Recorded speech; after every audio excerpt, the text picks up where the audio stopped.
What's up, my clan? I am Garps1234. If you love me enough, like and subscribe. Also, tell me in the comments what other stories you will want to listen to and want me to improve upon. I do not own these stories, by the way. I just reformat them to audio. Today, you are listening to The God Eater by DMadLord. Chapter 162. She explained, saying, I picked you to work with him because you were one of the few who didn't look ready to kill him just now. You were able to withstand his attitude just now, which means that you will be able to work somewhat amicably with him. Then she looked at Loki and said, As for you, I assigned you to him because you have a poor attitude and will be unlikely to work well with the other commanders. You need to learn to control your emotions better before you can be useful to anyone. So rather than let you cause trouble in my army, I set you up with Greg so that he can kill you and get rid of you for me. What to do next is your choice to make. You can behave yourself, or you can give Greg a reason to behead you. After dooming Loki to a fate very close to death, she looked at everyone else and said, In any case, I wish you all good luck. That'll be all. Then she left with her giant bear. Loki watched her go with immense and unhidden resentment in his eyes. Unfortunately for him, there was nothing he could do now. He already tried his best to avoid Greg, but he still failed.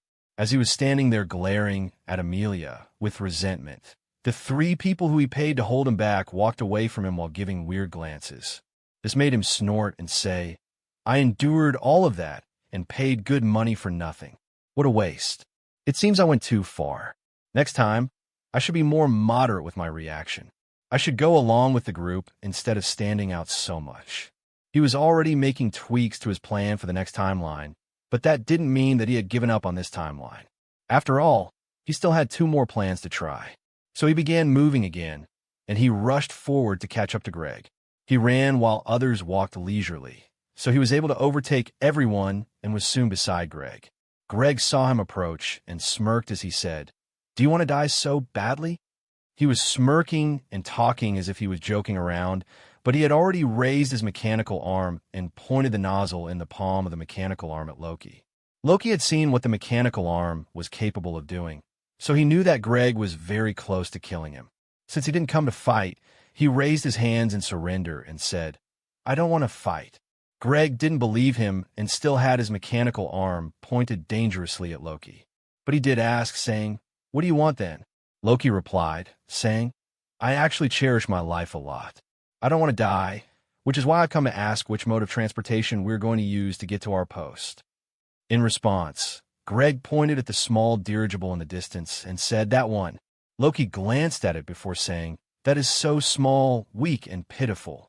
Even logistic airships are more powerful than it. Don't we have any more powerful options? What can that thing do if we are attacked in the air? He thought that Greg would take his warning seriously, but Greg only got angry because of what he said. Greg frowned and said to him, Do you want to die? Loki shook his head in answer. So Greg said, Then why do you keep trying to anger me again and again? Before he could ask how he angered Greg again, Greg said, First, you try to fight me. Now you dare to call my precious shop small, weak, and pitiful. Loki quickly tried to mollify Greg by saying, I didn't know that it was your precious ship. I was just worried for your safety and ours. This only stopped Greg from killing him now, but it did nothing to stop Greg from planning to kill him in the future for insulting his precious ship. Greg shook his head and said, You worry too much. The only ones who use air travel in this small world are the disciples of the 4-direction sect. The barbarians from the martial body sect don't like using any technology and rarely use any vehicle for air transportation. They have these vehicles called hummingbirds, but those are too weak to threaten my ship. They would only be shot down if they approached us. So you have nothing to worry about. After saying this much, he continued his short journey to the dirigible. Everyone else chose to follow him. As they passed by, they looked at Loki in confusion or with gazes that showed that they thought he was crazy. Only Jane looked at him as if he were an idiot. She looked at him with so much disdain that one would think he was one of her family's slaves. Loki watched them go with resignation. Then he signed and said to himself, I've tried my best. That only leaves the 3rd plan. As he thought of what to do next, he said, "The plan is a little troublesome, but it should work." He shook his head and said, "No, it must work. It has to work, and I have to live even if everyone else dies." These things encouraged him to keep going. So he picked up his speed and went after them. He didn't create any trouble with Greg from then on. He simply entered the cabin with everyone else and chose a corner to sit in. Then he closed his eyes and became silent. Because of his actions, the group had been able to complain that Greg was talking too much, so Greg was still talking, and everything he was saying was an insult to them. This made the ride to their destination far from being quiet. Comments?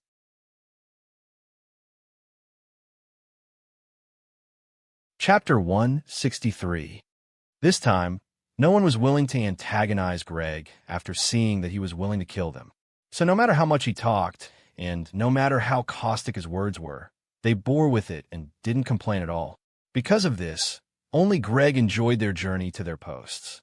Everyone else was miserable and was beginning to contemplate tearing their ears out or poking holes in their eardrums. This situation made everyone happy to see the large airship coming towards them after they got within 100 kilometers of their destination. They didn't care if the airship was friend or foe. They were just happy for a change. They were especially glad when the sight of the incoming airship shut Greg up. From where he was sitting, Loki could hear many people exhale with immense relief. But Loki's reaction was completely different from theirs. The sight of the incoming airship didn't bring him any relief at all. It only made his heart begin to beat wildly. While others were wondering which of their allies the airship belonged to, Loki said to himself, "Time to go." Then he stood up, picked up his luggage, and jumped out the window. His actions shocked everyone around them. They gasped and exclaimed in disbelief as they watched him plummet to his death. Someone said, "Is he crazy? Why would he do something like that?" Jane replied, laughing and saying, "I always knew that he was crazy." She put her finger to her head and twisted it as she said, "Ever since I saw him, I knew he had some screws loose in his head. If you ask me, I think it is a good thing that he chose to kill himself now." No one spoke up for Loki because they didn't think that there was any reason to do something so extreme. They might have suspected the incoming airship if Greg hadn't just said that there was no way for their enemies to threaten them in the air. Since Greg was so confident, they didn't think they had anything to worry about. What they were thinking about right now was which commander on their side the airship belonged to. Only Greg sensed that something was wrong. This was because this airship wasn't signaling to him to indicate that it was an ally vessel. So when someone said, "I wonder which commander this airship belongs to. It looks so big and powerful," another person said to Greg, "Why don't we have an airship like this?" Greg snapped and shouted at them as he said, "Shut up." Then he turned to everyone and said, "Shut up immediately. I don't want to hear another word out of any of you." The cabin was immediately plunged into silence after his outburst. Even when someone used a binocular to look at the airship and saw giants on it, they didn't dare to speak up. After the ship got close enough, Greg shouted at it, saying, "Who is the person with the small penis that feels the need to own an airship this big? That penis of yours must be very small if you thought it was a good idea to compensate it with 12 guns. He didn't wait for the other side to say or do anything before provoking them. And even though the penis of giants is as large and strong as their giant bones, his provocation still worked.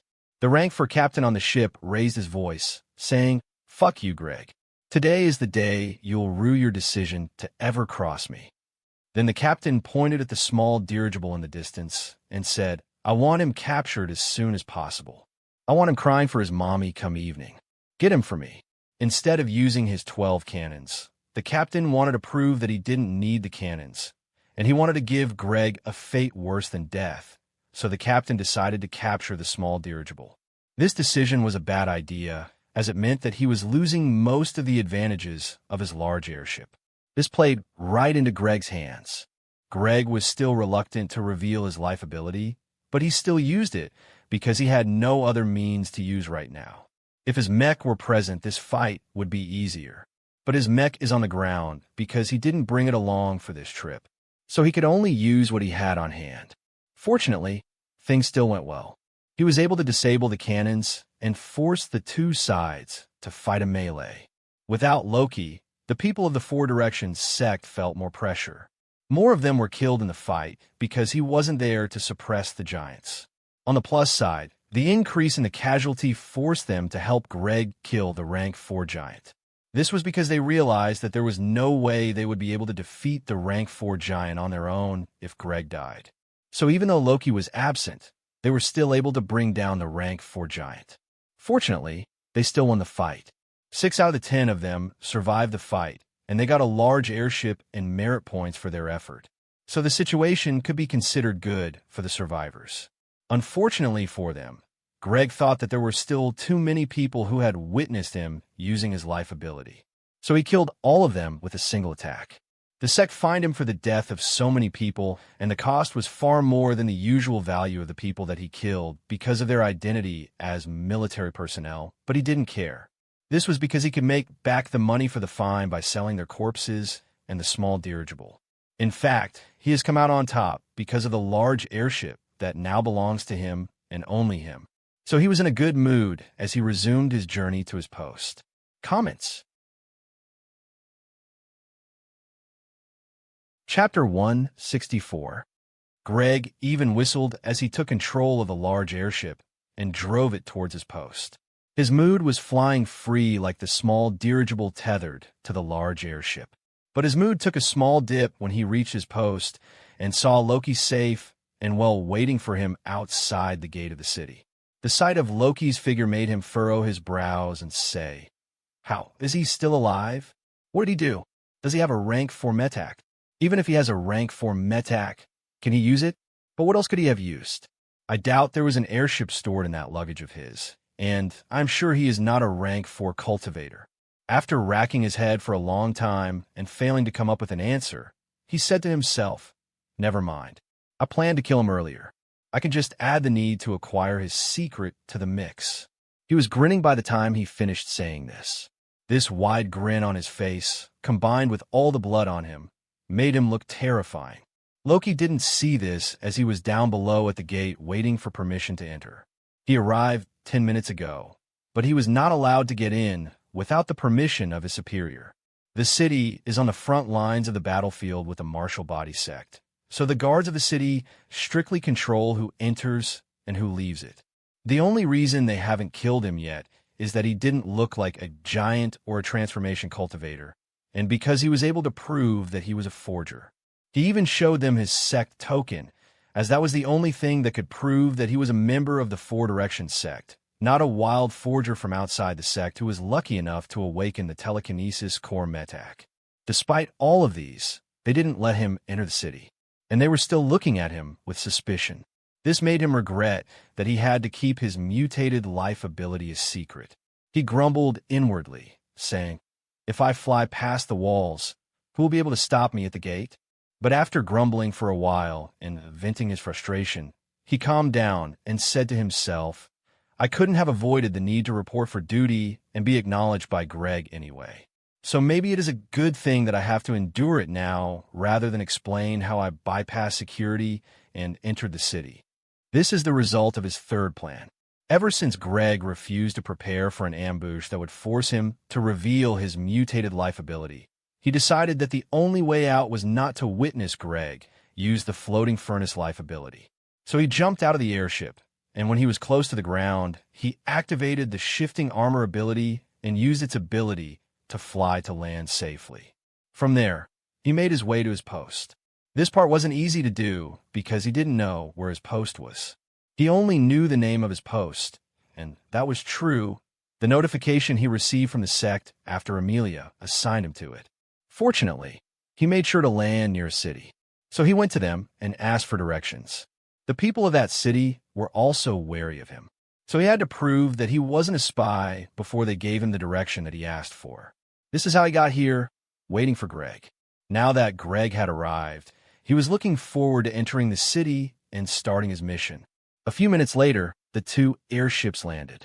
Then Greg walked over to him with a swagger and a smile on his face. Loki first saw his bloody figure, but he wasn't surprised by it because the fight he remembered was bloody.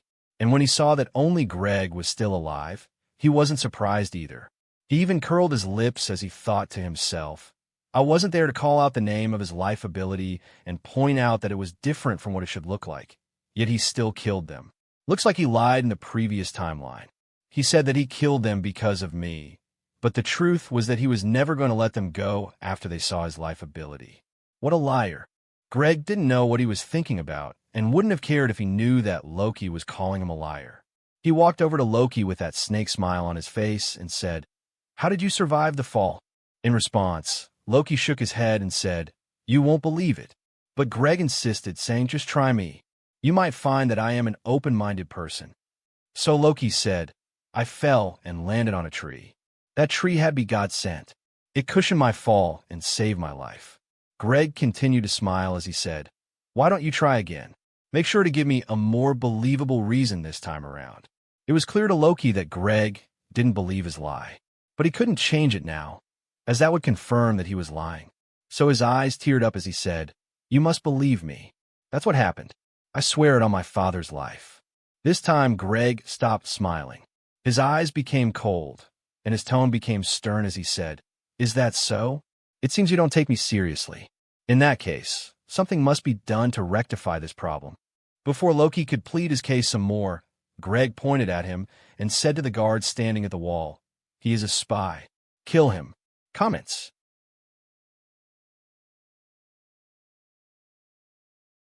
Chapter 165. The guards were taken off guard by this proclamation because he and Loki seemed to know each other from the way they were talking just now. But Greg was their superior, so they began to prepare their attacks. Loki was unwilling to die, so he decided to escape. He didn't try to kill Greg because he wasn't sure that he could pull it off, and even if he could kill Greg, it was unlikely to solve this problem. If anything, it would only confirm that he was a spy. So he activated the shifting armor and combined his other metaks with it to increase his power for the sole purpose of escaping. Unfortunately for him, Greg wasn't willing to let him go. Greg's eyes glinted sharply after he saw the shifting armor. Then he thought to himself with agitation, "Is that not the armored skin life ability?" His life ability has mutated. His eyes became cold, and he said to himself with determination, "I can't let him live now that he has exposed his mutated life ability to everyone.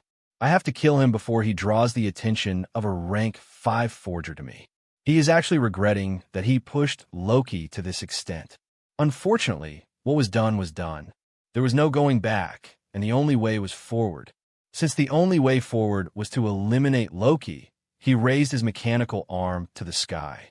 In response, something in the city raised its hands to the sky too. What raised its hands was a giant silver mech. With its hands raised, its engines roared, and it came to life. Then it rose into the air like a god of metal and steel.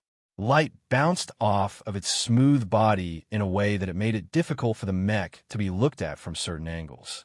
Greg saw this, and with solemnness that he had never shown, he pointed his mechanical arm in Loki's direction.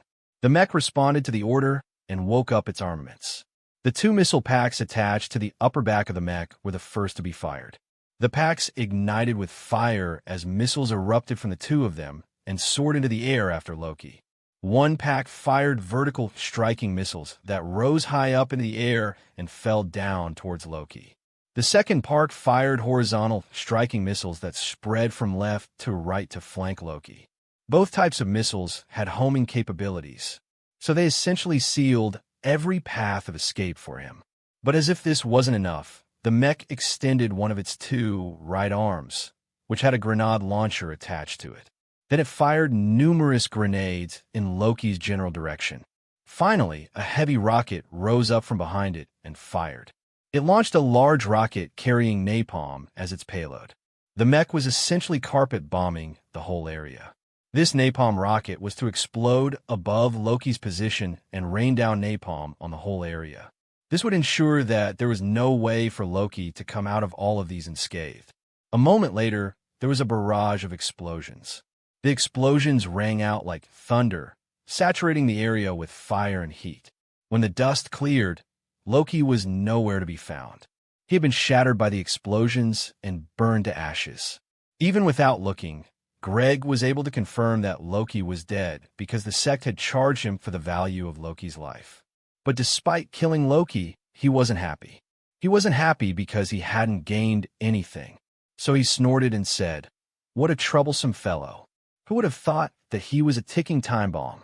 Fortunately, I killed him now." He was thinking about how he didn't have any regrets for killing Loki when the world disappeared. No one present noticed anything. They didn't see anything amiss or feel any pain as their existence faded away. Loki woke up nearly 3 days later at the moment of his awakening. He woke up angry and ready to inflict casual pain on a passerby. His eyes were cold as he thought to himself, "What a fucker.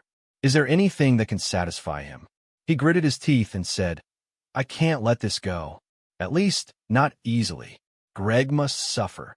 He wished dearly that he could strangle Greg immediately. Unfortunately for him, his wish can't come through because Greg is not around to be strangled. And if by some miracle Greg was in the present right now, it was unlikely that he would be able to strangle Greg, especially if Greg had his giant mech around. As he thought of that giant mech, he began to calm down. Then he said to himself, "It seems I can't avoid it. No problem. If I can't avoid it, I'll just overcome it. If I go all out with all of the pathways that I can use in battle, I can probably take the mech alone, and I can take Greg alone too. But together, those two become too powerful."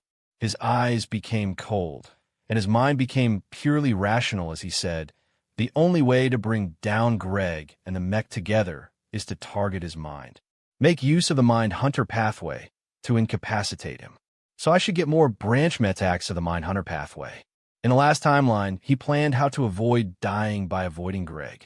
But this time, he has had enough of Greg and is getting ready to kill Greg if needed. This was what he was thinking about as he went to the market, loaned 100,000 energy stones, turned them into 1 million energy stones, paid his debt, paid his awakening debt, and signed up for the sect army. When he was signing up for the sect army, he looked around the list of missions for another mission that would help him avoid Greg. He wanted to pick the battlefield to go so that he could avoid Greg completely. Comments. Chapter 166. If he could avoid Greg completely, his situation was likely to improve. Unfortunately for him, his attempt to avoid Greg was met with an insurmountable roadblock. This roadblock was the fact that only the sect could assign which battlefield he would be deployed on.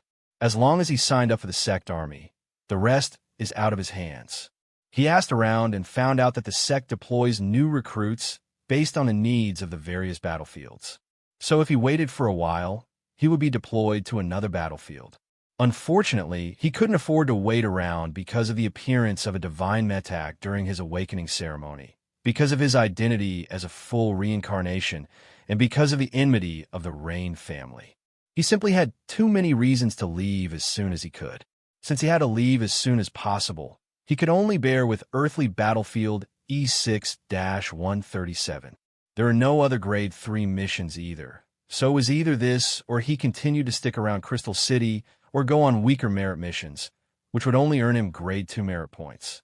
Besides all of these, he thought that he had found a way to survive earthly battlefield E6-137, and he didn't want to give up such a fast way to acquire merit points. After making his decision, he went straight to the market. His first stop was a gambling house. He used the first gambling house to raise 12 million energy stones. Then he went to other gambling houses to try his luck. He spent 2 million out of that 12 million energy stones at other gambling houses. Unfortunately for him, he lost all of it and didn't get anything back. But he didn't mind the loss.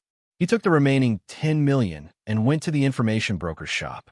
He went there to ask for the reason the sects fought each other and wiped out many lineages and pathways. He promised himself to find out about this in the last timeline. Unfortunately for him, they didn't have this information. Apparently, no one below the level of divine beings knows that information, so he could only leave in disappointment.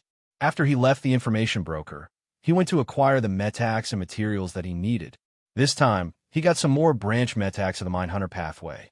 He also got some extra branch metax of the forging pathway that will enhance his strength. These extra branch metax caused his configuration of metax to change into something else that would make him more powerful. Branch metac, rank 1, Mindhunter pathway, Mind Stab 4. Mind Shield 4. Quadruple Mind 4. Concentration 4. Mind Stake 4. Mind Bomb 4. 2. Forging Pathway. Liquid Metal 4. Body Lever 4. Living Armament 4. Copper Body 1. Iron Body 2. Refined Steel Body 3. Titanium Body 4. Force Lever 4. Energy Amplifier 4. 3. Sword Pathway. Hidden Sword 4. 4. Dual Cultivation, none. He got 2 more branch metacs for the Mind Hunter pathway and the Forging pathway. The 2 branch metacs of the Mind Hunter pathway are the Mind Stake metac and the Mind Bomb metac. Both of them are rank 4 metacs that work well with the Mind Stab metac. As for the 2 new metacs of the Forging metac, they're the Force Lever metac and the Energy Amplifier metac. Both of them will increase his strength significantly. As he looked at the fragile branch metacs floating within his energy chambers, he said to himself, "It is high time I increase the number of metacs that I can use. As long as I don't let it go beyond my limit, everything should be fine." His Tao heart has remained stagnant for a while now. But since he has advanced to rank 3 and can raise the power of his mind to level 3, the number of metacs that he can use at a time has increased from 10 to 15. This means he can wield more metacs without losing his mind. Unfortunately, because of his many pathways, he can't put every metac that he can use into one pathway. What he does is to distribute all of his metacs into every pathway in such a way that he can use all of them without at the same time, without having to switch off one pathway for another. This configuration grants him versatility and will make him more difficult for one pathway to deal with. The problem is that it can be a little overwhelming to wield 4 pathways at the same time. He doesn't plan to use the metacs of the Mind Hunter pathway to fight unless he has to. But he has a feeling that he will have to on Earthly Battlefield E6-137. Once he got everything he needed, he returned to the sect ground to wait for his transportation to Earthly Battlefield E6-137. The next 2 days were thus spent on the trip to the Earthly Battlefield. Throughout this period of time, he was busy fusing energy threads to his brainstem. His mind was focused on this so much that he ignored everyone and everything else. It was why he ignored Jane when she came up to introduce herself to him when they met each other in the carriage on the train to Earthly Battlefield E6-137. As usual, she was pissed by his behavior. She said some things that were uncalled for and wrong about how he was ugly. But this time, he didn't care enough to respond to her. His mind didn't become focused until Greg took the stage and began to answer their questions. As usual, Greg's words were so caustic that he managed to quickly rile everyone up. Loki went along with the crowd in displaying anger. He didn't do too much, and he didn't do anything. So it was with a hopeful heart that he waited for Amelia to distribute them to their posts. Comments.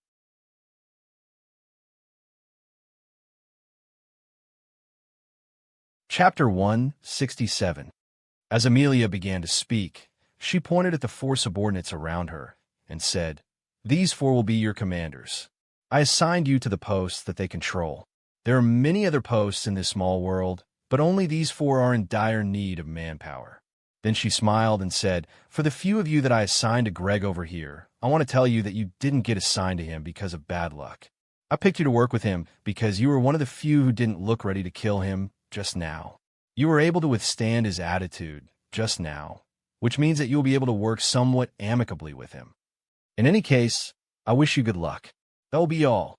Then she turned to leave, but Loki raised his hands and said, "I have a question." So she stopped and said, "The question and answer session is over. If you have any more questions, direct them to your captains." But Loki refused to back down. He said, "This is about my posting. I was angry just like everyone else, but you still assign me to Greg. I want to ask why that is the case." In response, she smiled and said, "Be honest, you weren't really angry with him, were you?" Before Loki could deny her claims, she patted the bear beneath her and said, "He knew that your anger wasn't real." Then she pointed at herself and said, "As for me, I didn't know why you thought it was a good idea to pretend to be angry with Greg. However, I now know why you were pretending." As she said this, she looked at the 4 captains and said, "It seems one of you has told him about my selection criteria." After she glared at the four captains for a few seconds. Then she urged the giant bear to move. The giant bear reared up and roared. It raised its two front paws high up before slamming them down and galloping away. Behind her, Loki watched her leave with a calm gaze. This was different from what he did in the last timeline. In the last timeline, when she had assigned him to Greg, he had watched her leave with immense resentment in his eyes. That was because he very much hated the idea of going with Greg. There was also the fact that the anger he displayed at Greg in the last timeline was real. He didn't like that he went through so much effort and was still saddled with Greg. But things are different this time around, because he is prepared to fight Greg for survival. He has also made plans to be victorious in their fight, and these plans have made him calm and collected. He was prepared for much worse, which was why he couldn't express genuine anger over some word from Greg. And he had accepted the worst possible option long before he came to the battlefield, which was why he didn't look at Amelia with resentment in his eyes. But he did have something to say about this. He said to himself, "This isn't fair. Nothing I do seems to work. I blame my Tao heart for this. The angrier I become, the calmer I become. Damn it all." Then he shrugged and said, "No matter. I will take it as it comes." But he was jolted out of his thoughts when Greg came up to him and smiled as he said, "It seems we were stuck together." Loki nodded before saying, "So it seems." Then he turned to leave. The direction he was going was directly opposite to where Greg parked his dirigible. So he called over to Loki, saying, "Where are you going?" "We are leaving in that direction, and we are using my ship." As he spoke, he pointed at the small dirigible in the distance to indicate their mode of transportation. But Loki didn't look back as he said, "I want to find another means of transportation. I am sure that is not against the rules." In reply, Greg shook his head and said, "It is not against the rules. But you have to report for duty at the post before the end of 1 week. If you fail to do that, I will not allow you into the post." Loki didn't say anything and continued on his way. This made Greg click his tongue, point at Loki, and say to the other 9 waiting for him, "Of the 10 of you, I am willing to bet that that one will be first to die." He doesn't even know his way around. Yet he thinks it is a good idea to walk off alone to a destination that he doesn't know where it is. Mark my words, he's chicken soup. If you want to live long in this battlefield, don't behave like him. Then he led his new recruits to the small dirigible.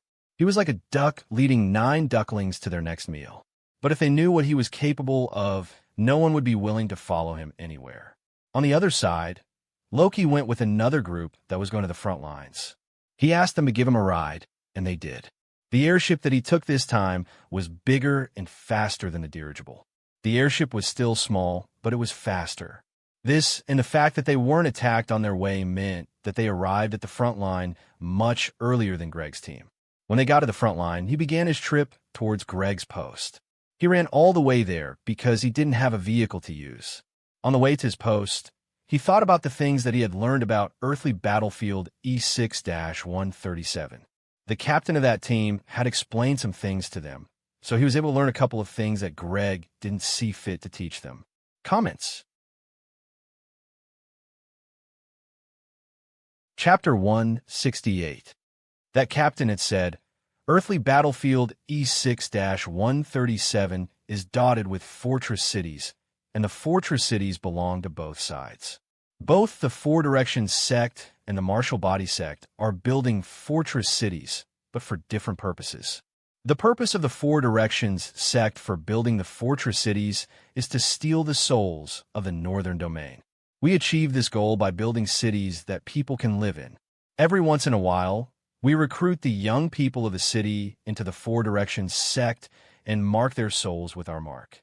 The larger the city, the more people we can recruit into the Four Directions sect, and the more souls we can steal from the Northern Domain per year. So another method to earn merit points is to expand the size of posts or build new posts." The captain was sitting down while he said this. It was one of his subordinates that he brought with him who was driving the airship. So he was relaxed as he was speaking. He smirked and said, "As for the Martial Body sect, they build fortress cities to protect and take up the limited amount of reincarnated souls that this small world can allow.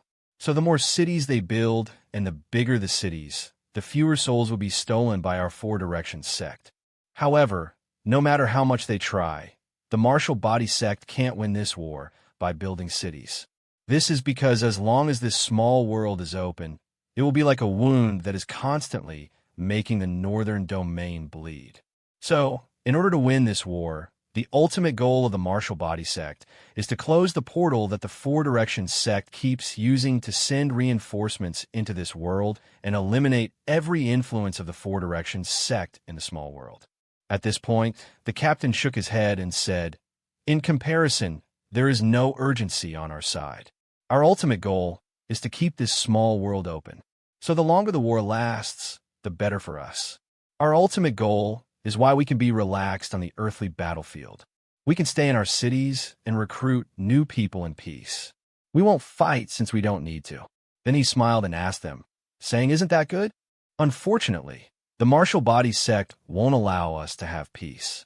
They have to keep sending people to fight and kill us if this war is ever to end. This is why the front lines, where we're posted, are so dangerous. He shook his head and said, "The front line is basically the dividing line between our territory and the territory of the martial body sect.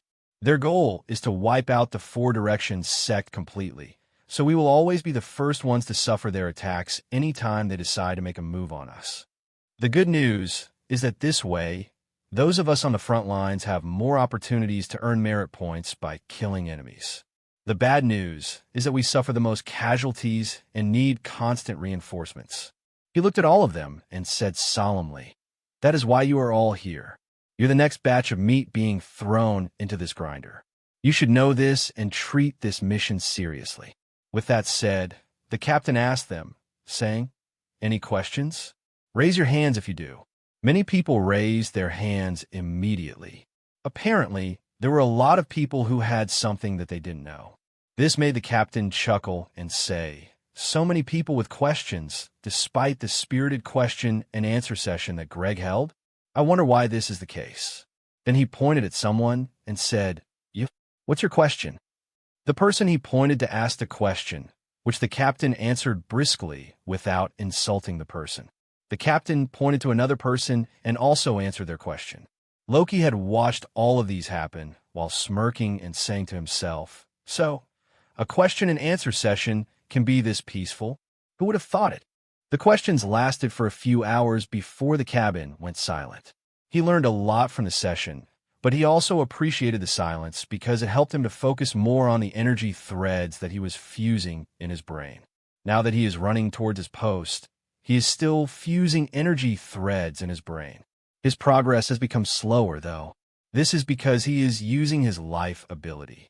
He had to use his life ability to enhance the power of his body and arrive at his destination quickly because his body is still too weak.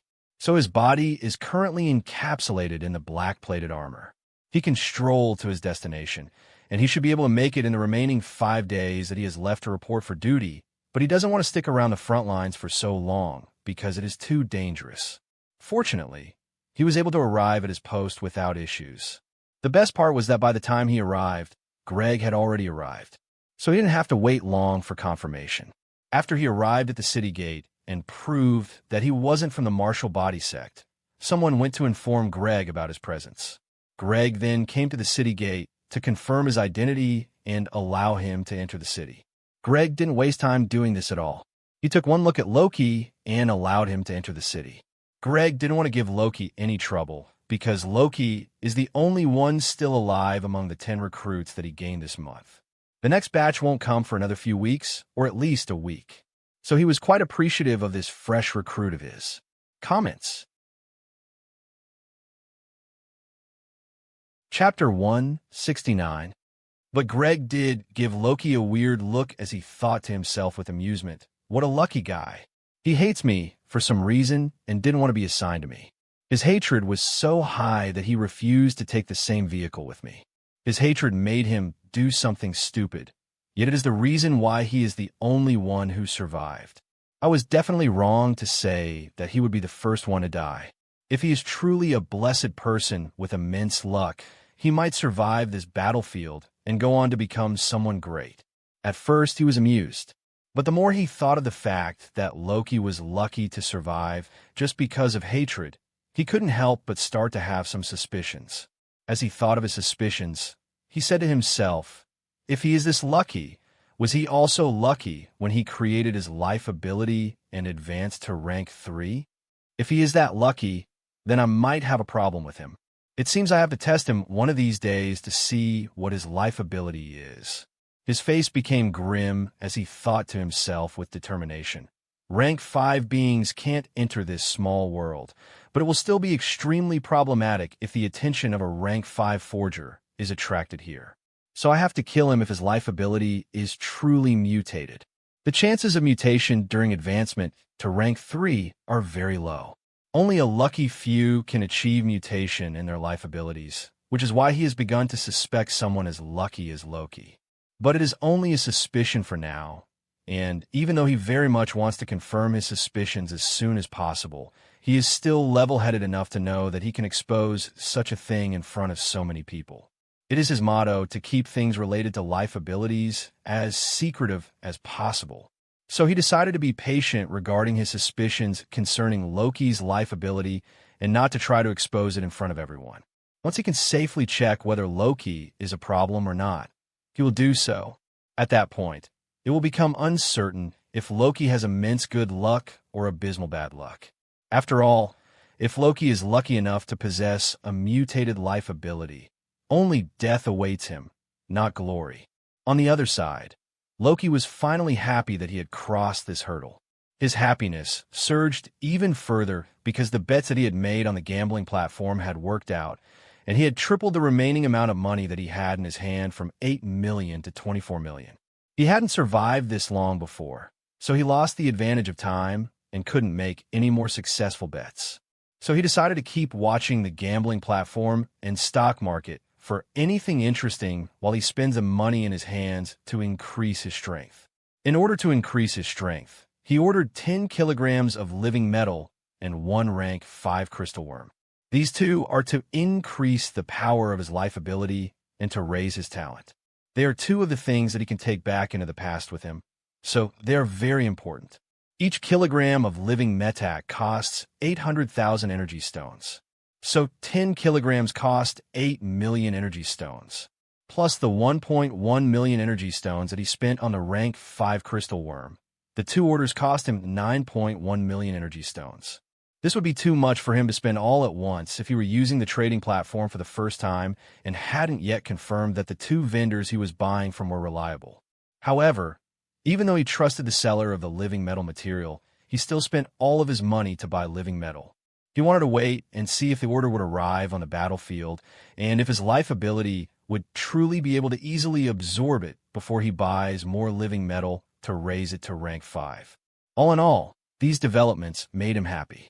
They also filled him with anticipation for the future. He couldn't wait to get the things he ordered, use them to increase his strength, and then use them to earn more merit points. These plans for the future and the fact that he just avoided being killed by Greg put a smile on his face as he was led through the city. He was in such a good mood that he was able to spare some attention to admire the city and his surroundings.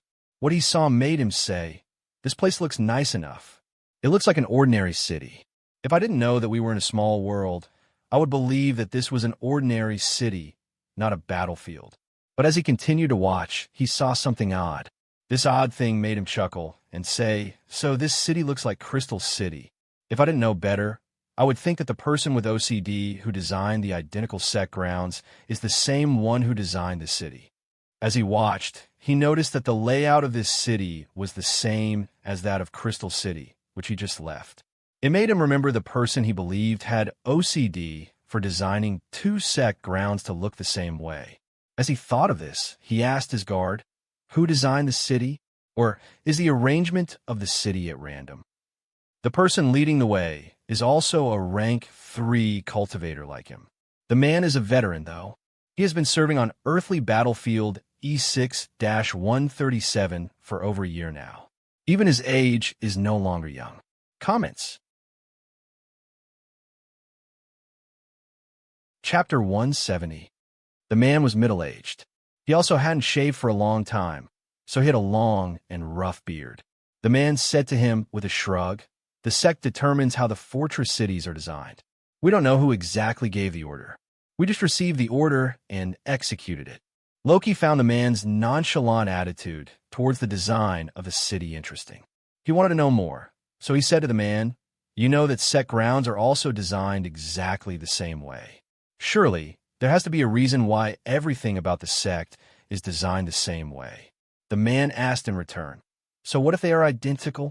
What does it matter to people like us who just take orders and struggle to live year after year because of the sect's financial evaluation?" This question made it Loki's turn to shrug as he said, "I am just curious." The man nodded in understanding before he said, "I've heard something about this. I heard that the sect master used to be orderly like this and liked everything to be in the same way." But Loki shook his head and said, "The sect master should be dead by now. After all, the sect has been established for more than 100,000 years. I doubt anyone can live that long. Only his Tao path should be left behind. Even if he is alive, I doubt that someone so ancient and powerful cares about things as trivial as the layout of a fortress city in some earthly battlefield." The man tilted his head and asked, saying, "What if the sect master does care about something as trivial as the layout of a fortress city in some earthly battlefield?" Then he explained his point by saying, "I know for sure that if I were that powerful, I would use my power to control everything. After all, that's the purpose of having great power. It is to make everything in the world according to your wishes." His explanation was compelling, so Loki nodded in agreement and said, "You are right. Anything is possible with great power. After all, the higher the power one possesses, the higher the freedom they can enjoy." The fact that he agreed made the man smile and say, "I am Bernard. It is nice to meet a kindred mind." Loki also smiled as he said, "I am Loki. I am happy to be here." Neither of them offered their hands for a handshake. After all, it was common sense to avoid contact with everyone unless one was willing to risk death. After the introduction, the two of them spoke about some more things along the way. One of the most important things that they spoke about was the dwindling manpower in the city. The man complained, saying, "We are losing men faster than we get reinforcements. Just today we lost 9 people because of an ambush."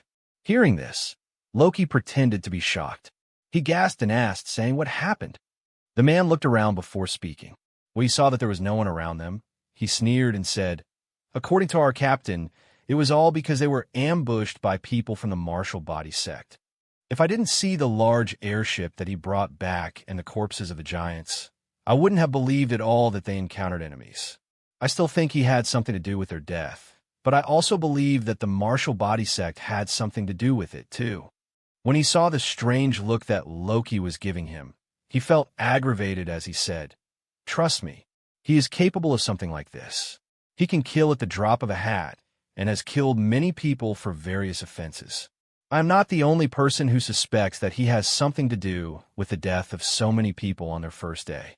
But no one dares to say anything because Captain Greg is so powerful." After speaking so much, Loki finally responded, saying, "Is that so? I didn't know that the captain was so dangerous. I just thought that his mouth was too caustic." His words caused the man to chuckle and say, "There's that too. His words are so infuriating that they can raise the dead. But that's just the least of our problems.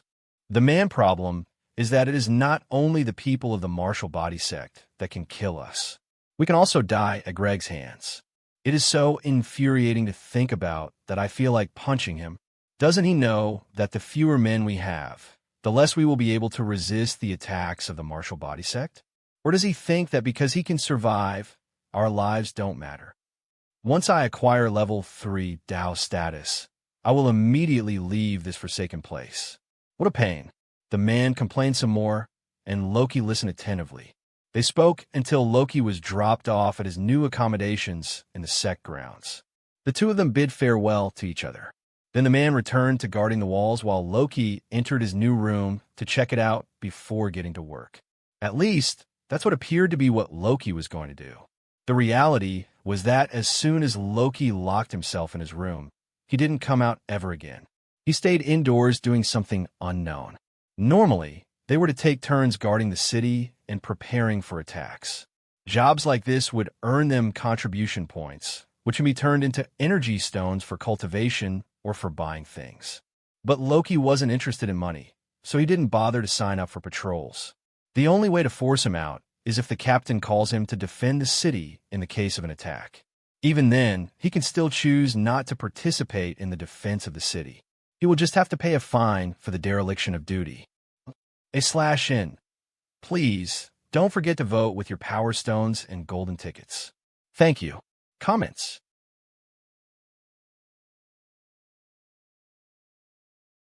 Chapter 171.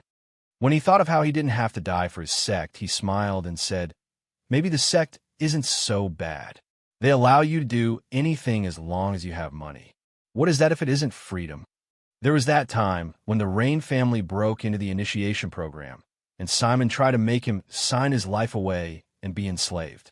He had complained then about the injustice of the world, the unfairness of the sect, and the unreasonable behavior of the Rain family. There was also that time that Greg was willing to kill his subordinate soldiers because the worst punishment was some fines. He didn't like that even being a soldier for the sect wasn't enough for the sect to protect him and kill whoever murdered him. But for some reason, he doesn't think like this anymore. He suddenly doesn't mind the way the sect does things anymore. For those mysterious reasons, he no longer feels that the sect supports unfairness and is responsible for a world where the rich and powerful can trample on the masses. It is as if he has been enlightened. His eyes shone with anticipation for the future.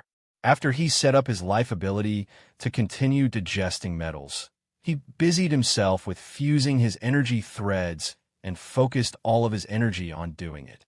The only time he ever came out of his room was to receive the things that he ordered. That meant that he only left his room 3 times. The first time was to receive the package of 10 kilograms of living metal. His life ability gobbled all 10 kilograms in less than a minute. This was opposed to the days and weeks that it is taking his life ability to eat an equivalent mass of other metals.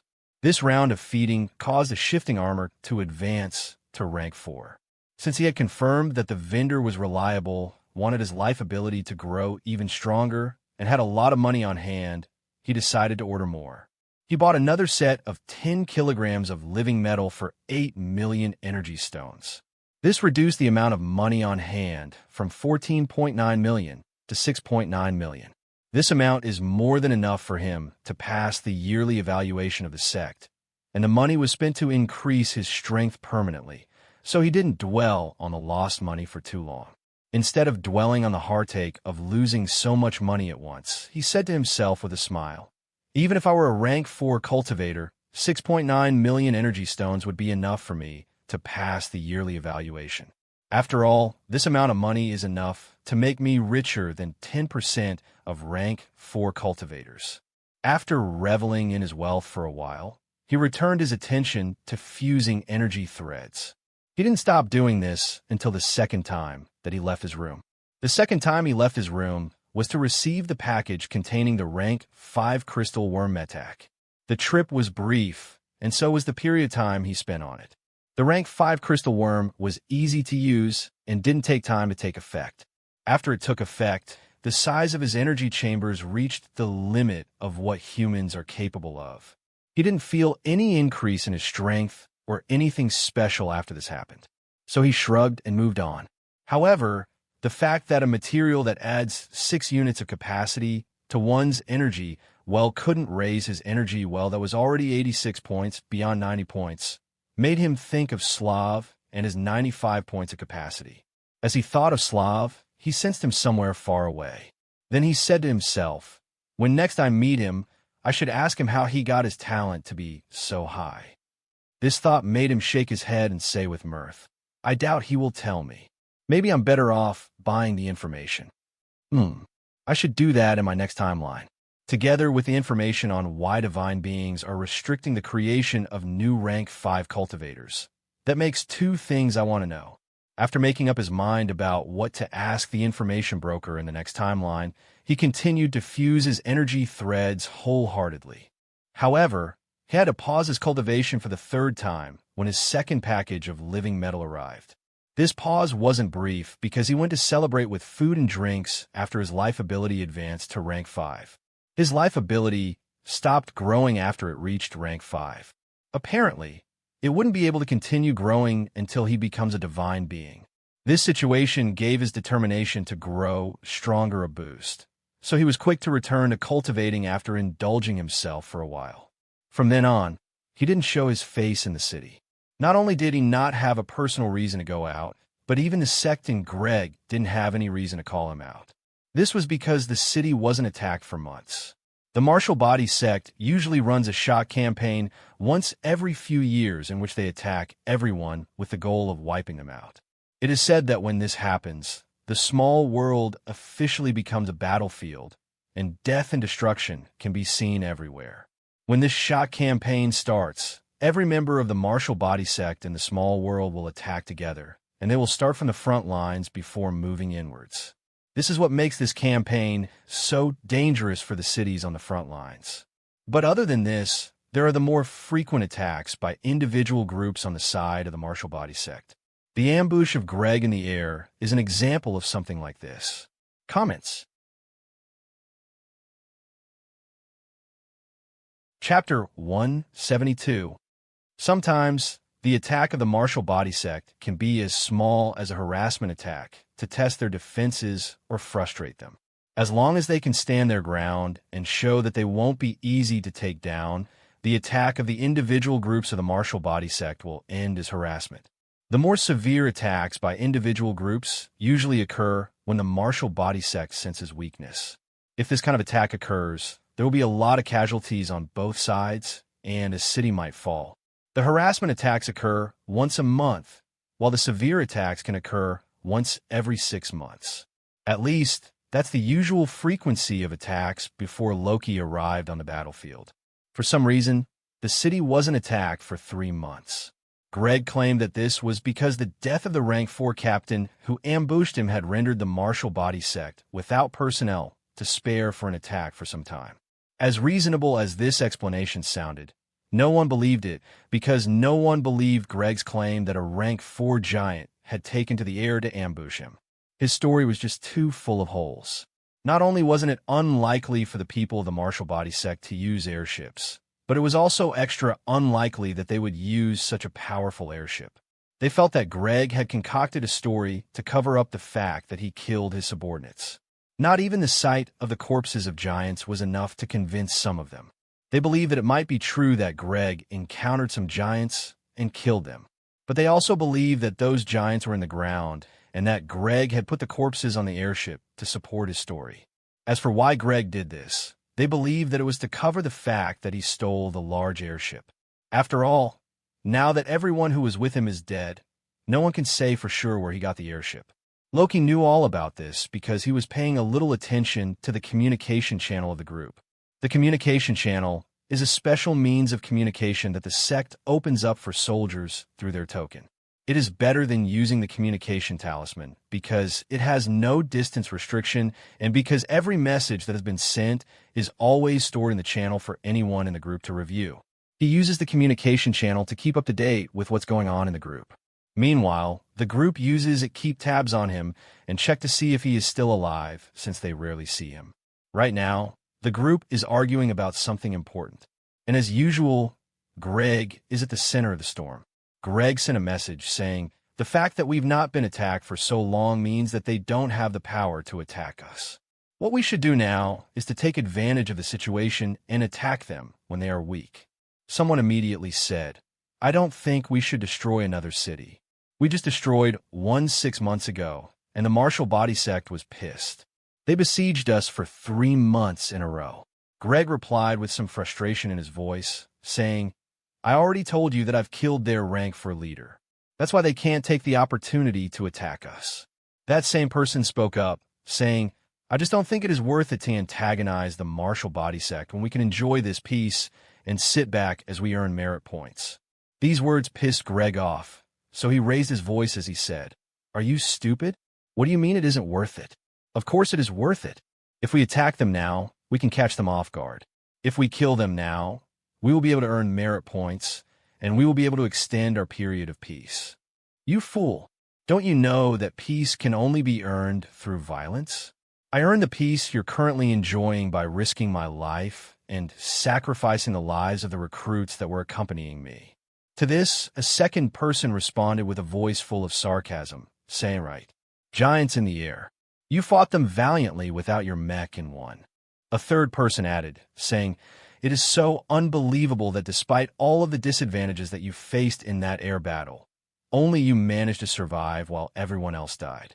You're so impressive, boss." This third person's voice only had a hint of sarcasm.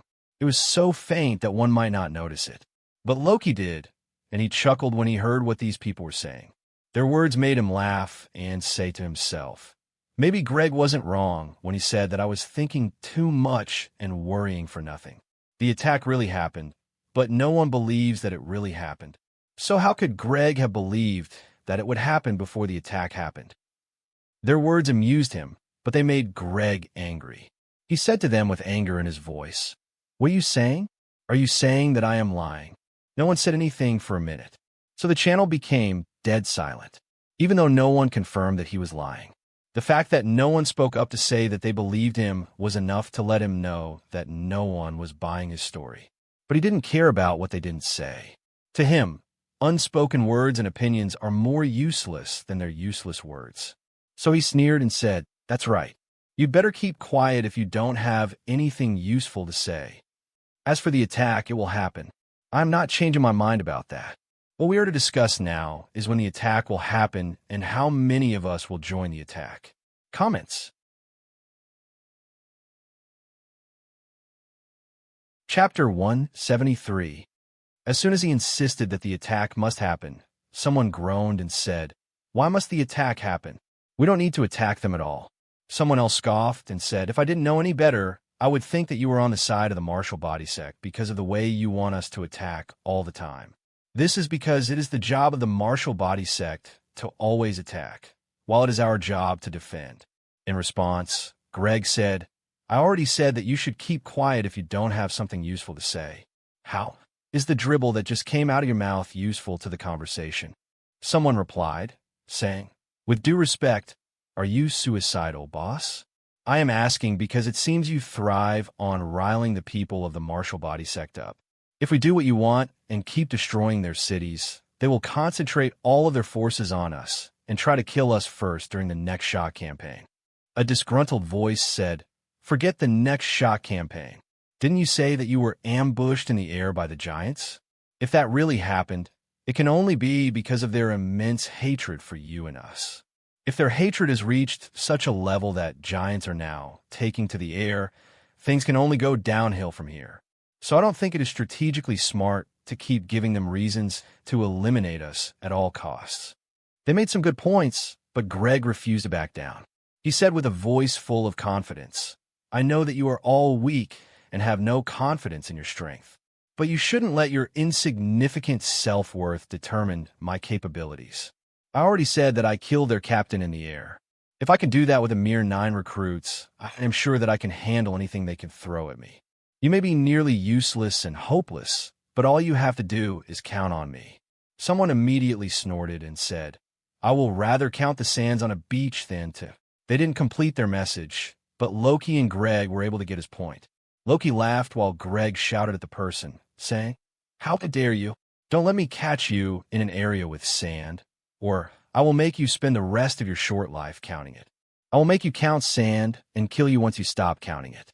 I can also kill you when I get bored. So if those days ever come, you will beg me to count sand." The group continued to argue, much to Loki's amusement. As he watched them insult each other, he said to himself, "Greg might be a good soldier, but he is a terrible leader. This wouldn't be a problem if Greg were a normal soldier. But it is a problem since Greg is their leader and captain. The fact that Greg is a terrible leader is why he has to argue with them right now. Of course, Greg's initial plan couldn't be to argue with them. Loki is sure that Greg's initial plan was to convince them to go with him to attack the Martial body sect. Greg has to convince them to follow him because no one has faith in him, and he can't force them to follow him. He can issue an order, but if they are hell-bent on prioritizing their life over his, they refuse to go and simply pay a fine. The worst part is that the sect might not approve of this order because, like his subordinates are saying, it is not their job to attack the people of the Martial body sect. To top things off, his credibility with the sect has taken a dive because of all the subordinates that he is killing left and right. So the sect is likely not to support his order, since the sect itself suspects that this order to attack might be an excuse for Greg to lure some soldiers away to kill them. These are all reasons why Greg has to convince his subordinates of the value of the attack. If he were a trustworthy leader, he wouldn't have to do it. But even though he needs their support, he is not speaking as if he does. As a bystander, Loki felt that the words that were coming out of Greg's mouth made it seem like he was trying to provoke them and discourage them from actually following him for the attack. He thought it was funny, but after being amused for a while, he said to himself, maybe it is time to earn some merit points and get a douse status. He has raised the strength of his body to level 4. His cultivation has reached the peak of rank 3, and his life ability has reached its limit, so the only things he can do now to raise his strength are to advance to rank 4 or earn a douse status. He wants to do both of them as soon as possible. Unfortunately, he can't advance to rank 4 for another 8 years because that's how long it will take him to fuse his energy threads. This leaves the only thing he can do to raise his strength in the meantime to be to acquire douse status. The fact that he might be able to take his douse status with him when he reverses time, while he definitely won't be able to take the progress of the fusion of his energy threads, also makes the acquisition of douse status more of a priority. Since he had just finished a set of energy threads, and it would take a week before he could make any progress in that aspect, he decided to do something more productive in the short term. So he sent a message to the communication channel saying, "I will join the attack." Comments.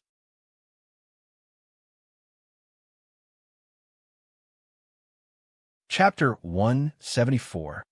His words caused a ripple of shock to move through the voice channel. Many of them who heard him couldn't believe what they heard. This was because his words didn't sound like something anyone who cared for their life would say. Someone immediately asked him with disbelief, "Really? Are you out of your mind?" A second person laughed and said, "This has to be a joke. Please, tell me it is a joke." Another person snarled as they said, "You must be out of your mind if you think following Greg to do anything is a good idea." A fourth person said, "Mark my words, anyone who follows Greg will not come back alive. They might not even come back as corpses at all, because their corpses will be too broken to carry."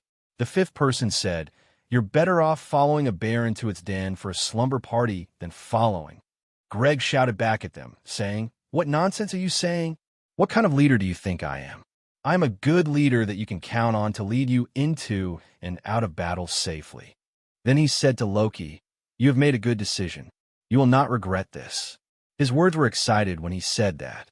But after thanking Loki, he calmed down, and his voice became inquisitive as he said, "I am somewhat surprised, though. You are the last person I would expect to support me, since I thought that you hated me. This suspicion of mine that you hate me has been reinforced by the fact that you have never obeyed my orders ever since you arrived. So I have to ask, why have you decided to follow my lead this time?" Where he was in his room, Loki shrugged before saying, "My reason is simple. I want merit points, and I want them now. The other methods to get merit points are too slow. I can't wait for recruits to be born and grow up. There's also the fact that we have to compete among ourselves for the recruits. It all sounds like a bother." His words satisfied Greg a lot. Greg was so satisfied that he laughed and said, "It seems you have a good head on your shoulders. Who would have thought it? Not me, that's for sure. I thought you were stupid after you went out on your own like that. It seems that's the second thing I was wrong about you." Greg wanted to say more, but someone interjected, saying, "So what if it is slow and bothersome? What matters is that it is safe." Another person said in agreement, "That's right, it is safe to wait for the recruits. Not only do we not need to attack the martial body sect, but it is also suicidal to do so." So Greg shouted at them again, "Shut your mouth. Do you hear me? I said you should shut up. That goes for every one of you. If you don't have anything helpful to say, shut up. If you don't shut up, I could do terrible things to you. If I am as bad as you make me out to be, then you should know that I can do this." They took his threats seriously, so his warning forced everyone to become silent immediately. This made the channel clear for people like Loki who had something favorable to say. Loki said to the others, "You guys might have a point. So it is a good thing that you are not being forced to go with Greg. It is all a matter of choice. If you're content with earning 1 merit point every year for the next 100 years before you can acquire a rank 3 status, you can stay behind. But if you don't have that much time to wait or don't think you can survive for that long, then you should take the faster route. At least, let's go and see the situation on the other side. If it is not as favorable as Greg makes it out to be, we can run away. As for hoping that they won't attack us if we don't attack them, I don't think that will work out. The fact is that we are their enemies, and they will attack us no matter what we do. Greg became more excited the more he heard Loki. By the time Loki was done, he had also become smug. His voice was full of pride as he said, "Instead of antagonizing me at every step, you should listen to the words of this peer of yours and thank me for delivering such a great way to acquire merit points for you." His smug words made it more difficult for them to accept that Greg was right. So someone still spoke up, complaining about what Loki said. They said, "You are wrong to say that we earn 1 merit point per day." In response, Loki said what I said was kind of an exaggeration. The truth is that the average earning rate is 10 merit points per year. But it is also the truth that most of that is earned from killing enemies, not from recruiting people for the sect. Admittedly, you only killed enemies because they attacked us first. But my point is that we earn most points from fighting, not from taking things slow. This time, his words finally got through to them. So someone said, "Fine, I will follow, but I will run away as soon as I notice anything amiss." Another person said, "I hope I won't regret this, but it seems I will follow you." A third person snorted and said, "You can all go and die. I will not be a part of this craziness." Not everyone was convinced, but Greg was still satisfied that some people had decided to agree with his plan. So for a while, the channel was full of his smug laughter. Comments.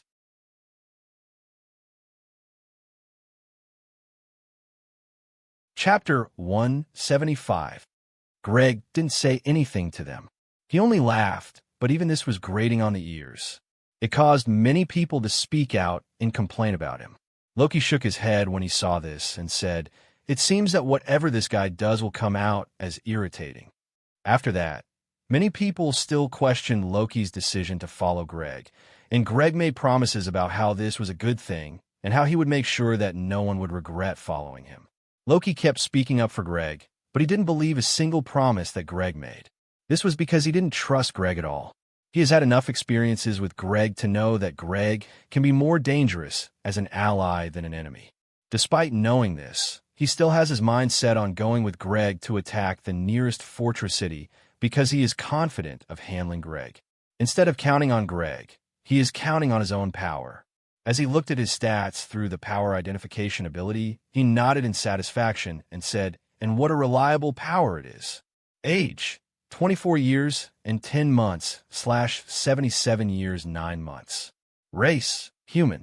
Energy quantity, 176,128 plus 176,128 plus 176,128 plus 176,128 plus 22,016 is equal to 726,528. 184,320 plus 184,320 plus 184,320 plus 184,320 plus 184,320 is equal to 921,600. Energy density 12, 12, 12, 12, 9, 12, 12, 12, 12, 12. Energy rank 3. Energy threads 86 plus 86 plus 86 plus 86 plus 86 is equal to 430. 90 plus 90 plus 90 plus 90 plus 90 is equal to 450. Body 0.64. Soul 1.5, 3.0. Mind 1.5, 3.0. Will 5, 60%. Skill 211%, 250%. Core Metac 1. Fenrir, Divine Power Identification. Tracking. Seal, Devouring. Siphon. Shifting Armor, Life Ability. 2. Rewind. Sword Heart. Telepathy. Telekinesis. Reversal. Since the near-death experience with the colossal hand from the sky, he has aged by an extra 4 months. But this time has not been wasted. In these 4 months, he has acquired a lot of important information. But far more than that, he has also grown immensely powerful. The sight of his power made him start listing his source of confidence on his fingers as he said, "First, there is the level 4 body. Secondly, there is the assistance of the reversal metak. Thirdly, there is the amplification of the sword heart metak. There is also shifting armor life ability, its passive physical defenses, and its active energy shield.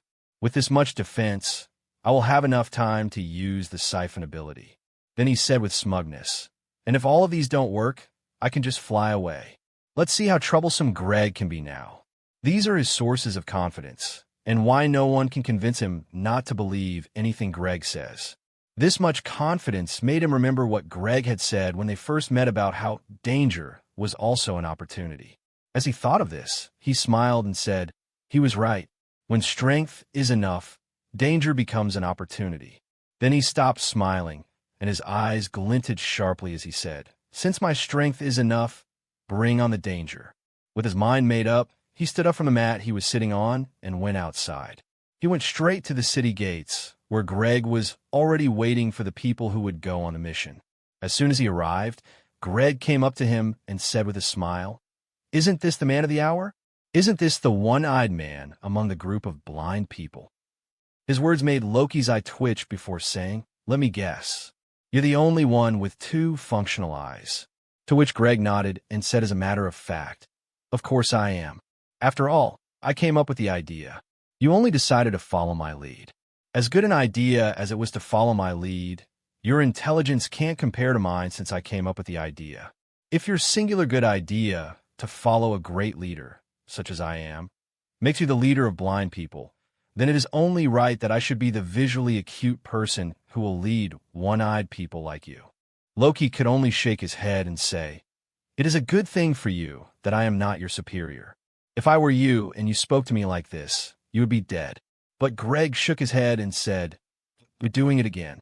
You're underestimating my intelligence.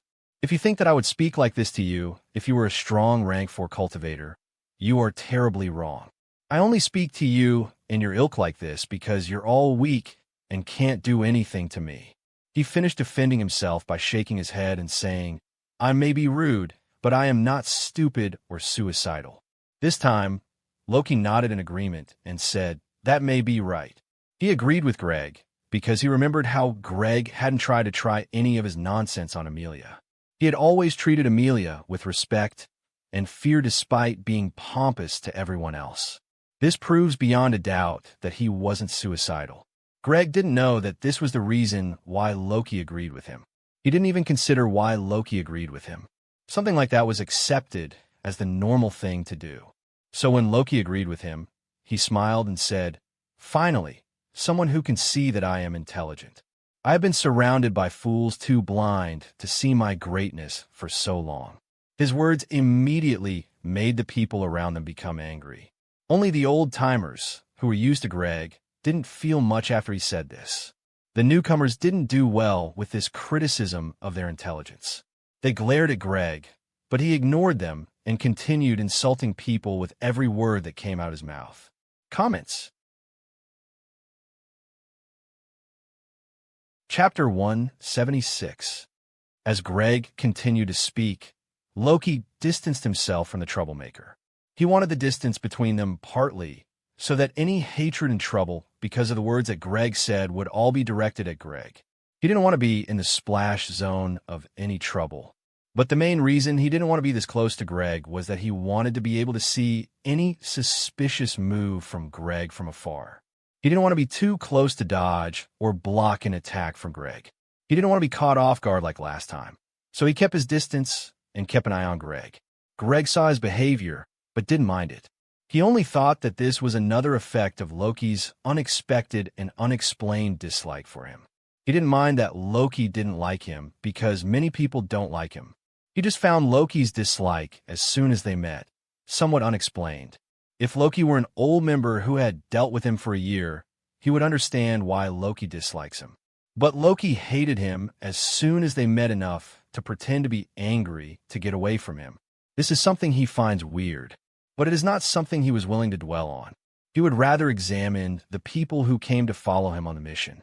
As he examined them, he noticed that most of them were newcomers. 21 people had shown up for the mission. Of these 21 people, 15 were the newcomers who had joined the post in the past 3 months of recruitment. The rest were veterans. Without thinking too much, he could figure out why the distribution is this way. He can tell that these 15 people only hate him for his words. He expects that they don't hate him for his actions yet, which is why they showed up in larger numbers than the veterans. He could also see what they were thinking on their faces. When he looked at the newcomers and observed their behavior, he could tell that what they were thinking about was how they wanted merit points and were willing to experience more of his bad mouth if they would get the merit points. As for the veterans, he could tell that they, too, want merit points but are more concerned about getting back alive from this mission. This made him shake his head and say, "O ye of little faith." Then he raised his voice and said to everyone, "Gather round." After everyone had formed a big circle around him, he said, "I know that very few of you believe in me. You think I am rash, and you believe that I don't consider your lives to be valuable. But you're only partly right. You're right to think that I don't consider your lives to be valuable. I won't sugarcoat it. You all are expendable, and if you die, you won't be missed." He patted his chest and said, "I for sure won't miss you. And to be honest, not many people will miss you. So maybe I'm also right, and your lives aren't worth that much." Before anyone could argue with him, he raised his hand to stop them from speaking. Then he said, "My point isn't about how I am right about your lives being worthless, even though I am right. I am saying all of these to convince you that I am not rash. You are wrong to think that I am rash because I will never do something that will endanger my life. Just think about it. Since my life is the only valuable one here, isn't it just common sense that I will prioritize it above everything else?" When he saw that the faces of everyone looking at him had become darker, he coughed to ease the atmosphere. That didn't work, as people were still glaring at him. So he shrugged and continued speaking. He said, "You are free to believe that I can take you into a dangerous situation. But you will be very wrong to believe that I will take us into a hopeless situation. If I didn't think we had a real shot at raiding them and getting away with it, I wouldn't have brought up the mission. So trust me when I say that this is a good opportunity for us to earn merit points." Then he raised his hand and said, "Who's with me?" What he received in response was dead silence. No one raised their hands or spoke up in support. They just continued to glare at him. Because of this, the smile on his face died down, and he grumbled, saying, "It is like talking to a bunch of monkeys. Nothing I say gets through to them." At this point, Loki had to step up and be the voice of reason. He quickly spoke up and said, "Let's not waste time talking. Let's leave as soon as possible." Everyone was still silent as they were contemplating what to do, but Greg nodded and said, "Let's go." Then he pointed at the large airship and said, "To the giant smasher." This time, he didn't wait for them to respond. He jumped onto the city wall and used it to jump onto his mech. Then the rockets attached to the back of the mech ignited as the mech rose into the air. This stopped those who wanted to say or do something after Greg called them monkeys. They begrudgingly let the insult go and focused on something more important. With Greg leading the way, they followed him. Everyone scaled the wall or passed through the city gate in order to reach the airship. Greg was the first to reach the airship. His mech landed on the sturdy deck with a loud thump. Then he jumped down from the mech's shoulder and rushed over to the control wheel of the airship. Comments?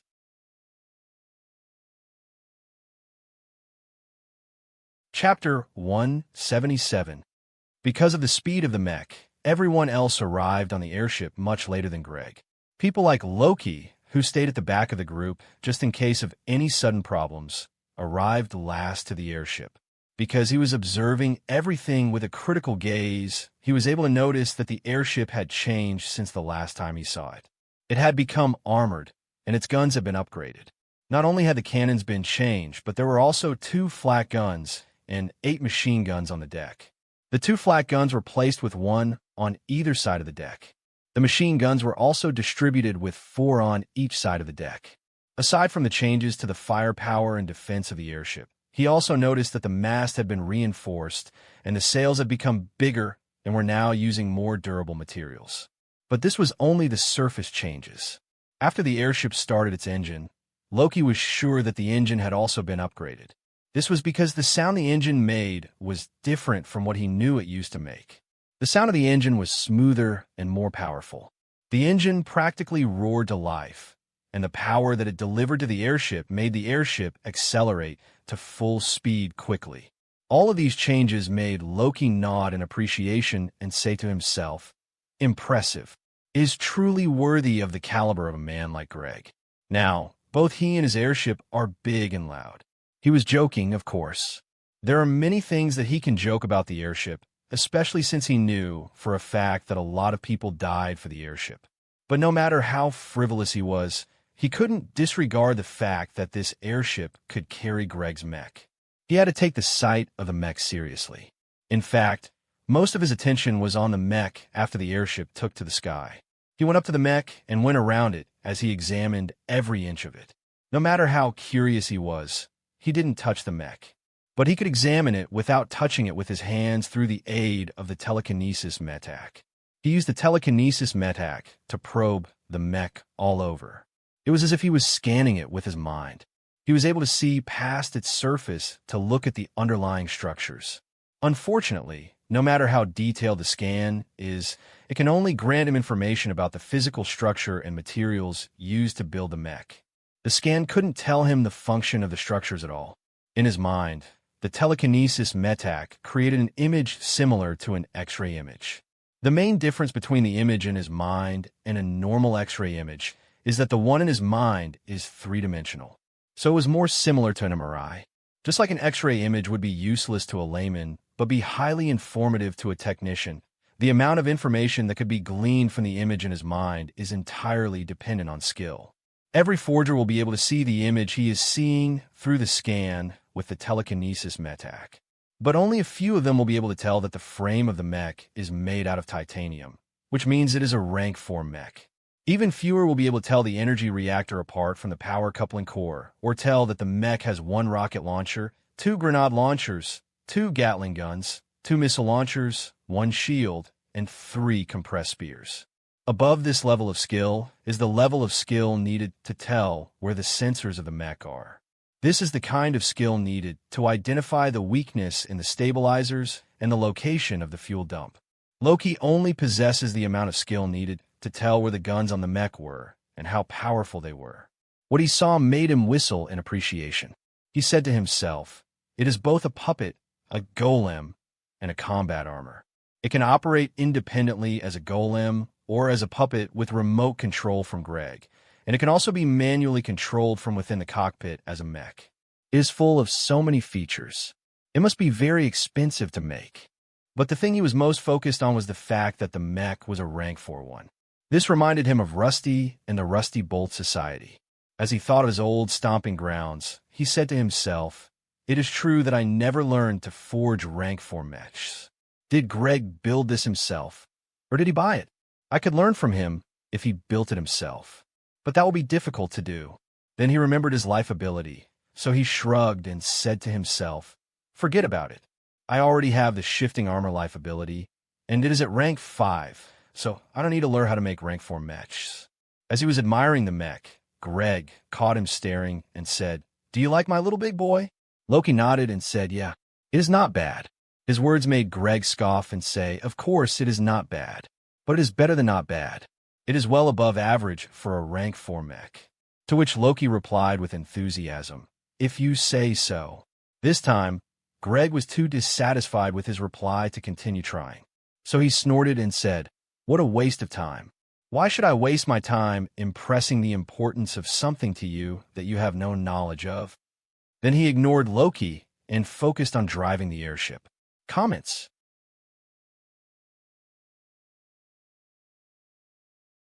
Chapter 178. At this point, their short conversation had drawn the attention of the others on the airship. The newcomers were the most interested in the topic of their conversation. They all crowded around the mech to examine it. The veterans had seen too much of the mech before, so they weren't interested in it now. Just like Loki did, some of them whistled in appreciation as they examined the mech. Others exclaimed or gasped. Their reactions were varied, but they were all because they were impressed by the mech. Loki had had enough of the mech, so he stepped back and stood at the farthest point from where Greg was. This point was at the very front of the airship, and it granted him a wide view of everything going on the deck. As he kept an eye on everyone and everything, he said to himself, "It is a good thing that he brought his mech for this mission. If he hadn't, I would have been sure that he planned to kill all of us on this trip. Then again, we are attacking a fortress city.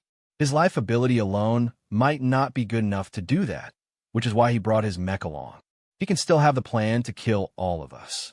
As the airship sailed through the air towards its destination, Loki's mind was full of various conspiracies about this mission. But for now, he didn't feel any regret. He was still confident that he could handle anything that would come his way. So aside from suspicion and caution, he was also looking forward to earning merit points and gaining a Dow status. After 7 minutes of travel, his goal came within reach. The airship came upon a large city with tall, giant walls manned by giant guards. The giants noticed the large airship from afar and quickly got to work defending the city. Someone activated the alarm, and every warrior in the city responded to the call and assembled for battle. Their response is different from the behavior of the people of the Four Directions sect, because the army of the martial body sect is like a conventional army. To them, every order has to be obeyed, and escaping for one's life is a crime of treason. This kind of crime isn't one that they can escape from by paying a fine. They might actually lose their lives if they disobey orders in the martial body sect. So the warriors had no choice but to respond and defend the city. This meant that the city would not be easy to take, as the warriors would fight tooth and nail until the last man to defend it. Fortunately, their dedication to their work wasn't a problem for the attackers. Loki and Greg were not discouraged by this sight. Only a few of them on the airship felt trepidation and some worries. Their worries increased in severity when an energy shield was activated in the city, and a dome of blue glass covered the whole city. Those who were already worried when every warrior showed up for the defense became less confident when they saw the energy shield. But the sight of that dome of blue glass only made Greg cackle. He rubbed his hands together like a fly as he said, "Time to show what the giant smasher can do." He immediately pressed buttons in the control deck, which activated the guns. Then he trained the guns on one side of the airship on the city. A few seconds later, there was a roar as the 6 cannons were fired. The 6 cannons erupted with smoke and ejected 6 exploding payloads of the glass dome. The result was that 6 explosions occurred on the surface of the glass dome. This caused cracks to appear on the energy shield. The cracks were such that it could be determined at a glance that a few more cannonballs would bring down the energy shield. However, the energy shield was also capable of healing, while the cannons would need time to reload. So things weren't going to be as easy as they appeared to be at a glance. Greg wasn't willing to wait for the cannons to reload, so he turned the airship to the other side in order to let the 6 cannons on the other side of the ship fire at the energy shield. Even though he had upgraded the engine, it would still take time for the ship to turn. So Greg directed the mech to activate and bombard the energy shields. The job of the mech wasn't to breach the energy shield. It was just to offset the healing of the energy shield and prevent the energy shield from nullifying all of the damage that the cannons had done to it before the next round of fire.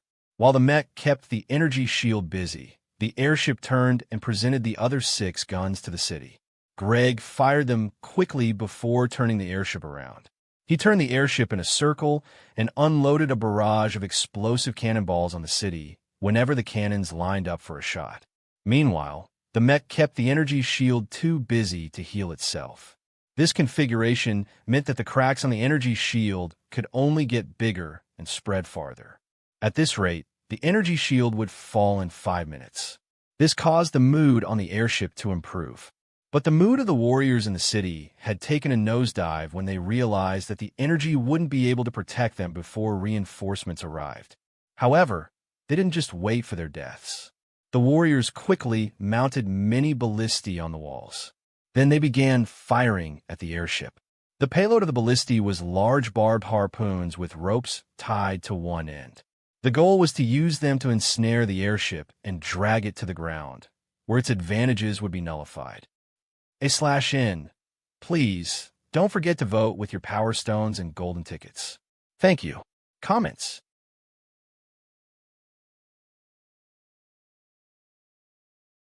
Chapter 179. The heavy harpoons sailed through the air with the speed of bullets and a momentum that was far greater than that of bullets. Their fast speed through the air caused the air to shriek before the harpoons smashed into the airship with an even louder sound. Unfortunately, despite all of that speed and power, the harpoons could only create dents on the hull of the airship. They couldn't penetrate the hull of the airship. Therefore, they couldn't be used to ground the airship. This outcome was all because the airship's defenses had been improved by Greg, so Loki wasn't surprised by it. However, as he probed the depth of the dent on the hull, he smacked his lips and said, "Who spends so much money on an airship? Now I'm not so sure which is more expensive between the mech and the airship." He felt impressed that Greg had used so much titanium to reinforce the hull of the airship, but the warriors below only felt despair. That despair became overwhelming when the energy shield broke a few minutes later. But, as bad as the situation was, the despair that it caused didn't break the warriors. This was because of the uniqueness of their Tao heart refining technique. Once they engaged their Tao heart refining technique, all the despair that surged into their minds turned into fuel that burned and enhanced the power of a single emotion. That emotion was the emotion of anger. So instead of feeling despair and fear because the situation looked like they would lose and die, all they felt was anger that they had been attacked. Every distraction in their minds disappeared, and their vision narrowed down onto their enemies. Their vision became red, and everything else was forgotten as they focused on the airship in the air. Instead of thinking about running away for their lives, they smashed their fists together with eager anticipation of the battle that was to come. The next thing that the airship did was to shoot at the ballistae and destroy them. Then it destroyed a portion of the walls. The warriors watched this happen as the anger within them increased with every breath. So when the ladder fell from the airship, and the people on the airship used the ladder to drop down, the warriors surged forward from the city to fight them. Greg didn't open fire on the city to destroy it, because they needed the people in the city alive in order to recruit them into the Four Directions sect and use them to earn merit points. Of course, destroying the city and killing everyone within it would also earn merit points. But the merit points earned this way would be a small fraction of what they could earn with living recruits, and almost all of the merit points would belong to him for destroying the city. His subordinates don't want that to happen, though. They don't want to come all of this way for nothing. So they couldn't allow him to destroy the city. Fortunately, Greg didn't mind doing things this way. After all, he would earn more merit points this way, too. If he could earn more merit points, he wouldn't turn down the opportunity to do so. So he took out his token and sent a message to Amelia and the other captains, saying, "I've taken down a city. I'll send the coordinates now. If you're interested, come over to the party." Amelia immediately responded, "Well done, Greg. I knew I could always count on you." Then she said to the other captains, "I will take another city soon. We should swarm them before they can respond to us. Let's go." The captains in the various posts on the front lines quickly began to act. They assembled their men and set off towards Greg or towards the captain. The overall plan was to split the attention of warriors and loot their cities in the chaos. While they were doing this, the captains didn't forget to send messages in their communication channel about what Greg had done. One captain said, "Damn, so you did it. I'm impressed." Greg replied, smugly, "If I could do it before, I can definitely do it again." Another captain said, "You have to be suicidal or something because I can't understand why you always volunteer to be the vanguard." To which Greg said, "I am just that good." Many more captains spoke up to praise him. But he wasn't listening anymore because he saw one of his subordinates, a man, using a weird life ability. This man was a newcomer, so Greg had never seen his life ability before. But now that he was seeing it, he immediately determined that there was something weird about the life ability. It was as if his eyes were extra sensitive to mutations in life abilities. The weird life ability was metallic and black, and even though he was high up, his eyes could still glean the details of the life ability. All of his attention was on that black life ability, so he didn't hear the chatter in the communication channel. After looking for a while, he was able to conclude that the weird life ability was a mutated life ability. This made him grit his teeth in anger and say he must die. Then he went up to the control wheel, turned it to make the airship turn its guns towards the owner of the mutated life ability in question. When the cannons were lined up, he let them rip without any hesitation. Cannonballs flew through the air and smashed into the area where the man was. Only one of the cannonballs made direct contact with the man, but all of them did damage to the man because they exploded around him and bombarded him with shrapnel. That single round of fire shredded the man to pieces. It also put a stop to the eagerness of people of the Four Directions sect who were rushing forward with excitement. Comments. Chapter 180. All of them looked back at the airship, either in confusion because they didn't understand why it fired on one of them, or they looked at the airship in fear because they didn't need any reason to be afraid other than the fact that Greg had started firing on them, his allies. One of the fearful ones, the middle-aged man named Bernard, saw this and sighed as he said, "I knew this was too good to be true. I guess I got blinded by greed. Now I'm going to pay for it." He believed that Greg was out to kill all of them, so that Greg would be able to hoard all of the merit points. But he didn't wait for death to come to him. After he realized that Greg was unredeemable, he chose a direction to escape to and began to run in that direction. He was quickly followed by the other 5 veterans. Even the clueless newbies began to scatter when they saw this. Their decision to escape turned out to be the right one, because Greg was turning the airship again for another round of bombardment. As they escaped for their dear lives, they shouted at the top of their lungs, "He is crazy." The truth was that Greg wasn't crazy. At least, not in the normal sense of craziness. What had happened was that Greg had spotted another person with a weird life ability. This time, he saw it on one of his subordinates who had donned a weird armored skin life ability. His eyes narrowed as he gazed at the black, flowing, metallic armor covering his subordinate. After confirming what he feared, his voice became full of bitterness as he said, "Another one? Do I have bad luck or something?" He had already opened fire on one of his subordinates, but he didn't hesitate to prepare for another round of fire. After all, they had already lost faith in him. It wouldn't make much of a difference if he killed another one. He thought to himself that he could just claim that he was crazy. What he was truly afraid of was disrupting the plan of attack that Amelia was preparing for by scattering his soldiers. But he didn't let that stop him from doing what must be done. Down below, Loki looked up at the airship turning towards him and said, "What has gotten into him again? Is he that crazy?" But he didn't panic. What he did was to bring up his large sword and prepare to defend himself. The sword was thicker than his head and nearly as tall as he was. It was a beast of a sword that looked like it could pretend to be a door. As he held the door with his 2 hands and gripped it tightly, he shouted, saying, "Bring it on, you crazy bastard." Greg wasn't deterred by his shout. He brought it on by firing the 6 cannons at Loki. In response, Loki jumped up to meet the cannonballs. He only clashed with 1 cannonball, though. The others sailed past him and exploded when they struck the ground. The explosion of 5 of the 6 cannonballs didn't do anything to him because they exploded far away from him. He only had to deal with that single one, which was why he jumped up to meet the attack in the first place. The cannonball struck him with the power of 1,000 units. To be specific, it smashed into the sword in his hands because he had swung the sword at the cannonball. He had used the sword like a bat to strike the cannonball. But instead of exploding, the reversal metac effect on the cannonball worked its magic. The reversal metac was created from the fusion of a metac that transforms something into another more favorable thing and a metac that senses and identifies danger. So the power of the reversal metac is to transform a dangerous attack into a favorable counterattack. As long as he can block whatever attack is thrown at him, not only can he transform it into a counterattack, but he will also be able to add his power to the initial attack to make the counterattack stronger.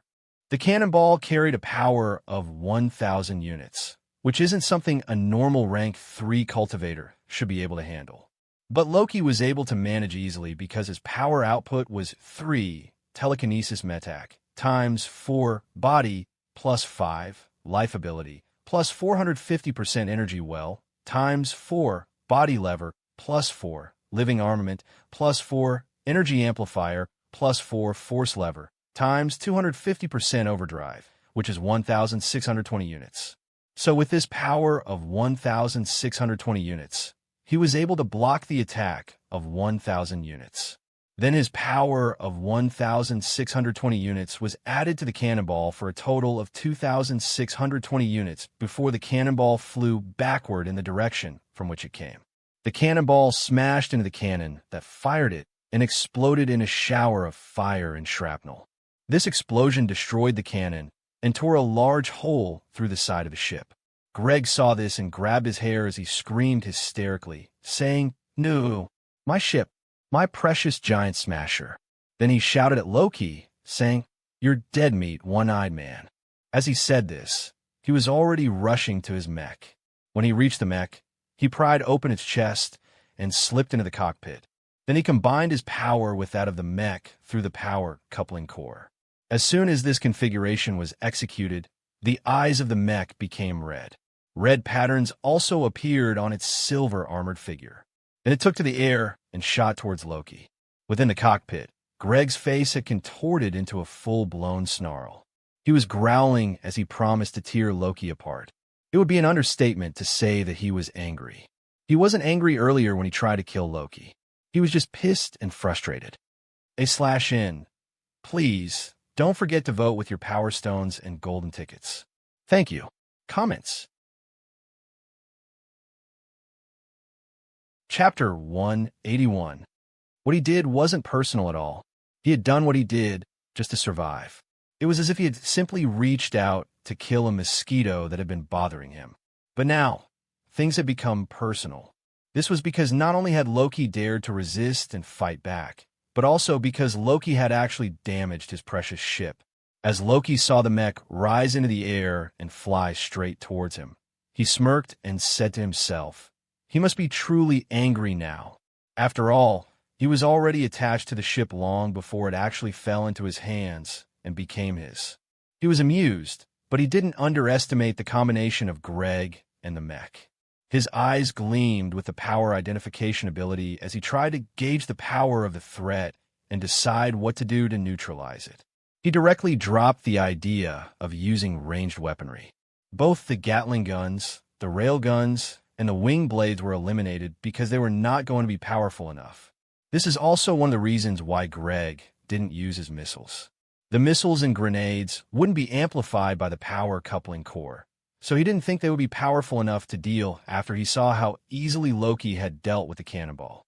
But there was also the fact that Loki was capable of redirecting projectiles back to their source. He had never heard of a way to do something like that, and he didn't know how Loki did it, but he knew that he didn't want his missiles to be returned to him, so he wanted to rely on something that could surely do the job of killing Loki. As his mech got closer to Loki, he felt the rate of his energy consumption spike by 100%. This was essentially doubling his energy consumption per second. This was unexpected because he hadn't activated anything new or engaged in battle yet, but he couldn't worry about why he was bleeding more energy than normal when the fight was about to start. With his course of action determined, he controlled the two right arms of the mech to grab one compressed spear each. These compressed spears looked like clubs, but when they were activated, they elongated into two large spears. The mech thrust one spear at Loki. The other spear followed the first one, but attacked a beat later and attacked at a tricky angle. This arrangement was to put Loki in a difficult situation and catch him off guard. This way, Loki might be able to block the first attack, but he won't be able to block the second attack. However, things didn't turn out how Greg expected them to be.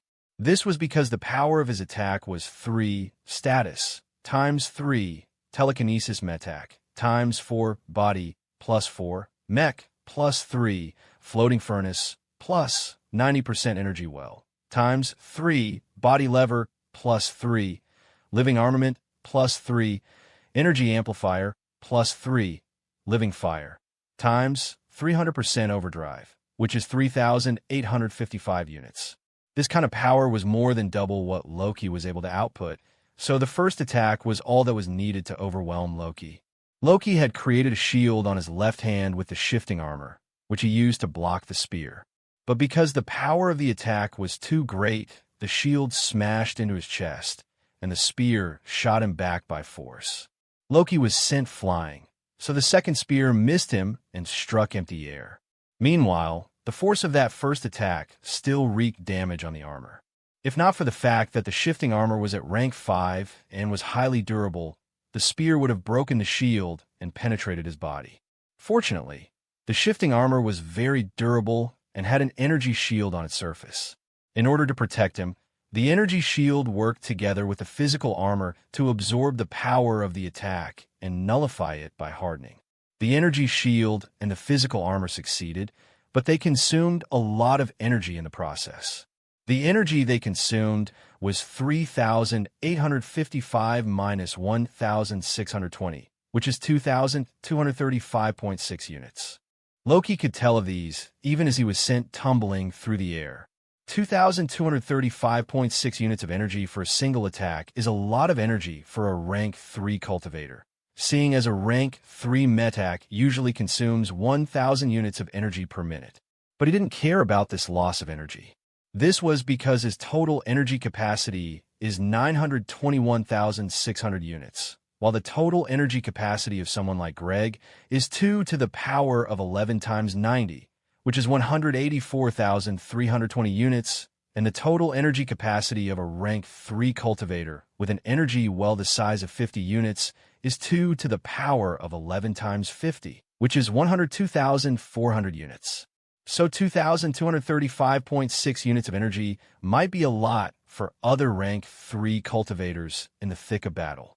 But this kind of energy loss is insignificant to him, where his rank 4 metacs are consuming about 100,000 units of energy per unit. He was so carefree that he smiled and said to himself, "Even if I stop regenerating energy, I can handle 411 more of those attacks. Of course, I shouldn't let that happen. I shouldn't let myself become a punching bag." He stopped smiling and became solemn as he said, "It seems it is time to take things up a notch." As he made this decision, his 2 feet crashed into the ground. He willed it, and spikes grew from the part of his armor at the soles of his feet. These spikes dug into the ground and granted him the friction needed to stop moving backwards. He halted his backward momentum, but Greg wasn't going to give him peace. The mech had chased after him when he was sent flying, so by stopping now, he allowed the mech to catch up to him early. Comments? Chapter 182. As the mech got close to him, Greg repeated what he had done earlier. He controlled the 2 right arms to thrust their giant spears one after the other at Loki's face. But this time, Greg made the mech attack from a higher angle, so that Loki would be pressed down when he is overwhelmed by the first attack, instead of being sent flying. This way, the second spear would be able to quickly nail Loki to the ground instead of missing like last time. In response, Loki did the same thing. His left arm formed a large shield that he held to block the black spear. What the bystanders saw was a silver and red giant mechanical weapon fighting a smaller but muscular black mechanical weapon. Both of them were humanoids, but one looked like it was bullying the other because of the difference in their size. But as they watched, something unexpected happened. The small, muscular mechanical humanoid weapon managed to block the attack of the white giant. The weird part was that the smaller mechanical humanoid weapon didn't seem to struggle to block the attack at all. Not only did it not jerk backwards after the giant spear with a spearhead the size of its head smashed into its shield, but even the ground beneath the feet of the smaller mech was not pushed down, cracked, cratered, or affected in any way by the residual power of the attack. It was as if there was no force behind the attack of the silver giant at all. But even weirder was that the small mech counterattacked with its sword and managed to pierce the sword through the mech and shatter nearly half of it.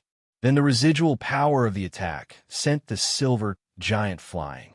It was a comical sight that should have stunned them into silence and disbelief if not for the scream of the pilot within the silver giant mech.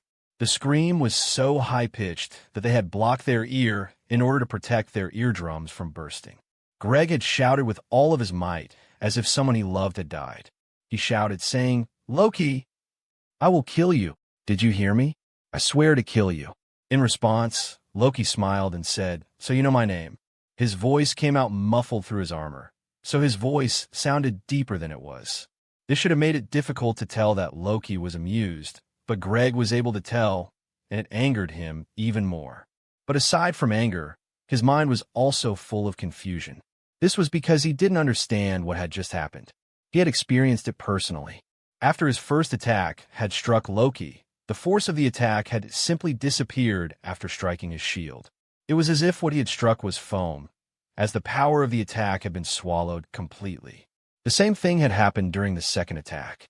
Then he had sensed danger as Loki thrust his sword at him. That unnatural behavior of his force had alerted him to danger, so he quickly took steps to avoid it. Loki had been aiming for his head, where he was in his cockpit. If he hadn't used the thrusters to shift the mech and dodge at the last moment, the sword would have killed him there and then. Instead of impaling him through the cockpit, the sword had pierced the side of the silver mech. The power of that attack was so great that the defense of his precious mech had crumbled like paper before the mech was sent flying. To be fair, the power of the attack hadn't sent him backwards with that much force. He had been the one to engage the thrusters to go along with the pushing force, and used it to create some distance between him and Loki. Now that things had reached this point, Greg wanted to kill Loki as much as possible. But he was also regretting picking this fight, because it appeared that he lacked the power to kill Loki and would have to suffer the damage to his ship and mech for nothing. Unfortunately for him, the decision of whether this fight would continue or not wasn't entirely up to him.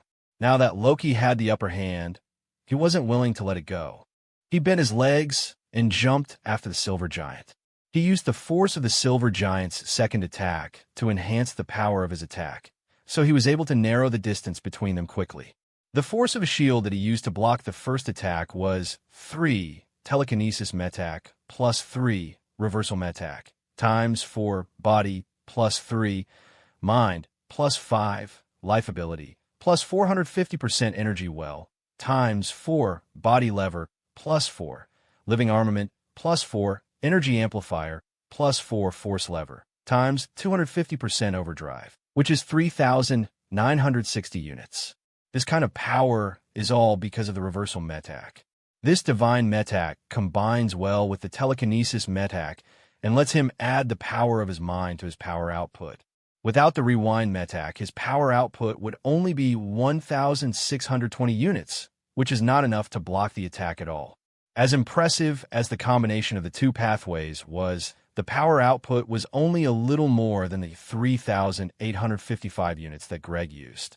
Despite the slight difference between them, the reversal metac was able to use this slight advantage to completely absorb all of Greg's power and make it look like he was powerless against Loki.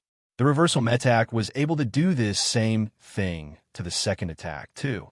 Then Loki used the reversal metac to enhance his power by fusing the power of the first absorbed attack with his own of 3,960 units to make an attack of 7,815 units.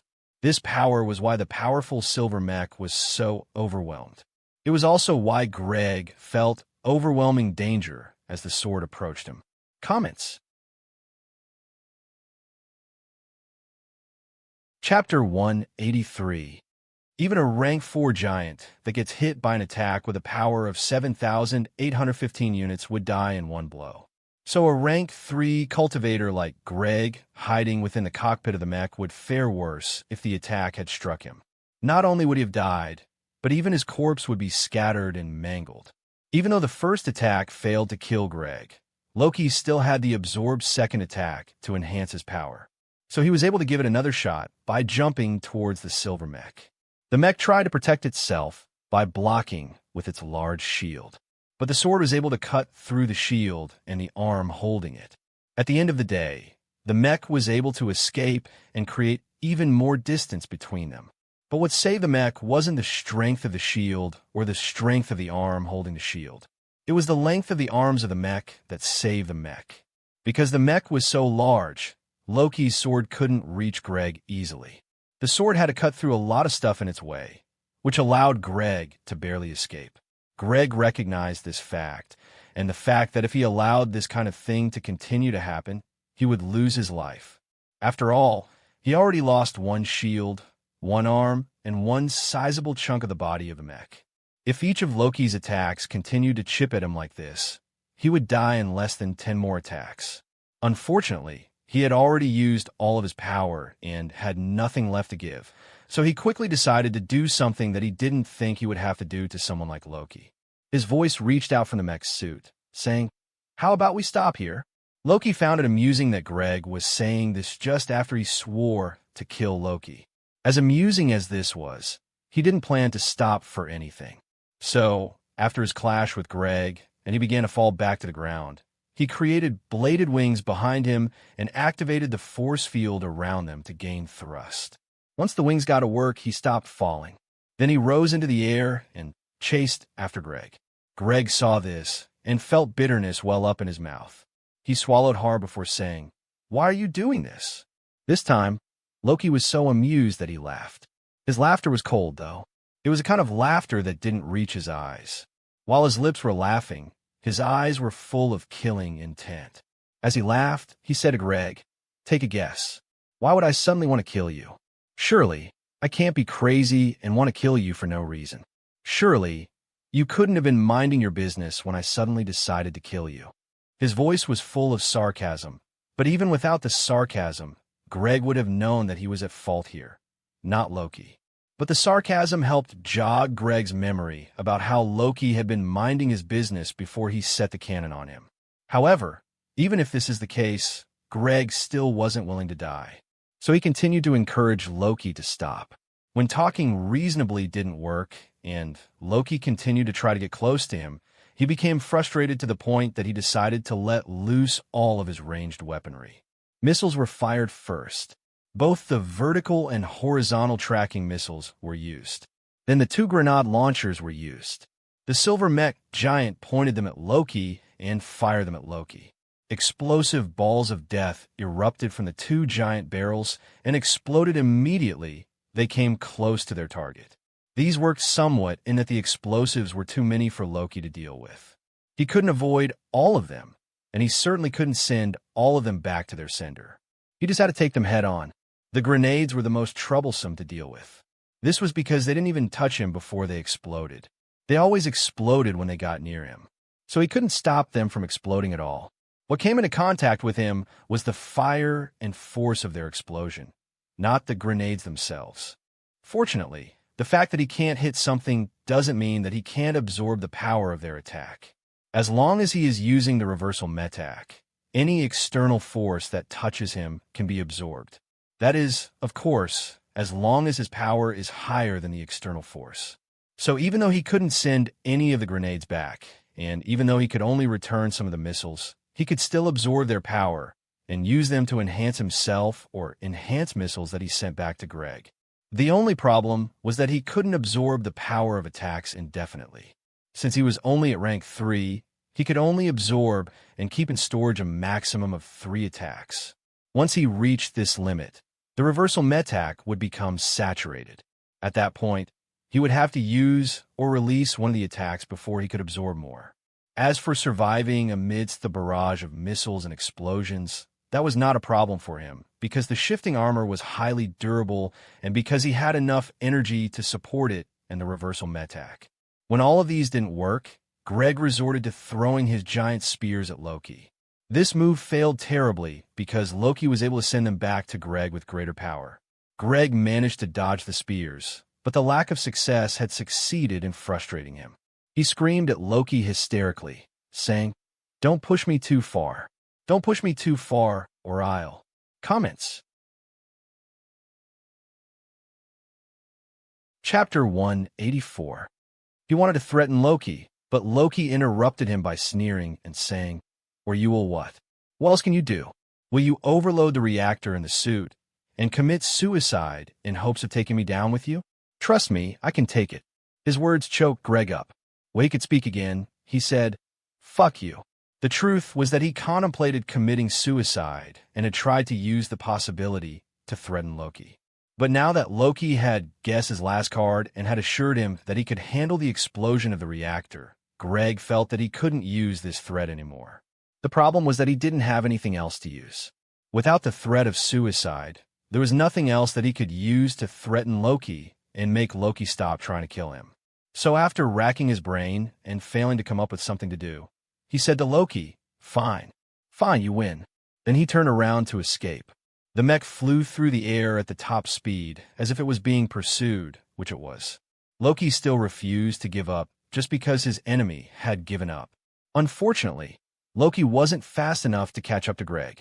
This was because the giant silver mech had lost a lot of mass during the fight in the form of grenades, missiles, spears, rocket fuel for the thrusters, a shield, an arm, and a portion of its body, so it was lighter now. The thruster was still intact and at full power, so the mech was able to reach higher speeds than it could at the start of the fight.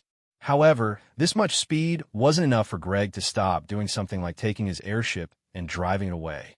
Not only was it possible for Loki to catch up to him while he was busy getting out of his mech and trying to make the airship escape, but it was also possible that the airship wasn't faster than Loki, so Loki could catch up to him on the airship even if he managed to get it moving early.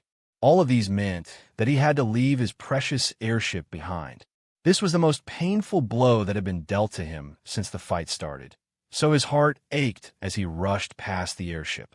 As he ran away, he said to Loki, "I will be back for my airship." In response, Loki laughed and said, "I will be waiting." This time, his laughter was sincere. He didn't get to kill Greg yet, but the thought of how Greg had threatened to kill everyone on the small dirigible to get the airship and how Greg had spent a lot of money to upgrade the airship made him feel joy from the bottom of his heart. He laughed boisterously as he went to the airship and drove it to land. Then he switched it off and took the keys. This was a bad idea, since he wouldn't be able to use the airship to escape in case of emergencies.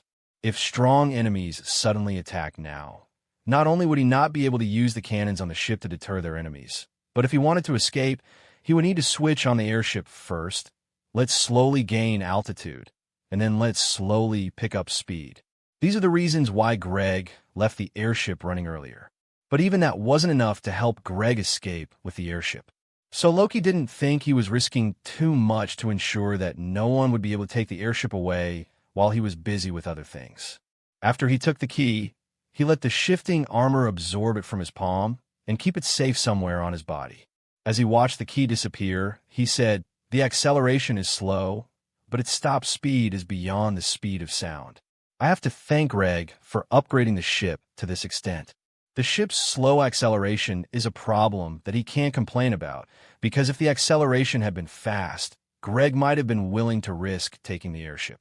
It was the fact that the ship would take too long to reach its top speed that finally convinced Greg not to take the risk and allowed the airship to fall into his hands. So he couldn't complain about it at all. When he thought of how distraught Greg was about this loss, he laughed again. Then he rose into the air to overlook the battlefield. He saw that the fighting had stopped. This didn't surprise him because the people he came with were too busy running for their lives to attack the city. So he shouted to them, saying, "He is gone now. Let's get to work." Everyone breathed a sigh of relief when they heard this. It felt as if a great weight had been lifted off their shoulders.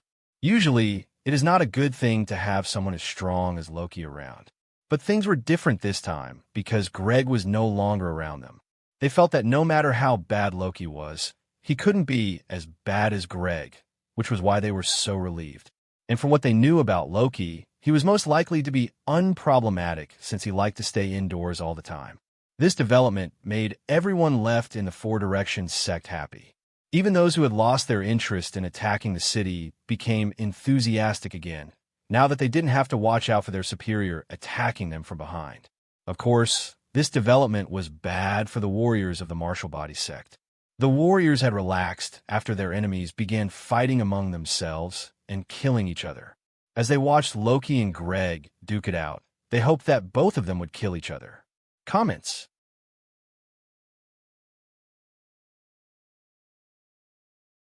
Chapter 185. Unfortunately, for the warriors of the Martial Body sect, they didn't get their wish. Not only that, their enemies still had strength to spare after fighting each other. Now that their enemies had settled their infighting and were focused on the city again, nothing good could happen. The only saving grace was that they outnumbered the people of the Four Directions sect. 22 people from the Four Directions sect, including Greg, had come for the attack. Greg was gone now, and so was the poor man that he shot to death earlier. This left 20 people who could still fight. On the other side, the warriors of the Martial Body sect still had 89 people after Greg bombarded their ballistae and walls, killing the people there at the time. So they outnumbered the Four Directions sect by more than 4-1. This fact bolstered their courage. Not that they needed to fight. They could always create their courage out of thin air. As it turned out, the ability to create the courage to fight with their Tao heart refining technique came in handy, because they quickly lost the advantage of numbers after 4 beast masters released a swarm of wasps, a pack of wolves, a large vine plant, and an army of snakes. The large vine plant was a single plant, but it had tens of vines that it used as appendages to ensnare and attack everything around it. So this single plant was easily worth 20 people. Together with the other enslaved beasts and insects, the Four Directions sect quickly outnumbered the warriors. And this was just with 4 beast masters. There were still 16 other cultivators from the Four Directions sect yet to make a move, so it could be said with certainty that the 89 warriors had been surrounded by 20 enemies. As the fighting started, Loki examined all of their enemies with the power identification ability. He did this to make sure that there was no one he should be wary of. When he saw that there were truly no rank 4 enemies among the warriors, he sighed in relief and said, "That makes one thing that Greg was right about. They really haven't replaced the rank 4 giant that was killed." Then he smiled and said, "Time to earn merit points." As he said this, he raised his sword and charged at the enemy. By charging, he was actually flying towards their enemy. But even before he reached them, he equipped his rail guns and fired armor-penetrating rounds at them. Most of the warriors were rank 3 cultivators with level 2 Tao heart status, so their power didn't reach 1,000 points in power. This is why the cannonballs were able to easily kill them. Since the power of his ranged weaponry was 3 telekinesis times 3 mind plus 450% energy well times 5 life ability plus 4 energy amplifier plus 4 force lever plus 4 living armament times 250% skill, which was 956.25 units of power, he could take them head-on with just his rail guns. This time, he didn't have to carefully target where to shoot to kill the enemies. He could just aim for their heads, and the bullet would smash into their heads, overwhelm the defenses of their strong skull, and break open their heads for the world to see. He didn't have to target their heart and lungs at all. Even the transformation cultivators were not safe from his bullets. Both their phantom armors and their bodies were pierced through by his bullets. This sight brought a smile to his face, and he said in delight, "It was a good thing that I brought the force lever metac and the energy amplifier metac. Their addition and the upgrade of my life ability has really taken my power to the next level." This is true, but what has gone unmentioned is his large energy well and the fact that he is using rank 4 metacs to fight. These 2 factors are playing important roles in making him so strong despite the lack of a Tao status. So just his guns were enough to kill everyone. Only the 2 strongest among the warriors with level 3 Tao status required more power from him. One of the 2 was a giant cultivator. She had a power of 3 status times 3 giant bones times 3 body plus 3 life ability plus 53% energy well times 3 bull strength plus 3 boar strength plus 3 rhino strength times 300% overdrive, which is 586.79 units. The other one was a transformation cultivator and had a similar level of power. But only the transformation cultivator required him to fight head-on with his sword. As for the more powerful giant cultivator, Loki resorted to sniping the areas between her rib cages to bring her down. This was because it was the easiest way to gain access to her heart. Even if he had been absent, the 20 people of the Four Directions sect would have won with minimal casualties. But thanks to him, they were able to kill all 89 warriors without losing a single one. After the battle was won, everyone was tired. Some of them were even panting, but all of them were relaxed or happy. A few of them even had a smile on their faces. But even though they had defeated the defenders of the city, no one moved to claim the spoils of the city. They all stood around, looking at Loki and waiting for instructions. Loki thought about the situation before nodding and saying, "Let's take the city." This was a dangerous situation since they had wasted so much time taking the city and reinforcements could come soon. But no one argued with Loki, no matter how uncertain they were about the decision. However, the fact that they didn't argue with him didn't mean they would do what he said. The fact that he was able to defeat Greg and send their tyrant of a leader running only meant that they had to be more cautious with Loki than they were with Greg.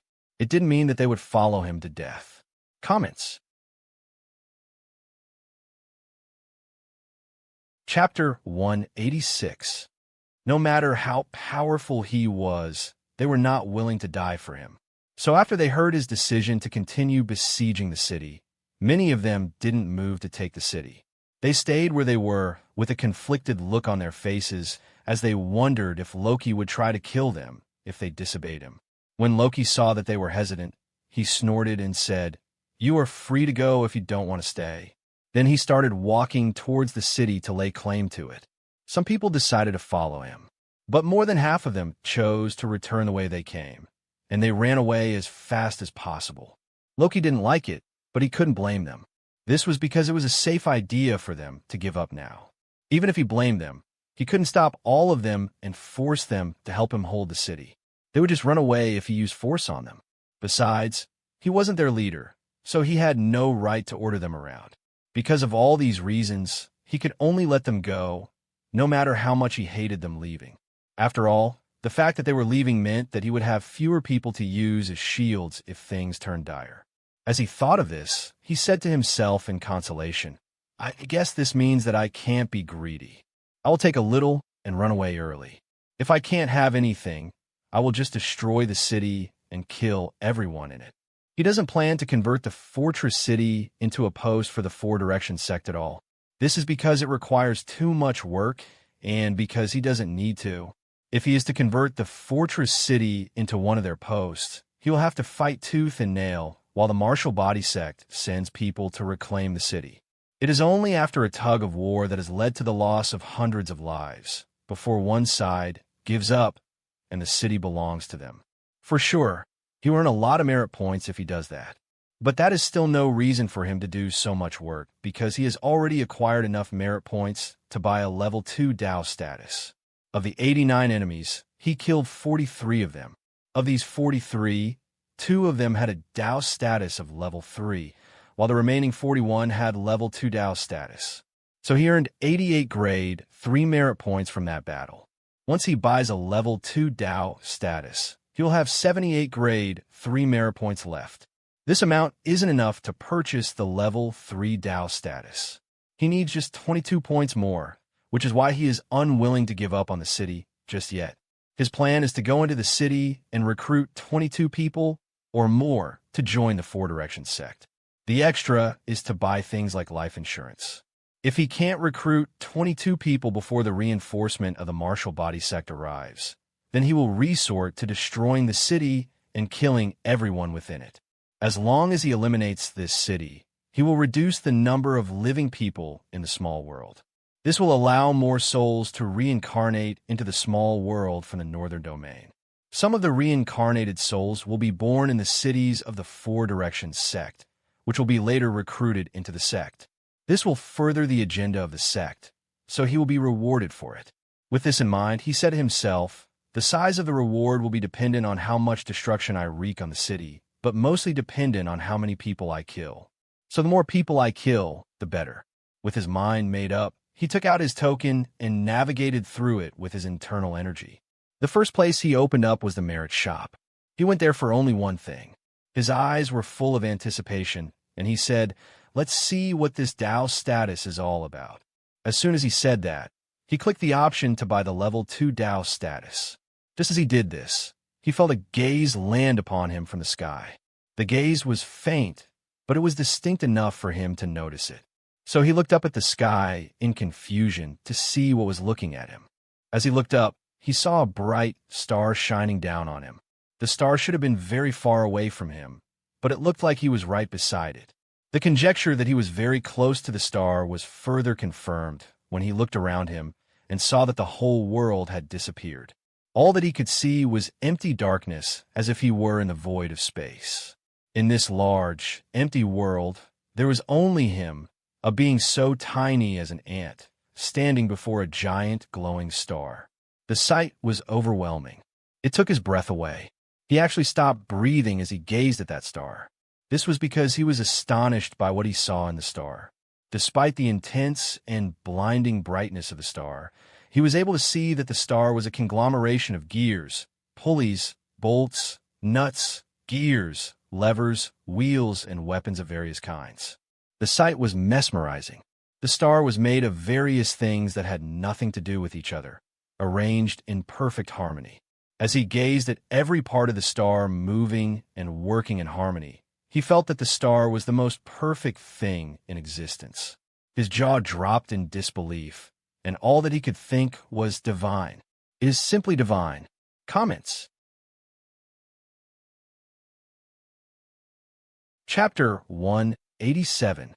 If this star were to claim to be the most perfect thing in existence, he would accept that boast as the truth without hesitation. But this didn't mean that he didn't want to know what the star truly was.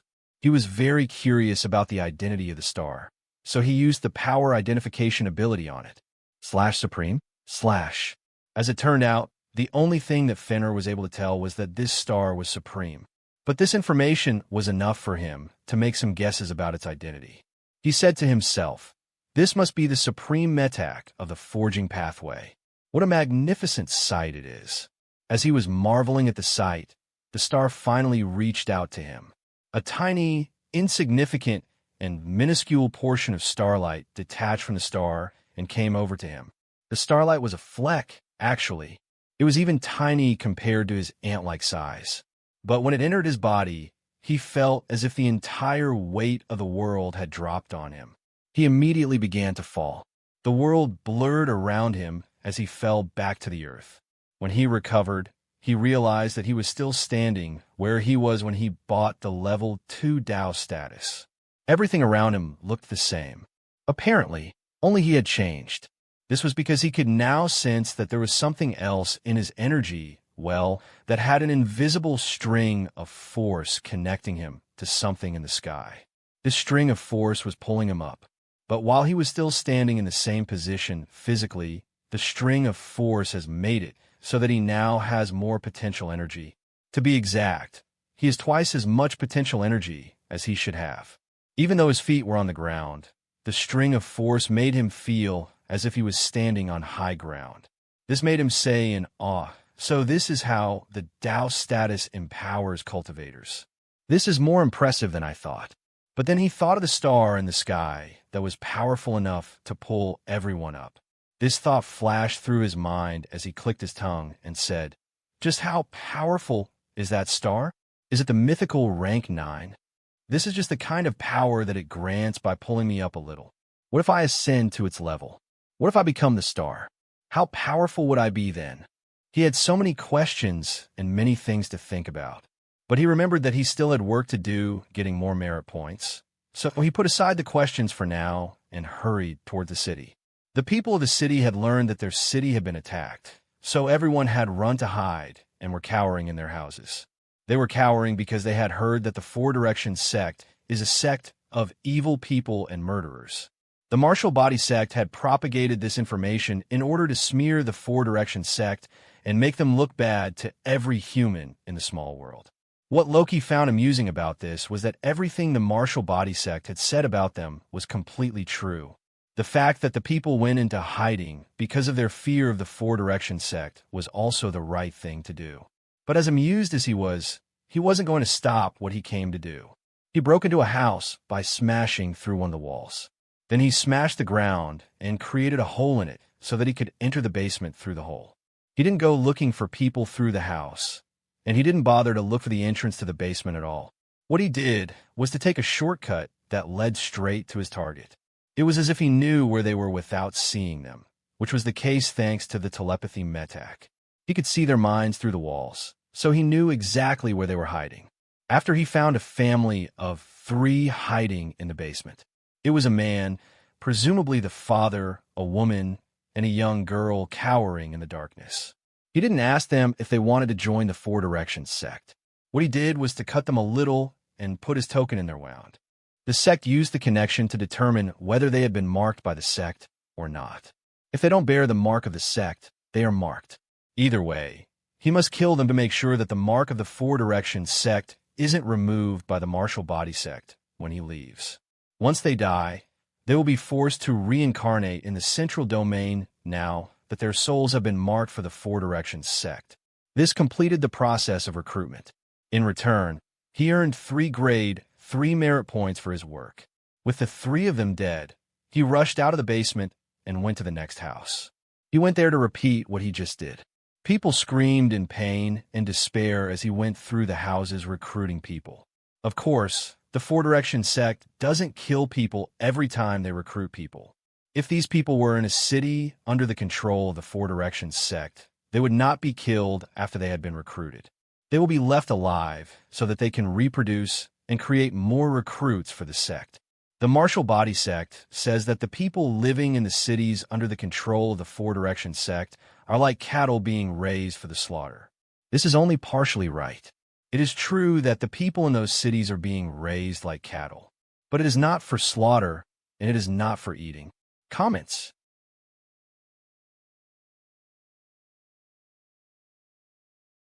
Chapter 188.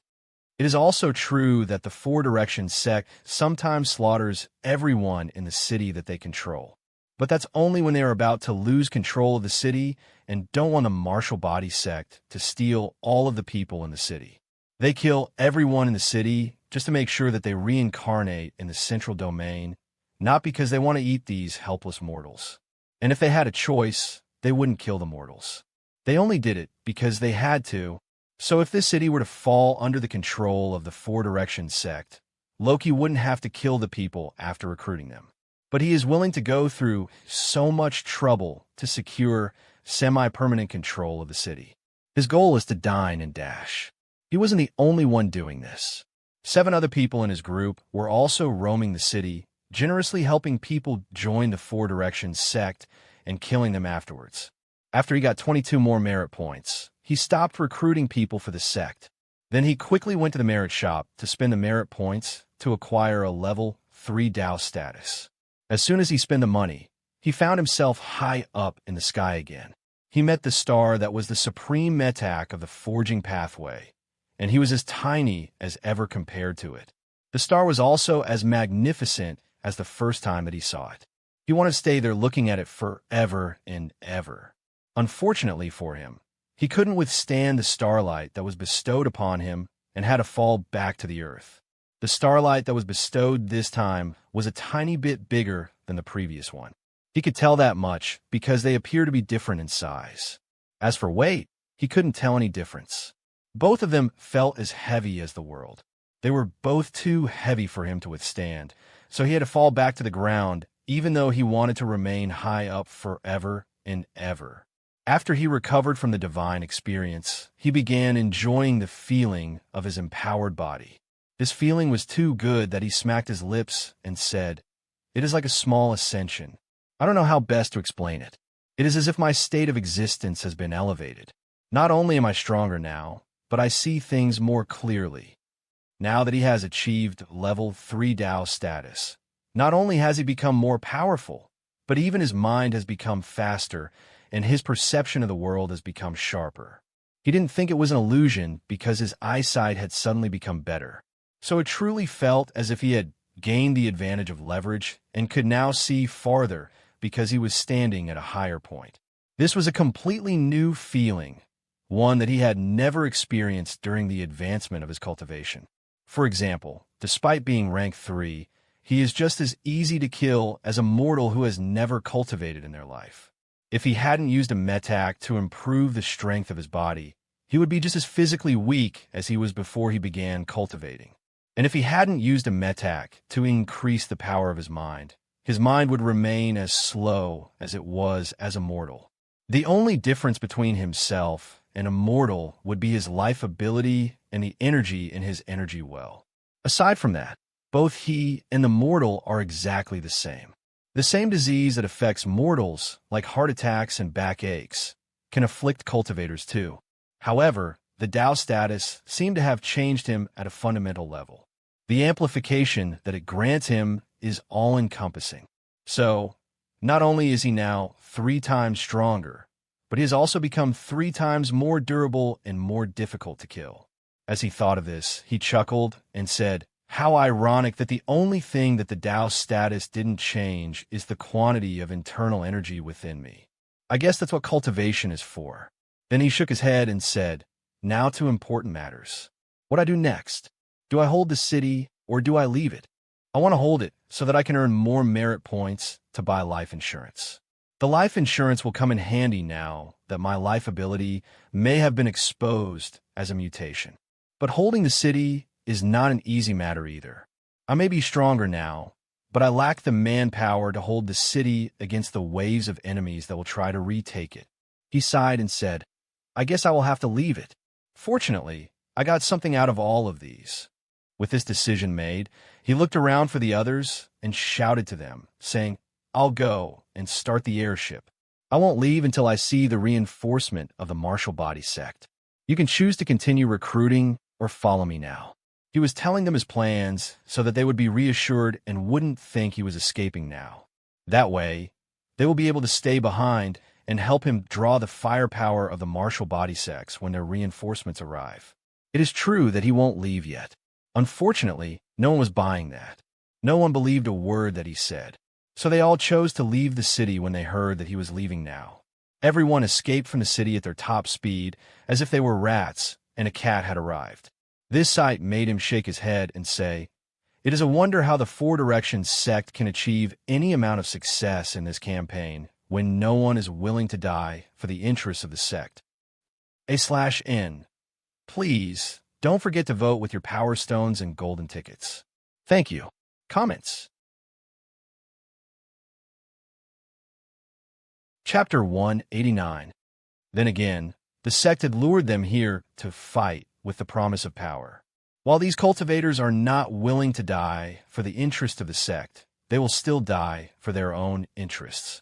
He said this to himself while he, too, was leaving the city with all of his might, as if he was being chased. Now that his power had improved, he was 3 times as fast, so he was able to leave the city far ahead of the others. He went to the airship and started up. Then he waited for the others to get on board before he made the airship rise up to gain altitude. Throughout this process, he didn't deactivate his life ability and put away the shifting armor. He kept it on for protection, as he didn't trust the people around him. He didn't want to be caught off guard the way that he was when Greg had suddenly attacked everyone. Besides, this was the battlefield, and anything could happen. So it was best to be prepared. When the airship rose high enough, he controlled it to move towards the city. Then he began preparing the cannons to fire in the city. While the cannons were being loaded with ammunition, he made the airship move around the city in a circle. This was to let it pick up speed so that it would be easier for the airship to escape when enemies arrive. He was sure that what he was about to do would anger the people of the martial body sect, who never kill recruits for any reason. So he was preparing his exit strategy. Even if he escaped now, he knew to prepare for future retribution from them, because the last person who had started the massacre of a whole city had been ambushed by the martial body sect in a rather unorthodox way that no one believed happened. Even though he would incur the wrath of the martial body sect by opening fire on the city, he was willing to do it for merit points. But before the cannons could finish loading, he saw an airship rushing towards them in the distance. At any other time, the sight of an airship would make the people of the Four Directions sect relax, as they are the ones who like using technology. But Loki knew that the people of the martial body sect could use technology when they became desperate or angry enough, so he became wary of the airship. The only reason he hadn't chosen to run away immediately was that this airship was coming from behind, which is the area under the control of the Four Directions sect, so it should be one of their allies. An airship ridden by the martial body sect and carrying their reinforcement should come from the sides or from the front, as those are the places where their posts are. The fact that this one is coming from the back suggested that it was an ally, but Loki still didn't relax. He took a pair of binoculars and used them to determine the identity of the people on the incoming airship. When he saw little people without tattoos and some with bodies made of metal, he finally relaxed. Then he said to the other people, "It seems that we are allies, but I wonder what they are doing here. So let's be cautious." He didn't call them, so he doesn't know what they are here for, but he made up his mind to give them the city if they wanted it. For now, he put a hold on his plans to fire on the city in favor of waiting for their allies and seeing what they are here for. As for his plan to make the airship pick up speed, that was still going on, and he even expedited the process by moving the throttle lever to the maximum. A few seconds later, the airship arrived.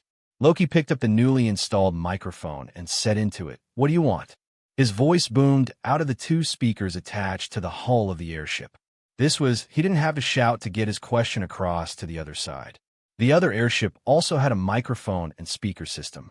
Their captain used it to say, "Where is Greg?" Loki replied, saying, "Greg is not here." "Then, what is his airship doing here if he is not here?" asked the captain. Loki said, "He left it here after he left." Then he said with impatience, "Is there going to be a problem? If what you want is the city, you can have it. I won't fight you for it." The captain said in reply, "Wait a minute. I want to confirm something first." Just as the captain was saying this, he roared into the communication channel of the captains, saying, "Where the hell are you, Greg? Is all of this a joke to you? Do you think I won't dare to kill you?" The shouting got Amelia's attention, who immediately said, "What is it? What is going on over there?" The captain, Ivory, said, "It is Greg. He left the battlefield.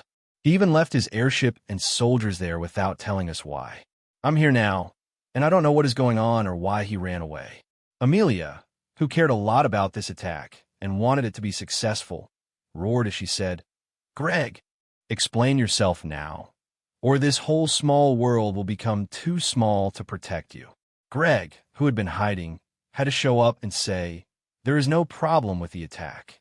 It is just that one of my subordinates tried to kill me, so I had to run away." His words caused the entire communication channel to descend into laughter. They all laughed wholeheartedly and without pity. They didn't sympathize with him at all. If anything, they were hoping that their laughter would humiliate Greg even more. Comments.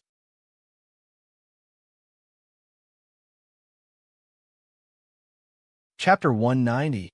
As they were laughing, Amelia's angry voice cut through the laughter and shut everyone up because she said, "Shut up." Everyone shut up immediately, so the communication channel became as quiet as a graveyard. This allowed everyone to hear what she wanted to say clearly. She said to Greg, "What did you do?" Seeing as she was as serious as a heart attack, he decided to tell the truth. So he said, "I might have attacked him. It was a joke, of course, but he took it seriously and thought that I wanted to kill him. He wanted to kill me for the prank, so I left in order to preserve harmony." This wasn't exactly the truth, but it is the best truth that he can bear to tell. He is just too embarrassed to tell the whole unadulterated truth. But what he feared came to pass. Amelia snorted and said, "Ivory, go and ask his subordinates what happened. I want multiple accounts, so I will know who is lying." Before Ivory could acknowledge her order, Greg decided to step up. He facepalmed and said, "Fine, I'll tell the truth. I tried to kill him, but he was too strong and nearly killed me, so I ran." Then he said sarcastically, "Is that what you wanted to hear? I was at fault? Are you happy now that you've heard it? I hope you're happy." Amelia said to him in a stern voice, "Don't talk to me with that tone." Greg, who wanted to keep talking, quickly said sorry. Then he kept quiet and hoped for the best. Unfortunately for him, the best didn't come. Amelia said again, "Ivory, go and ask his subordinates what really happened. Make sure to ask multiple people so that we can get the full picture of what happened." This time, Greg didn't interject, so Ivory was able to say, "Got it, boss." Greg groaned where he was. He groaned even harder when, a few minutes later, what he didn't want to see happened. Ivory came back and said to the voice channel, they came to the city and breached it without any issue. But problems began when his subordinates went to attack the city. Greg attacked them from behind and killed one of them. They were on the ground on the way to the city when the friendly fire occurred. Greg was on the airship and in control of it. He attacked his subordinates with the cannons. When this killed one of them, he turned the cannons on another person and attacked them too. The second person he attacked was the same person who stood up for him and supported him when he suggested this attack mission to his subordinates. So instead of appreciating this subordinate or rewarding him, Greg tried to kill him. The rest is as Greg said. The subordinate refused to back down. Greg lost spectacularly after a few rounds of fighting. He had to escape, or he would have died. His urgency to escape was so great that he left his airship behind. With Greg gone, his subordinates went on to attack the city without fear of their captain firing on them. They killed the defenders of the city before they went into the city to do some recruitment. They were about to destroy the city when I arrived. Then Ivory finished by saying, "That is all I know." Amelia didn't reply immediately. She was silent for a while, which made the atmosphere in the communication channel unnerving. Where she was attacking the other city, she was actually gritting her teeth in anger. At that moment, she wished she could get her teeth on Greg and tear him apart. After she got a hold of her anger, she said, "Is that so?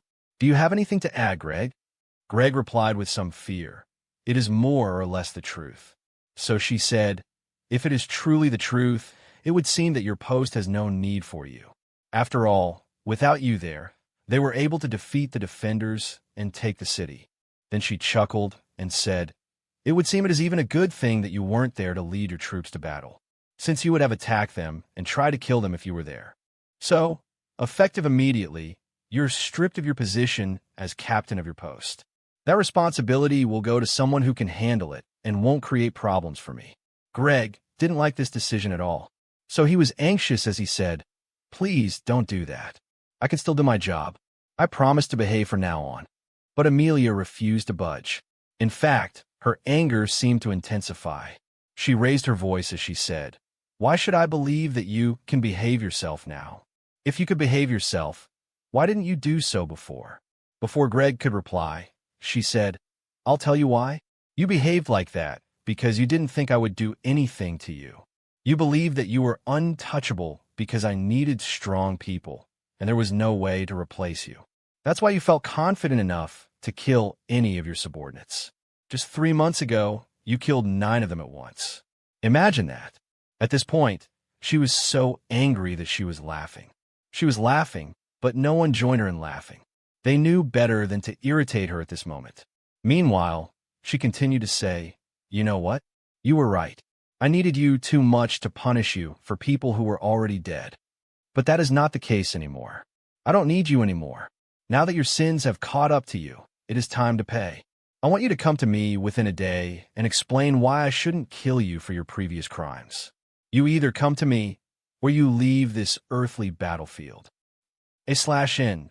Please, don't forget to vote with your power stones and golden tickets. Thank you. Comments. Chapter 191. If I don't see you in 24 hours, I will discharge you from the army and set a bounty on your head. That way, you will be hunted throughout this small world. Good day. After she said this, she used her token to wield her authority as commander to cut Greg down from captain to the position of a normal soldier. This demotion is only temporary.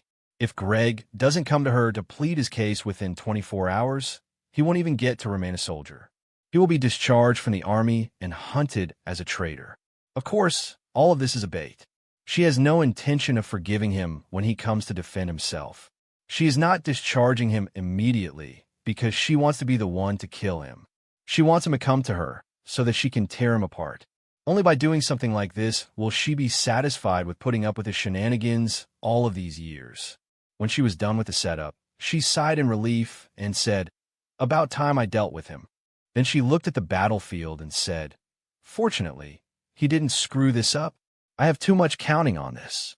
When she saw that everything was going well on her side, she took her token and began using it to issue orders. Her voice was stern as she said, "Ivory, secure that city and update me frequently on every event. As for the rest of you on the front lines, it is time to act. Attack every enemy city in front of you. It is time to put the burn on the Marshall body sect. Call me if you need help." With this order, the entire front line began to boil. This was because the Four Directions sect was orchestrating a shock campaign, something only the Martial Body sect usually does on this battlefield. Earthly Battlefield E6-137. The initiative has always been in the hands of the Martial Body sect. They have to be proactive, or they will never be able to close this battlefield. Because of what's at stake for them, the Martial Body sect has invested a lot of manpower in this battlefield. An example of this high level of investment is the fact that every 3 fortress cities on the front line that belong to them are manned by a rank 4 cultivator. The rank 4 cultivator will stay in one city, but will be able to quickly reinforce the 2 cities on their left and right. This way, it will be very difficult for the Martial Body sect to lose a city.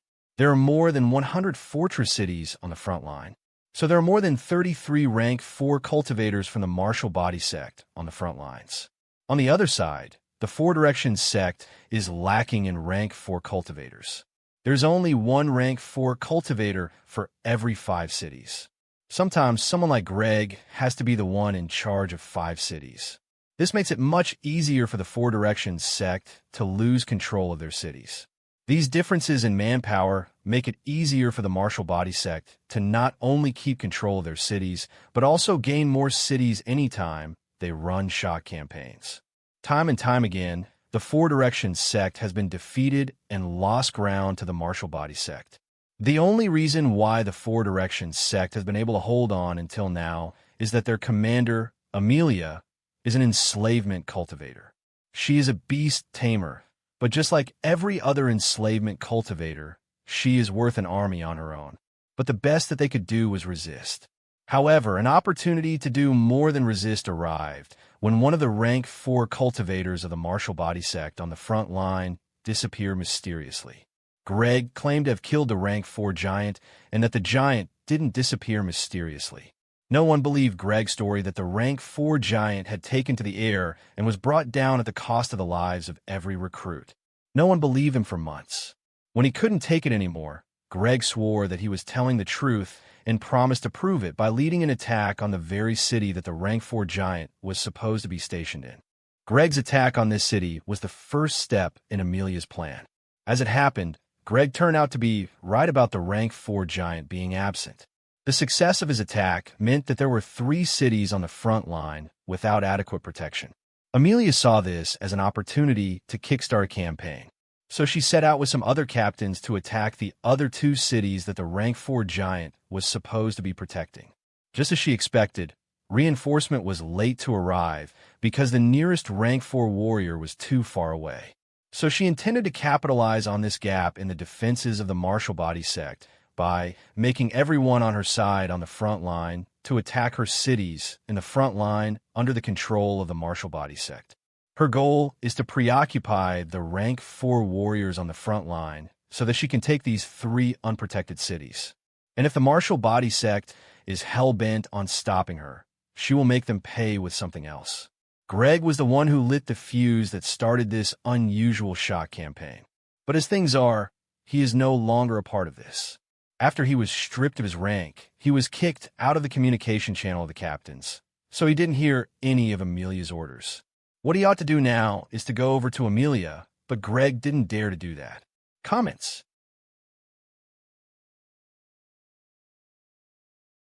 Chapter 192. Instead of going to what he was sure would be his death, he rushed to the portal at the back of the small world and took a train out of the earthly battlefield. On his way to the train, he said to himself with bitterness, "Fortunately, I don't need anybody's permission to quit the mission and leave.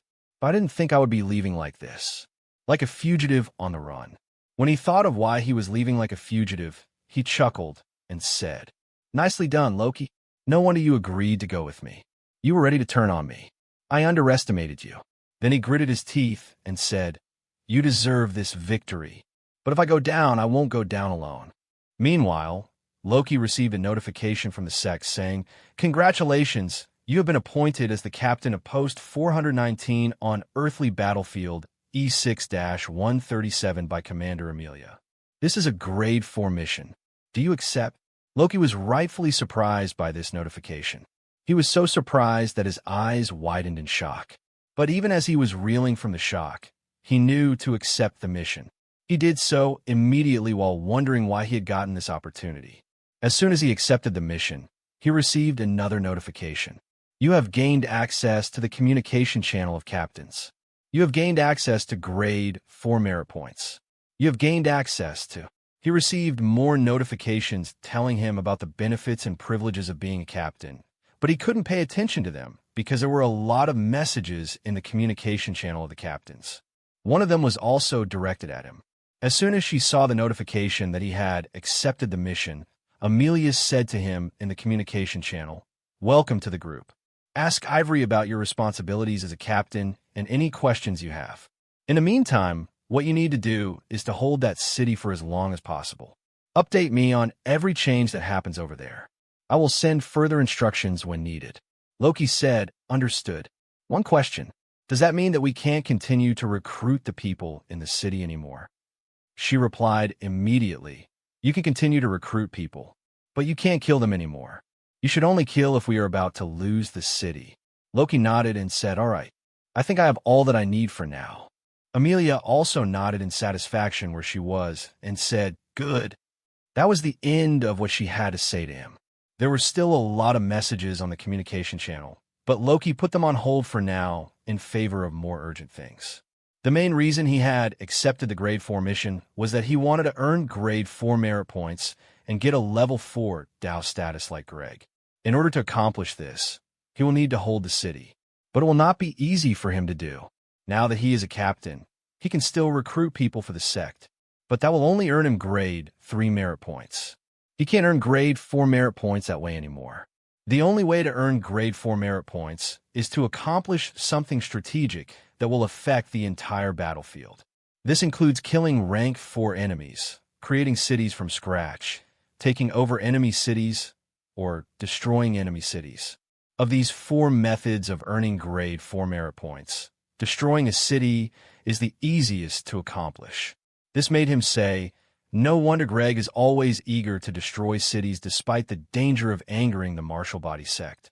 Now that I am a captain, it is not such a bad idea." He was already willing to destroy the city to earn grade 3 merit points. Now that he could earn grade 4 merit points by destroying the city and killing everyone in it, he is more eager to destroy the city. Unfortunately, he can't destroy this city just yet because his superior officer wants him to hold the city. Until he has earned level 4 Dow status, he won't entertain disobeying her so that she won't take away his rank as a captain. So he said to himself, "Until I earn the 10 grade 4 merit points needed to buy a level 4 Dow status, I have to listen to her. But holding the city won't be easy at all. I will need more men." Since he needed more people, he went to the communication channel of Post 419 and said, "You might have already learned what happened since we went on the mission. What you definitely haven't heard is that I have become the captain of the post. Right now, we have been ordered to hold this city. I will be issuing the order now, so you must come or pay a fine. If it is any consolation, there is less danger because we have received reinforcement from another post. And I've heard that more reinforcements are on their way, so you have very little to worry about. You can come here with peace of mind to earn merit points." He lied about the news of more reinforcements, but he felt no shame doing so. After saying what he needed to say to convince them, he used his authority as captain to issue an order. This is an order backed by the sect, so they have to obey or they will be fined. He got this support from the sect because he is issuing an order in line with the objectives given to him by his commander. So even if he were Greg, the sect would still support this order, no matter how unreliable he is. His subordinates received the order immediately wherever they were in the small world. And while some of them grumbled, most of them were happy with the development. Comments. Chapter 193. They were happy with the current situation because Greg was gone and because what Loki was doing had gained the support of the sect, which meant that he was unlikely to be using this mission as an opportunity to kill them. While they didn't completely believe everything that he said, they believed that this was a good opportunity for them to earn merit points. If it were Greg who gave the order, they would have chosen to pay the fine if they could afford it. Nothing Greg could say could convince them to risk their lives for anything. Not after they heard how he had attacked them when they turned their backs on him. But since it was Loki who gave the order, they decided to give it a shot. They had heard some good things about him, for them to be hopeful about his leadership. After he gave the order, Loki had to make a decision between two important choices. He rubbed his chin and said to himself, should I go and bring them here? Or should I use this time before they get here to recruit more people and earn more merit points? If I go and get them, I will have to share the people in the city with them. But in exchange, they will be able to quickly help me secure the city, which means I will earn grade 4 merit points. The grade 4 merit points are more important than the grade 3 merit points. Besides, I won't be able to earn the grade 3 merit points until this city has been deemed as under our control by the sect. That's when I will earn the grade 4 merit points too. Since I can only earn the 2 of them at the same time, I should just prioritize the most important one. That means I should go and bring them. After coming to this conclusion, he sighed and said, it seems being a captain won't be easy. On the bright side, I can still destroy the city if this doesn't work out at the end. I wonder how many merit points I will earn for destroying the city. He wondered about the answer to that question before he said to Ivory through the speaker system, I will be back. I want to go and bring my people. Ivory said in reply, okay, I'll be waiting. Then Loki turned the ship in the direction of his post. The ship had been building momentum since, so it quickly zipped away at top speed now that he let it. On the way to the post, he went through the communication channel to learn what was going on. It was while he was doing this that he saw Greg's messages and learned what had happened before Greg was dismissed from his position. What he read made him laugh and say, serves him right. He will not be missed. In fact, I hope that crazy bastard dies. I hope he dies while begging not to be killed. After laughing, he shook his head and said, I wonder why he wanted to kill me, though. I was even supportive, and I was on his side concerning the mission. Did he think I disrespected him somehow? Or was his attempt to kill me related to his mutated life ability? When he thought of this possibility, he shook his head and said, surely it can't be about his mutated life ability, right? He never revealed it, and I never mentioned his mutated life ability to anyone. Or was it about my mutated life ability? Was he jealous of me? Or did he think that it was a front that I possessed one too? This possibility made him shrug and say, it could be anything with that crazy fellow. Who knows what is always going through his head? So it is a good thing that he was stripped of his rank.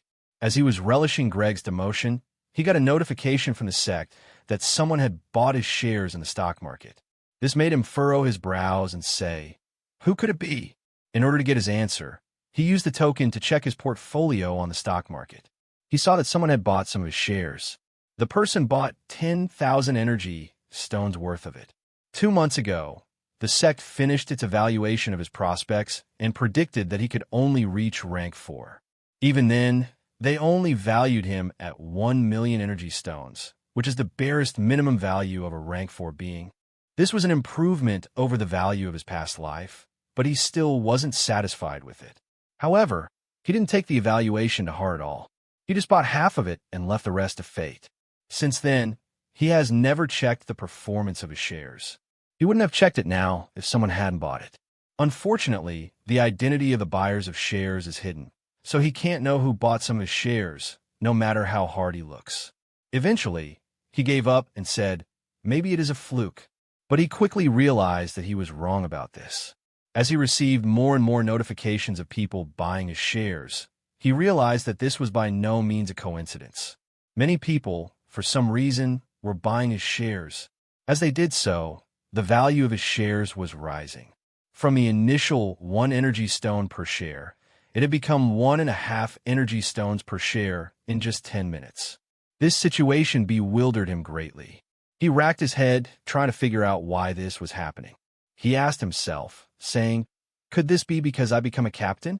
Are the people buying my shares the other captains, or the normal soldiers on the battlefield? After all, who knows me and would be interested in investing in my future? Comments. Chapter 194. When he couldn't figure it out, he sighed and said, I wonder if Greg went through something like this. As he thought of the performance of Greg's shares, his eyes lit up, and he said to himself, Let me check to see if the value of his shares has fallen since he got demoted. If his value fell, then it is highly likely that the position of captain has a lot to do with the rise and fall of the value of shares. With that in mind, he quickly went to search for Greg's portfolio. As it turned out, Greg's shares were truly falling in value. What he saw was that people were selling Greg's shares en masse. It was a mass exodus of those who had faith in his future. This led to the value of his shares falling rapidly. This sight made him laugh again and say, "Serves him right." But as amused as he was, and as much as he wanted more bad luck to befall Greg, he couldn't guess what was currently happening to Greg. Greg had successfully escaped from earthly battlefield E6-137. He took the train out and alighted on the other side of the world barrier. From there, he boarded an airship leaving the edge of the central domain. Greg stood on the deck and looked at the world barrier with a complicated gaze. He was looking specifically in the direction of earthly battlefield E6-137, a battlefield for which he has mixed feelings. As he looked at the small world that he had spent the last 9 years in, he said to himself, "It was my refuge and also my prison. I hated and also loved it. But now, I can't have it regardless of what I think of it." He didn't have to stay in earthly battlefield E6-137 for so long, because he had earned enough merit points to buy a level 4 Dow status. Of course, he wasn't wasting his time fighting on the battlefield for long either. He was fighting to earn the merit points that he needed to acquire the secret method for upgrading his core metac from rank 3 to rank 4. However, the main reason he had stayed in earthly battlefield E6-137 for so long was that he didn't want to leave it. If he had wanted the secret recipe for the rank 4 floating furnace metac that badly, he could have gotten it from a cultivator, not the sect. But he didn't go asking someone for the method to advance his core metac with the floating furnace life ability to rank 4, because, as dangerous as fighting on the battlefield for merit points was, it was much safer than revealing to anyone what his life ability was. So was the inherent safety that earthly battlefield E6-137 granted that he stayed for so long. This is why he was always telling people that he didn't need to be in earthly battlefield E6-137, risking his life with them. His stay there was by choice, and he was quite pompous about it. Unfortunately for him, he didn't realize the value of what he had until he lost it. It was now that he didn't have that option anymore that he felt the loss of his safe refuge. As he was reminiscing about the past, someone beside him said to him, "It is beautiful, isn't it?" Even before looking, he felt the scorching heat. The heat was so great that he felt as if he was about to lose a layer of skin. This was even though his body had been refined into a metal. So if his body were normal flesh and blood, he would surely be dead by now. This realization rushed through his mind like lightning. When it flashed and exploded into understanding, his body seized. He wanted to look, but his body refused to move. His heart was beating like it wanted to jump out of his chest, and he was screaming inwardly, but his body still refused to move. He was seized by great fear while the heat from an unknown source continued to roast him. This continued to be the case for 4 minutes. By then, his clothes had caught fire and burned away from his body. So he was now completely naked as the day he was born. After this ordeal, he had also gone through the 5 stages of grief from denial to acceptance. It was a gruesome experience that he would have wished only his enemies get to experience. After he accepted his situation, the fear receded like a tide. Without fear to hold him down, he was finally able to move. So he turned sideways to look at the person who spoke to him.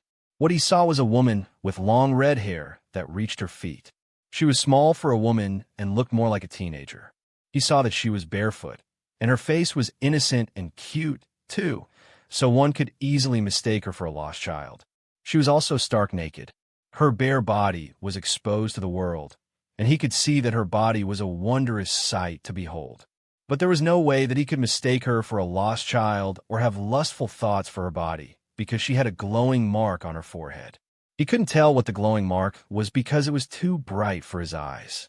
Just looking at the star made his eyes and head hurt, so he looked away from it after glancing at it once. What he had seen and experienced was enough to tell him the identity of this woman. But if that wasn't enough, there was also a ball of fire floating beside her head. This ball of fire was the source of the heat that had been scorching him all along. When he laid eyes on it, all hope drained out his face.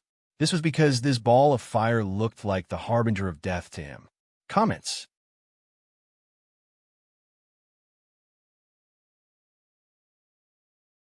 Chapter 195. He fell to his knees and began to weep as he said, "Please, spare me." He thought that he had accepted the inevitable, but when he actually came face to face with it, he realized that he didn't want to die. Apparently, his courage to face death had fled and left him to face death alone. As he cried and wept like a child, the woman cocked her head to the side with confusion on her face. She looked like she didn't understand why he was behaving the way he was. She even asked, saying, "What is the problem, my child? What has beset you? Tell me, and I might be able to help." But Greg didn't reply. He continued to cry with tears streaming down his face like a waterfall. Even mucus had begun running down his nose. Apparently, he truly didn't want to die. As if she understood him, she nodded and said, "I am no stranger to problems so great that I can't articulate them. I have seen many such problems over my many lifetimes, and sometimes I have been the one to have those problems. It is truly a pity." Then she turned away from him and looked into the distance. After gazing at the world barrier one last time, she sighed and said, "This world is merciless, and problems abound at every turn. Take me for instance. I have been stuck for so many years. I'm talented and hardworking, but I can't go forward no matter how hard I try. This is because I'm being blocked by a great force of nature. It is truly unfair." Then she turned back to him with a smile and said, "Look at my handiwork. What do you think of it?" As she said this, she took the ball of fire in her hand and brought it to Greg's face. The proximity to the ball of fire caused Greg to experience a sudden surge in heat. The heat was so great that his eyebrow and hair melted onto his body. This time, he felt pain, not just a minor inconvenience due to the heat, but the pain only made him cry even harder. He had become so distraught that his body was now shaking. He didn't answer her question, but she didn't seem to mind. She continued to present the ball of fire with pride as she said, "Is it wonderful? Isn't it great?" When he didn't reply, she sighed again and said, "Unfortunately, it is not perfect. It falls a little short of becoming divine." Then she stared intensely at him and said, "You will help me make it divine if you could, right? Tell me that you would help me." But Greg didn't reply. Instead of assuring her that he would help her, he turned to run. He stood up to run, but the ball of fire flared and lashed at his legs with a whip of fire. His legs didn't resist at all. They were cleaved through as if they were sticks, not metal rods of great strength. Without his legs, Greg fell to the ground. But he refused to give up. With a thought, he used his mechanical arm to summon his mech. So the great silver mech in the hull of the ship activated its thrusters and broke out of the hull of the ship to save its master. But the lady threw the ball of fire at the silver mech. The ball went through its chest and came out of the other side, leaving a tunnel of molten slag behind. The injury to the silver mech put it out of commission instantly. Its eyes dimmed and it slumped to the ground. Meanwhile, the ball of fire flew around like a boomerang towards its master. As the ball of fire flew back into the waiting hand of the lady, she frowned and said, "What a selfish fellow. What do you want? Do you want me to beg you? Do you want me to get down on my knees and beg you to help me?" As she spoke, Greg crawled away from her, so she had to walk towards him to keep up with him. This made her say, "This is going to happen whether you like it or not. I have tried to be reasonable about this. I asked you for it instead of taking it outright. You could have asked me for something in exchange for your sacrifice, and I would have tried my best to fulfill it. But since you find helping me so abhorrent, I will forego the courtesy, starting by telling you how I found you." Greg was still walking away from her, which frustrated her. So she leapt to catch up to him. As she was descending from her jump, she smashed her small foot against his thigh. The small foot immediately flattened Greg's thigh. This was very painful to Greg as he screamed in pain, and he continued to scream at the top of his lungs because her foot remained pressing down on his thigh. While this scream of pain was irritating to her, she had successfully pinned him to the ground, so he couldn't continue to crawl away from her. So she found the cost of enduring his screams to be worth the sacrifice. As he was screaming, she smirked and said, "Where are you rushing to with such urgency? Don't you want to know how I found you? Don't you want to know who sold you off?" Greg didn't answer and continued to scream in pain, but this only encouraged her to inflict more pain on him, both physical and psychological pain. So she said, "It was your commander who told me your whereabouts. She said that you would be leaving the battlefield in 24 hours. So I stayed outside waiting for you. Imagine my happiness when I got her message. I didn't even know that you existed. I thought I would die this lifetime without achieving anything more. But here we are." Comments. Chapter 196. As she spoke, she made sure to press down with her foot even harder, so Greg screamed louder than ever. This double infliction of physical and psychological pain brought a smile to her face. She relished the sight of him writhing in pain beneath her impotently. She was in a good mood as she said, "That Amelia girl did me a great favor." But what did she want in exchange? She only wanted a favor from me and the pleasure of knowing that you know that this was all caused by her. She wanted me to tell you that she planned all of this and that you fell into her bait. Apparently, she knew that you had a mutated floating furnace all along, but hadn't bothered to make use of that information because she needed you. Unfortunately for you, you didn't know this. If you knew that she was onto you, you wouldn't have pissed her off as you did. She cackled as she said, "Once you pissed her off, she knew that asking you to come to her to plead your case would make you run away for your dear life. So that 24 hours of grace that she gave you was to set you up." Then he laughed as she said, "Can you imagine that?"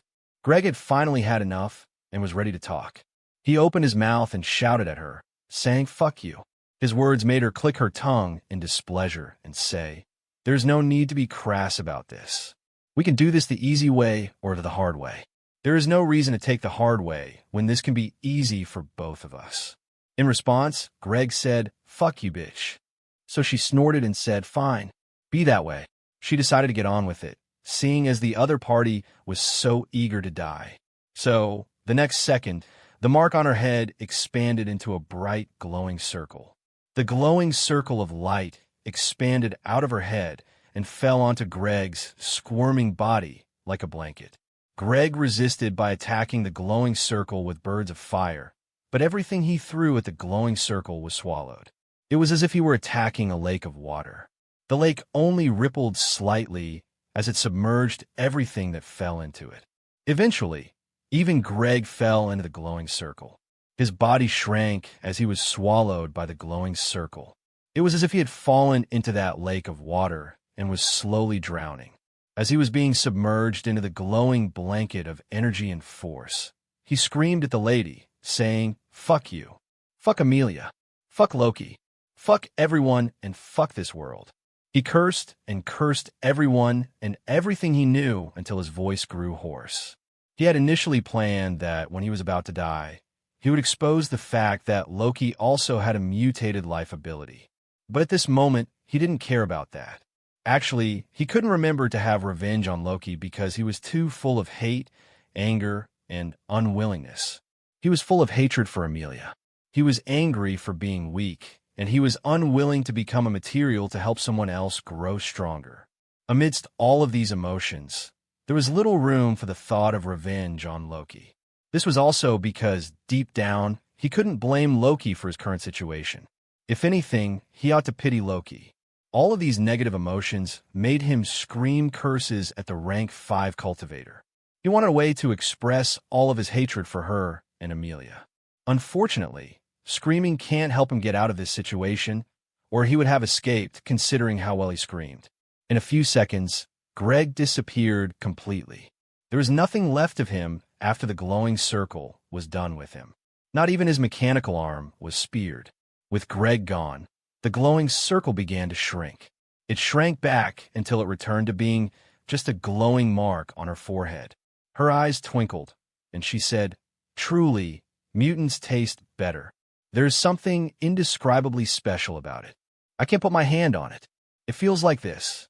As she spoke, the ball of fire in her hand began to change. Its two sides stretched into long wings, while its front elongated into a head and a small portion behind it fanned out into a tail. The large ball of fire became a bird made of fire. It was a lifelike bird with feathers, talons, and a beak. The bird even cawed like a raven. This sight brought immense joy to the lady. She began petting the bird as she said, "You could be anything you want as long as you are not a floating furnace. I will do everything in my power to help you become divine, and all I hope is that you leave your roots as a floating furnace behind." In response, the bird of fire enlarged into a giant avian creature made of fire. She stepped on the back of this giant avian creature and let it carry her away. As she soared into the air on her new, mutated life ability, she took one last look at the giant silver mech that she destroyed. This singular glance confirmed what she suspected of the operation of the mech to her. What she saw inspired her on what kind of divine mech she should turn it into. So she said, "It seems that the young man was using you to enhance the power of his mech. That sounds like a good idea." Her eyes lit up, and she said, "In that case, you should be a fire engine. Instead of being a furnace for melting metal, you will be the power source of machines." Then she laughed and said, "What a wonderful day. Truly a wonderful day." Comments. Chapter 197.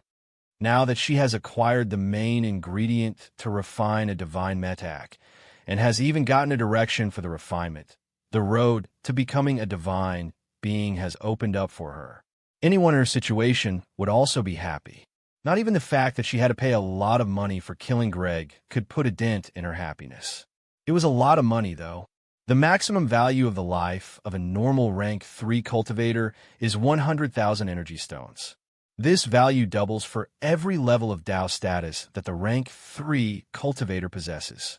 Greg has a level 4 Tao status, so the value of his life increased from 100,000 to 200,000, 400,000, and finally 800,000 energy stones. He was also a soldier on a grade 3 mission, as the 24 hours of grace that Amelia gave him weren't over yet. So the value of his life doubled again to 1.6 million and finally to 3.2 million energy stones. The sect is entitled to 10% of his life. So 320,000 energy stones must be added to the 3.2 million to make 3.52 million energy stones. Then he bought grade 4 life insurance, which quadruples the value of his life. This put the total value of his life at 14.08 million energy stones. This is a lot of money to pay for the life of a rank 3 cultivator. Of these 14.08 million energy stones, only 800,000 will belong to Greg. That is the value of his life, and it will be deposited into his account, where he will find it there waiting for him in his next life. As for the remaining 13.28 million energy stones, they will go to the sect. Most of this was from the life insurance. And even though the life insurance failed to save Greg's life, the sect must still have their money. If it were any other rank 3 cultivator that had a life value of 14.08 million energy stones, even a rank 5 cultivator would not dare to kill them lightly. So it can't be said that life insurance is useless. Greg was just unlucky to be lucky enough to have a mutated life ability. Meanwhile, in Crystal City, the city had finally been freed from its state of emergency. The 3 rank 5 cultivators encountered a problem in their search for Slav that only they could deal with, so they had to leave. With the rank 5 cultivators gone, the city could finally resume its activities, and Scar became free to do whatever he wanted. The first thing that Scar wanted to do was to go to the initiation grounds to have a talk with the instructor. He went to the initiation ground and met with Muni. Then he asked Muni for Loki's whereabouts. Muni didn't withhold any information at all. Even without Scar pressuring him, he said everything that he knew about Loki. He said, when he left, he first went to the central market. He went there and immediately took a loan of 100,000 energy stones. Then he used the borrowed energy stones to gamble. As he spoke, someone stood beside Scarg and recorded everything he said on paper. Another person used a consumable metac to record both the audio and video of what was going on. So it was clear that Scarg was taking everything seriously. So Muni didn't dare to be lax at all. He treated this investigation as if his life depended on it, which it did. He told them everything he saw and knew about Loki until the last moment he saw Loki. When he was done, he kept his head down and waited silently for Skarg's judgment. Skarg looked at him and asked calmly, "So you're saying that he seemed to have joined the army?" Muni nodded enthusiastically and said in reply, "I believe so, because I saw a banner on his head that said that he was a member of the sect army." For fear of being held responsible for his claims, he quickly said, "But he might have done that to deceive me. He could have easily dropped the mission after I left and gone somewhere else." Skarg didn't mind that he was trying to shirk responsibility. He nodded in understanding and signaled to his son Serge. Then he turned to leave. Serge saw his father nod to him before leaving, so he knew to toss a bag of money at Muni. Then he left after his father. Everyone that Skarg brought left without doing anything to Muni. This made Muni sigh in relief and say, "I can't believe that I am still alive." They made the second set of people who had come to question him about the events of the Day of Awakening. The first set of people had been powerful enough to kill him with a sneeze. Just being around them had caused him to sweat uncontrollably.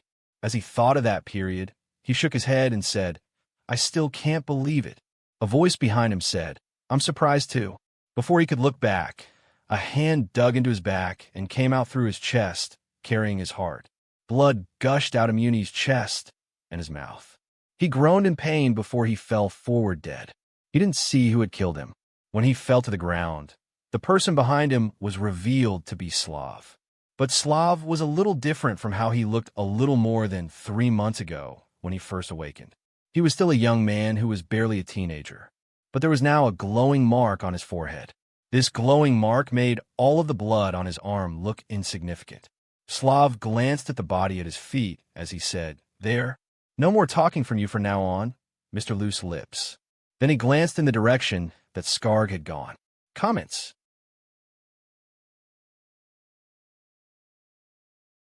Chapter 198. He wanted to kill Skarg, but he didn't dare to go forward. Instead of rushing after Skarg, he looked at the sky and said to himself, "There is a trap."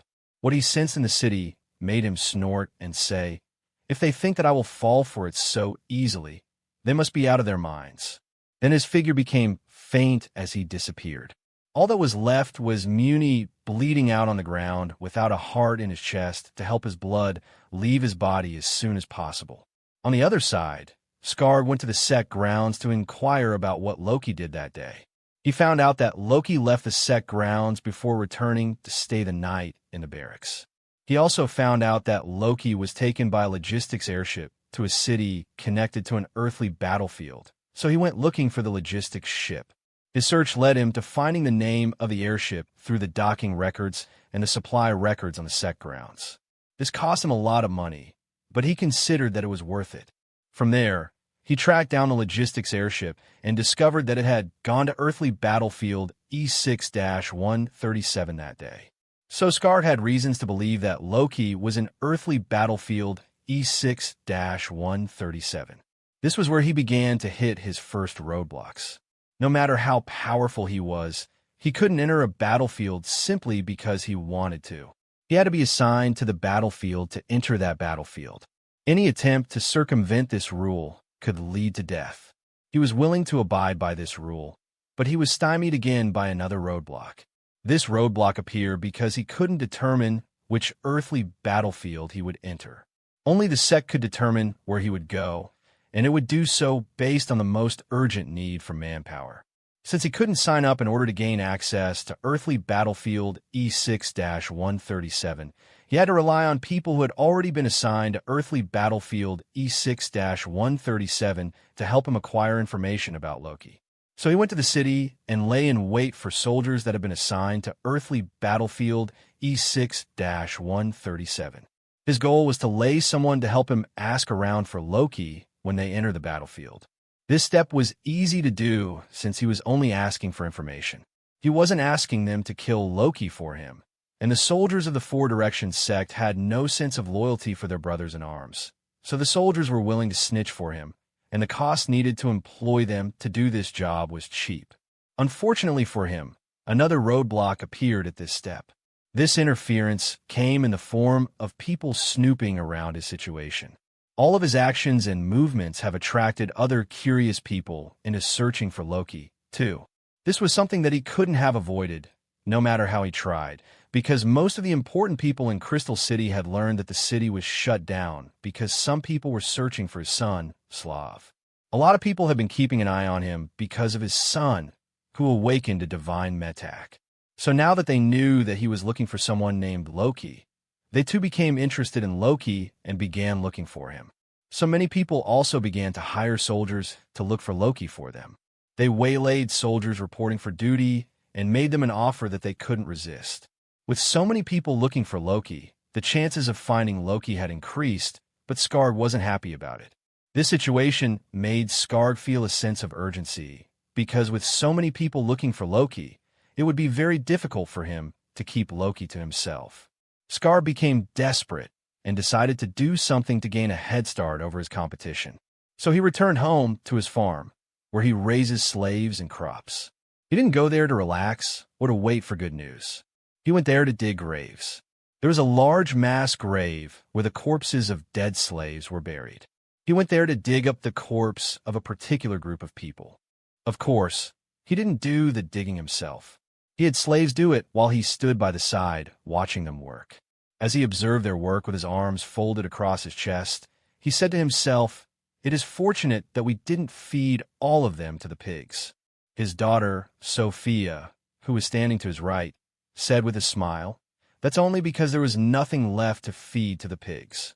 Serge, who was on the left of their father, nodded in agreement and said, "Their treatment turned out to be useless back then, but it has come into use today."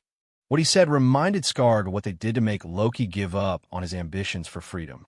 So he chuckled and said, "I was wondering why it failed before, but I'm no longer surprised that he refused to give up just because we were going to kill his family.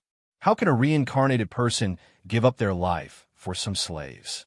Loki used to belong to a family of 5. He had 2 parents and 2 siblings.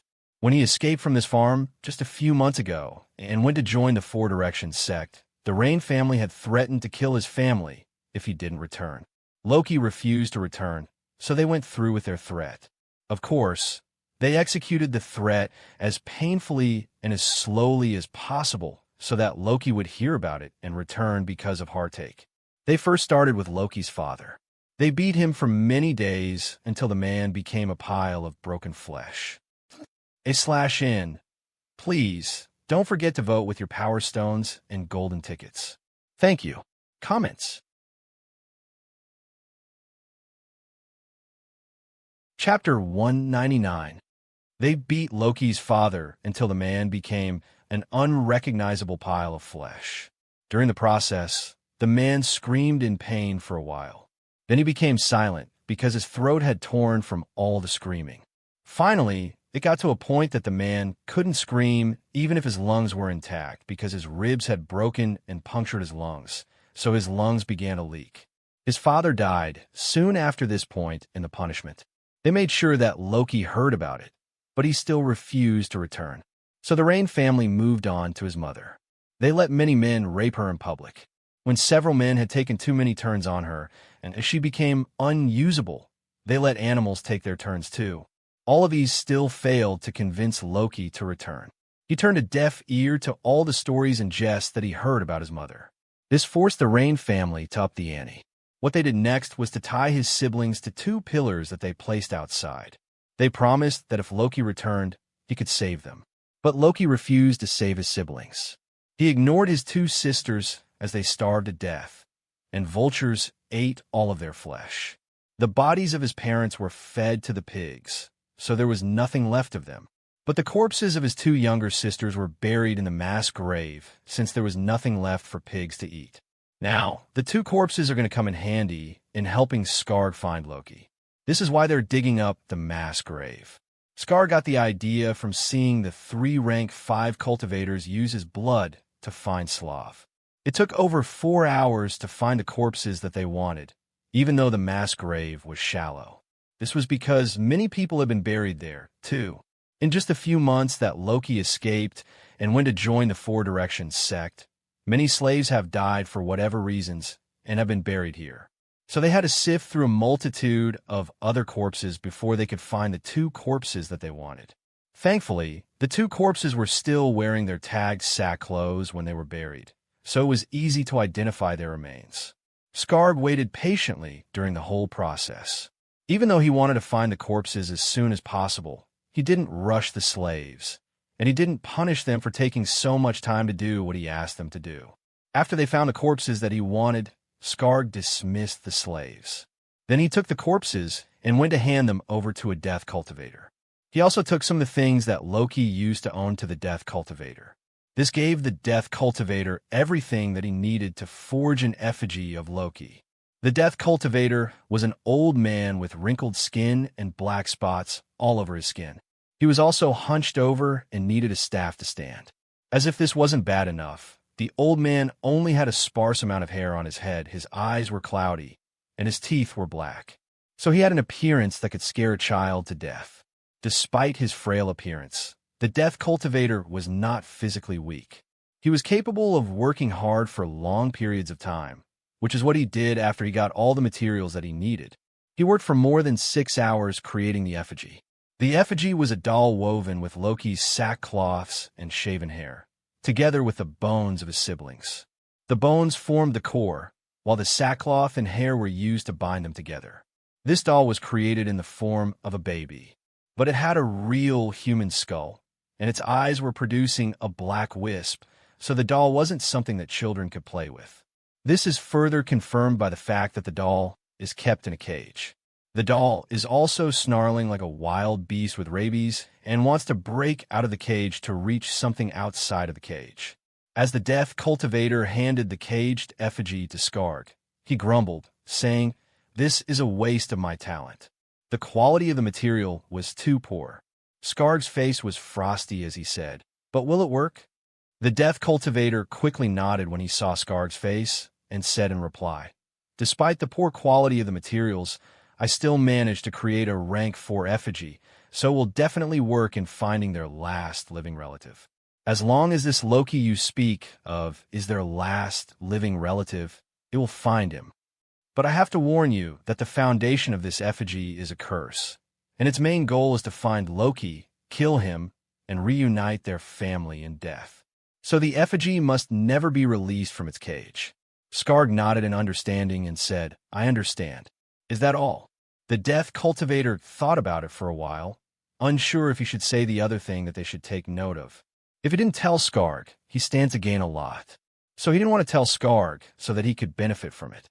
But if he makes Skarg lose something important and become angry, Skarg is likely to take it out on him. This possibility convinced him to warn Skarg. So he said, "There is one last thing."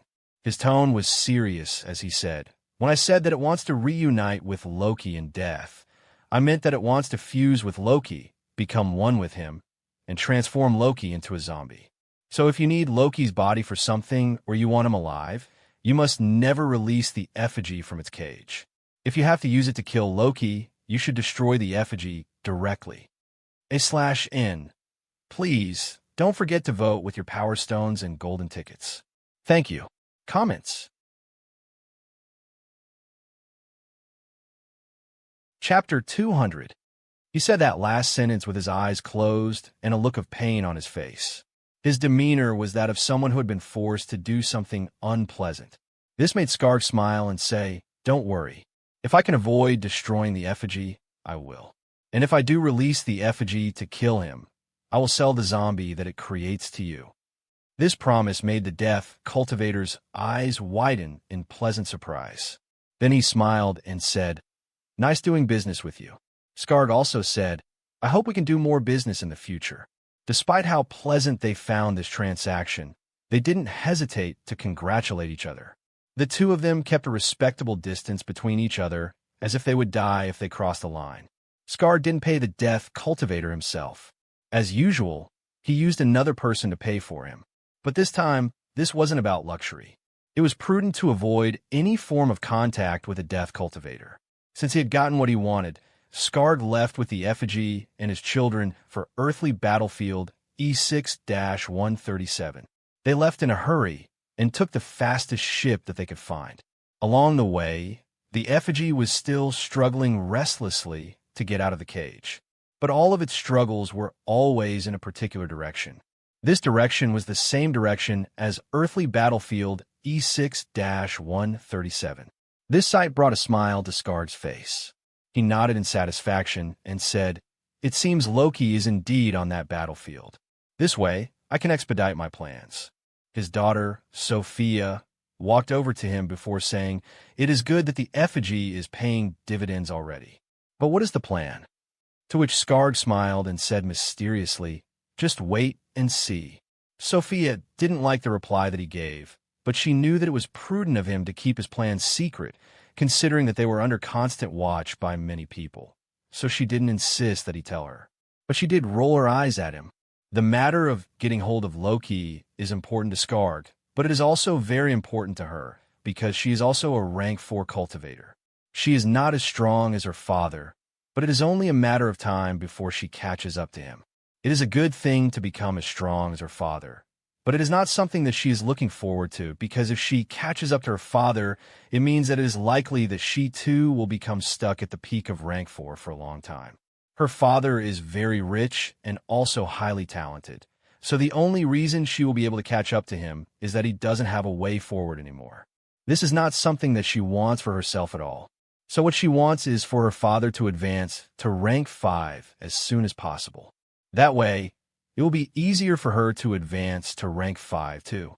This is why she agrees with Skarg, even if it means that she has to be kept in the dark about their plans. Beside them, Serge said, "I hope that this will work. If it works, our family will be able to take a big step forward." Skarg nodded in agreement and said, "Yes." He said a single word, but behind that single word is all of his hopes and dreams for the future. Even as he said that word, he clenched his fist in determination and anticipation. Their trip to the world barrier was uneventful and smooth. There were no problems along the way, even though Skarg knew that they were being followed and watched by many people. So Skarg sighed in relief when they arrived. Just after they arrived at their destination, Skarg began employing more soldiers to enter the battlefield. But this time, he was paying them to find a way to force Loki off the battlefield. He didn't waste time doing this at all, and he did it secretly. Unfortunately for him, he couldn't keep what he was doing secret for long. Many people found out about what he was asking the soldiers to do and began employing their own men to do the same. However, while everyone was doing this, Skarg employed a single person to send a message to Loki. This single action was lost among the multitude of his other actions, so no one knew about it. After playing these two cards, Skarg smiled and said to himself, "Now we wait." The Loki in question, whom everyone was looking for, was sitting on his airship, admiring his armor. His fingers caressed its smooth surface as he said, "Power and comfort in one magnificent package. What a prize." He has been wearing this armor for more than a week since the attack on this fortress city began, but it hasn't been uncomfortable at all. He kept the armor on despite the constant energy drain because he was wary of sudden attacks. And his caution has proven to be the correct approach many times in a row. The armor has saved his life many times, so he would have neared the strain of wearing it for so long if it had been uncomfortable to wear. But the armor had been the opposite of uncomfortable. The structure of the armor was so perfectly aligned with his body as if it were made specifically for his body structure, which it was. So the armor was more like a second skin. And since the armor actually enhanced his power, it wasn't a burden to wear at all. As he thought of this, he smirked and said, "Then again, my body is metallic, so it would be very difficult for something to be uncomfortable to me. So maybe the armor doesn't have all the credit for the lack of stress." /N. Please, don't forget to vote with your Power Stones and Golden Tickets. Thank you for your support. Comments. Chapter 2:01. As true as it may be that his metallic body makes it very difficult for him to be uncomfortable, he still praised his life ability, saying, "But the armor is definitely special. It has both physical and energy defense. Who else can be this lucky?" After taking a beating from Greg and a week of fighting, the armor is still spotless. It is still glossy black with a sheen and not a scratch in sight. This pristine state is mostly because of the force field barrier on the surface of the armor. This force field barrier is like a second skin for the armor and a third skin for him. As long as the physical armor beneath is functional, he can maintain the force field barrier by expending energy. The force field barrier isn't all-powerful and can't block everything. In fact, its main job is to dampen the power of attacks before they reach the physical armor beneath it. So attacks were meant to slow down after passing through the force field before touching the armor. It was the reverse metac that turned the force field barrier into a shield for blocking attacks to prevent them from touching the armor at all. But even if the force field is breached and the armor is damaged by an attack, as it did during the fight with Greg, the armor can still heal itself of damage. It would just consume energy from him. The armor can do this because he had used the liquid metal metac when making it. This is why the armor is still in pristine condition after so much fighting. It is also why the armor can shift and create various kinds of armaments. As he thought of this, he caressed the armor and said, "Just you wait until you become a divine metac. At that point, you might become a completely shape-shifting object that can turn into anything. I believe in you." Unfortunately or fortunately, he was interrupted from his musing by another notification from his token. Without looking at the notification, he knew that it was about how someone had bought or sold his shares. But just to be sure, he still took out the token to take a look at it. What he saw confirmed what he thought the notification was. This put a smile on his face. He also saw that the value of his stock had increased to 56 energy stones per share. Since he had a total amount of 1 million shares, this has put his market value at 56 million energy stones. This made him say in awe, from 1 million to 56 million in a week. Since when did I become so popular? When he thought of how many people had been asking about him recently, he shook his head and said, "If I had known that becoming a captain was so good, I would have tried to become one a long time ago." There is the fact that his market value is currently higher than Ivory, a rank 4 cultivator who is also a captain, but he didn't think that there was anything out of place with that. After all, he was more powerful than Ivory and also had more potential. So he believes that it is just right that he is valued more than Ivory. Then he thought of how much money he could earn if he sold his shares now. This thought made his eyes light up as he said, "I bought 500,000 worth of shares. Now that it is 56 energy stones per share, I will earn 28 million energy stones. Plus the initial 1 million that I earned from selling the shares. That will make a total of 29 million energy stones." He clapped in excitement as he said, "What a haul!" He has earned a lot of money over many timelines, but this much money earned doing practically nothing felt different to him. It felt even better than the money that he earned through gambling. There was also the fact that the money was earned based on how valuable other people thought his future was. This gave him a reason to be proud of the money. But after getting over his excitement, he had a decision to make that he wasn't sure about. He said to himself, "Should I sell now and cash in, or should I wait for it to become more valuable?" He thought of this problem for a long time before he came to a decision. With a decision made, he said to himself, "It is true that if I die now, all of that money will go to waste. That would be a shame. But as bad as losing the money will be, it is not like getting the money now will change much either. There just isn't something that I can spend money on that will improve my strength in a short amount of time. So maybe I should continue to hold on to it until I need the money. What I should focus on right now is fusing energy threads." After saying this to himself, he closed his eyes to focus on his energy threads. Right now, he was sitting on the deck of the airship. The airship wasn't running and was on the ground. He was the only one in the airship. The others were in the city, recruiting people and guarding the city. He stopped recruiting people because he doesn't need the grade 3 merit points anymore. He already bought level 3 Dow status and grade 3 life insurance. So the value of his life has been raised far above that of normal rank 3 cultivators. The level 3 Dow status raised the value of his life from 100,000 to 200,000 and finally to 400,000. His rank as a captain on a grade 4 mission also raised this to 800,000, 1.6 million, and finally 3.2 million. The 10% due to the sect raised the 3.2 million to 3.52 million. Then his grade 3 life insurance tripled this to 10.56 million energy stones. In his humble opinion, that is a lot of money. Comments. Chapter 202. He hasn't quite reached the level that Greg was before the crazy fellow was dismissed from his rank, but this is the highest he can buy with grade 3 merit points. He can still earn grade 3 merit points to buy reincarnation insurance, awakening insurance, awakening bestowal, and society creation authority. But he doesn't need those things, as he is sure that he won't be able to take them with him when he reverses time. He is sure that he won't be able to take them with him because they are linked to his identity as a member of the sect, not to himself. So if he loses his identity, which he will do when he reverses time, he will have to earn merit points to buy them again.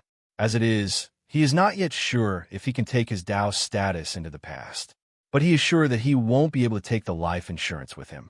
However, he still acquire the life insurance because it will make those who want to kill him hesitate to do so. The sight of the banner above his head informing every inner sect disciple of the Four Directions sect that he is captain in the sect army and also possessed a grade life insurance gave him some confidence to be fearless. Of course, only inner sect disciples of the Four Directions sect who can see the banner can be deterred by it. Outer sect disciples who haven't paid their awakening debt won't be able to see the banner and won't be deterred by it. The disciples of the martial body sect also can't see the banner. But this only made him chuckle and say, not that they will care even if they can see the banner. Certainly not after what I have done to them, what I am doing to them, and what I am going to do to them. So I can only fight them to the death when I see them.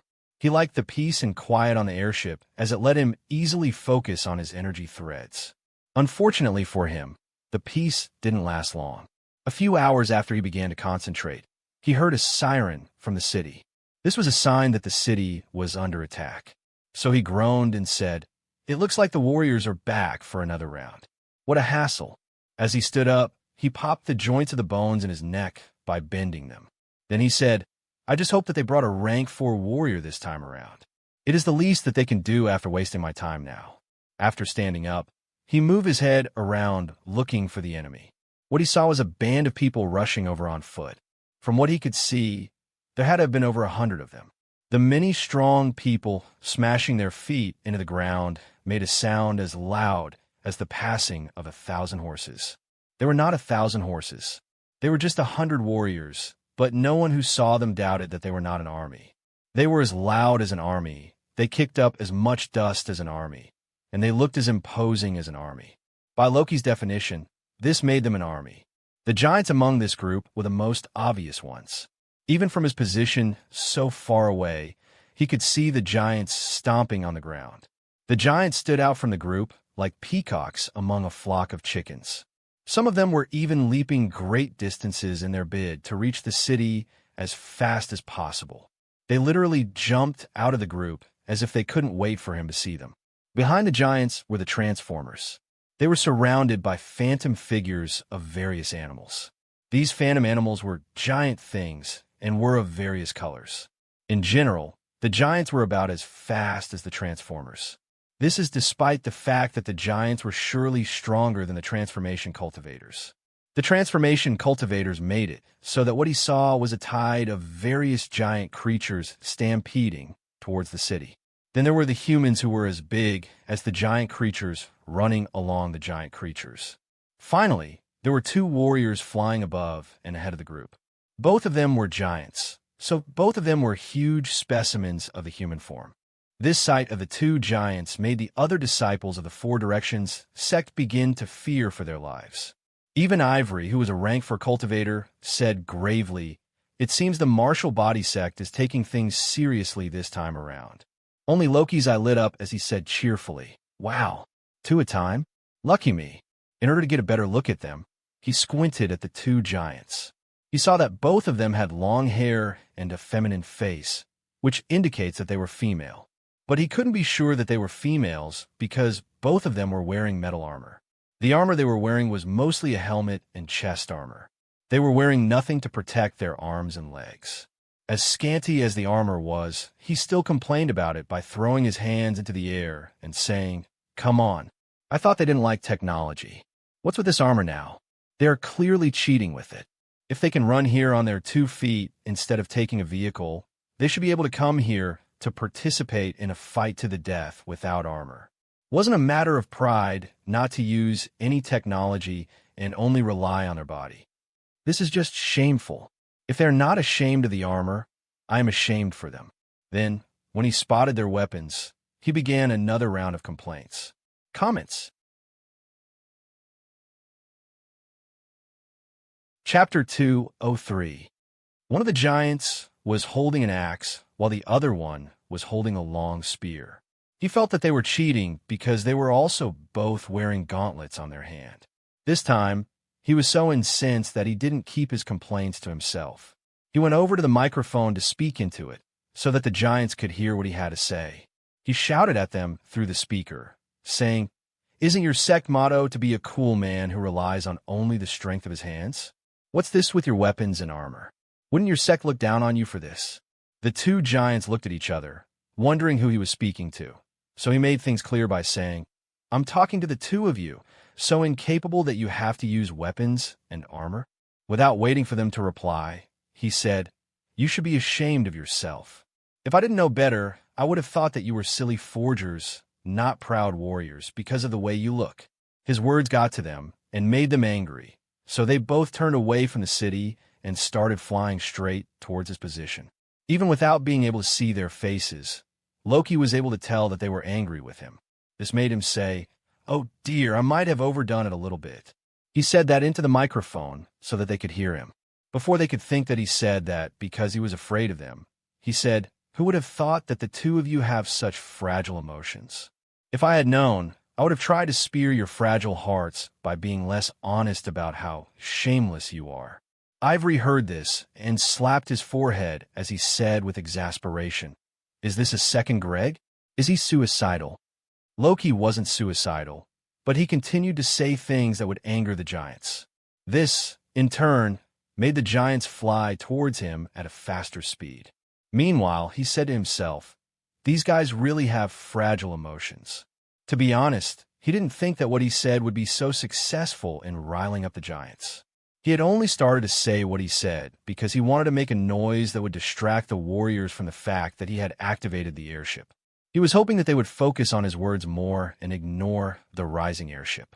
His plan was to open fire on them from the side when they were busy fighting the defenders of the city. But instead of going after the city, they had come straight for him. So what he didn't want to happen still occurred. Still, he wasn't flustered. He said to himself, "They are just 2 rank 4 giants.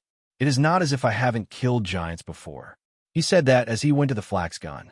There were 2 flat guns standing at the edge of the deck. He grabbed hold of one of them and trained it on the giants. Then he fired it. The flat gun fired an explosive round that exploded as soon as it came near the 2 giants. The 2 giants tried to avoid it, but the explosion scattered shrapnel in a wide area, which made it far more difficult to dodge. Both giants were caught head-on.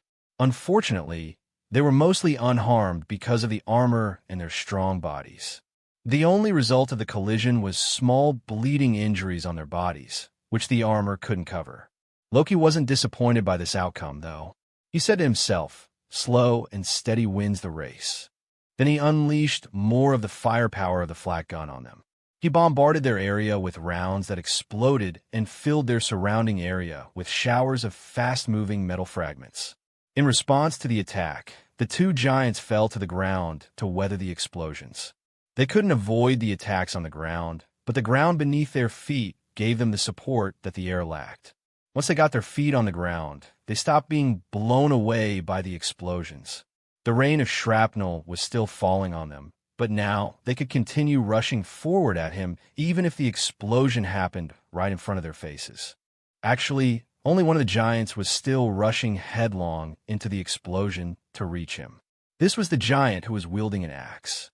The other one had taken off to the side and was trying to flank him. What surprised him about this second giant was her speed. They were so fast that he could barely keep his eyes on them. The way they were moving made him widen his eyes in shock and say, "Holy shit, that's fast." He had heard from the other captains that giants can be fast with the right life ability, but this was definitely the first time that he had seen such a thing. The giants that he was used to were lumbering ogres capable of smashing down the walls of fortresses, but lacked agility or any grace while doing so. But this giant, who was wielding a spear, had opened his eyes to another capability of giants. As impressive as this sight was, he couldn't appreciate it because it was creating a big problem for him. He had to focus on this problem and find a solution for it, not admire the speed of a giant. The fast-moving giant was already difficult to track because she was like a roadrunner. She was fast, and she was coming at him from the side. So if he wanted to target her, he would have to ignore the lumbering giant coming straight at him from the front. This arrangement made it difficult for him to target the two of them at the same time. He had to give up one for the other. This frustrated and made him curse. Comments.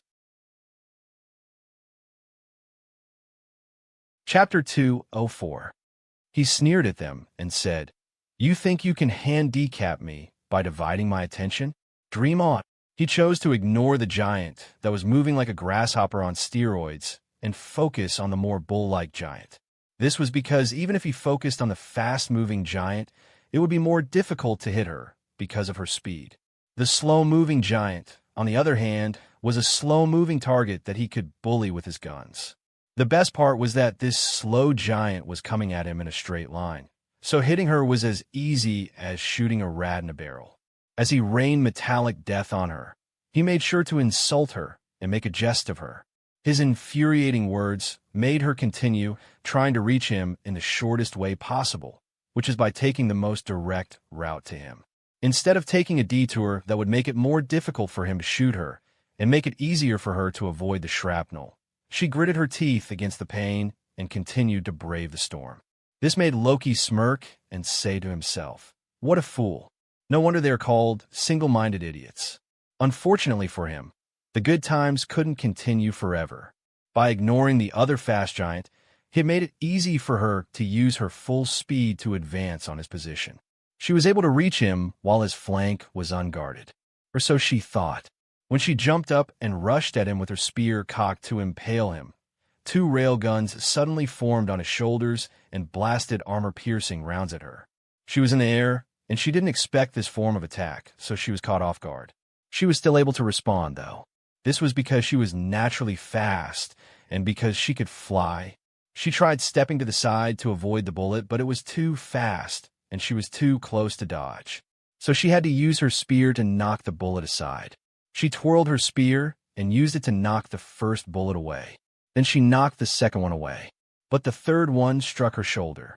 The power of the bullet was 3 Tao status times 3 telekinesis times 3 mind plus 450% energy well times 5 life ability plus 4 energy amplifier plus 4 force lever plus 4 living armament times 250% skill, which was 2,868.75. On the other hand, the power of the giant was 3 status times 4 giant bones times 5 body plus 65% energy well times 4 elephant strength plus 4 crocodile strength plus 4 tiger strength plus 4 rhino strength times 350% overdrive plus 65% energy nexus, which is 4,501 units. She is more skilled than the first rank 4 giant that he fought, but she is still weaker than that first giant because her life ability is the speed amplification life ability, which increases her speed, while the life ability of that first giant was the strength amplification life ability. This arrangement of her metax makes her faster than she is stronger. Despite this weakness, an attack with a power of 2,868.75 units is not nearly enough to overwhelm her. The best that the bullet could do was pierce the flesh of her shoulder and smash into her bones. After hitting her bone, the bullet was flattened, but it still spun around and damaged the connecting tissues of her joint. The hit to her shoulder destabilized her and made it difficult for her to respond to the rest of the attacks. So more bullets scored a hit on her body, dealing more damage to her. The hail of bullets discouraged her from continuing her rush towards him. Instead, She dropped down to the ground to wait for her partner to catch up. That way, the two of them would gang up on him. But she wasn't willing to wait idly nearby, though. She wanted to throw something at him, but the only thing she had in her hand was her spear. She didn't want to throw her spear at him, so she looked around for something else to throw. Her search led her to see the scattered harpoons around them. These had all been shot by the ballistae on the city walls. After many days of fighting, the area around was full of spent ammunition, like the harpoons. She focused on the closest harpoon that she could find and went over to it to grab it. Then she hurled the harpoon at him with a grunt of exertion. She threw the harpoon with her full strength of 4,501 units, so when it left her hand and took to the air, it did so at blinding speed. The harpoon was shot forward with more power than the original ballistae could produce, so it was much faster than any harpoon that the ballistae could shoot. The harpoon quickly reached him in less than a second, and even though he had been paying attention to the person who threw it, he was still caught off guard by the attack. However, when the harpoon struck him, it did nothing to him. The harpoon simply came into contact with his back before it fell limply to the ground. As for him, there was only a slight ripple on the surface of his armor. This was because he was using the reversal metac and his power output was 3 Dao status times 3 telekinesis metac plus 3 reversal metac times 4 body plus 3 mind plus 5 life ability plus 450% energy well times 4 body lever plus 4 living armament plus 4 energy amplifier plus 4 force lever times 250% overdrive, which is 11,880 units. With this kind of power, even twice as much power as she had used would not be able to harm him. So instead of harming him, her power of 4,501 units was added to his power of 11,880 units to make a power of 16,381 units. Comments. Chapter 205. This power of 16,381 units was then stored within his body for future use. That future happened to be less than a second after he was hit by the attack. In that brief period before he used the stored power, he sprouted wings from behind him. Then he shot forward towards the slow giant. The slow giant was about to get too close for his flak gun to be able to target her. If there was someone driving the airship to create distance between them, he would be able to bombard her all he wanted. Unfortunately, he was the only one in the airship. Since he couldn't do two things at the same time, and since he didn't dare give up the flak to control the airship and make it move back to create some distance between them for fear that they would take advantage of that time to board the ship, he decided to deal with one of them with his full power first. So he descended from the ship and quickly approached the axe-wielding giant. He approached her with only his 2 bare arms and no weapon in sight. The slow giant saw him coming and grinned in anticipation of his arrival, as she raised her axe above her head in preparation to deliver a thunderous strike. As she grinned, she said, "Prepare to meet your end, loud-mouthed fool." Her grin was ferocious because she was bloody from head to toe. There was no unharmed spot on her exposed skin, and she looked like someone had stopped midway in skinning her, but this didn't diminish from her fearsome appearance. If anything, all her wounds made her more fearsome. She looked like nothing could stop her from attaining victory. Unfortunately for her, battles were only half won by appearance. When her axe descended and struck Loki's arm, her power was found wanting and lacking. Loki had positioned his left forearm horizontally across the path of the axe. So when the axe struck him, it struck his forearm. The axe had struck him with a power of 3 status times 4 giant bones times 5 body plus 4 strength amplification plus 70% energy well times 4 elephant strength plus 4 crocodile strength plus 4 tiger strength plus 4 rhino strength times 370% overdrive plus 70% energy nexus, which is 8,194 units. She had used her full strength for that attack, but it failed in harming him. The only thing she succeeded in doing was giving him a power of 20,074 units to store for future use after he combined her power with his. Just as the axe struck his left arm, He punched out at her with his right hand. She didn't understand why her axe had failed to cleave him in two or elicit a physical reaction from him. But she believed that no one could compete with giants in terms of strength, especially not a rank 3 brat with a big mouth. So she curled her lips in a mocking sneer as she punched back at him with her left hand. This way, the fists of the two of them were on a course set for collision. While this was happening, the second giant was running up to them to catch up to the fight and assist her partner. But Loki kept her at bay by shooting in her direction. He couldn't see her since he was focused on the slow giant, so he could only shoot randomly at her. This wasn't able to injure her like before, but it was enough to delay her. With the fast giant delayed, Loki's fist struck the slow giant's arm. Even though he was armored to the teeth, her arm and fist were still bigger than his. So she was confident of victory. But the outcome was far too different for what she expected. Instead of two fists smashing into each other, it was a knife piercing in her fist. Loki never planned to fight her in hand-to-hand combat. He only appeared to do so in order to deceive her. If she knew that he wanted to hit her with a knife, she would have tried to avoid the knife. But she didn't know, so she thought it was a good idea to strike his fist head-on. So, just as their fists were about to make contact, he let his armor shift and create a knife on his fist. Even as the knife pierced her fist and impaled her forearm, the knife was still elongating. The goal was for the knife to elongate into a spear. So even if Loki's punch was weak, her would still succeed in destroying her arm because the spear would impale it all the way to her shoulder. But his punch was by no means weak. His punch carried the stored power of 16,381 units. So it carried immense power that crushed her arm as the spear pierced her arm. When the ordeal was over, the slow giant had lost her entire arm. Everything attached to her shoulder was simply gone. As painful as this was, she only grunted in pain. She gritted her teeth and refused to do anything else. Then she swung her axe and let it strike him again. As her axe descended for a second attack, she gritted her teeth and said, "I refuse to believe in witchcraft." She refused to believe that her axe would hit him again and still fail to harm him.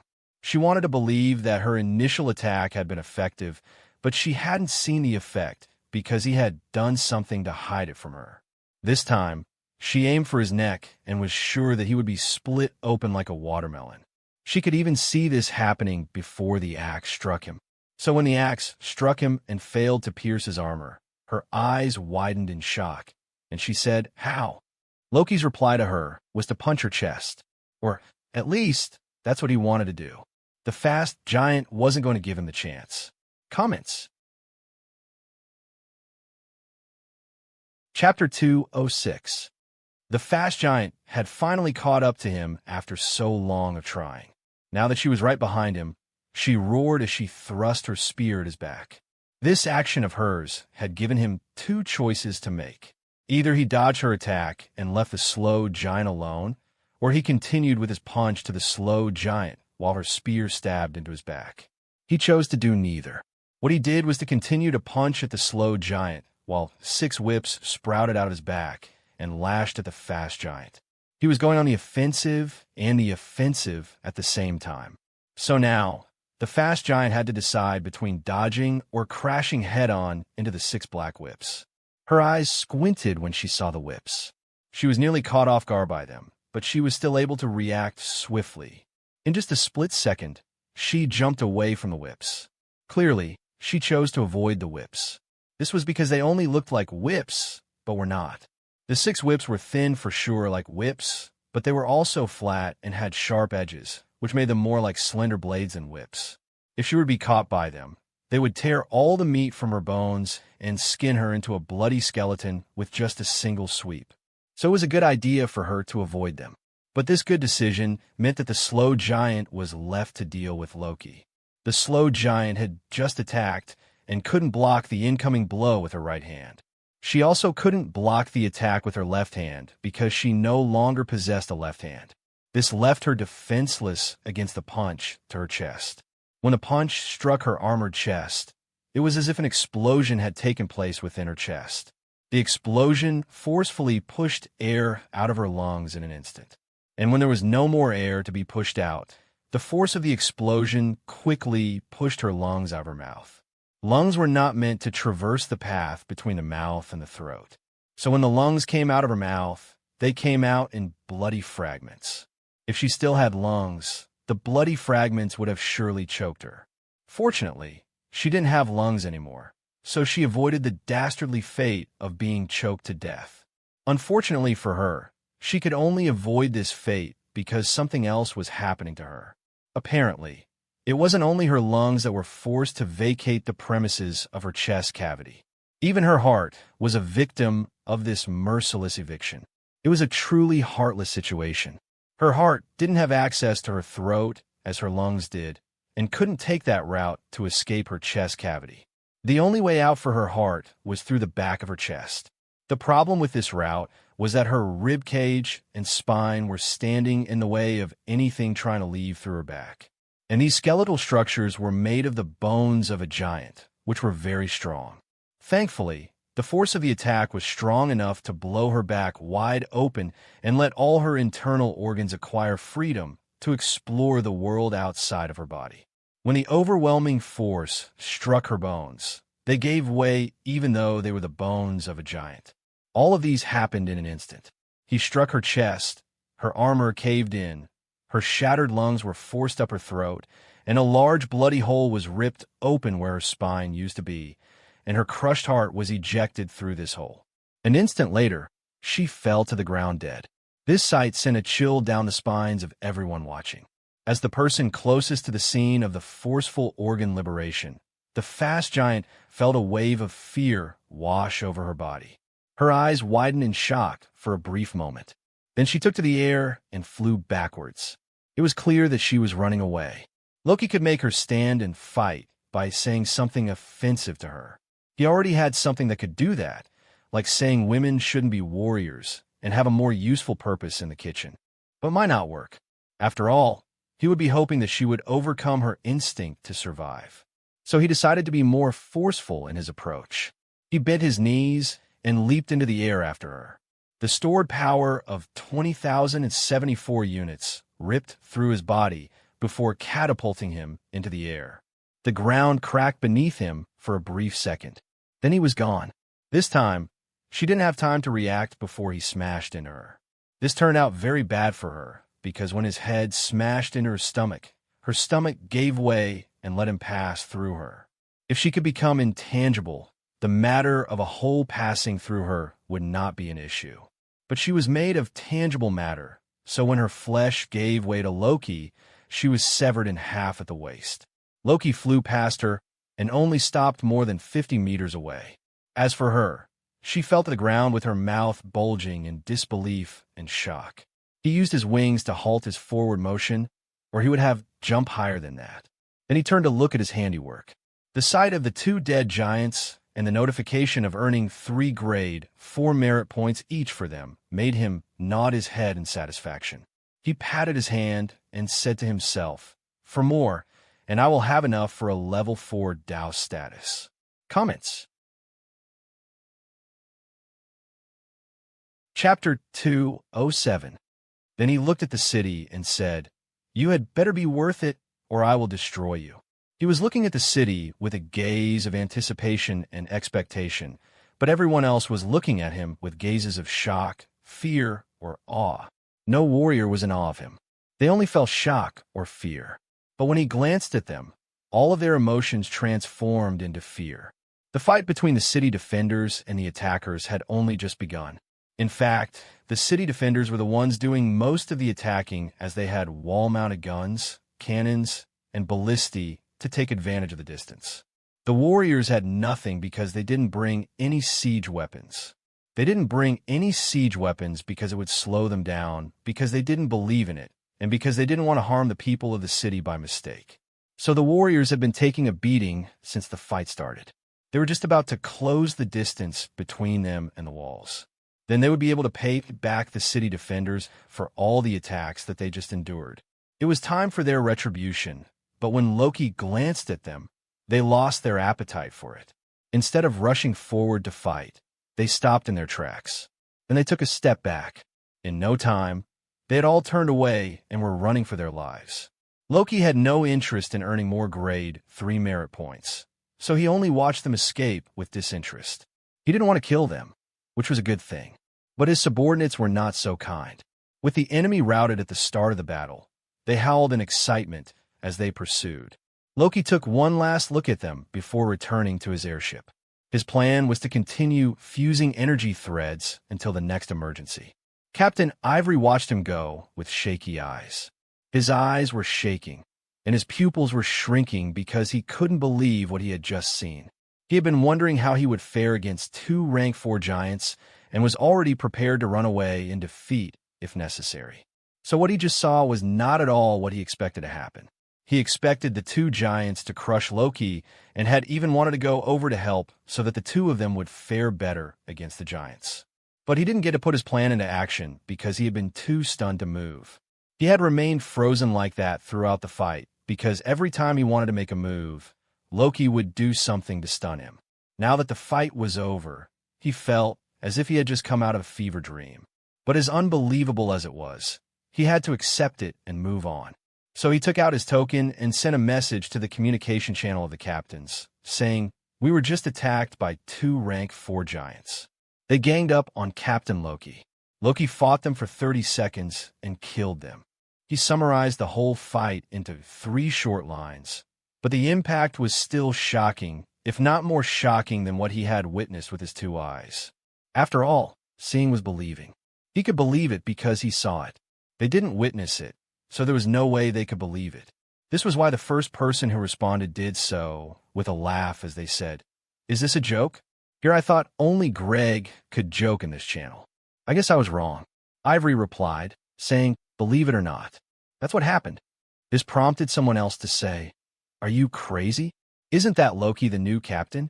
Isn't he rank 3? Another person said, "Didn't he fail to kill Greg?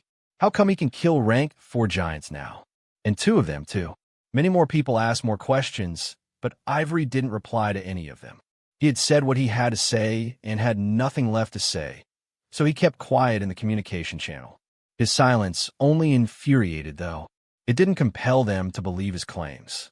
They thought that he was playing a trick on them. But since he wouldn't reply, they directed their questions to Loki. Someone said, "Hey, Loki, did you really kill those 2 rank 4 giants?" Loki replied, saying, "It was just luck." He was trying to be modest, but his modesty only infuriated them, and it infuriated them far more than Ivory's silence. Someone got so angry that they said, "Are you senile? Who are you trying to fool?" In response, Loki's voice became cold as he said, "Watch your mouth." This response took them off guard. It was even more unbelievable than Ivory's claim that he killed 2 rank 4 giants. After all, he was just a rank 3 cultivator. The fact that he was a captain like them didn't make him their equal. He was only a captain because the 4-direction sect was lacking in manpower on this battlefield. The person that he berated asked him in shock, "How dare you? Do you know who I am?" Loki didn't know who he was, so he said, "Who are you? Have you killed 2 rank 4 giants before?" The person was surprised by his question a little bit, but they still replied, saying, "I have, just not at the same time, which is why I think that your claim is bogus." So Loki said, "The fact that you failed to do so doesn't mean that I can't. So be careful with your words with me, or you might offend someone that you can't afford to offend." His words only caused more of an uproar in the communication channel. It would have been better for him to keep quiet, because he has now given them a reason to dislike him or even hate him. Comments. Chapter 208. Many people thought that he was out of his mind for saying the things that he said. They hated him for it, because he sounded like Greg. But many people were also beginning to believe that he killed those 2 rank 4 giants at the same time, as unbelievable as it sounded. This was because he spoke like someone who was certain of their strength. One of the people who was inclined to believe the absurd claim asked Loki, saying, "If you were so powerful, why didn't you kill Greg yourself?" He didn't kill Greg because he wasn't willing to go all out. But he didn't say it outright like this to them. What he said was, "Are you asking me why I didn't try to kill a rank 3 cultivator of my sect with a level 4 Dow status, a grade 4 rank in the army, and a life insurance of level 4? When he put the question that way, and they thought about how much money he would have needed to pay to the sect if he had killed Greg. Their scalp tingled with understanding. Without having to say it, they understood that he hadn't killed Greg because he wasn't willing to pay the price. They also understood that the two giants had only died because they were not members of the Four Directions sect. But even when they understood this, many of them still didn't want to believe it. This was because for them to accept this as a fact, they must also accept that a rank 3 cultivator was stronger than them. To be fair, they didn't want to accept any of them, even if the two were mutually exclusive and they could only believe one of them. So having two things that they didn't want to believe was a lot more difficult for them to handle. But Loki didn't care anymore. He tuned them out and went back to fusing energy threads. Nothing they said could make him reply to them. He was silent, but the world wasn't silent around him. News of what he had done quickly spread across the battlefield to both sides of the conflict. Both the warriors and the people of the Four Directions sect were afraid of him. In less than a week, the story of his fight had been exaggerated to him fighting and killing 4 rank 4 giants at the same time. This was mostly a bad thing, as it made the people who had been tasked to search for him easily find him. But the spreading of his feet also did him a lot of good. For instance, immediately after Loki spoke about why he hadn't killed Greg, many people had begun to take him seriously, even if they didn't believe his claims. These people began searching for information about him, and they often go to the stock market first to search for his portfolio. At any other time, they might have balked at the fact that Loki's portfolio was trading like the portfolio of a talented rank 4 cultivator. But this time, they didn't mind the high value of his shares and even sought to earn from it by investing in his future. Ivory was the first one to do this. As a money cultivator, it is always his first instinct to jump at any opportunity to earn money. So he quickly bought the shares that were available. He had been the first one to buy Loki's shares as soon as Loki became captain. So this wouldn't be the first time he was doing something like this to Loki. The difference this time was that he was going all out. His greedy behavior stirred the waters and made the people who came later rush to grab whatever they could. This caused the shares to become scarce, so their value skyrocketed. As the story of his fight spread and became more absurd with each retelling, the value of his shares increased. In just 1 week, the value of his shares increased from 56 energy stones to 132 energy stones per share. This has put the total value of his portfolio at 132 million. When Loki saw this, even he clicked his tongue in disapproval and said, "This is too much. At this rate, people will mistake me for a rank 5 being." Then he said, "Then again, I am supposed to be the full reincarnation of a rank 5 cultivator, so this is just fitting." He wasn't really dissatisfied with this outcome, but he felt that it was a little bit too much. He was sure that something like this would attract unwanted attention. He was particularly worried about attracting the attention of rank 5 forgers. However, there was nothing he could do about it at this time, so he put any worry out of his mind and focused on increasing his strength. Besides, he was ready to die when he exposed his life ability in his bid to earn merit points. He didn't know that he had attracted a lot more unwanted attention than he expected. If he knew, he would know that many people had congregated around him and were contemplating how they would force him out of the small world. These people had been sent by the powerful rank 4 cultivators outside the small world, including Skarg, to compel him to leave the small world. When they first found out about Loki, they didn't believe the story that he had killed 4 rank 4 giants as a rank 3 cultivator. They had scoffed when they heard this. Then they performed a deep investigation into the claim, only to discover that Loki had actually killed 2 rank 4 giants, not 4 of them. But even this was still unbelievable. But no matter how unbelievable it was, they had to believe it when Loki held an auction for the corpses of the 2 giants. They had to believe that he was hiding his strength and wasn't really a rank 3 cultivator. /N. Please, don't forget to vote with your power stones and golden tickets. Thank you. Comments. Chapter 209. And even if they still didn't believe that he was unreasonably powerful, it still didn't change the fact that he was on a grade 4 mission in the sect army. Not only that, but he also had a grade 3 life insurance that was clear to see and a Dow status that was likely to be at level 4. All of these made him someone they couldn't afford to kill, even if they could somehow kill him. As for those who didn't believe that Loki was powerful and went to fight him, after they were crippled and left for dead many times, they became living examples of what they shouldn't do. So the rest decided to tread carefully and not resort to violence. Instead of rushing up to him to force him to leave the battlefield, some of them decided to watch him carefully for any sign of weakness, while the others left the battlefield to report to the masters who employed them. Only one person still had the courage to approach him after all of these. Loki was still sitting on the airship when the person went up to him. This person was a rank 3 cultivator. She was also a woman. She was a beautiful woman, but Loki wasn't interested in her beauty at all. So, when the person reached the airship, even before they went onto it, Loki said to her, "Leave now, or I will kill you." She replied, saying, "I have a message from the Rain family." This simple sentence snuffed out his intention to kill her. He became curious about the message, so he said, "Come up." She sighed in relief when she heard what he said. Then she released a crane from her beast bag metak.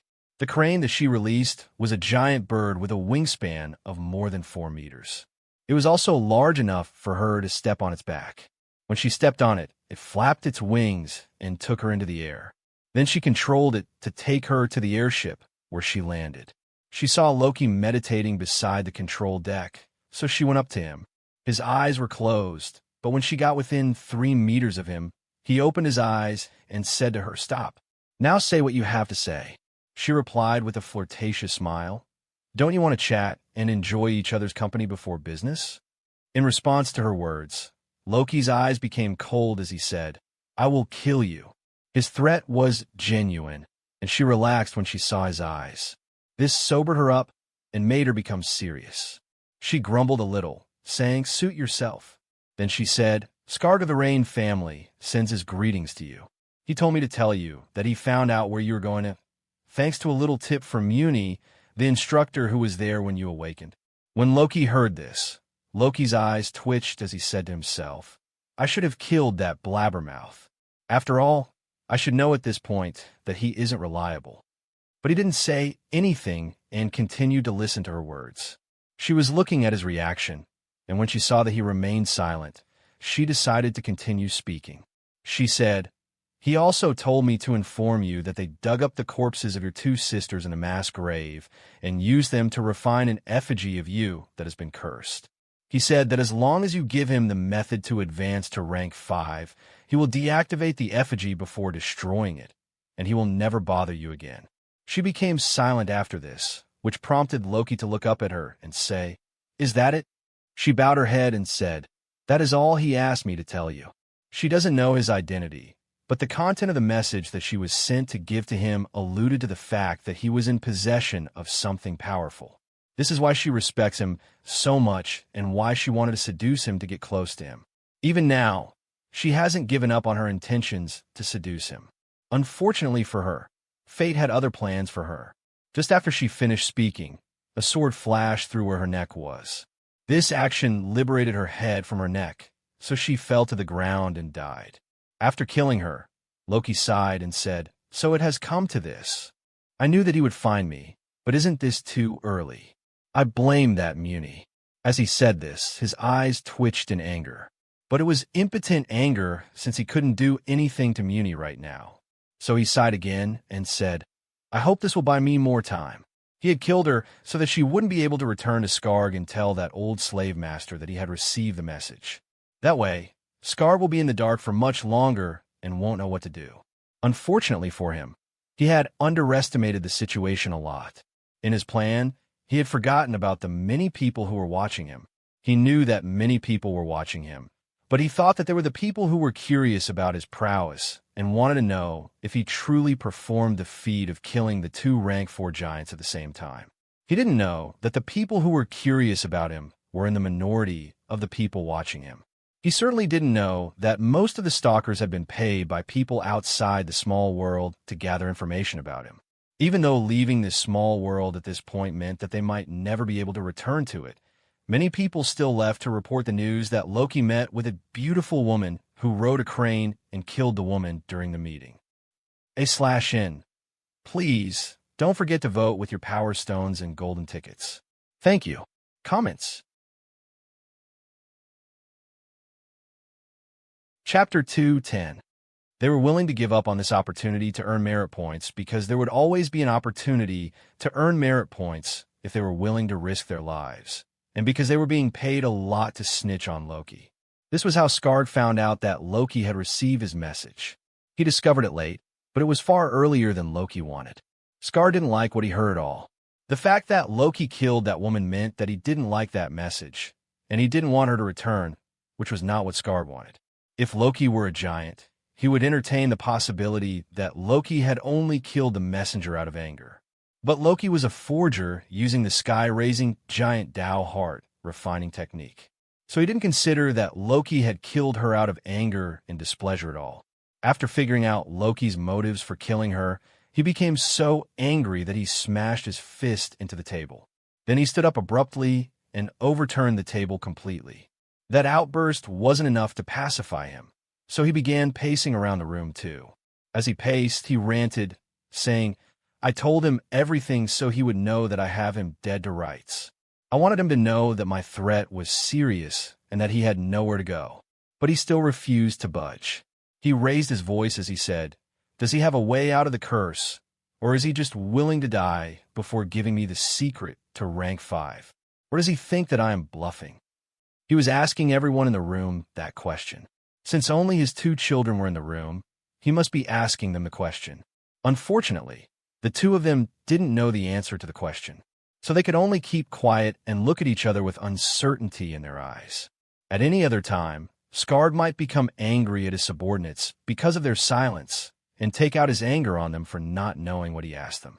But this time, he couldn't get angry at them because they were his children and because they shouldn't have any way to know the answer to his question. So he got over their silence and continued to rant. He said, "I hear he's very strong now. He can even kill 2 rank 4 giants in a single fight, with both of them ganging up on him. That's impressive, to be honest. It is an impressive feat of power, but if that is the best he can do, it is still lacking. Those 2 were not the strongest rank 4 giants, and that kind of power is not enough to defeat me. But as long as he stays in that small world, I won't be able to reach him directly. This calls for some desperate action. Since he wants to be stubborn, I must show him that being stubborn will cost him a lot." His words came out in a rush as he paced around the room. He said them in order to vent and help relieve his anger. But by the time he was done, he had become angrier, not less angry. In his anger, he strode over to the fireplace and picked up the fire poker. Then he took the fire poker over to the cage with the effigy in it. Even before he reached the cage, he was already brandishing the fire poker. So when he reached the cage, the fire poker was ready for its mission. Without delay, he thrust the fire poker into the cage and smashed it into the arm of the effigy. The effigy roared out in pain as it lost an arm, but it was still clawing at the cage, trying to get out. Skard wanted to destroy more of the effigy and use it to inflict more pain on Loki, but he held himself back from doing so. Since he had made his point, he dropped the fire poker and returned to his chair. After taking his seat, he sneered and said, "Send another message to him. Let me know what he has to say now." In the small world, Loki was sitting calmly, minding his business, when he was struck by a sudden and invisible attack. The attack bypassed the defenses of his armor since it was a spiritual attack, not a physical attack, and struck his body directly. To be specific, the attack struck his left arm, and the power of the invisible attack wasn't light at all. The power of the curse was at 3 status, times 4 cultivation rank, times 4 soul, plus 4 life ability, plus 50% energy well, times 4 effigy, times 350% overdrive, which is 1,428 units. This is even though the effigy wasn't being used by its original creator, so this was its base power as a consumable item. As for Loki's spiritual defense, it was 3 status, times 3 cultivation rank, times 3 soul, plus 3 mind, plus 450% energy well, times 3 reversal metac, times 260% overdrive, which is 737 units. This is the power of his defense, even though he was actively using the reversal metac, a divine metac, to protect himself. So his passive spiritual defense is definitely much lower than this. However, even the help of the reversal metak wasn't enough to protect him from the power of the curse. So the curse successfully latched onto his arm and quickly began to corrode it. In the physical world, what he saw was that a black scab had settled on his arm. Then in a few seconds, his arm shrank and shriveled into the arm of a corpse. Loki was so frightened by this that he jumped up and waved his left arm about as he said, "What's going on? Is this the power of the effigy? Isn't this sinister? I'll talk. I tell him whatever he wants to hear. /N. Please, don't forget to vote with your power stones and golden tickets. Thank you for your support. Comments. Chapter 211. Before, when he was told about the effigy, he didn't know what it was, and he didn't know if Skarg really had it or was trying to deceive. He only knew that effigies were made by death cultivators and could be used to curse him, but he didn't know how it worked. But even if it was real and Skarg had it, this didn't change the fact that he didn't know how to advance to rank 5. This was why he decided to kill the messenger. Now that his arm had begun to rot while he was still alive, he became willing to say anything to Skarg as long as it would stop Skarg from using more of the power of the effigy. His eyes glinted sharply as he said, "Surely, he won't want another person to know the information, so I can ask to meet him face to face. As long as I get close to him, I will kill him." Meanwhile, his left arm has rotted to the bone. The bone is still metallic, but aside from this, he couldn't recognize that the arm attached to him used to be the strong, buff arm that he used to kill many enemies. The black scab was still all over his arm, so his corpse arm was also black and shriveled. But as bad as things were, it only got worse from there. Instead of stopping after corroding one arm, the black scab continued to spread all over his body. This was because it was a curse as well as a poison. Since it was a poison, it spread quickly from Loki's arm to his shoulder and finally to his neck. This time, Loki began to panic. He began using every metak in his possession, but none of them worked. What he should have done was to cut off the arm as soon as the black scab appeared. If he had done so, the curse wouldn't have spread all over his body. Skarg didn't expect that the simple injury that he inflicted on Loki would get any worse, because he expected Loki to cut off the arm. After all, Loki was supposed to be the full reincarnation of a rank 5 cultivator, and he had told Loki that the curse would come from an effigy. He didn't expect that Loki would be ignorant about how effigies worked, which was why he sent a messenger to get Loki's new response after this attack. So it was unfortunate for the two of them that Loki was ignorant of how effigies work. In no time, the black scab spread throughout Loki's blood and all over his body.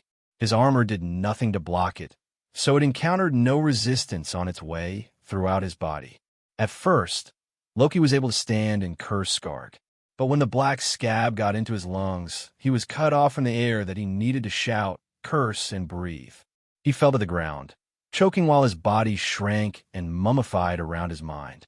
The pain was excruciating to say the least. He felt as if he was being burned alive. The pain got worse when the curse reached his brain. His entire world became one of pain and only pain. He lost every sensation and could only touch, taste, smell, hear, and see pain.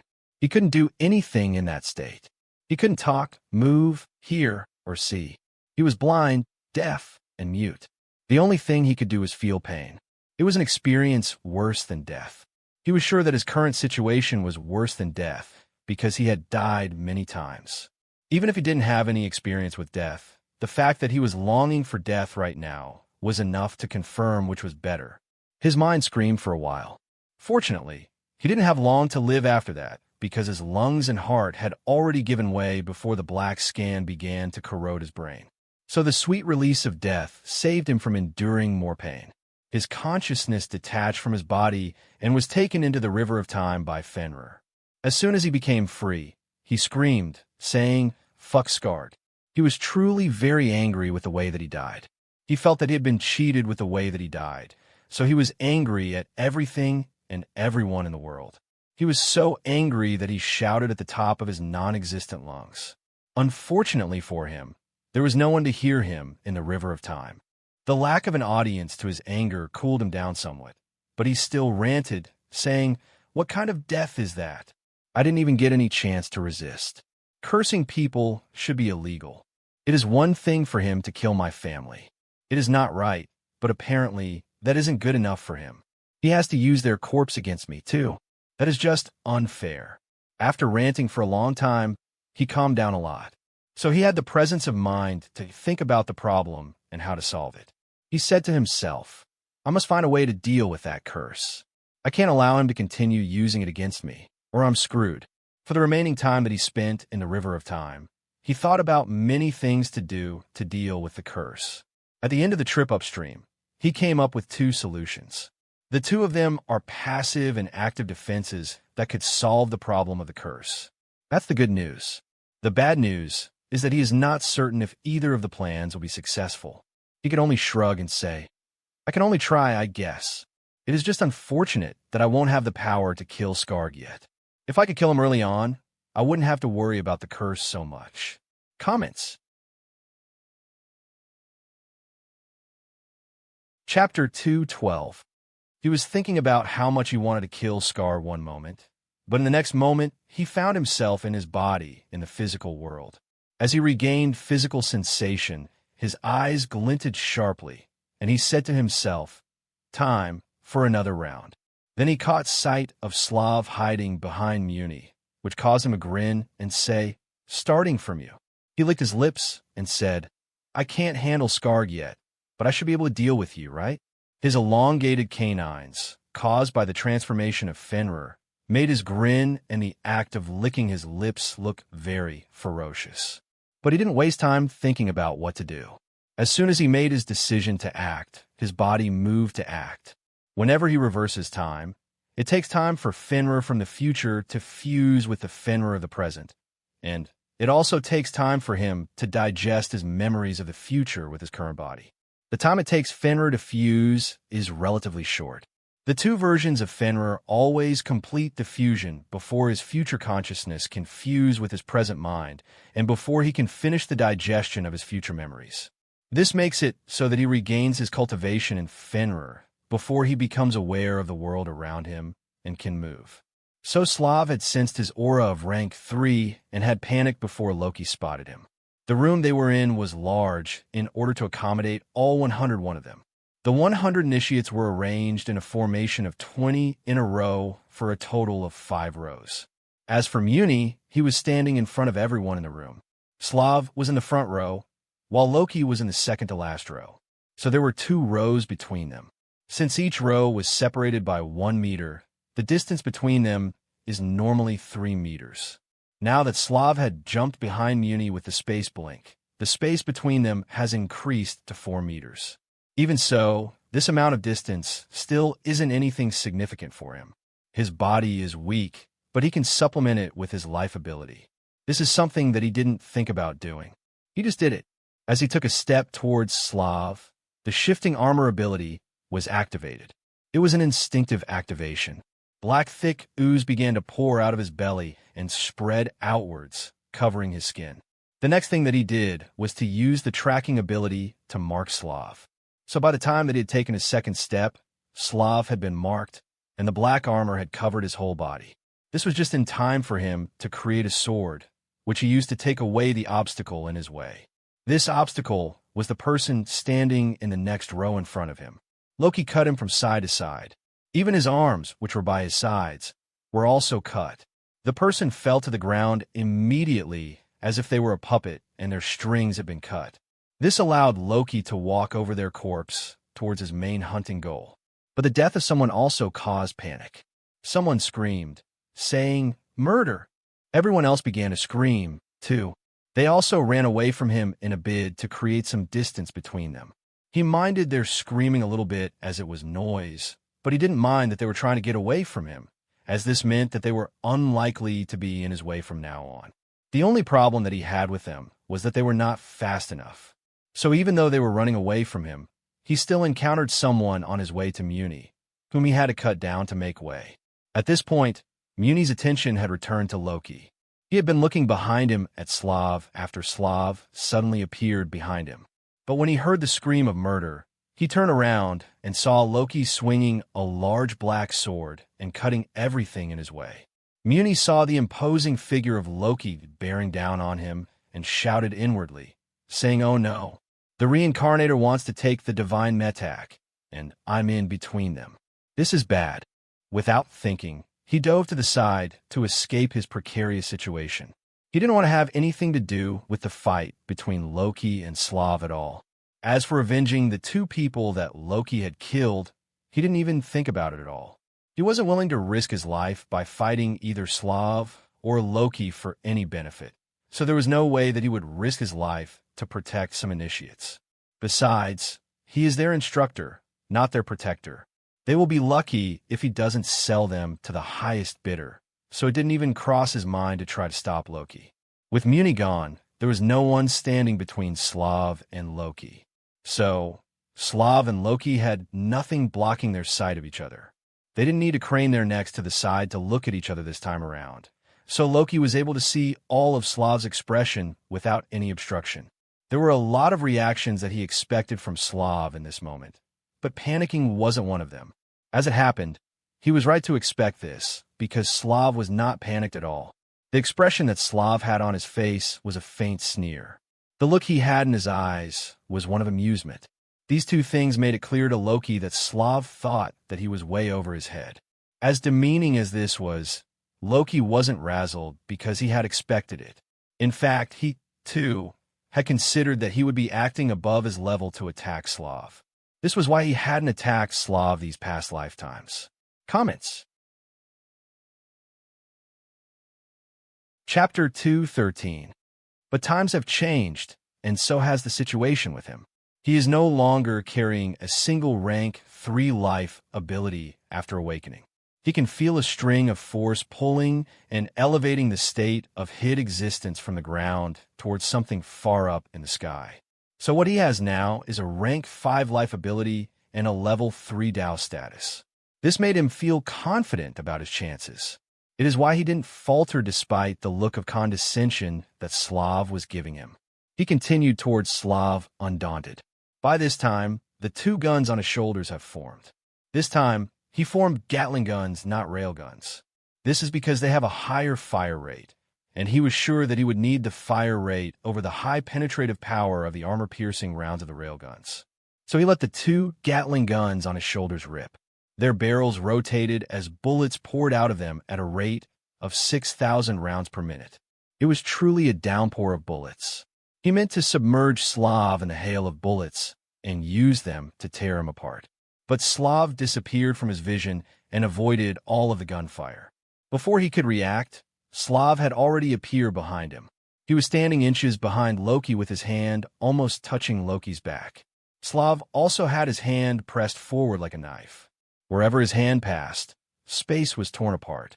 Without looking at it, Fenrir was able to sense that this attack was formed with the aid of another divine metak called the Space Tier metak. This made him ask himself in confusion, when did he get another divine metak? Thanks to the tracking mark, he knew that Slav was right behind him. But the confusion caused by the appearance of a completely new divine metak, coupled with Slav's fast actions, meant that he couldn't react to the attack. Slav's hand cut through his armor and stabbed him in the back. Then Slav's hand cut his heart and broke out his chest. He heard Slav say behind him, "What a joke. You must be out of your mind to think that you could take me." That was the last thing that he heard before his vision went dark and his consciousness detached from Slav. Then he began another trip with Fenrir into the past. He had just been killed, and it was easy too, but he wasn't downcast at all. His current mood was directly opposite of downcast. His eyes were shining as he said, "2 divine metaks. Who would have thought that Slav was such a gold mine?"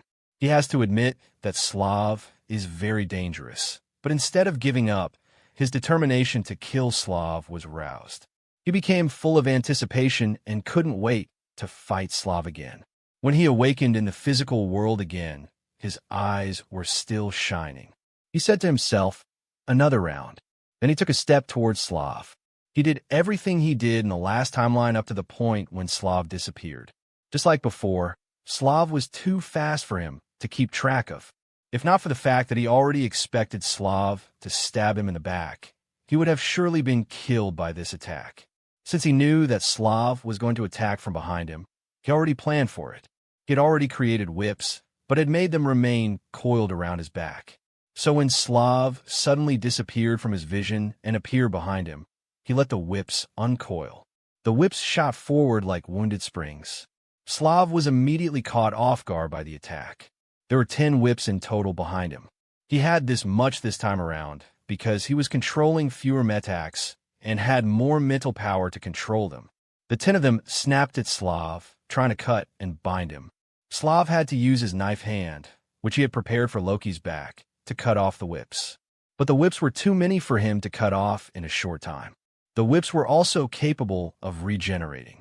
So instead of fighting with them, he chose to back off. Slav used space blink again and disappeared from his position.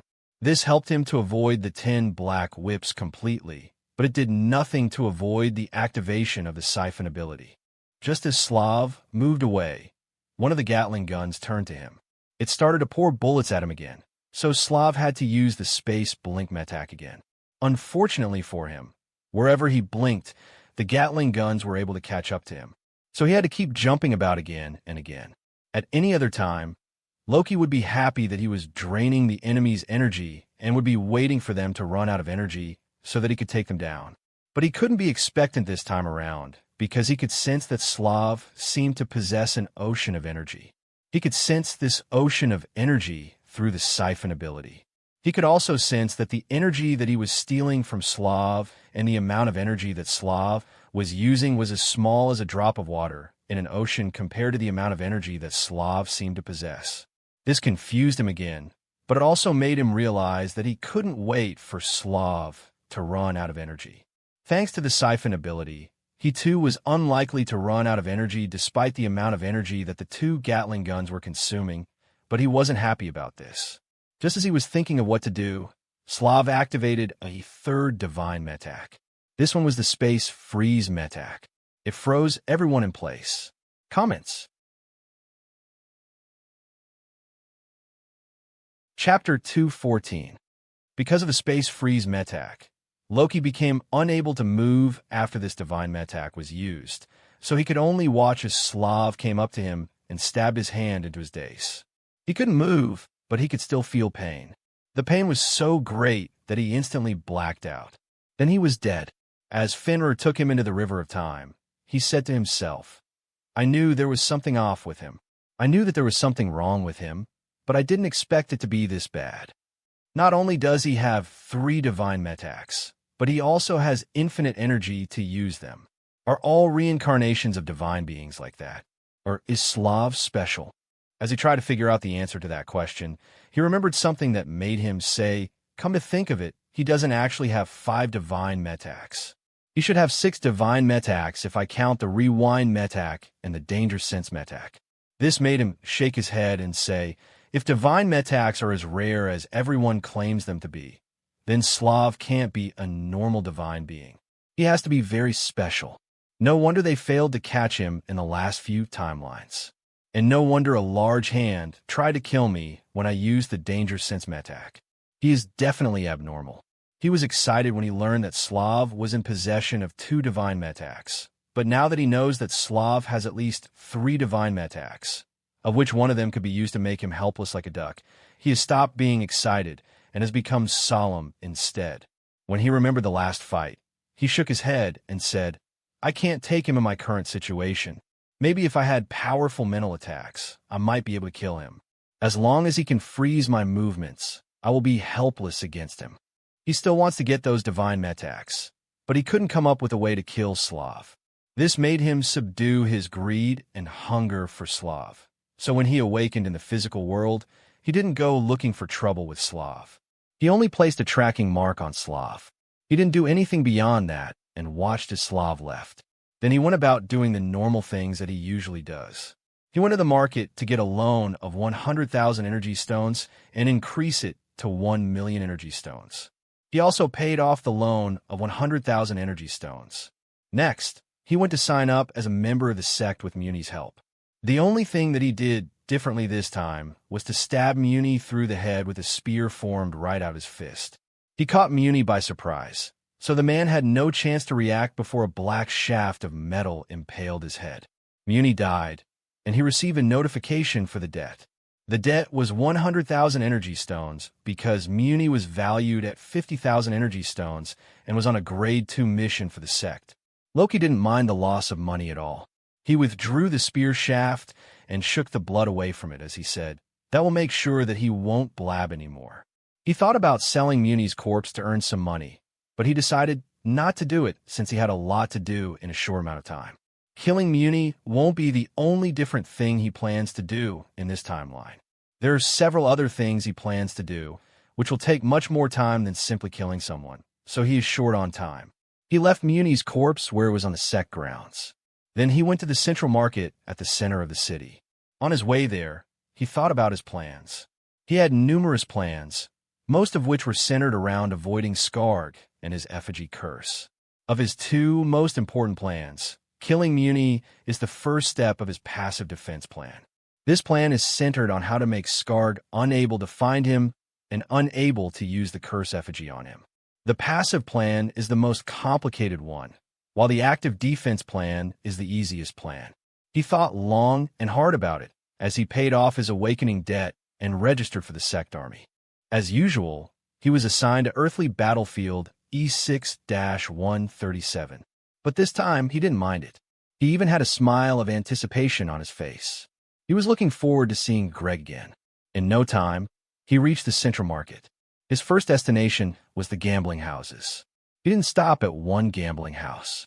He fleeced many of them in a row until the 800,000 energy stones in his possession were increased to 40 million energy stones. He can earn more, but he stopped because he didn't want to offend too many powerful people this early. After all, he is pretty weak for a rank 3 cultivator. After he earned 40 million energy stones, he went to the information broker. This time, he walked in there with confidence and the intention to splurge. He sat in the usual booth and said, "Do you know how to increase one's talent beyond 90 points?" The androgynous voice replied, saying, "Yes, we do. This information will cost you 10,000 energy stones." Loki was taken aback when he heard this price. His voice was tinged with surprise as he said, "So cheap? How come?" The attendant said, "I'm glad that you find that price to be low, honored customer. We are as disappointed as you are, as we too would like to ask for more money for the information." Comments. Chapter 215. The attendant said, "Unfortunately, that's how much the information is worth, so we can't ask for more money." Loki said, "I see. Anyway, let me see what it is all about." The voice on the other side said, "That's good to hear." Then he was given the token to pay the money into. After he paid, the attendant went to get the information. A few minutes later, the attendant returned with a package, which they passed to Loki through the connecting cupboard. Loki took the package and quickly broke it open to see its contents. The content was only one line. It said, "Become a divine being or assimilate the core of a dragon into your energy well." He was both enlightened and disappointed by this because the solution was informative but difficult to implement. He knew about divine beings, and he knew that it was very difficult to become one.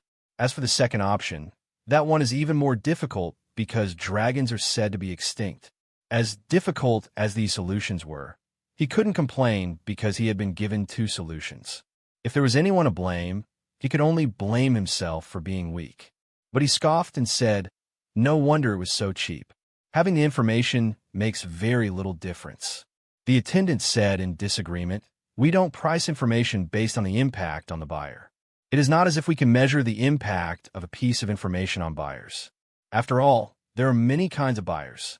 Instead of using the impact of information on buyers to determine price, we use the difficulty of acquiring the piece of information and its rarity to determine its value. Take that piece of information, for example. It is pretty common sense to many people that taking the heart of a dragon can break the limit of talent for humans. The information was easy for us to acquire, so we can only sell it cheaply." On the other side of the booth, Loki's face fell the more he heard. After the attendant was done speaking, he said, "If it is common sense, then why did you price it at 10,000 energy stones? Isn't 10,000 energy stones too much for something that is common sense?" His question made the attendant chuckle in their androgynous voice as they said, "Honored customer, the fact that you are asking for it means that it is not common sense to you. That makes it a valuable piece of information. Anything we don't know is priceless to us. It is because you know the piece of information that you had the right to speak about its value. Before you knew it, you would have been willing to pay 100,000 energy stones for it if I had asked for it." Loki didn't have a good counterargument for that, but he still grumbled some more about how this shop cheats people. After grumbling, he said, "Speaking of divine beings, do you know why the reincarnation of a divine being will have infinite energy?" In response, the attendant said, "I'm sorry, but we don't have that information." This made Loki scoff and say, "Here I thought you knew everything, but it seems I have overestimated your capabilities." The attendant didn't mind that he was belittling their establishment. They said with a sigh, "We too hope to know everything." Loki couldn't find fault for that, so he asked for the information on why the divine beings were blocking the creation of more rank 5 cultivators. The price was still 10 million energy stones, which he paid promptly. Then he was given the information he wanted. The information said, rank 5 cultivators can become divine beings and always want to become divine beings. Unfortunately for them, only a limited number of people can become divine beings. Rank 5 cultivators can only create a brand new slot for a divine being that they will occupy or take the place of a divine being when that divine being dies. However, divine beings that die will always reincarnate with memories of their past life, as long as they are not injured too much. After they reincarnate, they will try to recover their previous divine post and use it to ascend again. This situation makes it so that both rank 5 cultivators and reincarnated divine beings are always competing for divine posts. This is why divine beings don't like rank 5 beings. This made Loki nod and say, "It makes sense." Then he continued reading. The next line said, "The enmity between the rank 5 cultivators of a certain life ability and the divine being in possession of the divine metak of that life ability is always the most intense. It is so intense that the divine beings will always want to kill rank 5 cultivators of their life ability on sight. This is because in the time that it takes a divine being to reincarnate, advance back to rank 5, and take back their divine position, a rank 5 cultivator can take advantage of their weakness to kill them and replace them. It has even happened before that a rank 5 cultivator knew when the divine being above him would die and was lying in wait.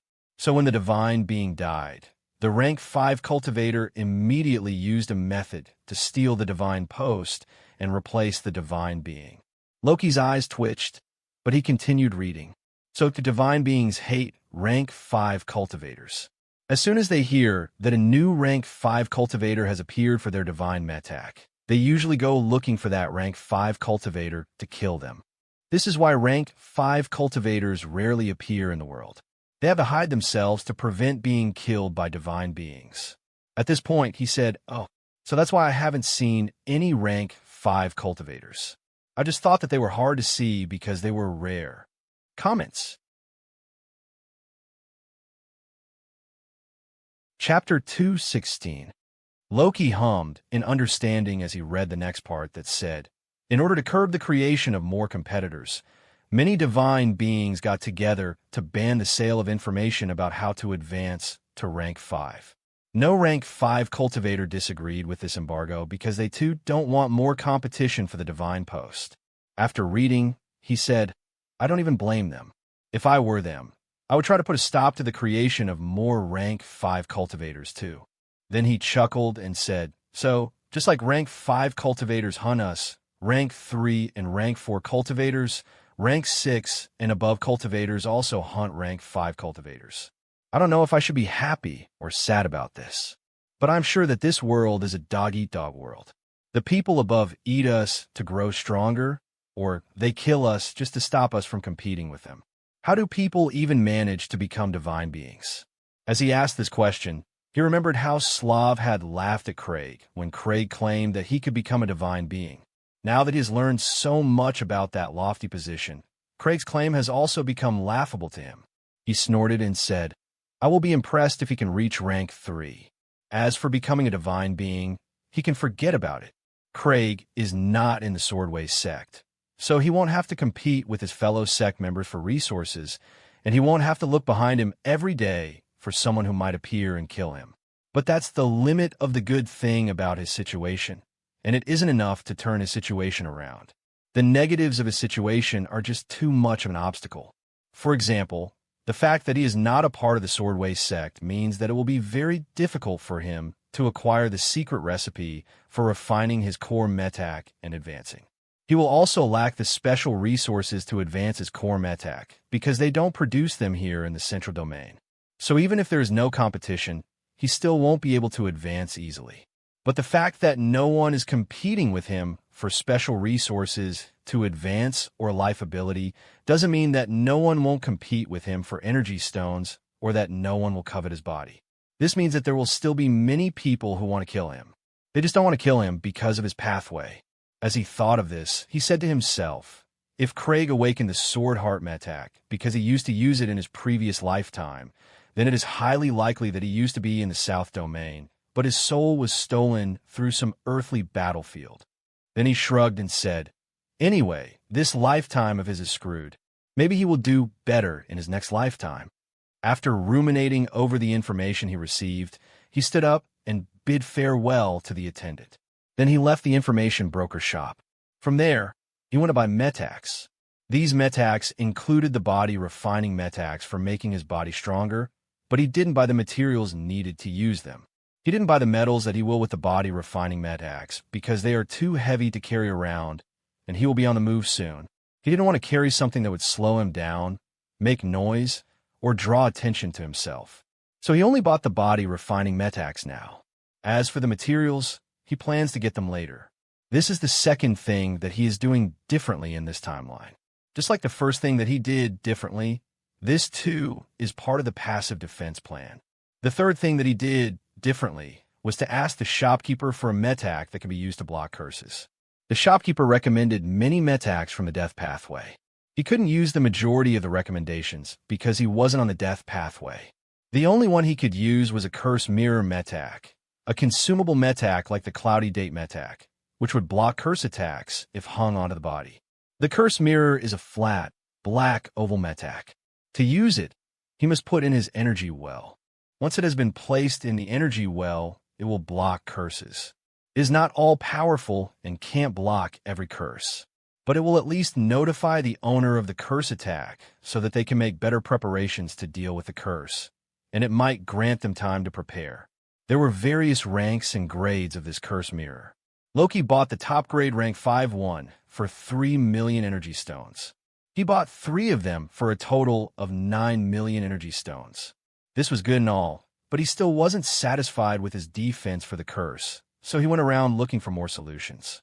He came upon more solutions belonging to the enslavement pathway, which is the scapegoat metac, which makes someone else bear the curse for him. He was satisfied with the scapegoat metac, as it could be used actively to transfer damage to another person. But since he wasn't a slave master, he had to keep looking for a more compatible solution. He had to do it because it was part of his active defense plan. Fortunately, he found something for the sword pathway. It was a metac called the pristine sword metac, which protects the body of the host from dust, grime, blood, and curses. It works by making it difficult for these blemishes to adhere to the body of the host. The pristine sword metac was good for his needs, but it was only available up to rank 3. There was nothing he could do but take it and hope for the best. Comments. Chapter 217. As he left the market, he said to himself, at least with this, I will be able to bring in the Sword Heart metac for the defense against the curse. With it working together with the Rewind metac, the defense will have a stronger power output. All in all, he was in a good mood.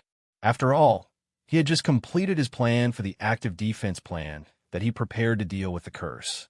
The passive defense plan is to prevent Scar from finding him and using the curse on him, while the active defense plan is to block the curse from killing him if he fails to stop Scar from using the curse.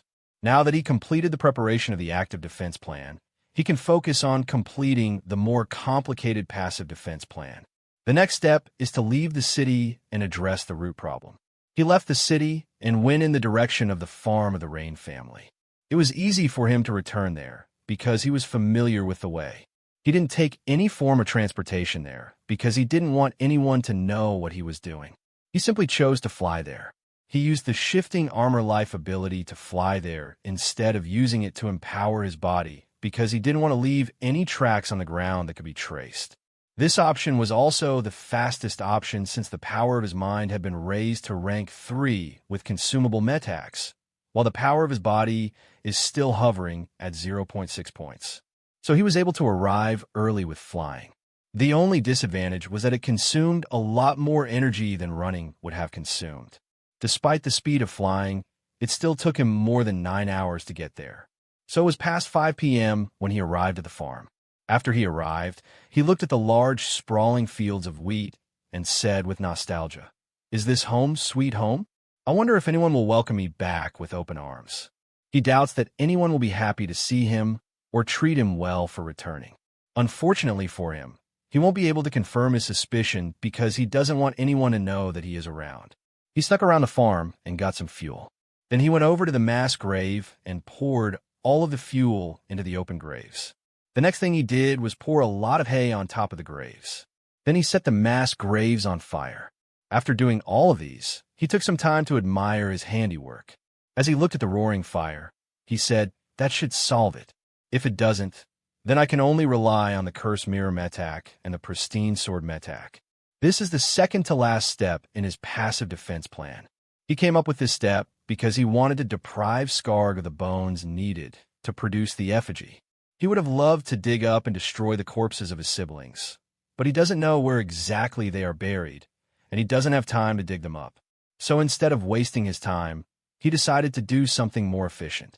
And while this large fire will draw some attention to what he did, it won't draw attention to him for a while. Besides, he also did something to cover his tracks. What he did will make it difficult to tie the fire back to him. This way, the attention created by setting the fire to the mass graves will be easy to deal with. While he was admiring his work, he heard the shouts of people screaming about the fire. So he clapped his hands and said, "That's that for that. It is time to go." Then he turned to leave. He began his last step in the passive defense plan, which is to go to the earthly battlefield discreetly. He had decided not to take the logistics ship at the sect grounds to the earthly battlefield. His plan is to go to another city and take a commercial airship with fake credentials to the world barrier in the north. From there, he will make his way to earthly battlefield E6-137. This last step is to prevent Scar from being able to find him easily. When he thought of this, he smirked and said, "I can't make it easy for that old guy, or poor blabbermouth Muni would have died in vain." He smirked because he was in a good mood. He is in a good mood because he has done a lot to neutralize the threat of the curse. He doesn't consider his plans to be perfect, but he is sure that the things he has done will make things more difficult for Skarg. This belief filled him with a certain sense of accomplishment. Of course, this isn't enough to satisfy him. Running around and hiding his tracks is not good enough for him at all. His preferred plan is still to get rid of Skarg and the Rain family as a threat.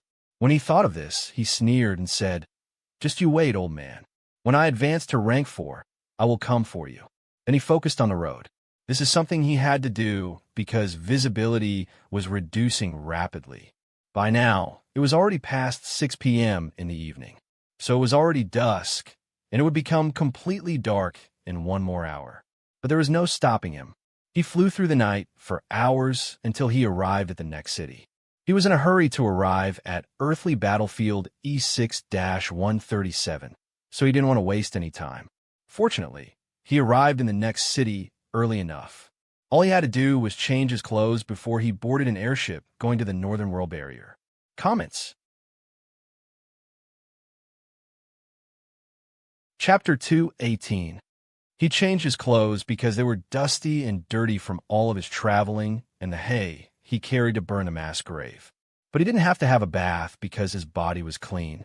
It was true that he didn't sweat through his journey because his body wasn't the one doing all of the work. But even the hands that he used to carry hay were clean. So the cleanliness of his body couldn't be attributed to chance. As he boarded the airship in new clothes, he smiled and said to himself, This pristine sword metac is already paying dividends. I hope that things will continue to go this well from now on. As luck would have it, everything went well from then on. There were no accidents on their way, and they arrived at the world barrier just in time to see the large ball of fire from the sky into the world barrier. Loki didn't witness this sight, of course. He was in his cabin, busy cultivating. His plan for this life is to go with the flow when he can, avoid trouble at all times, and focus on reaching rank 4. So he doesn't plan to antagonize Greg this lifetime. Because of this, he didn't try to avoid Greg by pretending to be angry during the question and answer session. And when Amelia assigned him to post 419, he didn't question her about it. 10 of them were assigned to Greg, but only 9 of them went with Greg to their post. One of them insisted on taking another route. Greg made sure to complain about this decision, but he didn't stop it. He only gave Loki 1 week to report to the post. When Loki returned, he found out that all 9 recruits had died and Greg had gotten a new airship. This didn't surprise him. He simply smiled and said, "Now this is home sweet home." Then he locked himself up in his room. Ever since he arrived at post 419, he was rarely seen. They only saw him once in months, and that was because he went out to get the materials he ordered. He ordered the metals that he needed to forge his body so that he could strengthen his body while fusing energy threads. After he got them, he stayed cooped up in his room for months. But he didn't stop paying attention to the communication channel. He wanted to keep abreast of the situation, especially when Greg began making a fuss about attacking the fortress cities of the Martial Body sect. Greg made some bogus claims about how the rank 4 protector of the fortress cities opposite them was absent. No one believed him, so he couldn't rally them to battle. All he succeeded in doing was arguing with them. This back and forth continued for months until Greg couldn't take it anymore. After 3 months of being on earthly battlefield E6-137, Greg decided to go on the attack even if he wasn't supported by his subordinates. Eventually, someone stepped forward to follow Greg on the mission. This person was a fresh recruit who had never seen any fighting and was eager to earn merit points. As usual, the veterans couldn't believe that someone would be so suicidal. They were riled up and asking if this person was crazy, stupid, suicidal, or all of the above. The veterans tried to convince him that it was a bad idea to follow Greg into battle. But the person refused to back down. Instead of convincing this person to give up on the mission, they failed and also failed to prevent more people from signing up. This was because once that first person signed up, some other recruits gained the courage to go on the mission too. All in all, 20 people signed up for the mission. There were 6 veterans and 14 recruits. So there was 1 person less than the last timeline. When Loki saw this, he scratched his chin as he said, "So, even without me, Greg would have still succeeded in taking people for the mission. I guess people are just that desperate to earn merit points." He had thought that if he didn't stand up to support Greg, Greg wouldn't be able to convince people to follow him on the mission. But apparently, that wasn't true. What happened was that the absence of his support delayed Greg by 1 week.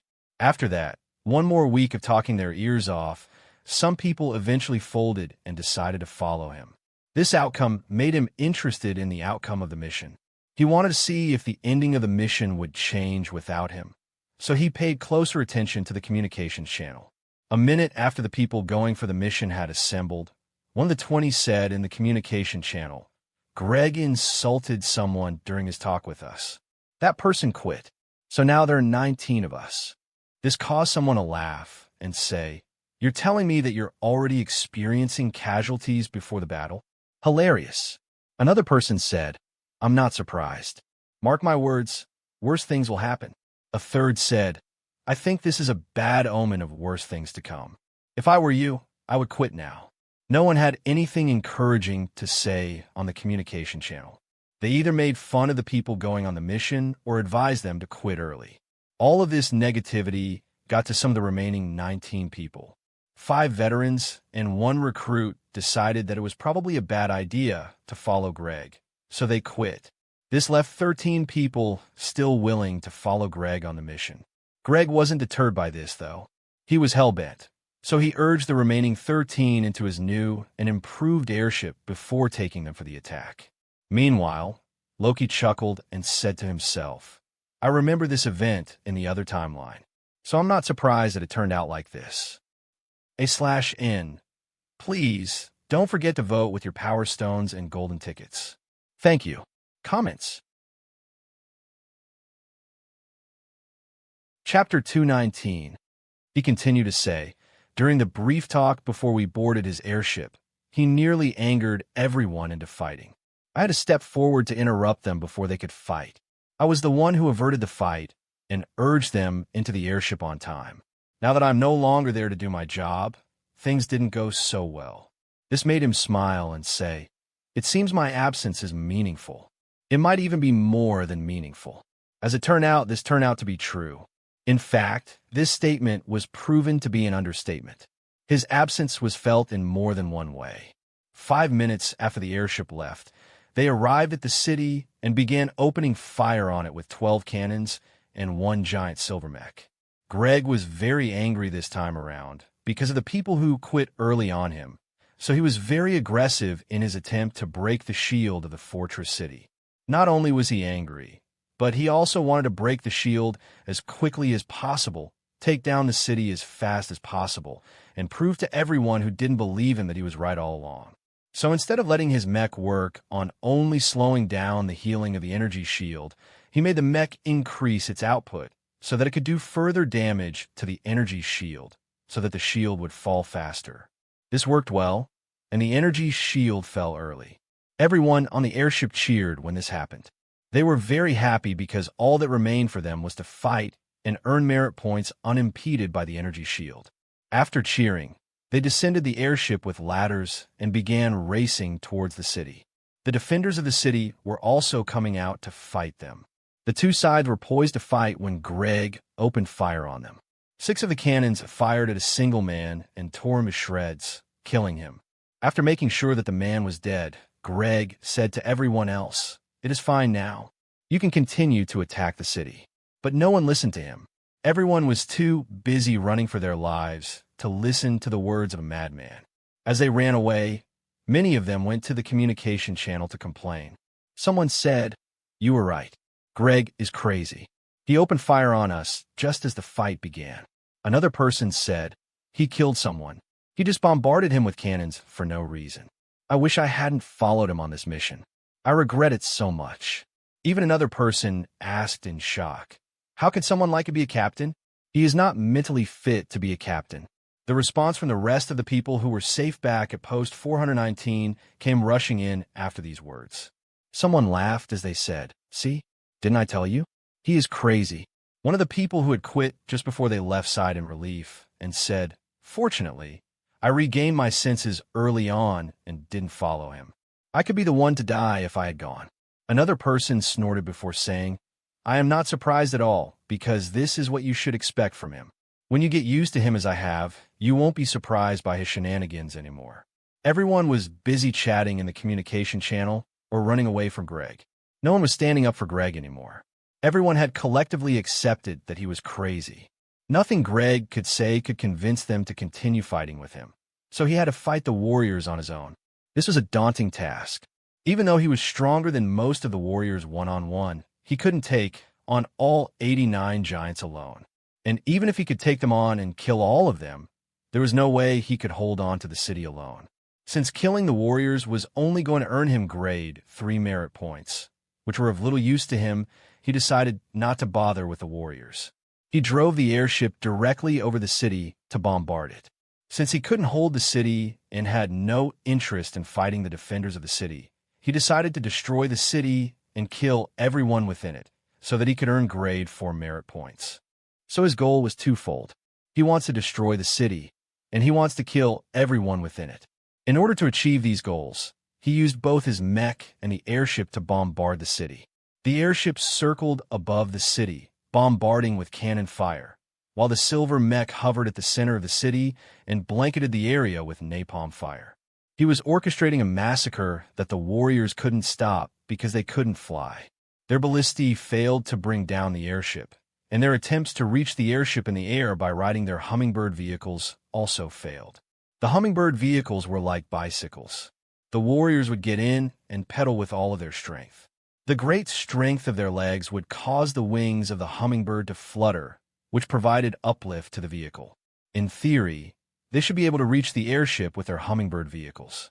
And it should have worked if not for Greg shooting them down with flak guns. So even though he was alone, Greg still succeeded in decimating the city. He killed more than half of the 100,000 people living in the city and would have succeeded in doing more if many of them hadn't escaped and if he hadn't run out of ammunition. It was the absence of ammunition that eventually made him retreat. But even after he left, the city was still burning. It continued to burn for hours after he was gone. /N. Please, don't forget to vote with your Power Stones and golden tickets. Thank you. Comments. Chapter 220. On his way back, Greg made sure to show off his great victory in the communication channel. He said, "What a bunch of flakes. If you don't finish what you started, you will never be able to achieve anything great in life. You left me behind, but that only meant that I could hoard the city and keep everything that it could offer to myself. So it was your loss that you didn't follow me on the mission, and it was even more of a loss that you quit just as you were about to reap a lot of merit points." Someone immediately said, "What about that person that you killed? Isn't it a loss for them that they trusted you at all?" When Greg heard this, he immediately defended himself, saying, "That man was a spy. I had to kill him. It is my job to identify and kill spies." But this response didn't get a favorable response. Many people laughed at his flimsy excuse, while some felt that it wasn't a joking matter and began arguing with him. However, nothing they said convinced Greg to apologize. He didn't even admit that he did something wrong. This caused a lot more people to become angry. The communication channel descended into chaos because of all the arguments. Loki listened with relish without saying anything. He wasn't surprised by what happened, so he had the presence of mind to enjoy the back and forth. Eventually, news of Greg's escapades got to Amelia, the commander of the battlefield. She didn't like how the mission had turned out because it wasn't the plan at all. Apparently, Greg's job was to confirm that the city didn't have its protector. After confirming this, he was to inform Amelia, who would then start the second step of the plan, which was to use the 3 defenseless cities to break into the defense of the Marshall Body sect. But instead of doing his job, Greg decided to destroy the city. Then he left the burning city and didn't tell her what he did. She only found out about what he did because his subordinates spread the news to everyone. As soon as she heard, she went to the communication channel of the captains to berate him. What she heard angered her so much that her voice was loud as she said to Greg, "Are you out of your mind? What got into you? Why didn't you do what you were asked?" In response, Greg said, "I thought that since I couldn't hold the city, I should torch it so that my mission wouldn't go to waste." But Amelia didn't find this response satisfactory. She yelled at him, saying, "No. What you thought was that since my plan would take a long time and it might not work, you were better off just destroying the city and earning your merit points. You disregarded my instructions because you were selfish and because you didn't think I would kill you or replace you. You're right to think that. I won't try to kill you yet. What I will do first is to find a replacement for you." No one in the communication channel said anything so as not to interrupt her. They could see that she was boiling hot angry, so they kept mum and only listened so as not to draw her ire. It was a good thing that they were quiet because Amelia still had a lot to say. Her voice was still raised as she said, "To think that you would do this after I believed in you. Everyone said that you were full of shit, but I decided to give you a chance. Yet, this is how you repay my faith in you. Tell me, if you're not going to be useful to me, why should I keep you around? If you are only a burden that kills my recruits every other week for whatever cocky-mini reason that you cook off, why shouldn't I kill you?" Without waiting for him to answer, she said, "From now on, you're on notice. I will start looking for someone who will take your place. I will pay their salary myself if I have to. So prepare yourself to be replaced. Once you're replaced, I will kill you. The only way out for you is to prove to me that you are better left alive. You have the time until I find a replacement to do so." Greg began to panic when he heard this. His heart was beating wildly as he said to himself, "I knew that this mission was important to her, but I didn't think it would be this important. I might have crossed a line this time around." He was truly scared for his life. After all, Amelia is the highest power of the Four Directions sect in this small world, and he had succeeded in greatly offending her. He has been flippant with most people, but he tries not to offend any rank 4 person. But now he has offended the most powerful rank 4 person on his side, who has the power to turn all of the other rank 4 people on the side of the Four Directions sect against him. So even if he was crazy, he knew that something had to be done to prove his worth to Amelia and change her mind about killing him. This was why he began working hard as soon as Amelia called everyone on the front lines into action to attack the Martial Body sect.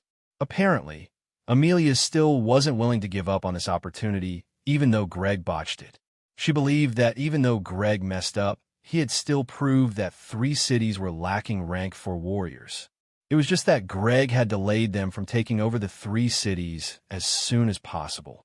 Even so, she was still willing to take a gamble. So she ordered an attack on the Martial Body sect using the 3 defenseless cities as the opening. /N. Please, don't forget to vote with your Power Stones and Golden Tickets. Thank you for your support. Comments. Chapter 2:21.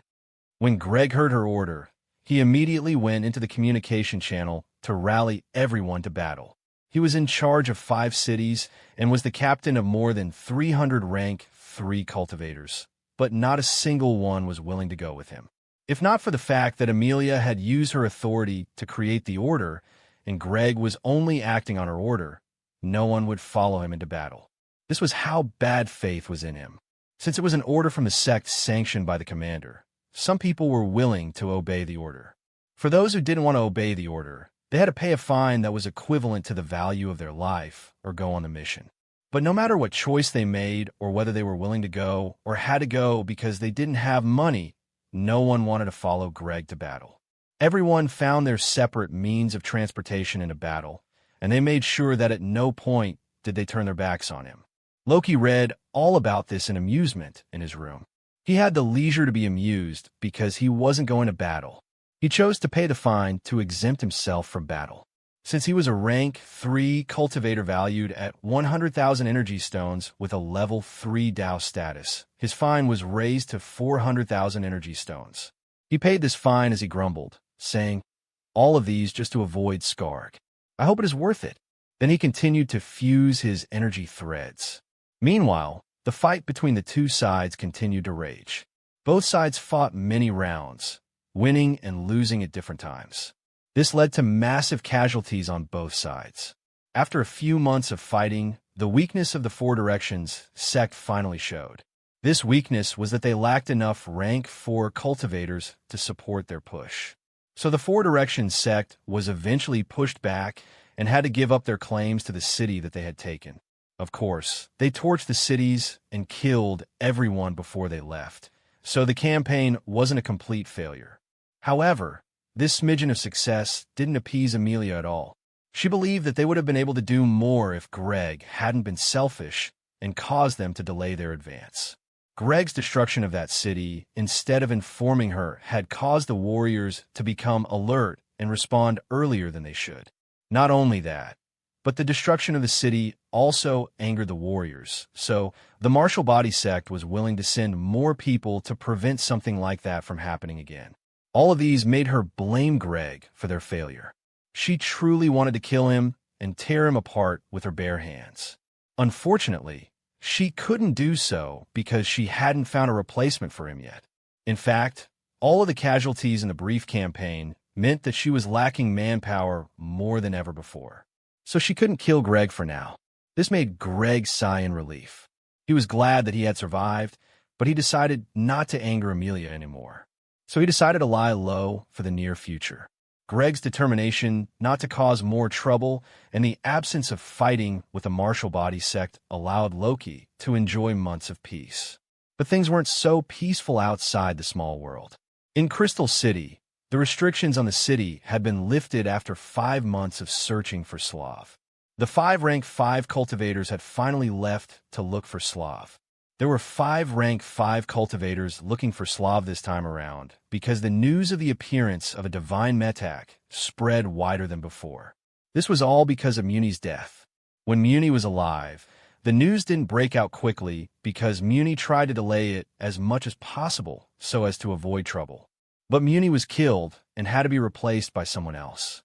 This substitute immediately told people about the appearance of the divine Metak as soon as she found out about it.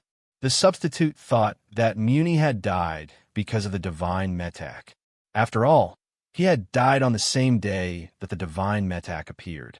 In fact, he had died just hours after the appearance of the divine Metak. So she thought that someone killed him to silence him. In order to preserve her life, she reported the news to the sect as soon as she found out about it. In fact, she told everyone that she had come across it. That way, it will become impossible to keep the news from spreading by killing only her. This led to 5 divine beings hearing about the divine Metak, so 5 rank 5 cultivators were sent to search for the divine Metak. The competition between these 5 was also more intense than between the previous 3, which delayed them. The 5 of them tried to sabotage each other or refused to use all of their tools to search because they didn't want the others to take advantage of them. This is what caused the lockdown of the city to continue for 2 months longer than usual. After 5 months of delay, Scar was finally able to go looking for Loki. Unfortunately for him, he wasn't the only one looking for Loki this time around either. Everyone had heard about the appearance of a powerful cultivator during the awakening and was looking for this person. They didn't know who the reincarnation was, but they were hell-bent on finding out. The only advantage that Skarg had in this search was that he was able to identify the powerful cultivator that appeared. He recognized Loki as soon as he saw the images that were drawn from the reports of the recruits who witnessed the event. Comments. Chapter 222. So Skarg knew exactly who to look for. Unfortunately, he didn't know where to look for them. No one knew where Loki had gone, as the only person who might tell them was dead. This made many of the people looking for Loki give up.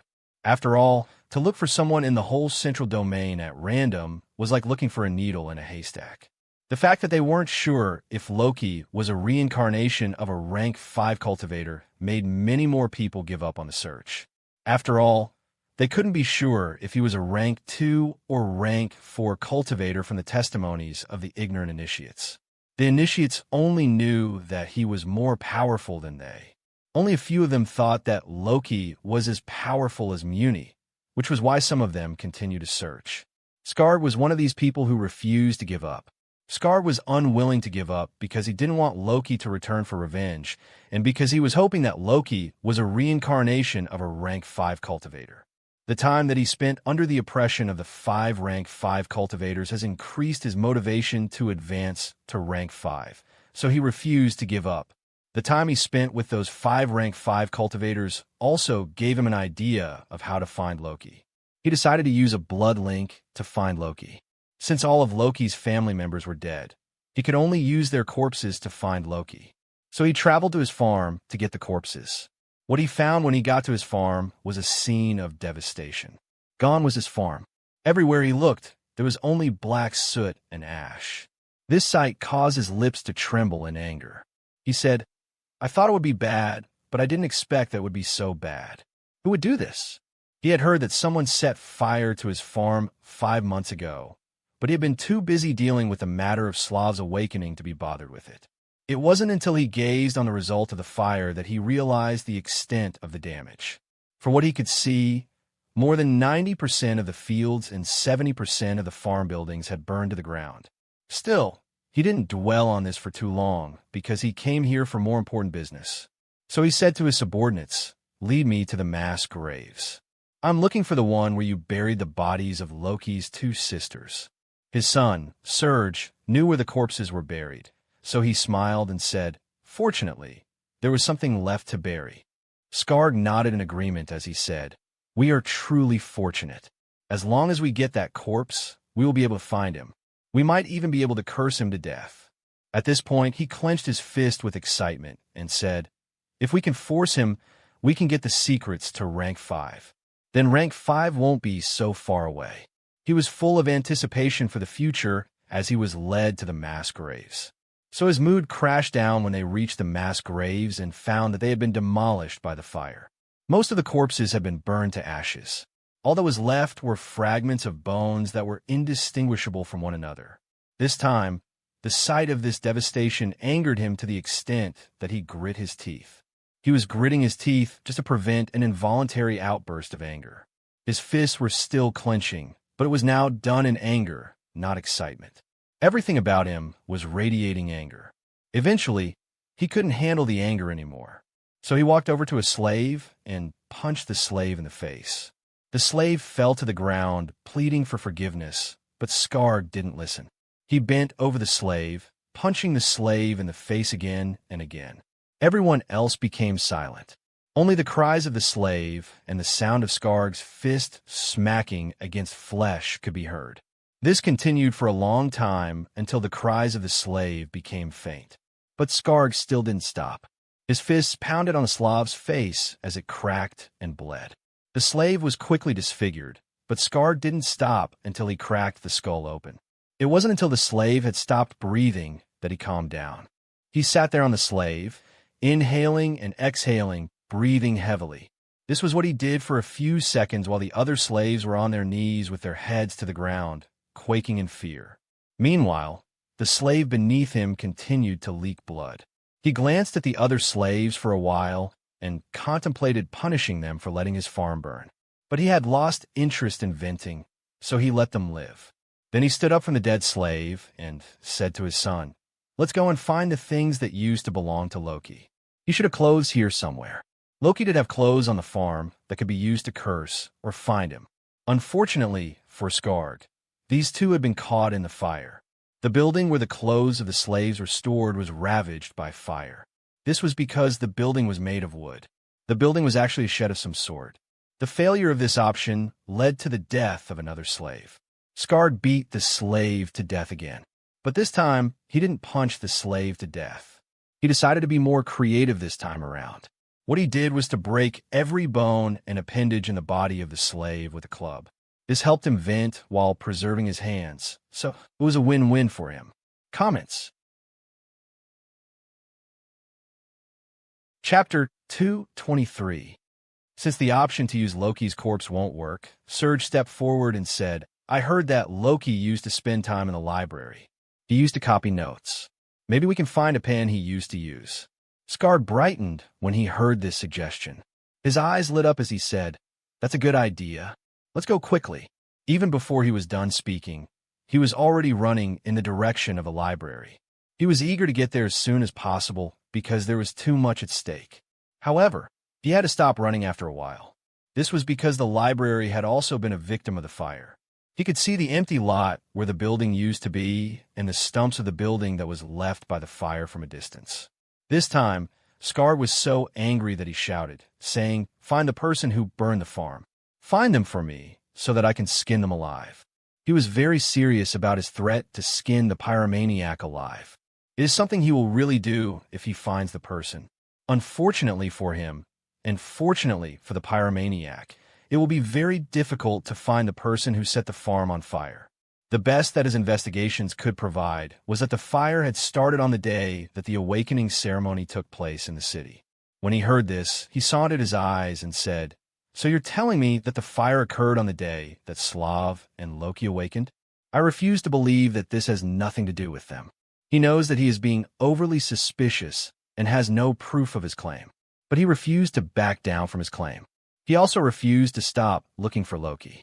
Since he couldn't use anything on his farm, he decided to find a specialist to find things. He left the farm to go and find a seer. This is a cultivation of the pathway of truth. This pathway is under the control of the Nexus of Wisdom sect. The Nexus of Wisdom sect is established in the West Domain, so it will be very difficult for him to find one of their cultivators in the Central Domain. But just like a sword cultivator can appear in the Four Directions sect, it is also possible for a seer to be in the Central Domain under the Four Directions sect. It is just that this seer won't be as good as those in the Western Domain. Plus, there's the fact that it has been so long since Loki was seen, and there are no traces left of him to track, so even a seer will find it difficult to find Loki. In the meantime, Skarg became desperate. So he got a rank 4 death cultivator to help him do something to the mass grave. The two of them stood in front of the mass grave with Skarg explaining what he wanted to the death cultivator. On his part, the death cultivator looked at Skarg in shock. When Skarg was done explaining what he wanted, the death cultivator said to him, "Are you sure? If we do this, you might lose all of your slaves." But Skarg waved his hand in dismissal and said, "I'm sure. There are only 10,000 of them. I am willing to sacrifice them for the greater good." The death cultivator didn't understand what he meant, so he tilted his head in confusion as he said, "What greater good? How is killing everyone related to the people that have been buried here a greater good?" He was smart, so he gleaned some information from what Skarg said and was able to say, "Are you targeting a single person in particular by doing this? Why don't we use a more targeted approach? That way, the curse will be stronger and won't waste so much energy." But Skarg insisted, saying, "Just do as you're asked." So the death cultivator shrugged and said, "I was just warning you of the consequences. If we go through it, your family might even be implicated." This gave Skarg pause. He froze for a while. Then he turned to the death cultivator and said, "What do you mean?" The death cultivator pointed to Sophia and Skarg, saying, "One of your children might be related to a slave, if you know what I mean." Skarg's face contorted with anger, so the death cultivator quickly raised his hands in surrender and said, "I am not saying that your wife cheated on you with a slave. It is also possible that you slept with a slave and gave birth to a child. I don't know your family situation, which is why I am warning you beforehand." The man's explanation was reasonable, and it seemed that he didn't mean any offense, so Skarg relaxed after listening to it. He even exhaled deeply as he took a moment to think about what he was about to do and consider its effects. He thought that it seemed wasteful and potentially dangerous to curse the whole mass grave, so he was inclined to give up on the idea. But when he thought of how Loki would get away unscathed if he did nothing, he felt unwilling to give up. In his contemplation, he thought to himself, "It is a pity that I haven't found a cultivator of the pathway of luck yet, or I might be able to use them to gain access to the inheritance of that divine being." That is another thing that has been frustrating him for years. He has the opportunity to gain access to the cave heaven of a divine being, but he hasn't been able to make use of this opportunity because access can only be granted to a luck cultivator. He has searched far and wide, but hasn't seen any luck cultivator. It is as if they disappeared completely from the world. Comments. Chapter 2:24. Since he didn't have a luck cultivator, Skarg has not been able to do anything about that inheritance, and it has frustrated him endlessly. This has made him terribly averse to this situation where he can't do anything to Loki. He didn't want to live in a world where Loki got away from him. So he gritted his teeth and said, "No matter the cost, you must go ahead with the curse." With his confirmation given, the death cultivator shrugged and said, "You're the boss. I will do as you say." Then Skarg asked, saying, "Even if we are implicated, you can remove the curse, right?" The death cultivator replied, saying with confidence, "Yes, as long as I can touch them, I can remove the curse." So Skarg nodded in satisfaction and said, "Good, then we have nothing to fear." He was satisfied with the response of the death cultivator and would like the death cultivator to do what he asked for as soon as possible. But he still had other instructions, so he had to speak some more. He said, "Another thing, I don't want it to be a quick death. I want the curse to be slow acting. That way, the weakest ones will die first while the strongest ones will be the last to die. When there is only one of the related people still alive, I want you to use the curse to find them. This is why I want the curse to be slow acting and eliminate the useless people first. That way, you will be able to narrow down your search." What he said was true, and he is looking forward to using the curse to find Loki. But what he didn't say was that by making the curse slow acting, Loki would be compelled to come back to get rid of the curse. That way, he can use the curse to force Loki to come to him. The death cultivator didn't know about his deeper schemes, so he wasn't concerned about the success or failure of Skarg's two-pronged approach. What he was worried about was doing his job well without being blamed for the repercussions or anything else. So he said to Skarg, "I can make the curse slow acting. I can even make it so that the more people die to the curse, the stronger it will become." but I'm unlikely to be able to use the curse to find the person you're looking for. This is because the curse is a general-level killing curse that is meant to kill as many people as possible, not to find those people. The curse will also be based on all of the remnants of this mass grave, so it will be nearly impossible to use it to find a single person, as the other remnants in the mass grave will interfere. After saying his piece, he became silent and waited for Scar to accept it or give up on the idea completely. Scar wasn't willing to give up on the idea completely, so he said, "Go ahead. Just do the best that you can do." Since Scar had spoken, the Death Cultivator got to work. The first thing he did was to open his mouth wide, from which a thick black worm wiggled its way out. This black worm is his life ability. It is called the Curse Worm Life Ability. Only Death Cultivators can have it. The pathway of death is a large pathway that deals with manipulating corpses, controlling ghosts, controlling blood, manipulating bones, cursing people to death, and many more. Each of these can be called an area of specialization, and they each have a life ability. By refining a life ability, one will be choosing which area of the pathway they want to specialize in. Since he has chosen to refine the Curse Worm life ability, it will be very difficult and maybe even impossible for a Death Cultivator with the Ghost Flag life ability, who is specialized in the aspect of controlling ghosts, to beat him in cursing people to death. This is why Scarg sought him out in particular, not other Death Cultivators. Of course, Scarg was able to find him because the rank 5 cultivators with the Curse Worm ability have finished eating their fill and are willing to let him live. However, as good as he is at cursing people, what Scarg has asked him to do is a tall order. Just thinking about it made him feel pain in his face.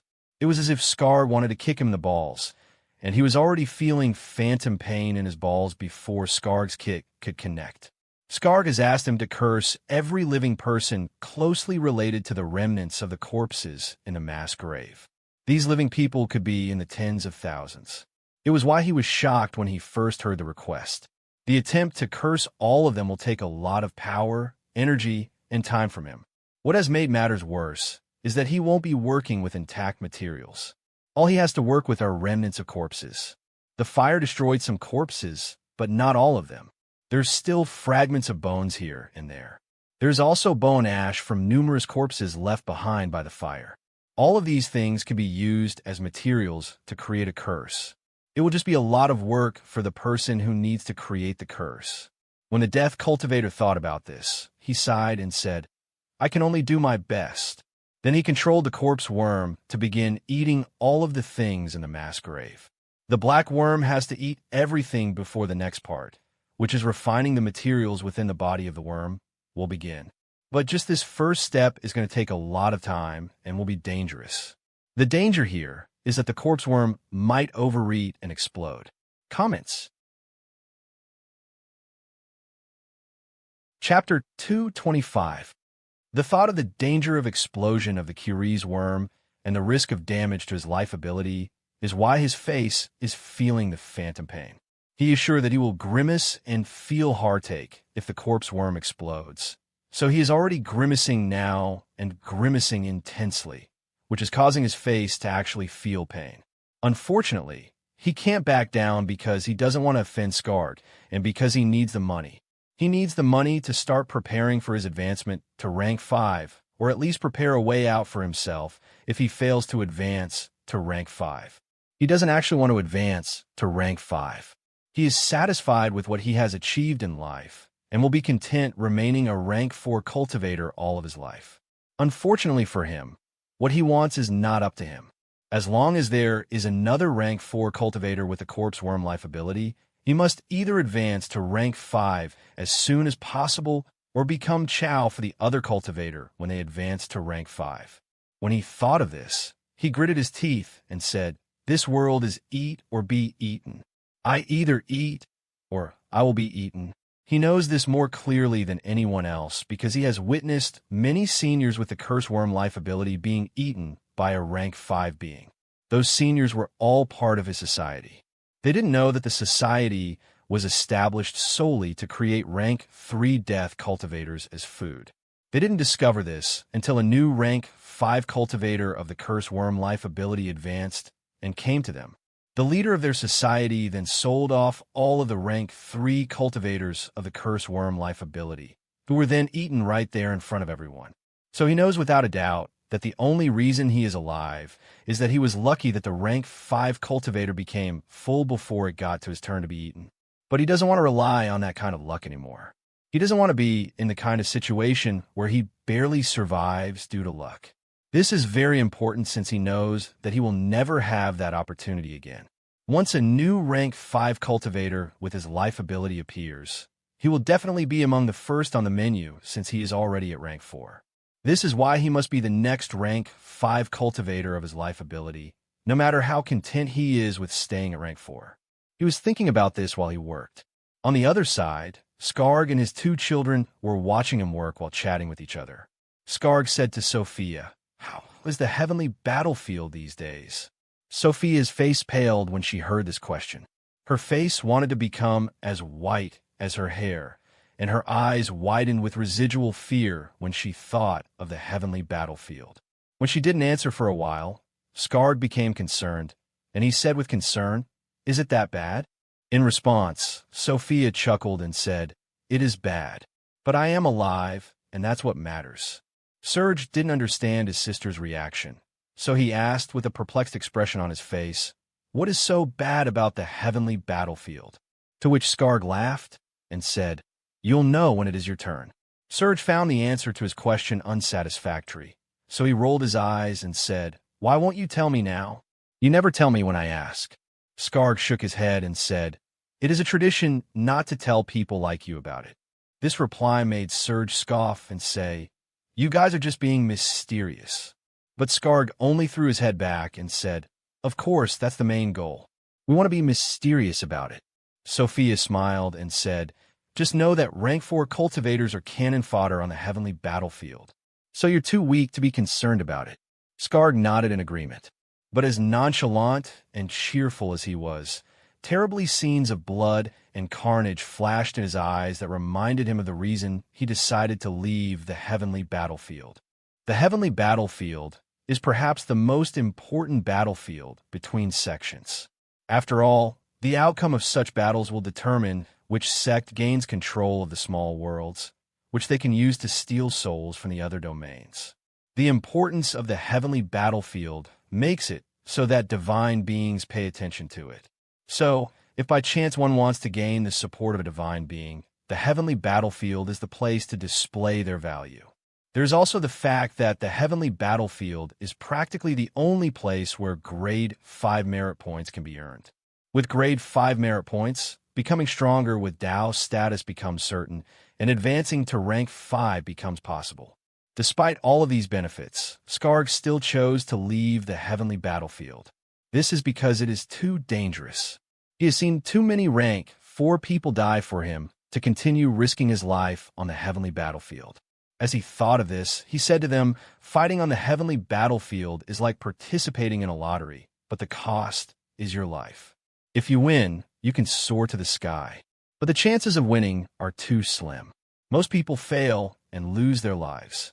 To himself, he said, "I will rather be a lowly rank 4 cultivator with my life than be dead. Besides, I have that inheritance, so I don't need to risk my life."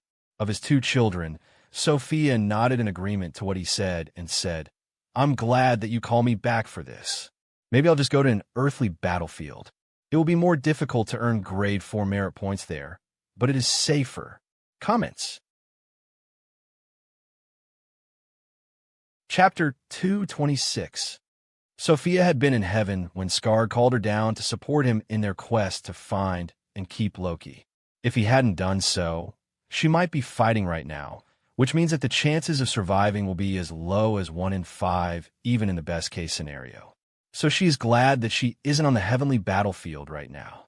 Serge still didn't know why the heavenly battlefield was so dangerous, but he still said, "I'll be joining the earthly battlefield too once Simon advances to rank 3. Skarg nodded and said thoughtfully, "Simon should be ready to advance to rank 3 in about a year, probably 7 more months." The father and his 2 children chatted amicably for a while, until Simon couldn't hold back anymore and said, "Do you think Slav killed our mother?" Sophia shook his head and said, I don't think so. She died of complications during childbirth. It wasn't Slav's fault at all, and she would have died even if he wasn't the incarnation of a divine being. In response, Skarg sighed and said, "You should know that the people's reincarnations before they awaken are not the same as who they awaken to be. So the Slav that we know and love is dead." This was difficult for him to say because he loved Slav deeply. He loves all of his children, but he loved Slav the most because he was the last gift that his wife gave him before she passed away. He had always doted on Slav, so it was a lot to take in when he heard that Slav turned out to be a divine being. Slav's awakening might have been a good thing for him if so many powerful people were not hunting Slav. He might have been able to use this connection to Slav to help him advance to rank 5. Unfortunately, he had to tear away every tie to Slav and treat the boy that he once doted on as if he were dead. This was too painful for him to think about, so he said, "Let's talk about something else, preferably something more cheerful." So Simon said, "What about the recent cage fight?" This topic brought a smile to Sophia's face. She beamed with excitement and said, "Why don't we just start a cage fight here and now?" Simon nodded in agreement and said, "We should make it a battle royale instead." Then the two of them looked at Skarg with hopeful eyes. In response, Skarg shrugged and said, "Why not? They're going to die anyway, so it is better that they be useful to us one last time before they die." His two children became elated when they heard this. Then they began giving orders to arrange a battle royale. This battle royale will be fought by slaves. 100 of them will fight to the death. Only one of them will survive and be rewarded. As thrilling as this kind of game is a wasteful use of slaves. At any other time, Skarg would have insisted on the cage match between two slaves or sold tickets for people to see the battle royale so that he could earn money from it to justify throwing the battle royale. But this time, he didn't mind the wasteful use of slaves. This was because if the mass curse that he wanted to execute was successful, nearly all of his more than 10,000 slaves would die. Since they were going to die anyway, Skarg thought that there was no harm in watching many of them die for his amusement. So he agreed to let 100 of them fight each other to the death. The Death Cultivator also agreed to this. He was happy that the slaves would be forced to kill each other because it would reduce the amount of work that he had to do. Not that anyone asked for his opinion. The Rain family went to arrange the battle royale without asking for his input. They didn't just make the 100 fight barehanded, though. They made a big game out of it by letting them lose in a forest and dropping weapons of various kinds into the forest to make the fight interesting. The three of them sat on a small airship and watched the fight below. Sometimes they bet with each other, and other times they dropped weapons and armor to support the slaves that they like. Throughout all of these, they laughed and cheered. They were a scene of a happy family having a good time doing a fun activity. When the battle royale ended, they switched to hunting the slaves themselves. They made the slaves escape into the forest while they hunted the slaves as animals for sport. Blood flowed, and slaves cried out in pain or begged to be spared as they were slain. But the three members of the Rain family continued to laugh and continued to have a fun time. The Death Cultivator saw this, so he clicked his tongue as he said in reproach, "They love each other and wouldn't want anyone to harm any member of their family. But they don't have any problem harming the members of other people's families. It is partly because they don't think of slaves as people, but it is mostly because they don't consider anyone who is not of their blood as one of their people. It is why they can order the death of 10,000 people without blinking their eyes." Then he cheered inwardly as he said, "Fortunately, I am not on the receiving end of their wrath. It is good that I am not whoever it is that they are willing to sacrifice so many people to kill." After cheering inwardly, he got back to work. But he did wonder about what the unfortunate person that the Rain family is hunting had done to warrant this much sacrifice. He also thought about various things while he worked. Comments. Chapter 227. While the black fat worm was still eating shards of bones and ashes in the mass grave, he took out a large altar built with bone. This altar is a metak called the curse altar. It is used to amplify the power of a curse. It is also used as an anchor to prevent a backlash when a curse fails. In this case, the Death Cultivator plans to use the Curse Alter Metak for both of these things. He needs the help of the Curse Alter Metak to curse 10,000 people without exhausting himself and dying because of the burden of the curse. The assistance of the Curse Alter Metak isn't free, though. He has to imbue the altar with various special materials and a lot of energy for it to work. This is why he took it out, set it in the ground, and began preparing it. This Curse Alter Metak is as large as a coffin. It is also white because of the bones that were used to build it.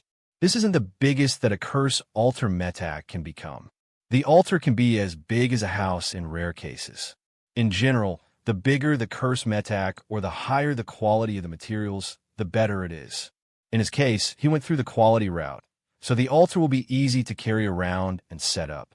He built the altar with only the bones of rank 4 cultivators, so a lot of rank 4 people have died to create this altar. Of course, he didn't kill all of these rank 4 cultivators himself. He just bought their bones from people who were willing to sell. So what the altar cost him is a lot of money, not danger from risking his life to kill rank 4 cultivators. This cost was worth it, as it ensured that the altar would be of high quality. It is because the altar is of high quality that the blood that he poured on it was absorbed so quickly. As he poured blood onto the altar, the blood disappeared immediately. It was as if the altar was made of white foam, not white bones. This blood that he is using to prepare the curse altar is also of high quality. It is the blood harvested from numerous rank 4 cultivators. Just like the bones that he used to build the altar, he bought this blood too. As he poured the blood onto the altar, he felt his heart ache with pain.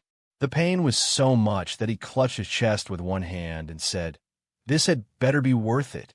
This blood is the foundation of his most precious collection of materials. It is something that he rarely uses and thought that he wouldn't need to use until his life was at risk and he would need to fight a rank 5 cultivator. Even other rank 4 cultivators don't warrant him using precious rank 4 blood to curse them. Yet, here he is using up his precious blood to curse 10,000 people, most of whom are slaves. The more he thought about it, the more his chest hurt and the harder he had to clutch it to ease the pain. But there was no way around this, no matter how unwilling he was. This was because he simply didn't have the power to curse 10,000 people alone. Even if he had the power to curse so many people, if there was a small mistake during the execution of the curse, that small mistake could cause a backlash that would balloon in proportion enough to kill him. So, he needs the help of the Curse Alter Metak. That means that he also needs to pay the price, or the Curse Alter Metak will fail him at the critical moment. After he had poured the blood into the altar, he also took out many other materials, which he placed onto the altar. He took out livers, lungs, hearts, kidneys, uterus, and many more internal organs of powerful cultivators and placed them on the altar. He did this carefully, though. He didn't just throw everything haphazardly onto the altar. He placed them slowly and carefully in a special position on the altar for a special overall arrangement. By the time he was done, he had outlined a complete human system on top of the white altar. There was a brain at the top, followed by eyes below it, and a tongue beneath the eyes. Then there were the 2 different lungs flanking the heart, and beneath these 3 were the stomach, liver, intestines, kidneys, and so on and so forth. He had created the organs of a human without the skin, muscle, bones, and blood vessels. But though all of these crucial things were missing from the arrangement, it didn't stop the heart from starting to beat. This all started because many root-like blood vessels rose from the white altar and attached themselves to the organs. Then the blood that he had poured into the altar earlier began to pour into the organs through these blood vessels. When the heart began to beat, the lungs beside it also came to life and began to expand and deflate as if they were breathing. Then the other organs came to life and began to function too. Even the 2 eyes were rolling about as if they were looking at their surroundings. Every organ was behaving as if it were inside a healthy host. Or, to be more encompassing, the whole arrangement of the curse altar and the internal organs was behaving as if it were one singular living being. All of these took time to set up. It actually took more than 5 hours, so when the death cultivator was done, he sighed in relief. Then he gazed at his handiwork and nodded in satisfaction as he said, "That's how you set up a life array. It is so well made that I am surprised that it could be this good." A/N. Please, don't forget to vote with your Power Stones and Golden Tickets. Thank you. Comments. Chapter 228. He was so impressed with his work that he sighed and said with uttermost sincerity, "I guess sometimes I outdo even myself. But what can I say? I am just too talented, so it can't be helped. There's no one around to appreciate his work, so if anyone will praise him for what he just did, it has to be him. It is not a matter of pride, though. At least, that's what he believes. He believes that it is a matter of responsibility in that someone has to praise him for his work, and since he is the only one around who could do it, he has to do it. So if there is anything to be proud of, it is the fact that he possesses the skill needed to tell how impressive the arrangement of the curse altar is. After all, not many people possess that skill." He thought about this as he patted his back. Then he called the fat black worm over. By this time, the curse worm has finished eating all of the materials. So the next step is to help the worm refine the materials. After the worm crawled over to him, he went over its body, checking for damage. He spent quite a while doing this. Whenever he came across cracks on the body of the worm, he winced in pain as if he were the one whose flesh was cracked. Then he glared in the direction of the three from the Rain family who were having fun in the distance, hunting slaves. After glaring at them, he gritted his teeth and said, "This had better be worth it." Then he got to work refining the material. He did this by widening the mouth of the worm and putting both hands into its guts through the mouth to work on the eaten materials within its stomach. The fat worm has become fatter after eating all of that material. Its length didn't increase, though, so it had become more stocky. When he pried open the mouth of the worm and began working on its stomach, the stocky worm became a large black bucket of materials for him. It was a comical sight. The death cultivator poured various materials into the stomach of the curse worm as he worked. He poured blood, fat, teeth, hair, and many more into the stomach. All of these things helped him to refine the remnants into a more useful form that he can use to curse his targets. The materials that he used in making this useful form also determine what kind of curse he can execute with the material and what the effect of the curse will be. So this step isn't one that can be taken lightly at all. He spent another 2 hours on this step.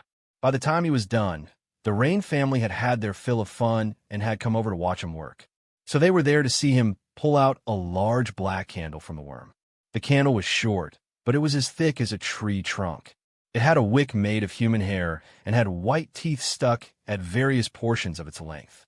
He took out the black candle and placed it carefully beneath the testicles of the human organ arrangement on the white curse altar.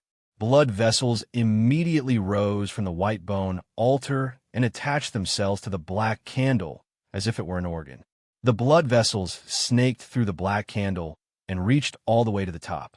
It was only then that they stopped moving. The death cultivator nodded in satisfaction when he saw this. Then he went back to recover his crystal worm. He carried the black worm and helped it shrink down into a tiny portion.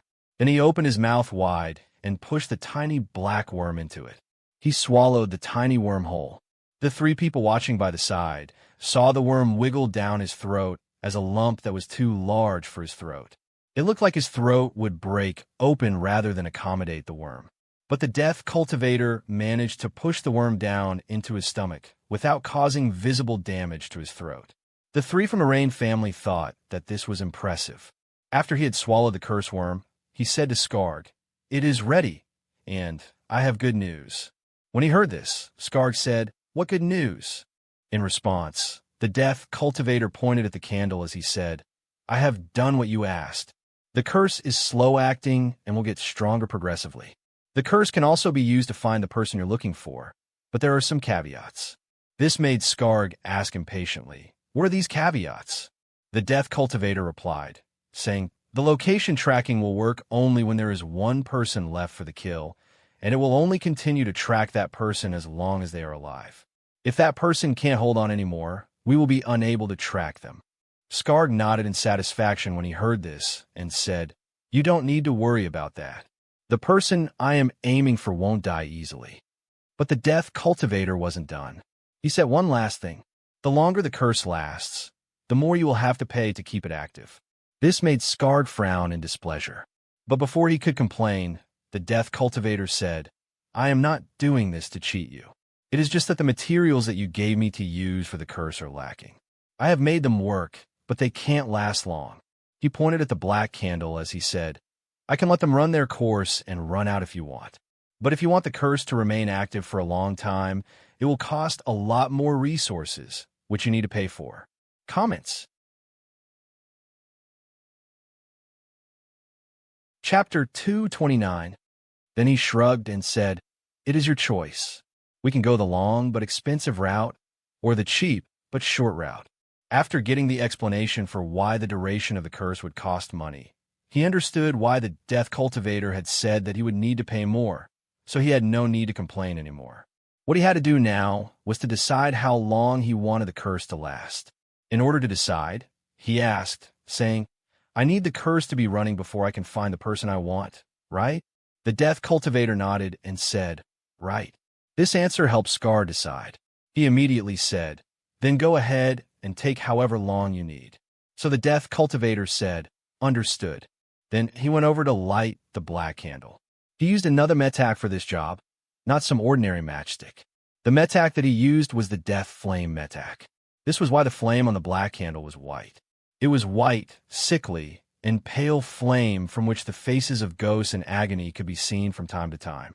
As the white, ghostly flame burned the human hair wick, the black wax that made up the bulk of the candle began to melt. But the wax didn't melt down the candlestick or pool at the bottom. The wax simply evaporated into the air. This lack of a visible trail of melted wax made it difficult to tell if the wax was actually melting. However, a close look at the candle would reveal that it was becoming shorter by the moment. There were also the screams of slaves coming from everywhere on the farm. The slaves were falling to the ground in pain as a white, ghostly flame burned their bodies. This signified that the curse was working. The white death flame spread all over the world to everyone directly related to the corpses that had been buried in the mass grave. Not everyone related to the corpses was burned, though. Only their closest relatives were attacked by the curse. As the white fire burned the slaves, their bodies melted like wax and turned into sludge.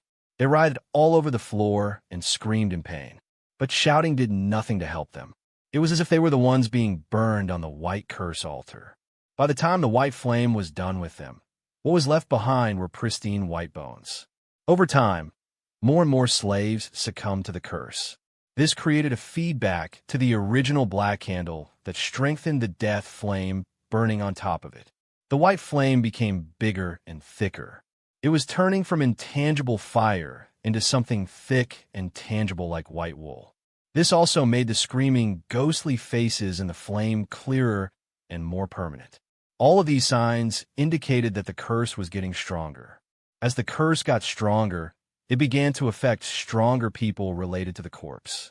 Scarred couldn't tell if the curse was affecting Loki wherever Loki was, but he was sure that it was affecting him. He didn't want to believe it at first. He thought that it was just a slight bout of itching. But the itching got worse, and a white flame appeared all over his body. At this point, he couldn't deny that he had been affected by the curse.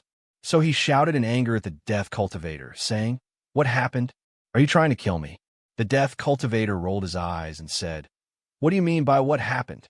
Isn't it clear that you are related to one of the bodies that was buried here? Then he said with indignation, I should be the one asking the questions here.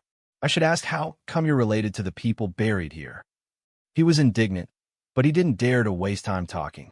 He quickly went over to Scarred to remove the curse from him in order to avoid the suspicion that he was trying to kill Scarred. He placed his hand on Scarred's body and let the curse worm come out through the palm of his hand. The curse worm split his palm to create an opening for it to peek out from.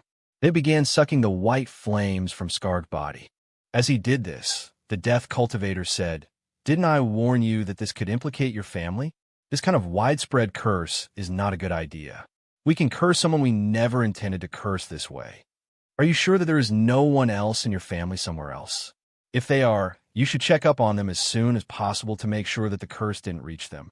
Skarg shook his head and said, there is no one else. This is all of us. As for why the curse affected me, it is not important. Just remove this curse from me. The reason the curse affected him is that some female slaves whom he raped when he was young were buried here. They were killed when it was discovered that they were pregnant with his child. Then their bodies were dumped here. He doesn't want to say why the curse affected him because he truly doesn't think it is important, not because he is ashamed to say it. In fact, he has forgotten about it because the event was so unremarkable to him. If the curse hadn't affected him, he wouldn't have remembered that he impregnated some slaves a long time ago.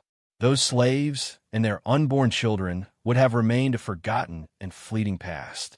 Since he didn't want to say why the curse affected him, the death cultivator didn't ask. He only continued to do his work diligently, not nosing around in matters that he wasn't paid to concern himself with. Due to his diligence, the white flame on Skarg's body quickly receded until it became faint. This caused the pain in his body to reduce considerably, too. /N. Please, don't forget to vote with your power stones and golden tickets. Thank you. Comments. Chapter 230. As bad as the white flame hurt him, Skarg didn't become angry at the death cultivator. He was actually impressed by the power of the curse. He shook his head in awe and said, you curse cultivators are very powerful and difficult to guard against. If your preparations didn't take so much time and resources, you would be invincible. He was not over-exaggerating when he said this. It is true that there was absolutely nothing he could do to block the power of the curse. If not for the fact that he was strong enough to kill the person who cast the curse and was close to the source of the curse to destroy the curse at the root, he would be completely helpless against the curse. This is why the death cultivator didn't try to take advantage of the curse to kill Skarg. If he hadn't rushed over to remove the curse from Skarg, Skarg would have killed him. The curse is slow-acting, and Skarg is powerful, so the curse would take time to kill Skarg. In that time, Skarg would surely be able to kill him.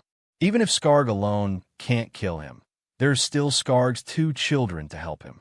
And even if killing him doesn't remove the curse, destroying the curse altar and the black candle would surely remove the curse. So instead of being afraid, Skarg was happy at how insidious the curse was. He was also looking forward to Loki suffering this curse. It was the death cultivator, not Skarg, who was afraid that the curse would harm Skarg. So when the curse was finally removed, the death cultivator sighed in relief. Then he said, I have bad news and good news. His words made Skarg frown and say, don't keep us in suspense. Say what you have to say. In response, the cultivator rubbed his aching head as he said, the good news is that the curse will no longer affect you. The bad news is that as long as you don't die, the curse will never be able to find the person you don't want. Skarg was displeased to hear this. His frown became deeper as he said, why not? Is there any solution? The death cultivator pointed at the black candle on the corpse altar and said, the death flame can be used to find the last person to survive the curse. The direction that the flame will blow in will always point in the direction of that last survivor. As long as there's more than one person still alive, the flame won't be able to point in a single direction. This is why we won't be able to use the curse to track that person anymore. Then he shook his head and said, as for a solution, I am afraid that there is none. Like I said before we started, there are too many sources of interference. We are using too many base materials for the curse, and we are cursing too many people. The only way out is to kill you. When Skarg heard this, he clenched his fist for a while. He wanted to be angry, and he wanted to lash out at someone else. But he couldn't blame anyone because this was his fault, and he couldn't take his anger out on anyone else because all of his slaves are now dead. He still has capable subordinates, but they are too valuable to be killed for an outburst of anger. Besides, they don't feel pain, so it won't be enjoyable to beat them. And they won't resist or beg for their lives while he punches them to death. So he has no interest in doing something so boring. Eventually, he had to swallow his anger. Then he sighed and said to himself, it seems I can only wait for him to come here to find the source of the curse. The death cultivator hesitated slightly, but he still went ahead to say the bad news. He said, that means that the curse will need to be prolonged for longer, which will cost you a lot. Are you sure? In response, Scar gritted his teeth and said, I am sure. Then he stormed off. His 2 children watched him leave, but chose to remain where they were watching the curse. They too felt unhappy that their plan wasn't going well. Only the Death Cultivator was in a good mood. After all, he will be earning a lot with this job. All the blood that he poured into the curse altar is not going into the black candle through the blood vessels to maintain it. As long as the blood remains, the black candle will never burn completely. So the longer the curse remains, the more he will earn. There is also the fact that he is using the deaths of so many people to refine the death flame. The more people die under the curse, the stronger the death flame will become. This will make his future curses with the death flame stronger. So he is earning money and power with this one job. This is why he said to himself, whoever you are, I thank you. After all, if you live, I earn money, and if you die, I grow stronger. So what can I complain about? He laughed inwardly as he said to himself, I know it is selfish of me to ask, but I hope you can hold on for longer. That way I can earn more. The Loki that he was talking about was in his room in the small world called Earthly Battlefield E6-137.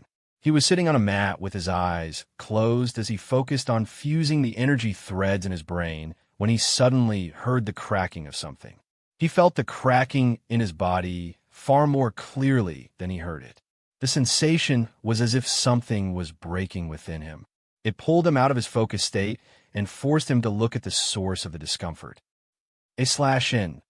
Please, don't forget to vote with your Power Stones and Golden Tickets. Thank you for your support. Comments. Chapter 2:31. Loki looked inwards and saw that one of the cursed mirrors was breaking. He also saw that there was a faint white flame within the cracks of the black mirror. This made him frown and say in displeasure, so I couldn't avoid it at the end of the day. How'd he do it anyway? I thought I burned everything he could use to curse me. I even burned down his farm. Then he shook his head and said, I guess I'm still green behind the ears. Thankfully, I have the opportunity to learn from my mistakes. He thought that he had done everything needed to prevent Skarg from cursing him, but it seemed that he was wrong to believe that. Be that as it may, he was only a little bit panicked. He was only a little bit worried because the rate at which the curse mirror was breaking was slow. It looked like the mirror wouldn't break for another month. This helped him relax a lot. He sighed in relief and said, Fortunately, I prepared for this, and it seems my preparation is more than enough too. He felt that his preparations were good enough, so most of his fears were alleviated. He even lost interest in watching the slow-forming cracks and went back to fusing energy threads. Unfortunately, things took a worse turn when the speed of the cracks increased. What he thought would take a month to destroy the cursed mirror actually took 1 week, which is 4 times faster than he expected. When the first cursed mirror was destroyed, the second one took its place. This one lasted 1 week too. This made him say, it seems the curse has stopped growing stronger. It should grow weaker from now on, right? That's what he hoped for. But the curse didn't become weaker as expected. The curse didn't grow stronger, but it didn't ease off either. The white flame continued to burn steadily until the third curse mirror was also destroyed 1 week later. As the final curse mirror crumbled away into dust, he cursed, saying, fucking shit. Is this what I paid 9 million energy stones for? I hope that it cost Skarg far more to curse me like this. As he said that, the curse descended on his body. The white chilly fire spread all over his body, but the pristine sword Metak pushed it back. The two forces began a back and forth across his body. The curse wanted to spread, but the pristine sword Metak didn't want any unclean thing to latch onto his body. But as dedicated as the pristine sword Metak was to its job, it simply wasn't capable enough to stop the curse. So the white flame kept gaining more ground across his body. Since the power of the pristine sword Metak alone wasn't enough to block the curse, Loki immediately employed the help of the other pathways. This was all he could do. After this, he would either die or live. The power of the curse was at 3 status, times 4 cultivation rank, times 4 soul, plus 4 curse worm plus 50% energy well times 4 death flame plus 4 curse altar times 350% overdrive plus 50% energy nexus, which is 3,264 units. This curse is more powerful this time around because it is being enhanced by the curse altar and being cast by the death cultivator, not from a consumable item. As for Loki's defense, it was 3 status times 3 sword heart plus 3 reversal metak times 3 soul plus 3 mind plus 5 will plus 450% energy well times 3 pristine sword plus 3 sword edge times 265% overdrive. He is fully combining the dual cultivation pathway with the sword pathway using Fenrir, which is why both his mind and will are working together. All of these work together to produce an output that was far higher than normal. This is why his power output is as high as 4,436 units. As it turned out, the power of his defense is greater than the power. Thanks to the reversal metak, he was able to do more than block the curse. The reversal metak absorbed the power of the curse and combined it with the power of his defense. Then sent it back to its source. Loki felt a great weight disappear from his body when the curse disappeared. He sighed in relief and said, "I hope that's the end of it." Then he chuckled and said, "Somehow, I doubt that." On the other side, the death cultivator, Damon, was busy counting how many days they had spent maintaining the curse on his fingers while his mind worked, calculating how much Skarg owes him now. What he calculated caused a wide smile to appear on his face. It also made him say inwardly, "We are at 22 days now. That makes 15.4 million energy stones worth of work." But he quickly reined in his smile so as not to appear too happy to the three of them. However, he still said to himself, "Fingers crossed that the other person can continue to hold on." Contrary to expectations, this delay didn't make Skarg angry or unhappy. He actually had a smile on his face, too. When he checked the time and realized that they had entered the 22nd day since they activated the curse, he grinned and said, "It seems this Loki is the real deal. He will surely know how to advance to rank 5 with this kind of power." He was happy because the longer Loki survives, the more it proves that Loki is worth the investment of so much money and time to coerce into telling him how to advance to rank 5. Surge understood this, but there was something else that he couldn't make sense of, so he said to Skarg, "Father, I don't understand why he is this strong. You were affected by the curse right on the first day and needed it to be removed immediately. But he's been able to withstand the burning on the death flame for more than 3 weeks now. How is he so strong?" Comments. Chapter 232. Sophia and Skarg looked at each other, wondering how much they could tell Surge about Loki without revealing the identity of who they were looking for to Damon. But before they could decide on what to say, Damon spoke up, saying, "I am confused too." Damon now had a frown on his face as he said, "By my calculations, even a rank 5 cultivator should succumb to the curse in a maximum of 1 week. That is, unless they have a special resistance to curses. But this person has lasted 3 weeks now. It is too much. In fact, it is an unreasonable amount of time to survive. So I have to ask, I hope you haven't made me curse a divine being." To this silent accusation, Skarg snorted and said, "How many times do I have to tell you this? I am not after a divine being. Or do you think I will intentionally seek out my own death?" After asking all of these reasonable questions, he said, "I've said again and again, the person we are targeting is not even a rank 5 being. In fact, I doubt if they are at rank 4. No, I am sure that they are not at rank 4. At any other time, Damon might have chosen to let the matter go now. But this time, Dam refused to back down. He said, "If what you say is true, then it makes this matter even more unreasonable and incomprehensible. How can a rank 3 cultivator withstand this much curse power for so long?" In defense, Skarg said, "Isn't it slow acting?" In response, Damon shook his head as he said, "It is only slow acting after the first few days. After everyone else died, the curse reached the peak of its power, so the curse has been raging at full capacity for 20 days now." What he said was reasonable. Unfortunately, Skarg didn't have an answer to his inquiries. He doesn't know how Loki can survive for so long under the power of the curse, so he shrugged and said, "I don't know what to tell you. I am as confused as you are." Then he pointed at Damon and said, "If anything, I should be asking you why this is the case. Aren't you supposed to be an expert on curses?" Since Skarg had turned the matter around to make it look like he was at fault, Damon had to come clean. He coughed and said, "There's something else that I remembered. There's another option in which the power of the curse can be transferred to someone else or delayed by a protective talisman." The explanation he gave made Skarg narrow his eyes at him and say, "If you knew this, why were you questioning me?"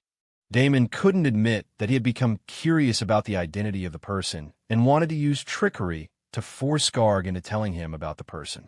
So he said, "I just wanted to make sure that you are not hiding anything that could endanger us." He knew that wasn't going to satisfy Skarg. So he quickly added, saying, "For example, if the person is also a curse cultivator like me, they would be able to fight and resist the curse for so long, which would explain why they can survive for so long.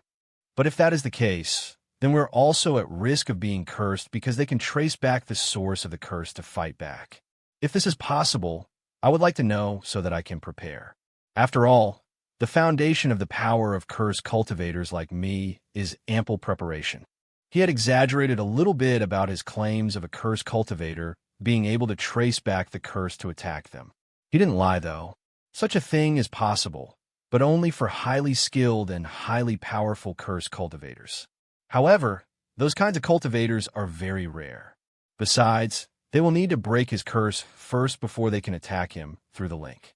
And finally, even if they retrace the curse and attack him through the link, he has nothing to be afraid of because he has the curse altar and the life array on it to protect him from any backlash. So he didn't need to question Skarg like that. But Skarg didn't know all of these and was easily fooled by the explanation that Damon provided. He was so fooled that he began to worry that Loki might be a curse cultivator. After all, he doesn't know what kind of cultivator Loki is. But he didn't show that he was fooled, though. Instead, he snorted and said, "Even if it is a curse cultivator, you have to be prepared to fight them. It is what I have been paying you for all this time."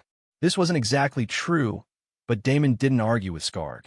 He only smiled and said, "I'll do my best." The four of them were sitting around the curse altar watching it and waiting expectantly for something good to happen. They also had 9 rank 3 and 3 rank 4 subordinates surrounding them. They were waiting for someone to come and try to stop the curse, which was why they had formed a protective circle around the curse altar. Skarg and the others will handle external attacks, while Damon will handle curse attacks. They're clearly prepared for any kind of attack. As for whether their preparation will be enough, only time will tell. As luck would have it, that time to tell arrived soon. This arrival was late, but it was better than never. The attack started with the black, thick candle cracking from top to bottom. The cracks also split the blood vessels in the candle, so blood came spilling out of the candle onto the altar. The next thing that happened was that the white ghostly flame burning on top of the candle billowed into the air and became a giant flame. The flame grew so large very quickly as if it were about to lose control. /N. Please, don't forget to vote with your power stones and golden tickets. Thank you. Comments. Chapter 233. Everyone's attention was drawn to the expanding white flame. They had to look at it because it was so eye-catching. But as they looked at the white, ghostly flame, they saw something slash at them from within it. This sight caused Damon to become alarmed, but it was too late to take countermeasures. At this point, he can only rely on the preparations that he had already made. The white flame didn't stop expanding after it started to grow bigger. In fact, it expanded even faster after it started. The speed of its expansion was akin to an explosion. So the white, ghostly flame exploded and spread into its surroundings. The curse altar was the first one to face the explosion. It had to be the one because it was too close to the candle and because it was its job to block any backlash. The curse altar created more blood vessels than it wanted to use to regain control of the death flame. Unfortunately for the curse altar, The power of the backlash was too much for it to handle. The curse altar could only handle a backlash of 5,000 units. So the power of 7,700 units broke through every binding that it could create and smashed into the curse altar. The first to go were the organs that Damon had arranged on top of the white bone altar. Every organ caught fire and turned to ashes in less than a second. Then the bones that made up the altar crumbled as the wild death flame spread into the surroundings. The explosion of the white flame covered everything within 3 meters of the candle. It covered everyone except Damon. Damon was able to escape the range of the explosion because he had felt the danger early on and had made the right decision to escape as soon as possible. The others weren't so lucky because they didn't know that something was wrong early enough and because they were sitting on the ground. Because they were sitting on the ground, it became too difficult for them to stand and escape. Skarg and Sophia fared better because they could fly. They were able to create some distance before they were grazed by the white, ghostly flames. But Serge was completely submerged. Serge was also at rank 3, so he was very weak. All of these reasons were why all that was left of him after the explosion receded was a set of white, pristine bones. The other 9 rank 3 and 3 rank 4 cultivators that were standing around didn't fare better either. This was because Skarg was too busy escaping for him to bother with them. So they, too, were covered by the death flame. The 9 rank 3 cultivators died immediately. As for the 3 rank 4 cultivators, they were injured and being constantly burnt by the white flame. If they are not saved soon, they will surely die. The same thing was happening to Sophia and Skarg. The explosion grazed them, so it didn't kill them immediately. But the white flame still attached itself to their bodies and was beginning to spread all over. Skarg roared at Damon, "Hurry and put out the curse." Damon hesitated a little bit, but when he remembered that Skarg owed him a lot of money, which he wouldn't earn if Skarg were to die, he rushed over to Skarg to remove the white fire burning him. He had helped Skarg to remove the curse before, and it was easy to do. But this time, the power of the white fire was much more serious. Not only was the death flame attached to Skarg much stronger than what he used originally, but there was also the fact that Skarg is one of the people that the curse was supposed to kill. The curse had a legitimate reason to kill Skarg, which Damon hadn't been able to remove, so the curse took this opportunity to fulfill its duty. This made the death flame more eager than before to kill anyone. It spread quickly across Skarg's skin and even began to burrow into his body through his mouth, nose, and ear. There was no way that Damon could save Skarg. If not for the usage of the scapegoat metak in Skarg's part, the curse would have surely killed him. Skarg had prepared the scapegoat metak for moments like this. He used it to spread the damage of the curse to everyone in the Viking Blade Society who wasn't around. Even with the scapegoat metak, he still needed the help of Damon to prevent the curse from killing him faster than he could spread the damage to others. Unfortunately, Sophia and the rank 4 cultivators were not so lucky. While Skarg and Damon were busy battling the curse, they succumbed to it and turned into sparkling white skeletons. Skarg didn't notice this for now, though. He was too busy fighting for his life, so he didn't bother paying attention to what was going on with the others. It was after he defeated the curse that he was able to spare some attention to everyone else. When he looked around, what he saw was a scene of death and destruction. It reminded him of what he had seen when he just arrived at the farm and beheld the fire damage. For a while, he couldn't believe what he was seeing. His eyes were seeing, but his mind refused to accept what it was seeing. When he finally couldn't deny the reality of the situation, he turned to Damon and grabbed his clothes as he shouted, saying, "How could you let this happen? This is your fault. You will pay for this. You must bring back my dead children." But Damon refused to back down. The death cultivator also grabbed Skarg and shouted at him, saying, "How could you let this happen? I thought you said that the person we were targeting wasn't a rank 4 person. You lied to me." Comments. Chapter 234. Damon raised his voice further as he said, "You also didn't tell me that they could fight with curses. You have ruined my years of accumulation. You must give me back my curse altar and death flame." The two refused to back down at all. They held on to each other and threw accusations at each other. Slav, who was watching, thought to himself, what a pity that he didn't die. Then he said, it seems that the kid who awakened with me is not so useless. If he can kill Scarred for me, I might give him some help. The sight of two grown and powerful cultivators arguing with their mouths instead of arguing with their fists was disgraceful and a sorry sight to look at. But the most important thing that Slav was sorry for was that the explosion didn't kill Scarred. If Scarred had died, he wouldn't have needed to try to kill Scarred himself. He would have been so happy that he would have rewarded Loki.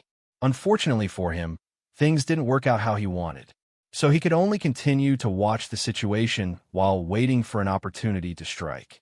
The two men argued for a while longer. After they had vented their anger, they stopped shouting, let each other go, and looked around to assess the situation. Scarred didn't look distraught anymore. This wasn't because the short exchange of words had helped him get over the loss of his two children. He had killed people for less, so an argument couldn't help him calm down. The real reason he can regain his calm is the Tao heart refining technique.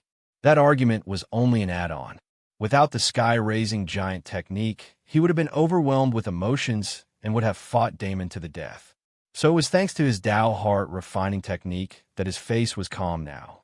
However, his eyes were cold and stern. One might mistake him for being serious, but those who knew him would be able to tell that he is about to kill someone. Scarred would have indeed killed someone if Damon were someone that he could kill without fearing any repercussions. For example, if Damon were a slave, their short argument would be a real fight, and Damon would be dead. But since he had to be wary of Damon's curses, especially now that many of the people he could use as scapegoats for a curse had died, he decided to hold off on taking any drastic action against Damon.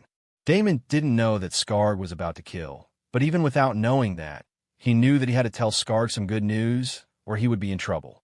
So he said to Scarred, I have some good news for you. In response, Scarred only looked at him silently. Scarred didn't say anything, but his expression said all that he needed to say. So Damon quickly said, I might be able to find him. I can do this by tracing the backlash to its source. Scarred finally reacted. He nodded and said, good, get to it. But Damon summoned his courage and said, I'll do it after you pay me for my previous services. I will also need a new curse altar. That will cost an extra 5 million energy stones. Again, Scarred stared at Damon silently. This prompted Damon to explain, saying, I have done what you paid me for, so I don't need to do anything more. If you want me to continue working with you, you have to pay me for my previous services and make a new contract of agreement with me for my new services. Scarred found his explanation to be reasonable, so he nodded and took out his token. Then he fulfilled the contract they made before and even paid extra by sending 20 million energy stones to Damon. Damon received the alert immediately. The sight of the money he worked so hard for made him feel that everything was worth it. But when he saw that Scarred had only sent 20 million, he wanted to say, actually, you're supposed to send 20.4 million. So you need to send 400,000 more. However, he decided not to say that. He gritted his teeth and said inwardly to himself, forget it. I'll just take it as my loss. Then he made another set of agreements with Scarred about finding Loki. The two of them made a contract about it. After they made their new arrangements, Damon got to work preparing to track Loki's position. The material he will use for this is what's left of his curse altar. He went to the site of the explosion to pick what's left of his curse altar. As he gazed over the site, all he saw was ashes. Nothing was intact where the curse altar used to be. This made him sigh and say, fortunately, I don't need a complete altar to make this work. I only need traces of the curse. So he bent down to pack the ashes that were left behind by the explosion.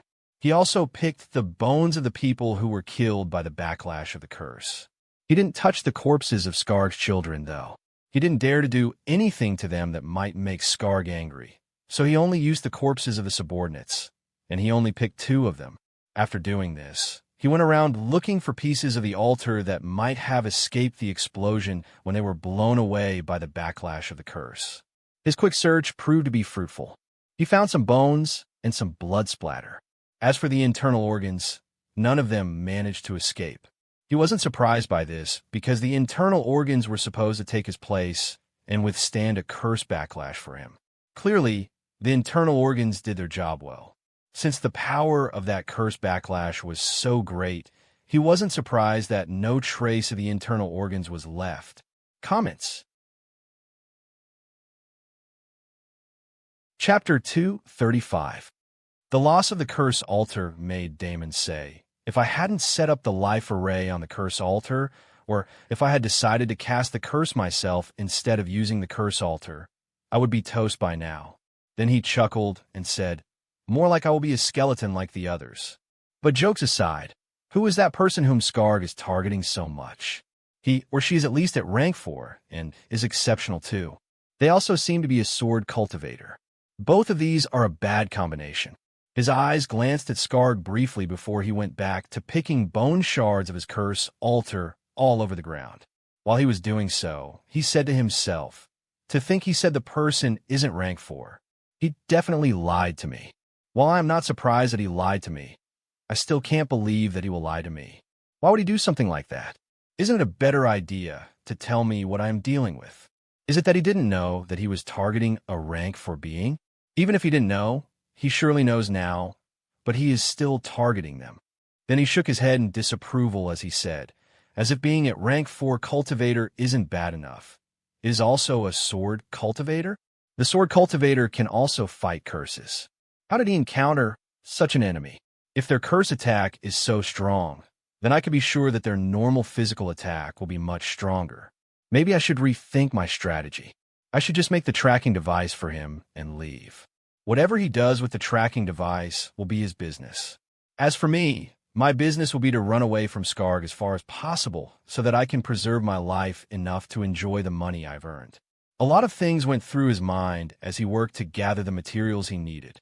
He had to think about his situation and his future after he realized that this job might be the end of him.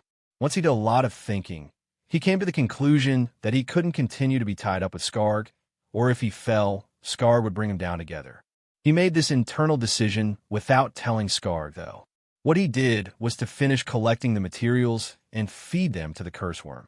Then he went to the market to get another curse altar, which is something he doesn't need, and some other auxiliary materials that he needed to cast the tracking device.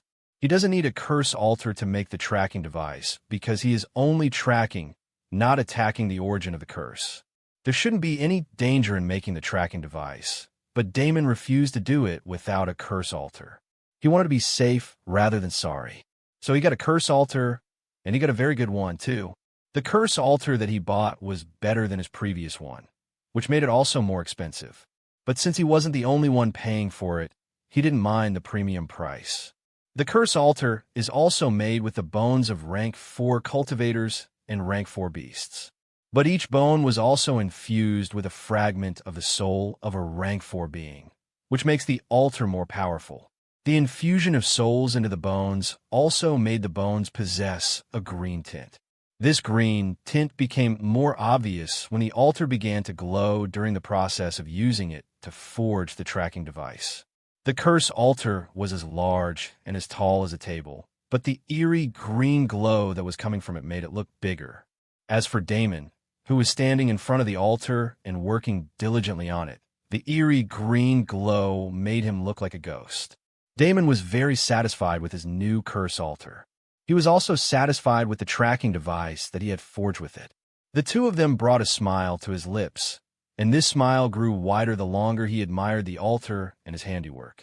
His handiwork is a skull with its back open to the world.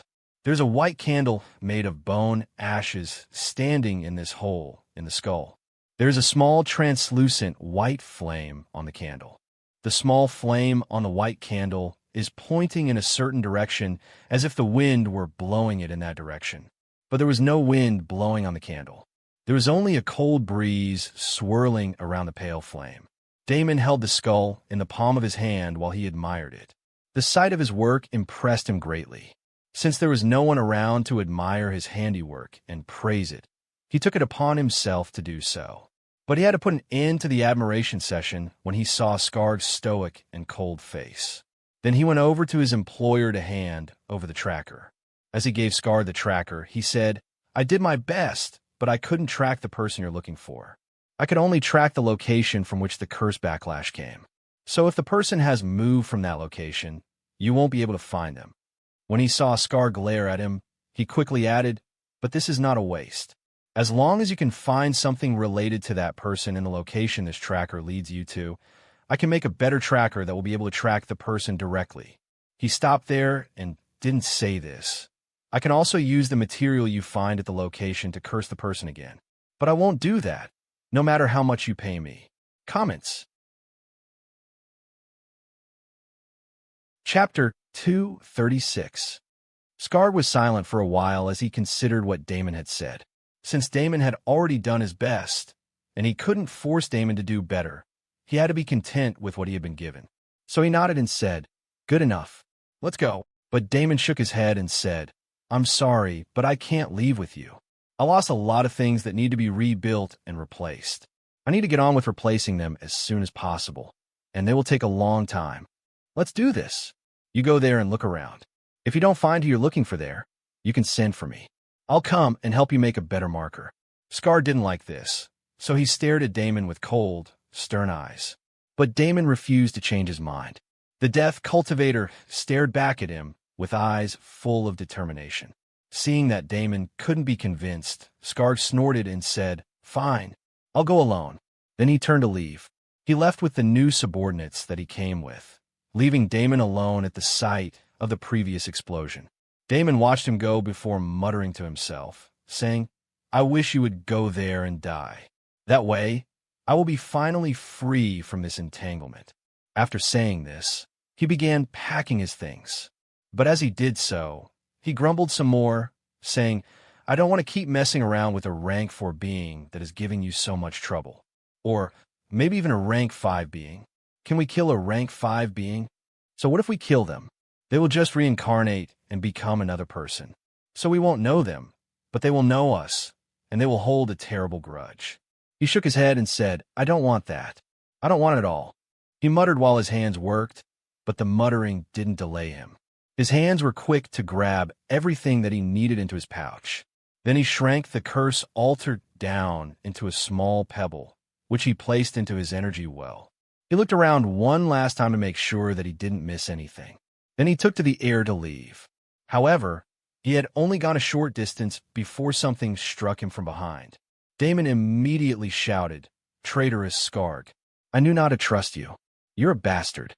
He urged his internal energy to create more distance between himself and the attack while he was shouting. But the attack caught up to him and penetrated deeply into his back. The attack was so strong that the object that attacked him continued its journey through his body unimpeded. The object broke his ribs and came through his chest in a shower of blood. Blood quickly filled up Damon's throat, and he struggled to breathe or speak. But he could still look around, so he looked down at the wound in his chest. He saw a small, fair hand protruding from his chest. This sight confused him because he couldn't understand how the arm had impaled him, and he couldn't figure out who owned the hand.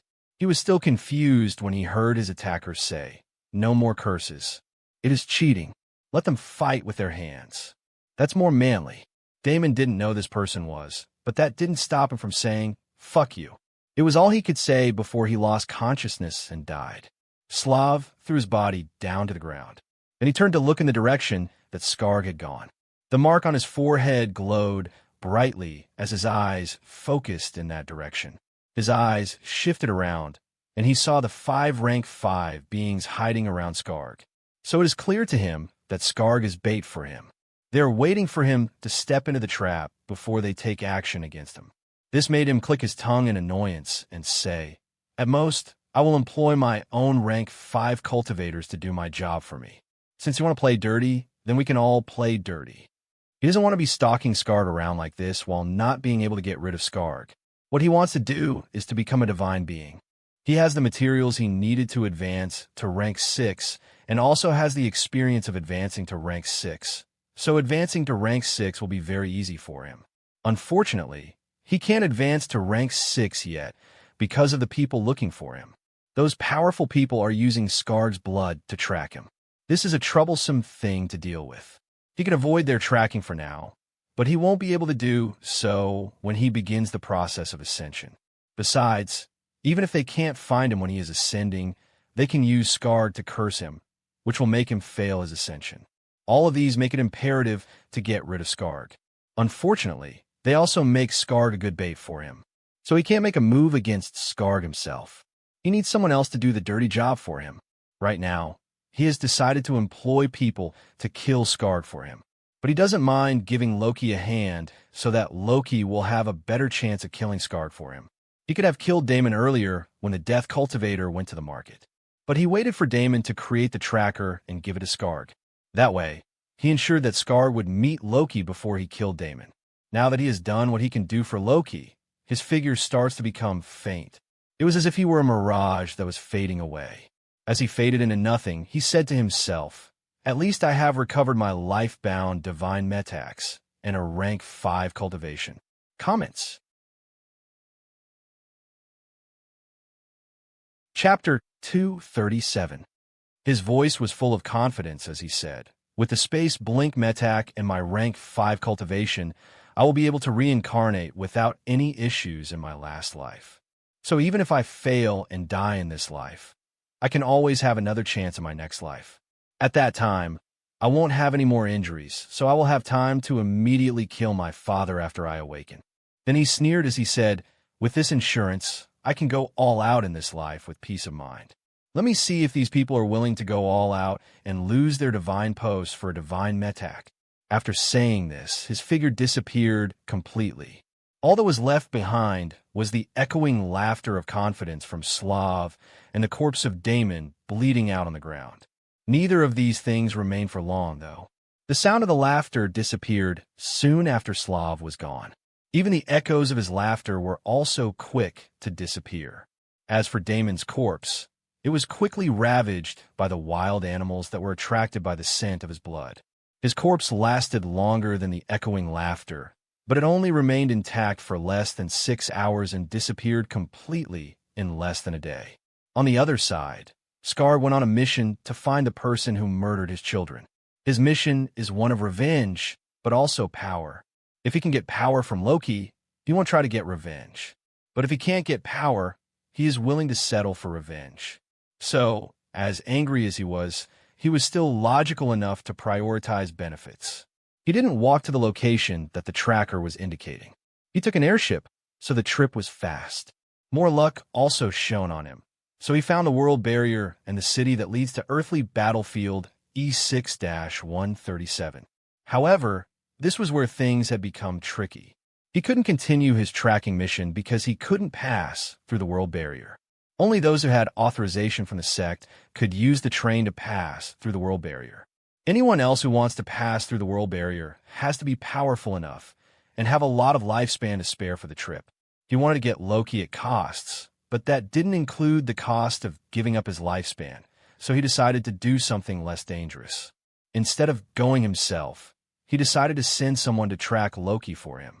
He made a contract with one of the soldiers going to earthly battlefield E6-137 to help him find Loki. He gave them the tracker so that they could find Loki, and he also gave him a message to send to Loki for him if they find him. But this plan failed because the energy of the tracker was drained when they entered the tunnel in the world barrier. The energy drain snuffed out the candle in the skull and rendered the tracker useless. This was the third obstacle. The messenger had to return to report the bad news to Skard. Skard was angry, but he didn't make an outburst because he could only blame the world barrier. Besides, he could always make another tracker. So he got his communication talisman and used it to reach out to Damon. Unfortunately, no amount of calling was able to get him in touch with Damon. This was the third obstacle. This time, Skard became very angry. He was angry enough for an outburst, and he cursed several times, saying, "That weakling of a man." He definitely ran away scared. What can he achieve if he is this scared of death? After cursing again and again, he sent one of his subordinates to go back and find Damon for him. As for himself, he stayed back at the world barrier to figure out his next steps. After thinking about the situation several times, he said to himself, "Fortunately, I know who I am looking for. It is just that everyone will know who I am looking for if I start asking around for him." He didn't let the possibility of trouble stop him, though. As long as he can get in touch with Loki, he is sure that he can convince Loki to help him. His hopes lie in giving up the inheritance of the divine being that he knows about. He doesn't believe that Loki will not be tempted by the inheritance of a divine being. He is willing to give up an opportunity to advance to rank 6 so that he can advance to rank 5. But he has to find Loki first. The problem now is that he has lost the tracker. The solution is that he knows who to look for, so all he has to do now is send people into earthly battlefield E6-137 to look for Loki. By doing this, all of the people who have been looking for the full reincarnation of the rank 5 being also found out that the person they're looking for is called Loki. They didn't know what Loki looked like, but since Skarg seemed to know that piece of information, they didn't worry too much. As long as they stuck close to Skarg, they were sure that they too would know who Loki was. This was a nuisance, not an obstacle. Skarg didn't want to share his prize with others, but there was nothing he could do about it. Besides, he was sure that he would be the final winner. The next obstacle didn't come until a year later. After 1 year of searching, no one had found Loki. It seemed Skarg's luck had run out because no one had seen him in earthly battlefield E6-137 at all. Skarg had told the people he sent to look for a swordsman in battle that looked like the Loki he knew. But no one had seen any swordsman participate in any battle. So it was as if Loki wasn't there at all. Comments. Chapter 238. At this point, Skarg had to admit that Loki might not be in earthly battlefield E6-137. But he didn't have any other choice of where to look for Loki because Damon was dead. He discovered Damon's death after he went looking for the Death Cultivator. The news had made him frustrated for a long time. Aside from being frustrated, Damon's death also gave him even more reasons to believe that Loki was gone from earthly battlefield E6-137 because he suspected that Damon had been killed by Loki. If Loki had killed Damon, then Loki would not be in earthly battlefield E6-137 anymore. Since he didn't have anywhere else to look for Loki, he decided to do one last thing. He decided to reach out to the commander of earthly battlefield E6-137. He did this because he believed that if Loki had entered this earthly battlefield and was still there, the commander should be the person to know. Amelia had just finished a battle when she received Skarg's message. She was sitting on her bear on the city wall while surveying what was left of the battlefield. In the distance were the warriors of the martial body sect. They were leaving after they noticed that she had arrived. They knew that with her here, they couldn't take the city, so they left. Beside her were 2 equally large bears. There was one on both sides. All 3 bears were armored, so not only were they strong and ferocious, but their defense was also incredible. This made them living tanks, not some wild animal. Since there was nothing left for her to do, she decided to check the message. She took out her token and dipped her mind into it through her internal energy. In a message that Skarg sent, he said, "Have you seen this person? If you know them, I am willing to pay a heavy price for their information." Skarg then went to describe everything that he knew about Loki. There was also a picture of Loki attached to the message. That way, she would be able to know exactly who he was looking for. As a rank 4 being with a mind palace, she can never forget someone that she has seen before. So she didn't need all the description of Loki to recognize him. As soon as she saw the picture, she remembered that calm and collected person who had remained stoic throughout Greg's infuriating question and answer session with the newbies. His behavior that day had left an impression on her, so she would have remembered him even if she didn't have a mind palace. After recognizing him, she tilted her head to the side as she thought of what to do. She thought for a few seconds before she began formulating a message to send. She sent a message to Skarg, saying, "Who are you?" Skarg replied, saying, "I am Skarg Rain. I am a rank 4 member of the sect." She read this message before she sent a message to Loki, saying, "Why is someone named Skarg Rain looking for you?" Loki sighed in resignation when he saw this message. He knew that he couldn't hide the matter anymore. So he said to her, "I am the reincarnation of a rank 5 being." When she saw this message, her eyes lit up, and she said to herself, so that's why he was so calm that day. He is the reincarnation of a rank 5 being. He is truly worth the title. Then she began working on a message to Skarg. This message was short since what she wanted to tell him was short and straight to the point. She said to him, "I've never seen this person in my life." Then she asked, saying, "Why are you looking for him?" Skarg said, "He is a long-lost friend. My offer still stands. If you see him, please reach out to me." She snorted in displeasure when she saw this message. Then she sent another message to Loki, saying, "I told him that I have never seen you. So now you owe me." Loki was surprised to see this message. He was also skeptical about it. So he said, "Don't you want to know how to advance to rank 5? She chuckled when she saw his message. Then she said, "I'm not so clueless. I already know how to advance to rank 5. Now Loki wanted to ask her how to advance, but he didn't want to blow his cover yet, so he forcefully calmed himself down. Instead of exposing his ignorance by appearing too eager, he took a deep breath before saying nonchalantly to her, "Is that so? What do you know?" When she heard this question and noticed the slight hint of disbelief in his tone, she thought he was testing her. So she said, "I know that one of the materials needed to advance to rank 5, perhaps the most important material, is a natural wonder." Then she waited for him to speak. She was waiting for him to say if she was right or not. But Loki didn't know if she was right or wrong. So he said, "What do you want in exchange for your hiding me?" She didn't think at all before she replied, saying, "I want you to take over from Greg and help me push the martial body sect back." Loki shook his head as he said, "That's 2 requests. You can only make 1 request of me." She shook her head too and said, "No, it is 1. Greg's duty is to help me push back the martial body sect. So if you replace him, you have to do his work." But Loki said, "That may be his duty, but it is clear that Greg isn't doing his duty. If he were, you wouldn't ask me to replace him. So I can replace Greg, but that doesn't mean I have to do his duty. So the choice is yours. I can either be as bad as Greg or be better than Greg. They are not the same thing." /N. Please don't forget to vote with your power stones and golden tickets. Thank you for your support. Comments. Chapter 239. His rebuttal made her click her tongue in amusement for a while. Then she said, "You make a good point. Greg is indeed more trouble than his worth, and I don't want another Greg. So, I've made my decision. I want you to do a better job than Greg." Loki nodded in satisfaction, where he was in his room. Then he sent a message, saying, "In that case, you must give me an incentive. What can you give me that will encourage me to be a better Greg for you?"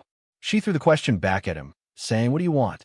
His reply didn't come for a while, because he was thinking about what to ask her.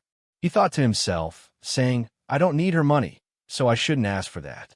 What I need is a way to increase the speed of fusion of energy threads, but I doubt such a thing exists, and even if it does exist, I can't ask her for it, because I should know it. I don't need materials and resources or secret recipes for refining core metax either. That only leaves one thing, that she could be useful for me." With his mind made up, he sent a message to her saying, "I want you to protect me for 8 years. He needs that time to complete the fusion of his energy threads. Right now, he needs 6.5 years, but he asked for 8 years just to be safe." When she heard his request, her face took on an unnatural expression. She quickly responded, saying, "What do you need so much time for? I hope you're not trying to advance to rank 5 here. You should know that this small world has been hollowed out by the divine beings of the sect and can't accommodate rank 5 beings." Loki didn't know that, but he still said, "I know that. Don't worry. I know what I'm doing. Just do your part." She said, "Just to be sure, what exactly will I get for doing this for you? How good a performance should I expect from you after you take Greg's place?" Loki thought about this question for a while before saying, "For every year that you protect me, I will kill a rank 4 warrior for you." She shook her head and said, "Not enough. I want you to take a city for every year that I protect you." Loki countered by saying, "Make it half a city per year, and you have a deal." She said, "Deal." Then she said, "I will send a contract to you now. It is backed by the sect, so you can't break it. Sign it, and I will trust you." Loki chuckled and said, "Don't you trust me?" Before she could respond, he said, "I guess you don't. That's fine. We don't need to trust each other to work together." So she smiled and said, "My thoughts exactly." She didn't let Loki's words stop her from trying to secure a guarantee. So as soon as she sent this message, she went to buy a contract from the sect with her merit points. Then she filled in the terms of their agreement and sent the contract to Loki. Loki received the contract immediately. He didn't waste time going through it. He saw that Amelia had listed exactly what they agreed on, but she added a limit to how long he has to fulfill his part of the deal and also listed some terms that outline the consequences of defaulting on their parts of the deal. To stop him from running away after enjoying the benefits, she added a clause that he won't be able to leave the small world or advance to rank 5 until he fulfills his part of their deal. Since the contract is a grade 5 contract, he won't be able to break it until he reaches rank 5. But if he can't reach rank 5 without fulfilling his part of the deal, he won't be able to break the contract. And if he somehow finds a way to bypass her restrictions, it will cost 10 grade 5 merit points and 100 million energy stones to break the contract. This price is higher than what he promised, so it is just better to fulfill his promise than find a way to break the contract. By his estimate, the agreement was watertight. But he didn't care anyway, because he is not afraid of entering unfair agreements. As long as the contract gives him immediate benefits and won't take away his free will, he will sign anything. This thought flashed through his mind and made him chuckle as he said, "If Rusty could remember, he would be able to prove to people for me that I can't be trapped by contracts. Then again, it is because I'm so good at escaping from contracts that he can't remember that he tried to trap me with one." After amusing himself with that thought, he continued to read the contract. When he saw that the agreement was fine, he signed it. Immediately after he signed it, he received a notification from the sect telling him that he entered into an agreement that was backed by the sect. Only then did he sigh in relief. As he exhaled all of the breath that he had been holding in his body, he said, "For a while there, I thought she was trying to trick me into lowering my guard so that she and Scar could get me with a surprise attack. Not that I'm afraid of them at this point. I just don't want any disturbance or risk having to start again." Then he patted his chest and said, "Fortunately, it is not what I thought. She really seems sincere about cooperating with me. Now I can relax." On the other side, Amelia also sighed in relief and said, "It seems I have struck jackpot. /N. Please, don't forget to vote with your power stones and golden tickets. Thank you." Comments. Chapter 240. Her voice was full of excitement as she said, "With the help of a reincarnated being, I will surely be able to earn enough merit points to get that secret recipe for rank 5 metak. Even if he only has to give me one city, I will just make sure that all of the warriors attack that singular city, so he will have to help me clear out most of the obstacles to my conquest of this small world." The more she spoke, the more excited she became. Even her eyes were shining with excitement. She said, "Who says rank 5 beings are difficult to deal with? As long as you give them what they want, they will help you. Speaking of help, I need to hand Greg over to Lady Red. With him as a gift, she will definitely help me get a natural wonder." So rank 5 is just in sight. This wonderful future opened up to her and caused her eyes to gleam and her fists to clench in excitement. She is very excited because she has been looking forward to this for a long time. Unlike the nouveau riche like the Rain family, she belongs to an old family that has established itself in the Four Directions sect for a long time. So even though no one in her family has ever become a divine being, many of them have come close to achieving it. They may have failed to produce a divine being, but their ancient history has granted them immense knowledge about the world of cultivation and a lot of connections with powerful people. This is why she knows how to advance to rank 5 and how she was able to get this cushy grade 5 mission. In this small world, there's only one grade 5 mission, and it belongs to the rank of commander. Not just anyone can get it. She had to cash in a lot of favors to get it. But even after getting this grade 5 mission, she hasn't been able to earn any grade 5 merit points in her 6 years as the commander. This is because grade 5 merit points are not acquired through killing enemies, but only through the profitability of the entire battlefield. Only when this small battlefield is producing more revenue in the form of recruited souls than the loss in the form of manpower sent to fight under her command in the earthly battlefield. So the more she recruits soldiers and the more those soldiers die, the less her chance of earning grade 5 merit points. Since the Four Directions sect has been on the back foot all along, it has been impossible for her to earn grade 5 merit points. And the longer the Four Directions sect remains on the back foot, the more difficult it will be for it to earn grade 5 merit points. Then, once the battlefield reaches a certain level of loss, she will have to start paying the sect for each life lost in the battlefield. After all, someone has to pay the value of the lives of the cultivators who came here to die for the sect. That someone can't be the sect if this battlefield is a loss. The sect never suffers a loss in anything, which leaves only one person left to take the fall. That person is the one calling all the shots on the battlefield. So her job as a commander is not an easy job at all. It may not be as dangerous as fighting on the heavenly battlefield, but if things don't work out for her, she can become mired in too much debt or even lose her life. This is why she doesn't like to request reinforcement all the time and prefers to run around protecting the cities under her control by herself. It is so that she can lower her operational cost. Her need to increase the profitability of the battlefield is why she so desperately wants to push the front lines and gain control of a lot of cities. Unfortunately, that plan hasn't been working out so well. If there is someone to blame for this, it is Greg. When she thought of Greg, she couldn't help but sneer and say, "I have spared that loudmouth for so long because I want to cash him in for a worthwhile reward. Now that I have a replacement on hand, I can go ahead and start working on contacting buyers for his life. As for the time that it will take my new trump card to be ready, I am willing to wait 10 years if it means I will be able to reincarnate when I die. Anything is worth it to reach rank 5.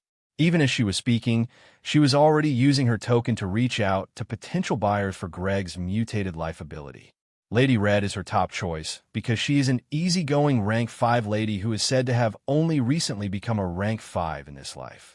Lady Red is talented and surely would be willing to pay any price to avoid wasting her prime opportunity to get a mutated life ability. But even if Lady Red isn't interested, Amelia can contact other people who would be interested. While she was doing this, she urged the bear beneath her to rush towards the nearest city.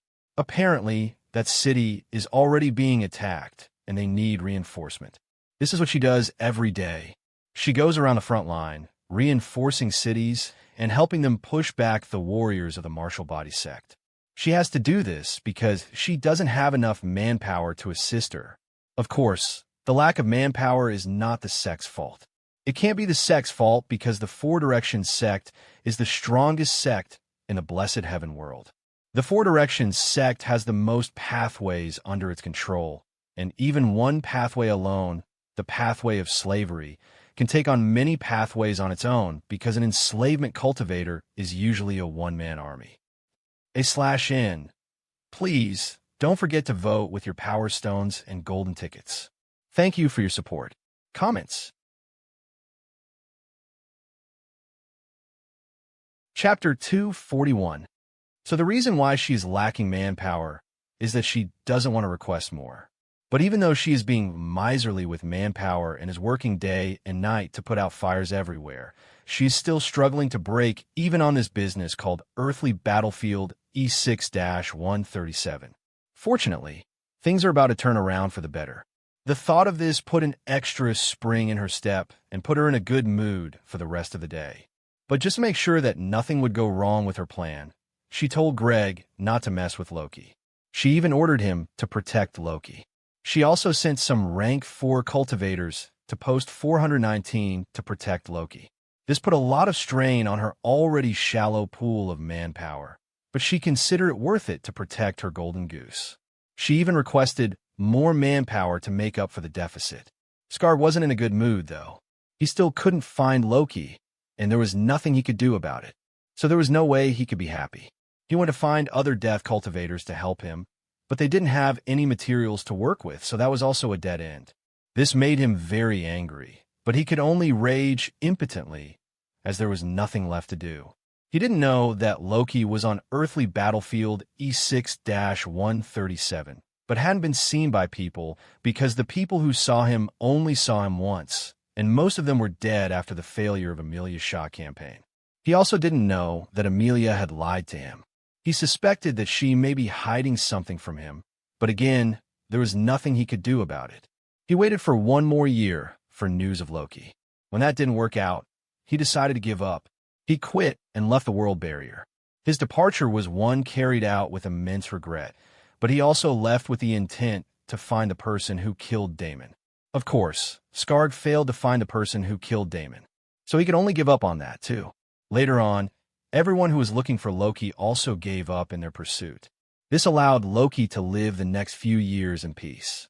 With Emilia doing her job, no one disturbed Loki. Everything was peaceful for him until 2 years and 7 months later. This was exactly 5 years since his awakening in this timeline. He was busy with his eyes closed as usual when he felt the world begin to shake around him. This caused him to open his eyes in surprise and say, "Is it an earthquake? I thought earthquakes didn't happen in the central domain." But after looking around, he saw that it wasn't only the ground that was shaking. He also felt that the air was vibrating. This caused the air to hum in a low tone. As he was wondering what was going on, he heard people shouting outside, so he quickly stood up and went out to find out what was going on. Just as he got outside, he saw something that took his breath away. He saw a pillar of light that was shining in the distance, and he saw golden animals and golden clouds formed out of golden light frolicking around the pillar of light as if they were celebrating something. This made him say, "What is going on? Is an angel descending to earth?" No one answered him because everyone was looking at this scene, and they were focusing on it with all of their attention. They were also mesmerized by the sight, just like he was. As they stood there gawking at the beautiful sight, the vibration in the air continued to rise until it reached a crescendo. At this point, the golden pillar faded away to reveal the figure of a woman. She was the most perfect woman he had ever seen. She was naked, so her whole body was open for the world to see. What they saw was a body sculpted in perfection. Those who saw her body felt awe, and some were so moved that they shed tears. No one who saw her body felt lust. This was because her body was beyond lust. Her body was beyond mortal standards of beauty and had reached a realm beyond it that couldn't be blemished by lust. Above her head was a golden fire. It was formed by all of the light of the golden pillar concentrating into a single point. This fire was small, but it was very bright. It was so bright that its light formed a golden halo around her head, which made it difficult to see her face. As they stared at her, she spread her arms wide and rotated around as if to show off her body to the world. But it was only to show off her achievement to the world. Then she said, "Today I ascend. Today I become holy. Today I become divine. From henceforth, I shall be known as Monarch Winterblade. May my blade bring down more foes and help my divine throne ascend further." As if on cue, voices like the ringing of bells spoke up from every corner of the world. One voice said, "May your divine throne ascend." A second voice said, "Congratulations on your ascension, Monarch Winterblade." A third voice said, "Impressive." Then a fourth voice said, "Fuck you. I hate sword cultivators. You disgust me." A fifth voice said, "You have disturbed me. So if I meet you, I will kill you. You have been warned." The mortals below couldn't see the source of the voices, but they surely heard what the voices said because the voices were so loud that they reached every corner of the world. She didn't reply to anyone. Amidst all of these voices, the perfect woman with bright golden eyes and a golden flame on her rose high into the sky until she disappeared. Comments. Chapter 242. After the divine being left, the golden animals and the clouds that had been revolving around her dispersed. Everyone immediately felt a great sense of loss. It was after she was gone that Loki realized that he had been through the world barrier of the South Domain. Apparently, she had been in the air above the South Domain, but he could see her through the world barrier. This compounded the awe he felt for her achievement. His eyes became full of yearning as he said, "To become divine is to transcend mortal restraints. What a glorious existence. I want it so bad." He was not alone in this. Everyone else was full of yearning. They wanted to replace her and be the one to ascend. Unfortunately, most of them had to shake their heads in pity as they gave up on their unrealistic thoughts a few seconds after their heart became full of yearning. The sight of a mortal ascending gave them a sugar rush that made them want to push them to achieve the same thing. But this sugar rush didn't last long because they didn't have anything to sustain it.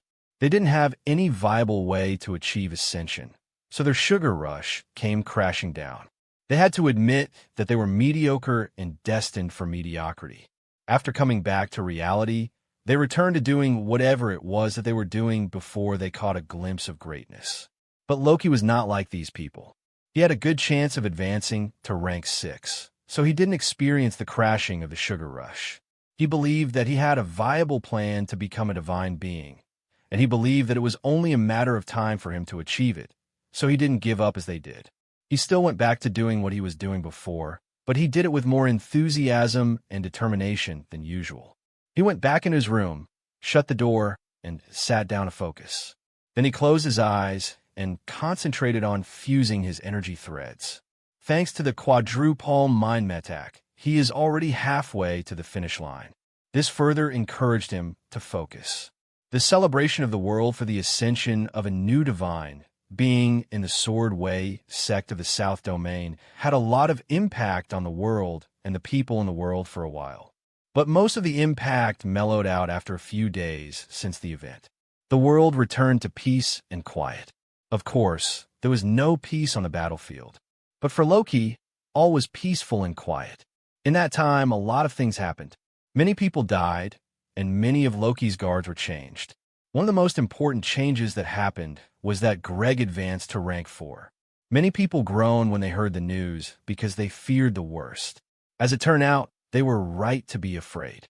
Greg truly became worse after he advanced to rank 4.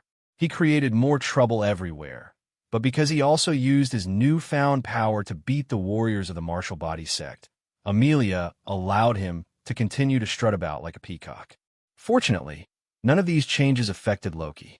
The area he was staying was peaceful, so he was able to remain cooped up, fusing his energy threads. This peace wasn't broken until 4 years later, after the ascension of Monarch Wintersword. This was 9 years since his awakening in this timeline. In his room, Loki suddenly opened his eyes and smiled as he said, "Finally, it is done." As the final energy thread was fused together, he felt a pulse resonate throughout his entire existence. The pulse was a wave in his internal energy, but it felt as if it were from a heartbeat in his brain. As what he had labored on for so many years came to life, a crystal suddenly appeared where his brain stem used to be.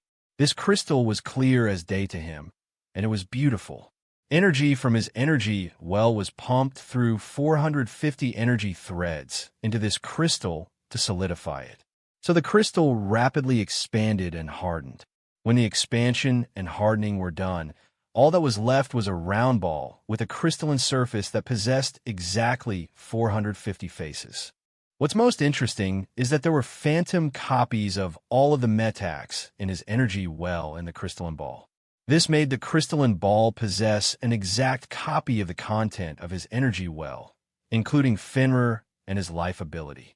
The sight of this wonder in his mind made him say in awe, "So this is the energy nexus. It is magnificent." As he felt the enhancement that the energy nexus had bestowed onto him, he said, "No, this shouldn't be called an energy nexus. It should be called a power core."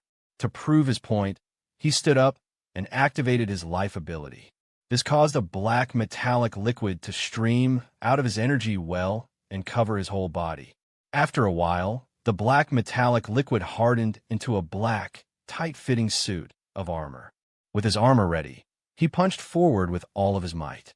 His attack was purely physical, but since it involved the metac and his energy well, the newly created energy nexus was also mobilized into action. The energy nexus pulsed like a heart, but instead of pushing energy out of it through the energy threads, it pulled energy into it and consumed it. The energy that was consumed by the copy of the shifting Amory life ability. This phantom copy also created a power output like the real shifting armor life ability. The power output was sent out of the crystalline energy nexus as a form of agitation of energy. So, this agitation of energy was what was pushed out of the energy nexus, not energy. Comments? Chapter 243. The agitation traveled through his energy threads to his energy well and amplified, the shifting armor life ability, and only the shifting armor life ability. This amplification came in the form of an excited state of the life ability. The life ability was put in an excited state, so it produced more power than normal. He tried many other combinations after that. Each time he did so, a phantom copy in the energy nexus would activate and combine its power with the real one, creating a greater output. Each time it did so, the amplification was always by 450%.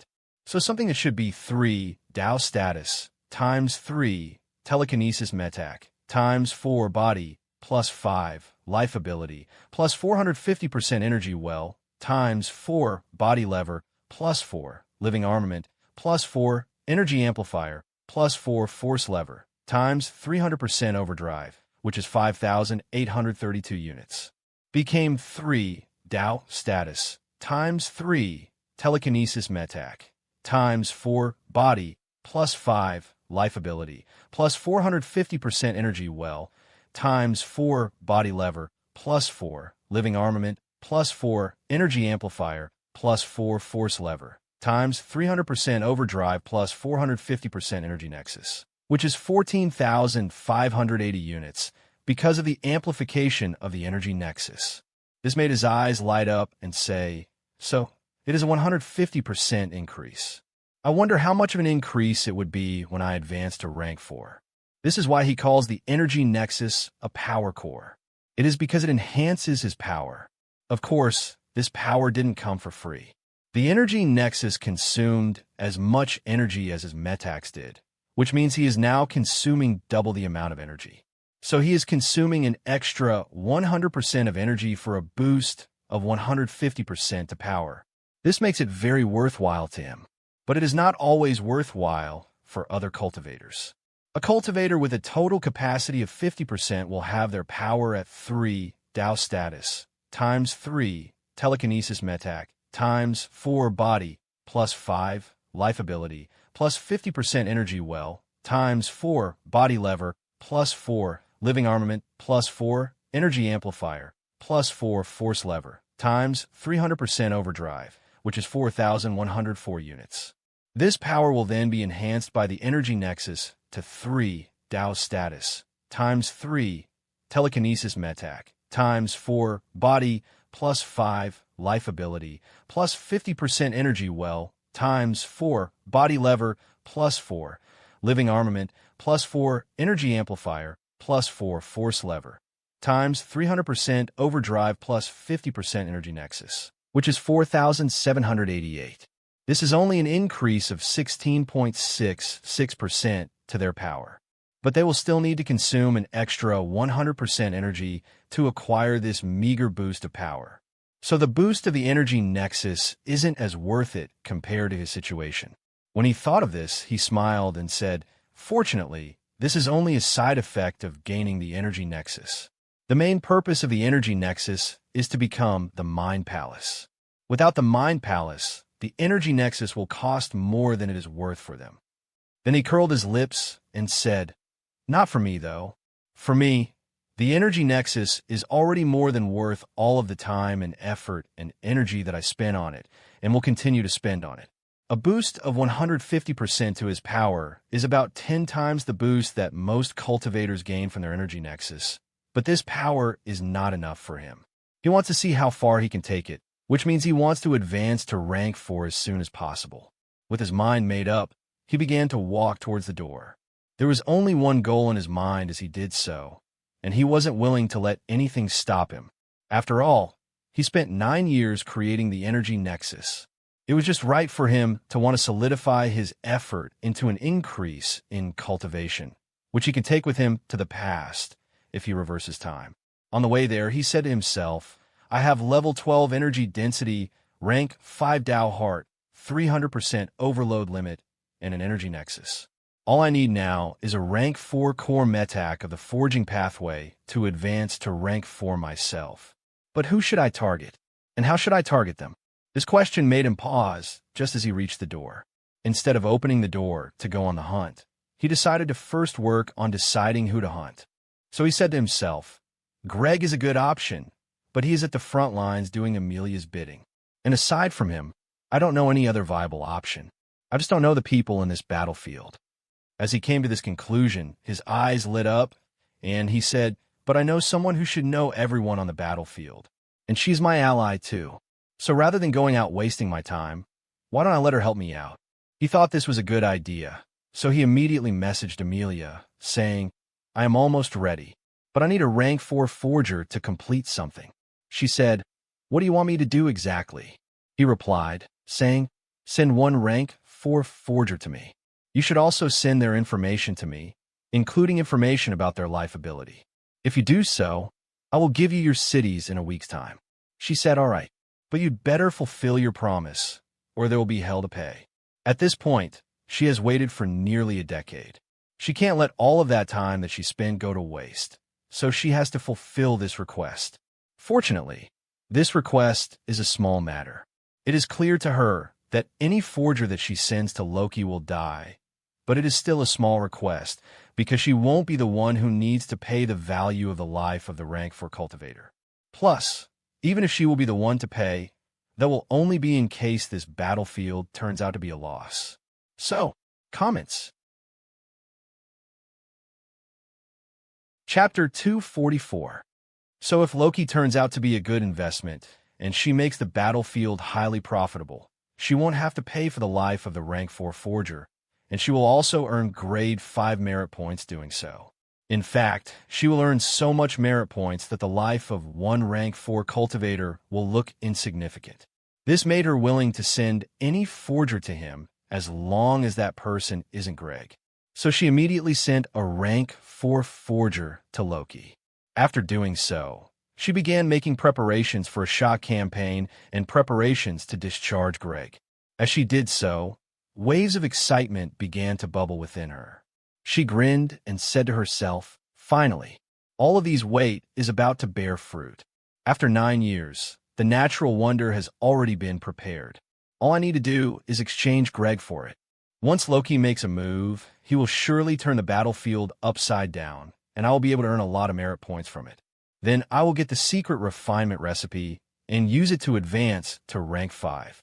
She doesn't know how Loki will do it, but she has a lot of faith in him because she knows that it is not possible for rank 4 beings to defeat a rank 5 being, even if that rank 4 being possesses a level 5 Dao status. From what she knows, she understands that the power of rank to beings comes from their expanded existence. And the more they eat, the larger their existence becomes until it reaches its limit. Now, that Loki is asking for a rank 4 forger. She believes that he is doing something similar to empower himself. So her faith in Loki has only been increased by his request, not reduced. While making her preparations for the shock campaign, which is to message her captains to tell them to start troop mobilization, she also sent information about the rank 4 forger to Loki. That way, he will know what he is up against.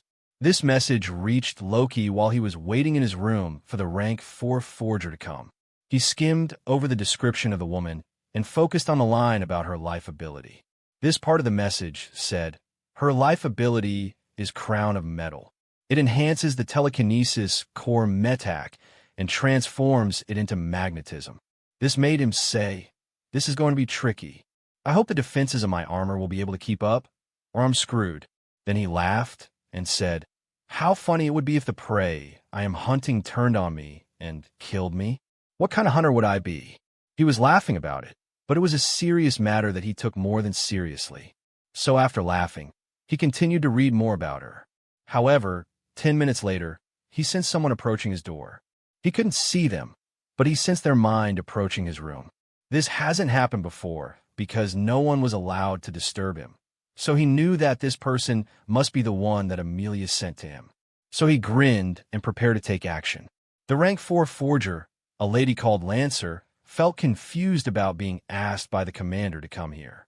Her confusion showed on her face as she approached the door. She didn't think there was any danger, though. She only thought that there was nothing to do here, and Amelia hadn't done anything to dispel this opinion either, because Amelia didn't tell her what she was coming to do. When she got within 1 meter of the door, she said to herself, what do I do next? Do ik knock? Should I announce my presence? She was debating what to do when something invisible smashed into her head. Whatever the attack was, it passed through the physical matter of her head and struck her mind within her skull. She didn't see what had attacked her, but she knew what kind of attack it was and who was capable of using such an attack. So, as the attack made her vision shake and forced her to stumble backwards, she said to herself, "It is a mind hunter. But where and why?" A mind hunter is a member of her sect and should be her ally.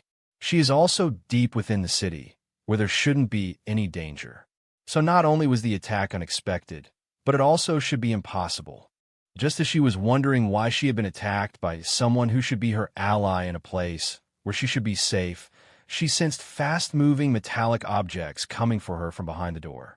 According to her sharp perception of metallic objects, the fast-moving object coming for her should be bullets. This all but confirmed that her attacker is someone behind the door. This made her ask herself in shock, "What is going on? Is the person I was sent to meet the one attacking me? Is there some misunderstanding here?" At any other time, she would be able to stop the bullets with the power of her crown of metal life ability. She would even be able to turn the bullets back to their source and counterattack with them. Unfortunately for her, her mind is too sluggish and injured to do any of that. She could only watch helplessly as the two bullets smashed in her head and smashed it open. Her vision disappeared immediately, and she lost consciousness. When Loki saw her mind snuff out like the flame of a candle in the wind, he clapped and smiled as he said to himself, "Quick and easy.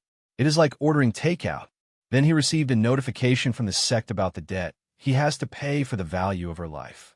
When he saw this amount, his smile faltered, and he said, "It is expensive takeout, though. Very expensive." Comments. Chapter 245. Then he licked his lips and said, "In that case, I should eat what I purchased before it spoils. It can't spoil after I paid millions for it." He said this as he went to the door. Once he reached the door, he opened it, grabbed Lance, and dragged her body into his room. No one saw him do this because all of his guards had been sent away. This is also why no one was alarmed that Lance died. After all, no one noticed that she died. He took her into his room and began the arduous work of extracting her core metac. This process was more tedious than normal because the fusion between the core metac and its host had deepened. Her energy threads used to be scattered all over her body, but they have congregated on one spot in her brain and fused with that spot. This spot is the Mind Palace. It worked as an anchor resisting his attempt to pull the core metac out of her corpse. As Fenrir tugged on the core metac, he clicked his tongue in admiration and said, "If she were alive, I would definitely be unable to remove this core metac from her with the way this Mind Palace is fighting back. Fortunately, she is dead." The main function of the Mind Palace is to anchor the cultivator's sense of self. From what he has heard, the Mind Palace might be the reason rank 5 cultivators can remember who they were in their last life. So it is not a surprise that the Mind Palace is resisting his manipulation of her energy well. What surprised him was that the resistance was greater than he expected. Fortunately, she had died, so her Mind Palace started to collapse. This caused its resistance to weaken over time. He also had the siphon ability to reduce the energy available for the Mind Palace to do its job. Even though he had the siphon ability and the advantage of death, it still cost him twice as much time to remove the core metac, though. It was that strenuous. So when he finally got the core metac out of her, he sighed in relief. Then he grinned and showed all of his teeth as he began to devour the core metac. This step was quick. After all, Fenrir doesn't play around with its food. The rank 4 core metac fused with Fenrir in less than 5 seconds. Then he felt his existence expand. It felt as if a switch had been flipped somewhere in his body. This flip opened the floodgates in a dam and let trapped water gush out. In this case, what was gushing out within him was his potential. The limit that had been holding back his internal energy was no more, so his internal energy began to riot and jump around within him. This was a good thing because his internal energy was doing this in order to increase in quality. It is a necessary step in advancing to rank 4. Another necessary step was the change to his energy well. All 5 energy chambers grew thicker and became stronger as his internal energy continued to riot. This made his energy chambers capable of holding energy of higher density without bursting. All of these increases to the quality and density of his internal energy also affected his energy nexus. After all, it is normal for his energy nexus to reflect the changes going on in his energy chamber. This time, since the energy well was advancing, the energy nexus was also advancing. The increase in the quality of energy caused it to become stronger, but it also caused the energy nexus to grow some tentacles in this same way that his energy had grown the energy threads when he advanced to rank 3. The tentacles that the energy nexus grew didn't spread all over his body like energy threads. These tentacles only spread along the brain stem, along his neurons, to every part of his brain. As the energy tentacles spread throughout his brain, a copy of his brain was made in the energy nexus. But this copy didn't look like a brain at all. The copy looked like him. This was because what the energy nexus was copying were the memories in his brain, not the physical appearance of the brain. This copy of himself was tiny and see-through like a hologram. It stood still at the center of the energy nexus with its eye closed. As all of his life experiences were copied into the energy nexus, this small, tiny hologram became clearer and clearer. Even the memories of his past life and memories of his childhood that he had forgotten were copied. No memory was spared, and everything became perfectly clear to him. Everything that made him who he was distilled into a tangible form in the energy nexus. This transformed the energy nexus into the mind palace, but also changed him. Every event that had ever taken place in his life kept flashing through his mind over and over again. It was as if they just happened to him, not that they had happened a long time ago and that he had forgotten about them. He kept reliving every little thing that had ever happened to him. What's worse is that the emotions he felt during those events became much clearer too. This wasn't a bad thing for pleasant experiences, but the clearer sensations of unpleasant events made those events hurt him again. Like that time when Muni tortured them during the initiation program. During that unfortunate event, he had tried to avoid the pain and other discomfort by taking his mind off the situation. But he couldn't do that now. Everything was too clear and too raw. Nothing could distract him from what he was feeling as Muni peeled the skin from his body. The sensation of his skin being separated from his body was as loud as a scream in his ears. It was as if his nerve endings were screaming at him. /N. Please, don't forget to vote with your Power Stones and Golden Tickets. Thank you for your support. Comments. Chapter 246. Fortunately, this torture didn't continue forever. When the last memory from his brain was copied and distilled, the small holographic figure in his mind finally opened its eyes. This signified that he had become aware of his ego. His ego is his identity, and it is what drives him. Now that he knows this, the illusion can't bind him anymore. So the illusion of his memories then broke apart. What appeared before him after he escaped the illusion of his memories was a world of darkness. Everything was dark and empty around him, but there was a bright screen in front of him that was showing the world beyond the darkness. When he looked through the screen, he saw his hands. They felt attached to his body, and he could control them, but they looked very far away from him when looking at them through the screen. In the physical world, he was moving his hands around and looking at them. He was looking at his hands in wonder and awe. This was because his hands had become strangers to him. It wasn't only his hand that had become strange. His whole body had also become unfamiliar to him. The real him was in a world of darkness and was controlling what appeared to be a set of tools to do things for him in the physical world.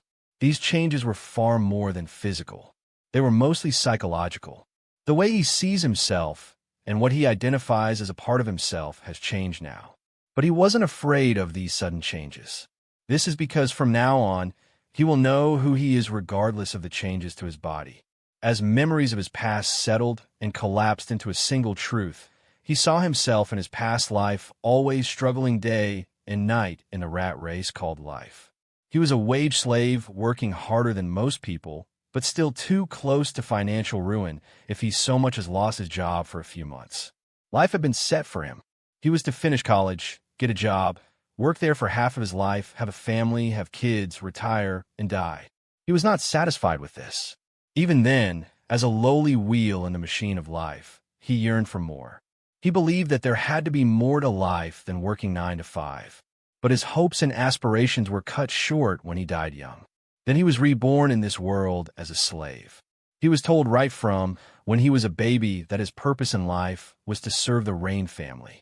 He was told that his destiny was to live and die at the whims of his masters. Such a life was even more unacceptable for him. He didn't want to live a life that was poorer than his previous one, and he didn't want the matter of his life and death to be decided by another person. He wanted far more than slavery could ever offer him.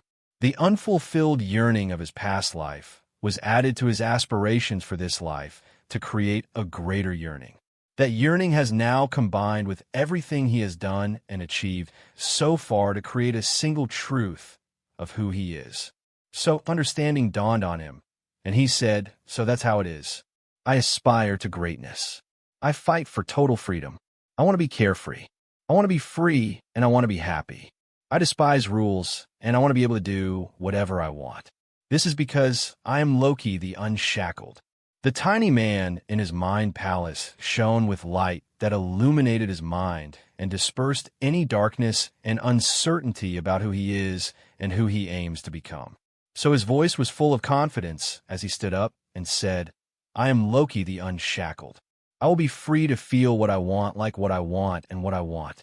Not even the cycle of life and death will be able to stop me. That is my destiny."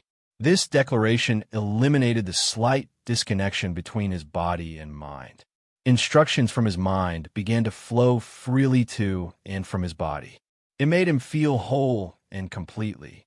This realization made him say in awe, "So this is what is meant when it is said that we are a culmination of our experience. We are not our physical appearance at all.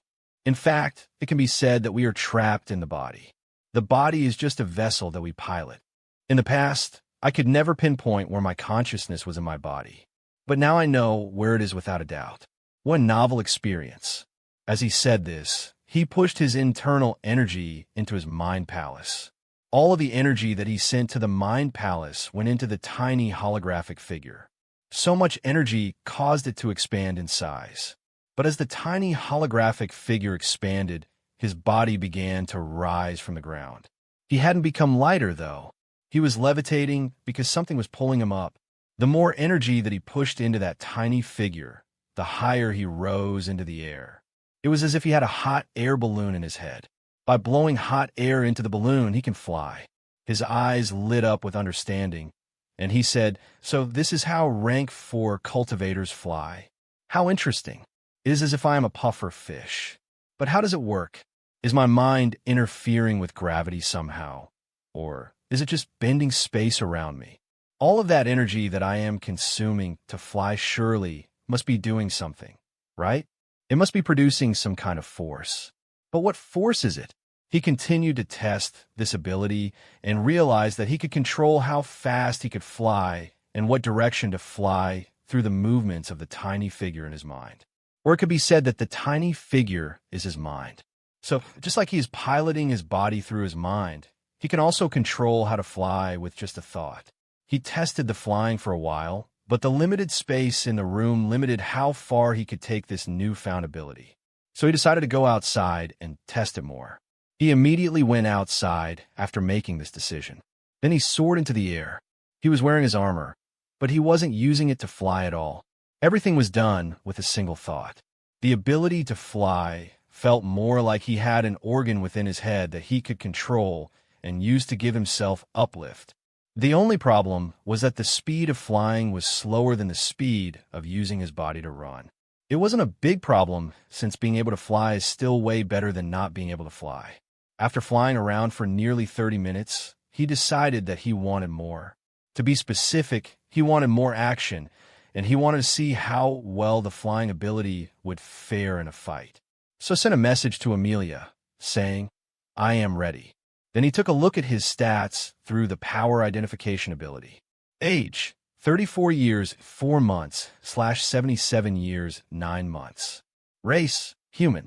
Energy quantity, 184,320 times 5 is equal to 921,600. 368,640 times 5 is equal to 1,843,200. Energy density, 12, 12, 12, 12, 12, 13, 13, 13, 13, 13. Energy rank, 3, 4. Energy threads, 90 plus 90 plus 90 plus 90 plus 90 is equal to 450. Body 4. Soul, 3.0. Mind, 3.0. Will, 5, 60%, 5, 90%. Skill, 250%, 301%. Core Metac, 1. Fenrir, divine power identification. Tracking, Seal, devouring. Siphon, shifting armor, life ability. 2. Rewind, sword heart, telepathy, telekinesis. Reversal. This sight made him whistle and say, 11 years of my life have gone by just to advance to rank 4. I hope I won't have to spend so much time advancing to rank 5. Then he clenched his hands and felt the strength in them. The strength he felt made him say, I can't believe that I am a middle-aged man now. I don't feel it all. I feel stronger than ever. It is probably because of the enhancement of the Tao status. Or maybe the fact that my body is metallic bears the credit for why I am not slowing down with age. After admiring his body, he looked at his stats again and said, right now, I have less than 43 years in this lifetime to become a divine being. If I spend another 11 years advancing to rank 5, that will mean I will only have 32 years to become a divine being. Can I make it in that time?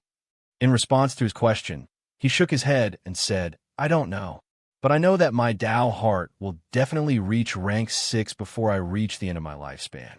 When that happens, there will surely be pleasant changes. Comments. Chapter 247. Then he said to himself, once my Tao heart reaches rank 6 and I successfully advance to rank 5, I should be able to reincarnate with Fenrir and have another chance at becoming a divine being. So things are looking well for me. He has changed, and so has Fenrir. But the changes to Fenrir are minimal. The main change that Fenrir has undergone is the strengthening of its abilities, especially the devouring ability, which can now devour the entire energy well, not just the core Metac. He isn't sure what will happen if he devours an entire energy well, but it is something that he is looking forward to. However, the most important changes appear to have occurred in himself. He might be partial about it, but he believes that the Mind Palace is the most drastic and most important change that he has undergone after advancing to rank 4. Of course, there are other important changes like the changes to Fenrir. Then there are other important changes to himself aside from the Mind Palace. Aside from changes to his age, energy quantity, energy density, and energy rank, the most important change that he had experienced all of these years is the increase in the quality of his Tao heart. In the 11 years that have elapsed since he advanced to rank 3, his Tao heart has increased from 10% of rank 5 to 90% of rank 5. In comparison, he took less than 3 years going from rank 3 to rank 4. This shows just how wide the gap between rank 5 and rank 6 is. 11 years seem like a long time to achieve this much progress, but it is actually a very short amount of time for most cultivators, and his speed will be considered fast. This is because many people fail to reach rank 6 Tao heart in their lifetime. He can achieve this kind of speed because of the way the sky-raising DOA heart refining technique works. This refining technique passively refines the Tao heart based on how many life experiences the person has.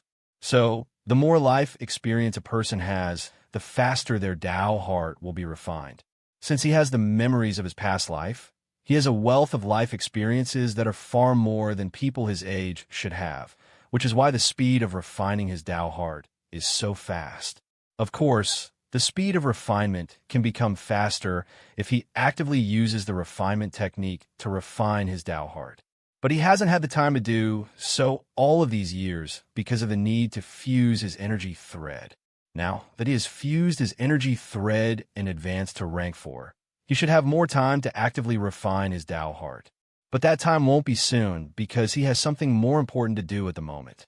The time for him to do the more important thing that he had on his mind came when he received a notification from the sect saying, "Congratulations, you have been appointed as the captain of Post 421 on Earthly Battlefield E6-137 by Commander Amelia.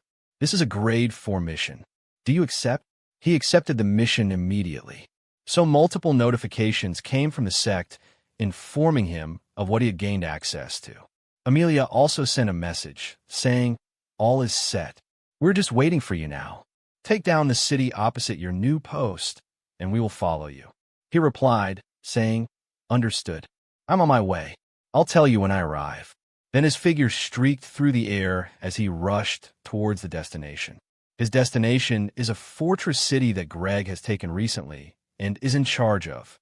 This city is directly opposite City 419. So it is the city that Greg nearly destroyed 9 years ago. Although the shot campaign that Amelia started 9 years ago failed, the Martial Body Sect couldn't be pushed back.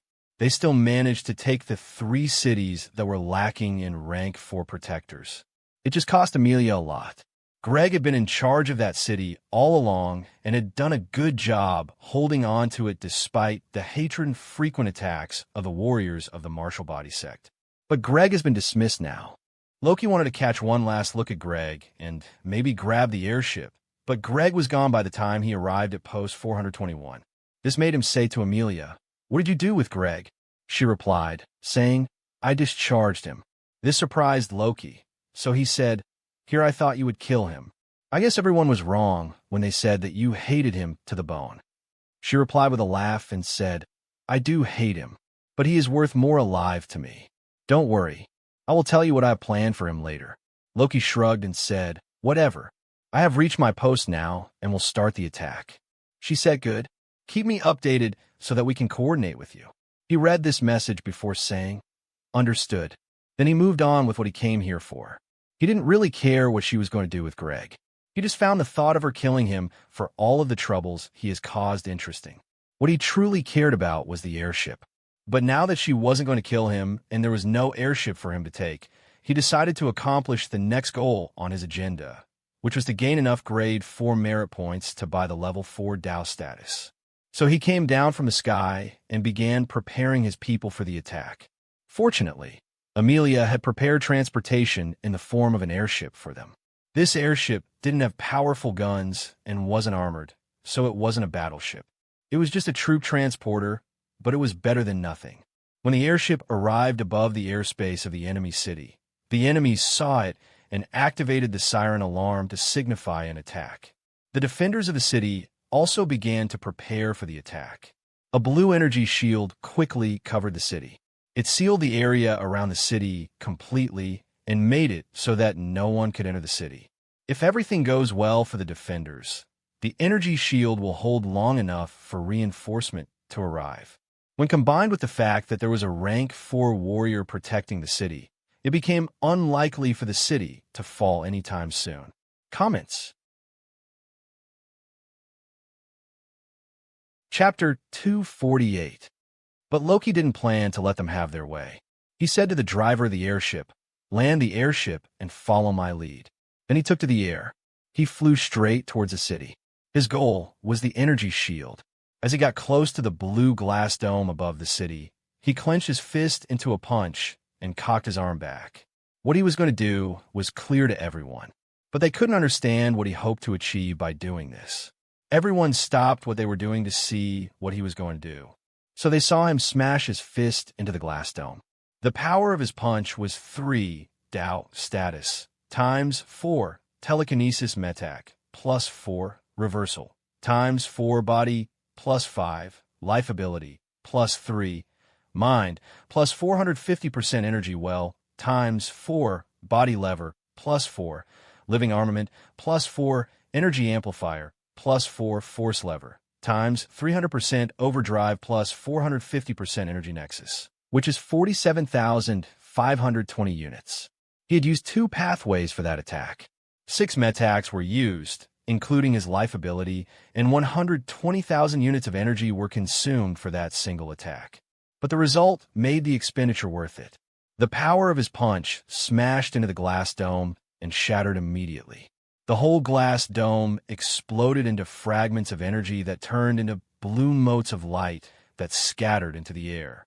The sight was so demoralizing that everyone beneath him began to scream in fear.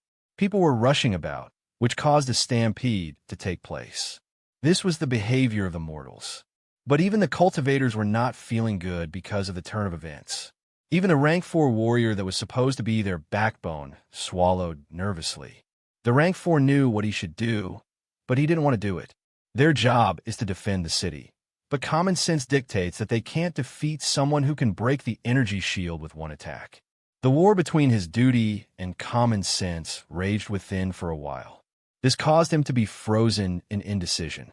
But Loki didn't give the warrior time to think. He spread his wings and let them scatter into small blades. Then he controlled the blades to fly, like a flock of birds, into the warriors. The flock of flying blades descended on the warriors like locusts descending on wheat. Each blade was as small as a pocket knife, but they were sharp enough to cut to the bone. The bones of the warriors were very tough, but their flesh was free game. So the flock of flying birds was able to strip a warrior of their skin and muscles in no time. The giants were especially vulnerable to this kind of attack, but the Transformers could still hold on somewhat. So Loki also brought out his tail guns to assist the flock of flying birds in taking down more difficult enemies. To the warriors, Loki had shattered their energy defense with one punch and had begun a round of massacre. This massacre was targeted at the cultivators, so even the cultivators began to scream in fear and pain like the mortals. The rank 4 warrior in charge of the city saw all of these and knew that the city couldn't be held. So he shouted at everyone, saying, "Abandon the city. Fall back to our position inland." Even as he was shouting for everyone to run for their lives, he was already running for his life. So he was doing his duty while simultaneously preserving his life. Unfortunately for him, his shouting drew Loki's attention to him. Loki turned to him and sneered as he said, "You could have escaped if you didn't shout, but you had to tell me where you were. What do you take me for?" He immediately turned the rail guns on the warrior and opened fire. So armor-penetrating bullets sailed through the air to the figure that was flying away for his dear life. This rank 4 warrior was a transformation cultivator and had the phantom figure of a beast around him. This phantom figure was a rhino, which granted him immense strength and defense. The phantom rhino is slow, so there was no way he could dodge the bullets. But when the bullets struck him, they failed to penetrate the surface armor of the body of the phantom rhino. This was because the power of the bullet was 3 Tao status times 4 telekinesis times 3 mind plus 450% energy well times 5 life ability plus 4 energy amplifier plus 4 force lever plus 4 living armament times 300% overload plus 450% energy nexus, which was 11,475. While the power of the Phantom was 4 status times 4 Phantom Beast times 5 body plus 4 Rhino Beast tattoo plus 70% energy well times 4 Rhino heart plus 4 Rhino armor plus 4 Rhino strength plus 4 Rhino horns times 400% overdrive plus 70% energy nexus, which is 11,671 units. Loki caught some clues about what metac his target was using and how he was using them by using the power identification ability. After he realized where the problem lay, he knew what to do. So he smiled and said, "Look what we have here. You are pretty impressive for a transformation warrior. If you're not the strongest warrior on this battlefield, you shouldn't be far from being the strongest." As he was speaking, he switched to using the reversal metac. Since no one was attacking him, he couldn't use their attacks to empower himself, so he could only rely on himself. Fortunately, he is not lacking when relying on himself. When he combined the dual cultivation pathway with the forging pathway and used the quadruple mind metac to split his mind into 2 so that he could use his mind for the 2 of them, his power immediately soared. His power became 3 doubt status times 4 telekinesis plus 4 reversal times 3 mind plus 3 mind plus 450% energy well times 5 life ability plus 4 energy amplifier plus 4 force lever plus 4 living armament times 300% overload plus 450% energy nexus, which was 32,130 units. So this time, his bullets found purchase past the armor of the Rhino. /N. Please, don't forget to vote with your Power Stones and Golden Tickets. Thank you for your support. Comments. Chapter 249. Not only did the bullets break the defense of the armor of the giant Rhino Phantom, but they also flew through the phantom flesh of the giant Rhino and dug into the body of the warrior at the center. Then they blasted apart the part of the body of the warrior that they struck. The rank 4 warrior refused to fall after the first attack, so Loki shot more bullets at him. After 3 rounds of firing, the giant phantom Rhino finally fell from the sky. He immediately received notification that he had earned 4 grade 4 merit points, which brought a smile to his face. He said, "For down, 6 more to go." Then he looked back to where his allies were and said, "Where are these people? Do they expect me to do all the work?"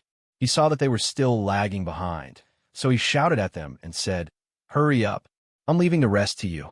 After saying this, he took out his token to inform Amelia of his progress. As for the attack on the city, he doesn't plan to do anymore. This is because he has done the most important things for the city to be defeated. He has also gained the most that he can gain from this attack.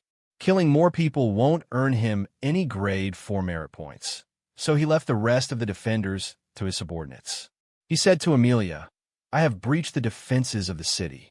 Her voice was full of surprise as she said, "What? So soon?" He replied, saying, "Yes, the city will fall soon." She still couldn't believe it, so she asked, "What about their protector? I heard he is very powerful." Loki said, "He was a rank 4 transformation warrior.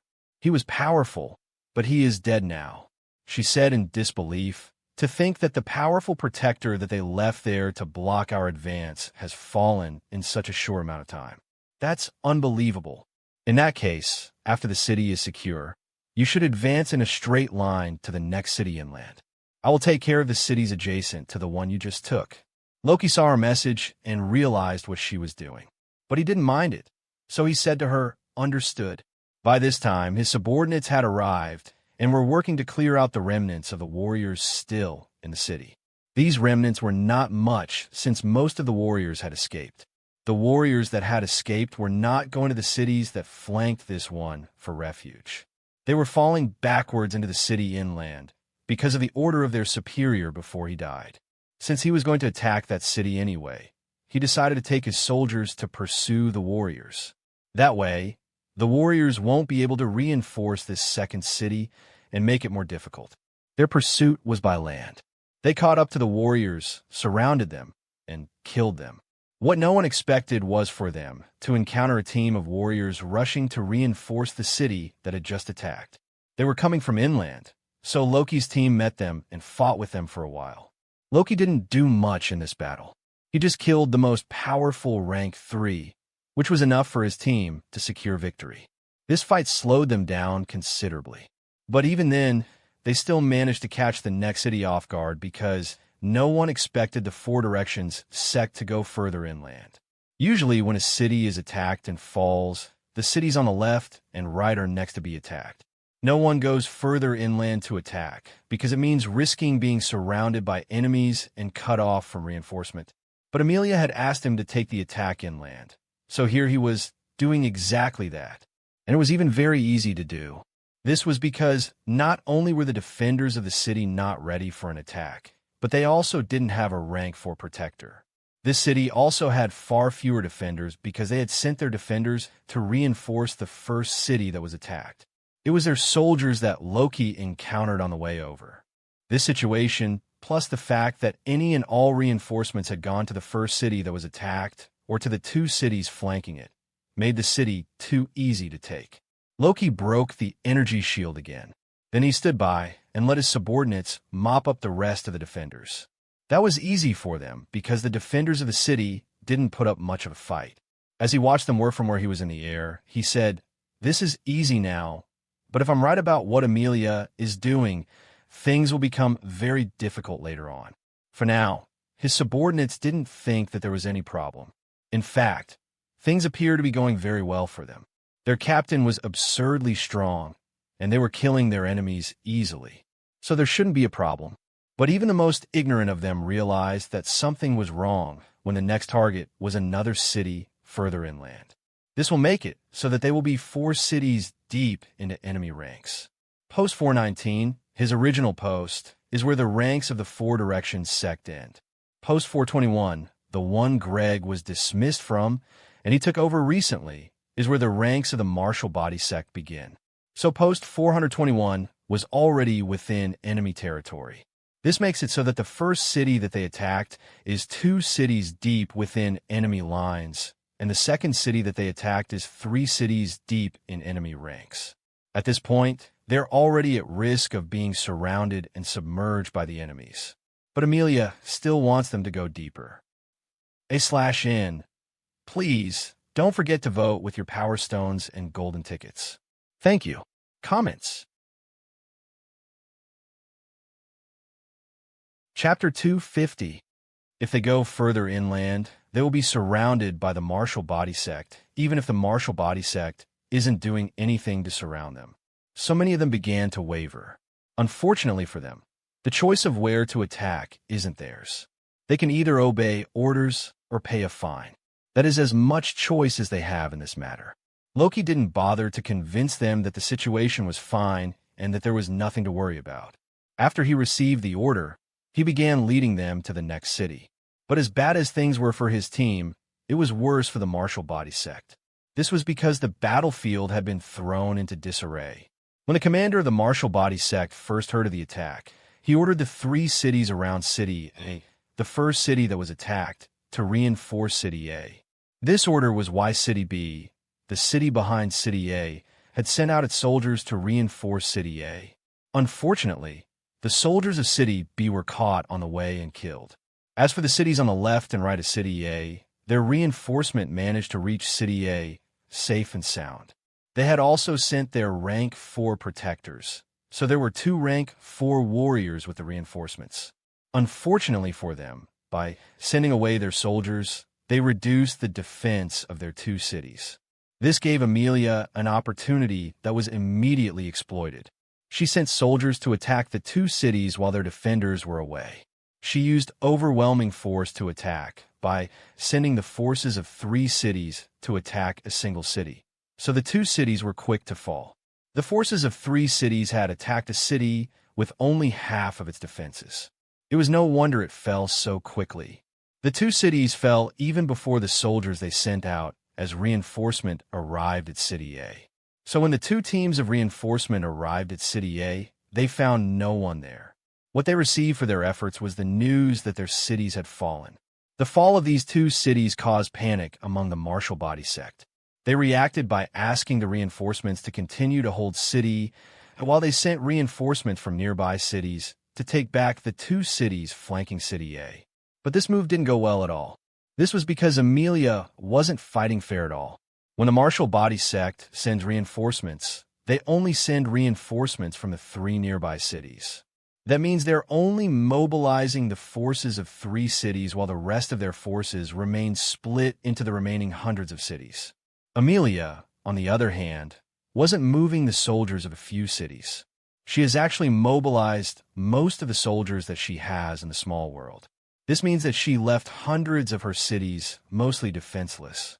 The Marshall body sect didn't know this and was still fighting based on cities, not based on the whole battlefield. While they were still playing the game of chess, where they take or lose cities, Amelia had overturned the game and was fighting for the whole battlefield. So in any clash that the 4 Directions sect had with the Marshall body sect, the 4 Directions sect won by a landslide. The outcome of the fights looked like the 4 Directions sect was the one who had a lot of manpower to spare, not the Marshall body sect. City A, which had been taken recently by the reinforcements, was overwhelmed very soon by another round of attack, and they were slaughtered. So not only did they fail to save City A, they also failed to keep the two cities flanking City A. But these victors of the Four Directions sect didn't stay in City A after retaking it. They left City A in favor of advancing to City B, which Loki just left behind. The two cities flanking City B had sent reinforcements to City B. Just like before, these reinforcements failed to meet Loki. Then the people of the Four Directions sect smashed into them and quickly overwhelmed them with superior numbers. The same thing happened to the two cities flanking City B. Amelia easily took it now that its defenders had been halved. But this still wasn't enough for Amelia. She ordered her soldiers to continue moving. She made it so that the soldiers didn't bother to stay still in a city to try to hold it after taking it. Her main goal was to kill the warriors of the Martial Body sect, not to hold cities. She was aiming to cripple the Martial Body sect, or at least deal a devastating blow to them that would take too much time and resources to recover from. This tactic forced the Martial Body sect to scramble to keep up with her. But they were always late by a step, and even when they were not late, they were always outnumbered. As if this wasn't bad enough, there was also news that more cities were falling inland. This forced them to split their attention. They had to put out the fire that Amelia was spreading on the front lines, as well as the fire that was burning straight into their heart. Loki formed the head of the spear. His job was to create holes in the defenses of the Martial Body sect. When the Martial Body sect tries to fill this hole, Amelia will use the opportunity to smash into them and burst the hole wide open. This tactic worked well for a while. But after the third time and the third city that Loki attacked, the commander of the Martial Body sect realized what was going on. The commander still didn't see the full picture, but he realized that he had to put a stop to Loki's inland adventure, or Amelia would continue to use Loki to create holes. /in, please, don't forget to vote with your Power Stones and Golden Tickets. Thank you for your support. Comments. Chapter 251. The commander also realized that he had to mobilize all of his troops if he was to have any hope of stopping Amelia. But this was going to be too slow to catch up to the speed at which Amelia was taking down cities. There was just no way for him to keep up after Amelia had been spending the last 9 years preparing for the Shah campaign. So instead of asking every warrior from all over the battlefield to rush to the front lines, he asked them to fall back and congregate in one city that would serve as their bulwark. He made this decision to give up on holding cities in favor of preserving the lives of his soldiers. The city he picked as the bulwark is also one that stands directly in the way of Loki's inland trip. So this move will also put a stop to the incursion into their territory. This was a good plan, except for a little detail. This detail was that he had underestimated Loki's speed of taking cities. Loki was taking down cities faster than he expected. So the city he picked for the bulwark would be hit before his soldiers had completed their mobilization and reinforced the city. So he had to pick one of two options. He had to move the bulwark city backwards, or do something that would slow down Loki now. Moving the bulwark city will grant his soldiers more time to congregate, but it will also give Amelia more time to jump around, cause more damage, and react to his move. As for the second option, if successful, he might be able to put an end to Loki's trip once and for all. This will slow down Amelia's Shah campaign, or even cripple her. The problem with this second option is that he doesn't have the manpower to stop Loki. He already placed his best people around City A to stem any advancement from Amelia. That has clearly failed, and those strong rank 4 warriors are dead now. If those 3 rank 4 warriors were around, maybe they would be able to stop Loki by ganging up on him. Now that they were gone, he only had one person to use. After thinking about his options, the commander of the Martial Body sect decided to use both options. He changed the location where everyone should meet up and sent orders to make the changes known. Then he prepared to go and stop Loki himself. He is the strongest warrior in this small world, so he has the best chance of stopping Loki. However, he is not going alone. He is taking some other rank 4 warriors with him to make the fight easier. But before leaving, he had some preparations to make. He called some people to tell them about his plans, so that the army won't fall apart in his absence. He also sent word to the sect asking for more reinforcements. Many of his subordinates protested his plan to go and stop Loki himself. But he had made up his mind, and no one could stop him since he was the strongest. After making his plans, he set off with 2 of the other strongest. Each of these 2 is as strong as the ones that he used to stop Amelia's expansion. Both of them are rank 4 warriors at the peak of rank 4 and with grade 4 Dao status. But he did something to make them stronger. He had them replace their rank 4 metax with rank 5 metax. This would surely make them much stronger than they were, but it would cut short how long they can fight. Rank 5 metax consume 10 times as much energy to use compared to rank 4 metax. Each rank 5 metac consumes around 100,000 units of energy per minute, whereas rank 4 metacs consume about 10,000 units of energy per minute. A peak stage rank 4 cultivator with a talent capacity of 90 units, which is the maximum for a human, will have an energy density of level 16, so they will have a total energy capacity of 2 to the power of 15 times 90, which is 2,949,120 units of energy. So, if they use 4 rank 5 metacs, which will consume 400,000 units of energy per minute, they won't be able to last more than 7 minutes of fighting together with the energy that will be consumed by their core metac and life ability. Their energy regeneration during those 7 minutes of fighting might be able to extend the fight by another minute, but this will still be too short a time to reliably take down someone like Loki. Fortunately, there are 3 of them working together to bring Loki down, and their leader has grade 5 Dao status. The advantage of numbers and someone with grade 5 Dao status filled them with confidence for what they were about to do. On the other side, Amelia was monitoring the situation on the battlefield. She was doing this inside one of the cabins of a large armored and heavily gunned battleship. In the cabin, she was standing in front of a projection of the battlefield. This projection was created by the token in her hand. It is one of the privileges of being the commander of this small world. The movement of her troops was being updated in real time on the map without the need for any external input of information. But the movement of their enemies still needed information from her soldiers to keep track of. The map doesn't tell her what exactly is going on the battlefield, though. For example, she can tell when her troops confront the enemy, but she won't be able to tell if they are fighting or how well the fight is going. All that she can tell is that some of her men are dying. This is why it is also important for her men to update her with information about their situation. Fortunately, they are doing that and updating her nearly every 5 minutes. Comments. Chapter 252. But all of these updates are causing her to receive a lot of notifications. As she is standing there, she is receiving at least 10 messages every second. The messages quickly flash before her eyes before they are replaced by another one. If not for her mind palace and perfect memory, she wouldn't be able to keep up with all of these changes. That would be dire because a single mistake on her part can lead to cascading effects that would make her side suffer a loss. Her real job isn't a fight on the front lines. As a commander, her real job is to coordinate the forces of the 4 directions sect in this small world and make sure that they don't suffer a loss. Of course, it is also good for her to be strong in case of emergencies when she needs to take to the field. However, if she needs to take to the field, then her army would be in big trouble even if she wins the fight. This is because the absence of a commander, even for the briefest moment, is a loss to the army.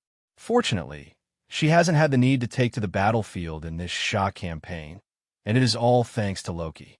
In fact, Loki is doing far better than she ever could on the battlefield. She can't pay attention to a single person for too long because many other people and other things need her attention all of the time. But each time she glances at his position and checks his progress, she can't help but be full of disbelief. Of course, she took this disbelief seriously. She thought that Loki was deceiving her, so she asked someone else to verify the things that Loki had done. The person she gave that mission to is updating her now. The person sent a message, saying with a high-pitched voice full of disbelief, "It has been confirmed." He took down an energy shield with a single hit. He did so in all 4 cities that he attacked. She replied, saying, "Good. Continue to keep track of his position. Update me on any changes." That was the end of the communication, but the repercussions of what was just said continued to linger in the minds of both parties. Amelia's eyes were shining as if she had found a treasure. She felt more and more that it was a good idea to choose to cooperate with the reincarnation of the rank 5 being. She said, "Rank 5 beings are too powerful. Even their reincarnation are out of this world. It is truly a good thing that he is on my side. At this rate, the martial body sect will be crippled in 1 month. They might even fall apart in 1 week's time if I play my cards right." She had the confidence to say this based on what she could see of the situation of the battlefield. On the map, she can see 10 lines. There are many fortress cities on each of these lines. Some lines could even hold 100 cities. 4 of these lines used to belong to the 4 directions sect, while 6 used to belong to the martial body sect. So the 4 directions sect controlled line 1 to line 4, and the martial body sect controlled like 5 to line 10. But this used to be the arrangement of their forces an hour ago. Things have changed since then. As she looked at the map, she spotted post 419 and post 421 opposite.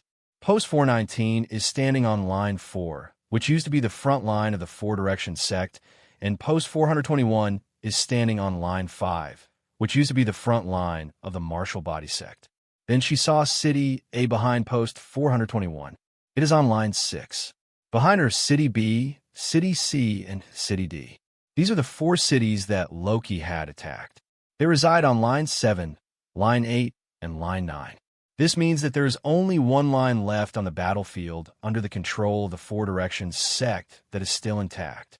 If she takes advantage of this opportunity that Loki has provided, she can shift the front lines all the way from line 4 to line 9. She might even be able to take line 10, since it has been confirmed that the martial body sect has lost more than 50% of its soldiers. This had been easy to do, because most of the warriors of the martial body sect were concentrated around the cities of their front line. So even though only the cities of line 5 and line 6 have been completely taken down by now, and there were still the cities on line 7, like 8, like 9, and line 10, more than half of the warriors of the martial body sect were already gone.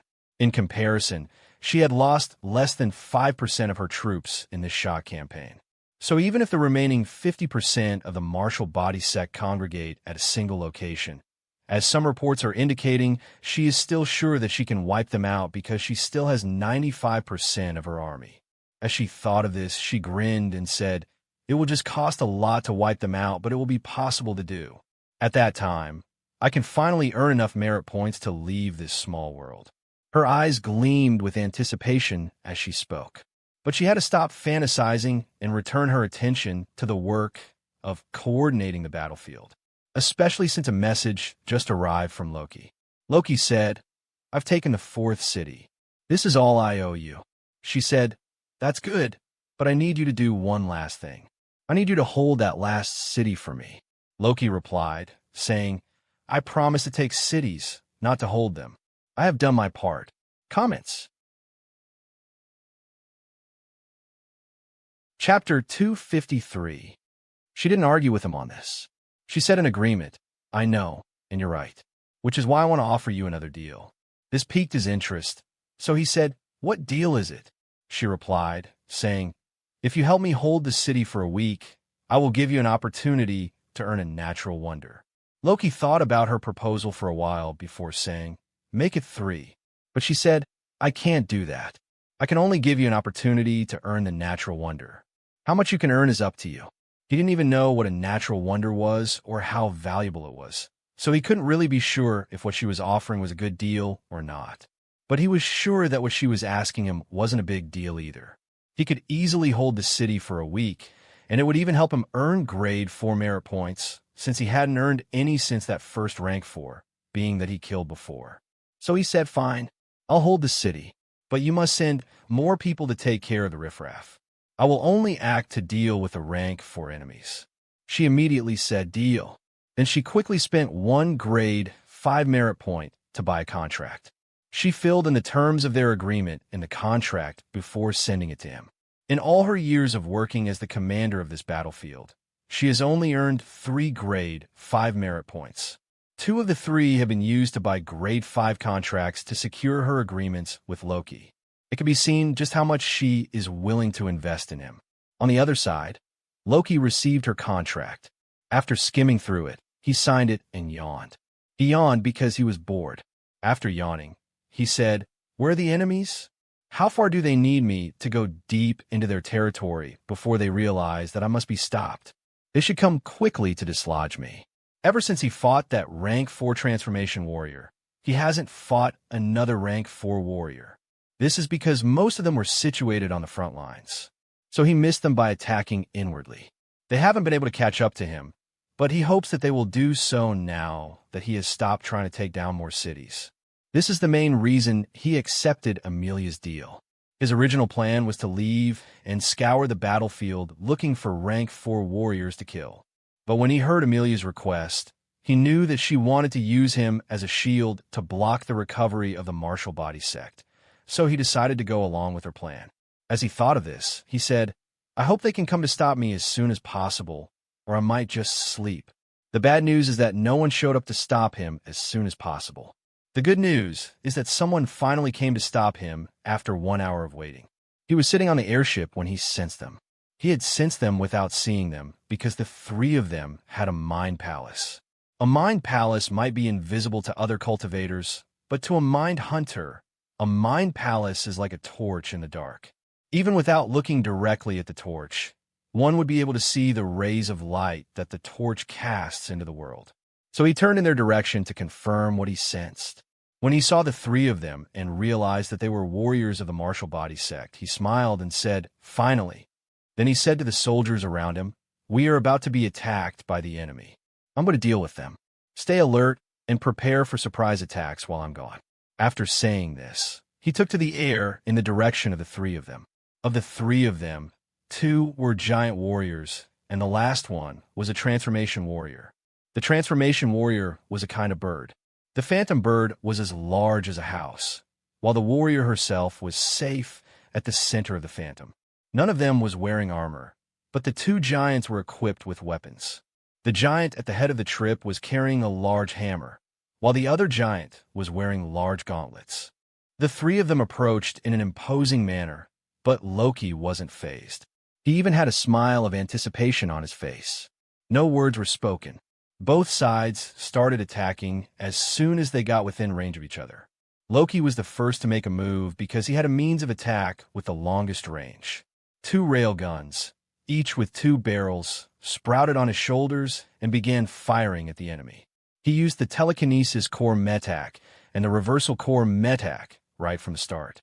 So the power of his attack was 3 Tao status times 4 telekinesis plus 4 reversal times 3 mind plus 3 mind plus 4 50% energy well times 5 life ability plus 4 energy amplifier plus 4 force lever plus 4 living armament times 300% overload plus 450% energy nexus, which was 32,130 units. But even before he could attack, the giants had already taken defensive measures. The one in the lead with the hammer fell back, while one on the side with a gauntlet took the lead. This giant with the gauntlet activated his life ability, which caused his skin to harden into a shade of gold. So the giant became a giant golden statue. So in response to the attack, the falcon veered sideways and chose to dodge. But the 2 giants didn't move out of the way. The golden giant was ready to use his body to block the attack. Comments. Chapter 254. The golden giant chose to block the attack with his body. Since his body had a power of 4 Tao status times 4 giant bones times 5 body plus 4 defense amplification plus 90% energy well times 5 bull strength plus 5 crocodile strength plus 5 bear strength plus 5 lion strength times 400% overdrive plus 90% energy nexus, which is 15,523 units. The armor-piercing bullets struck him and turned him into a sieve. His life ability was supposed to increase his defensive capabilities and make him nearly unkillable by any rank 4 cultivator, but the bullets struck him as if he were an ordinary man, and even went on to strike the other giant behind him.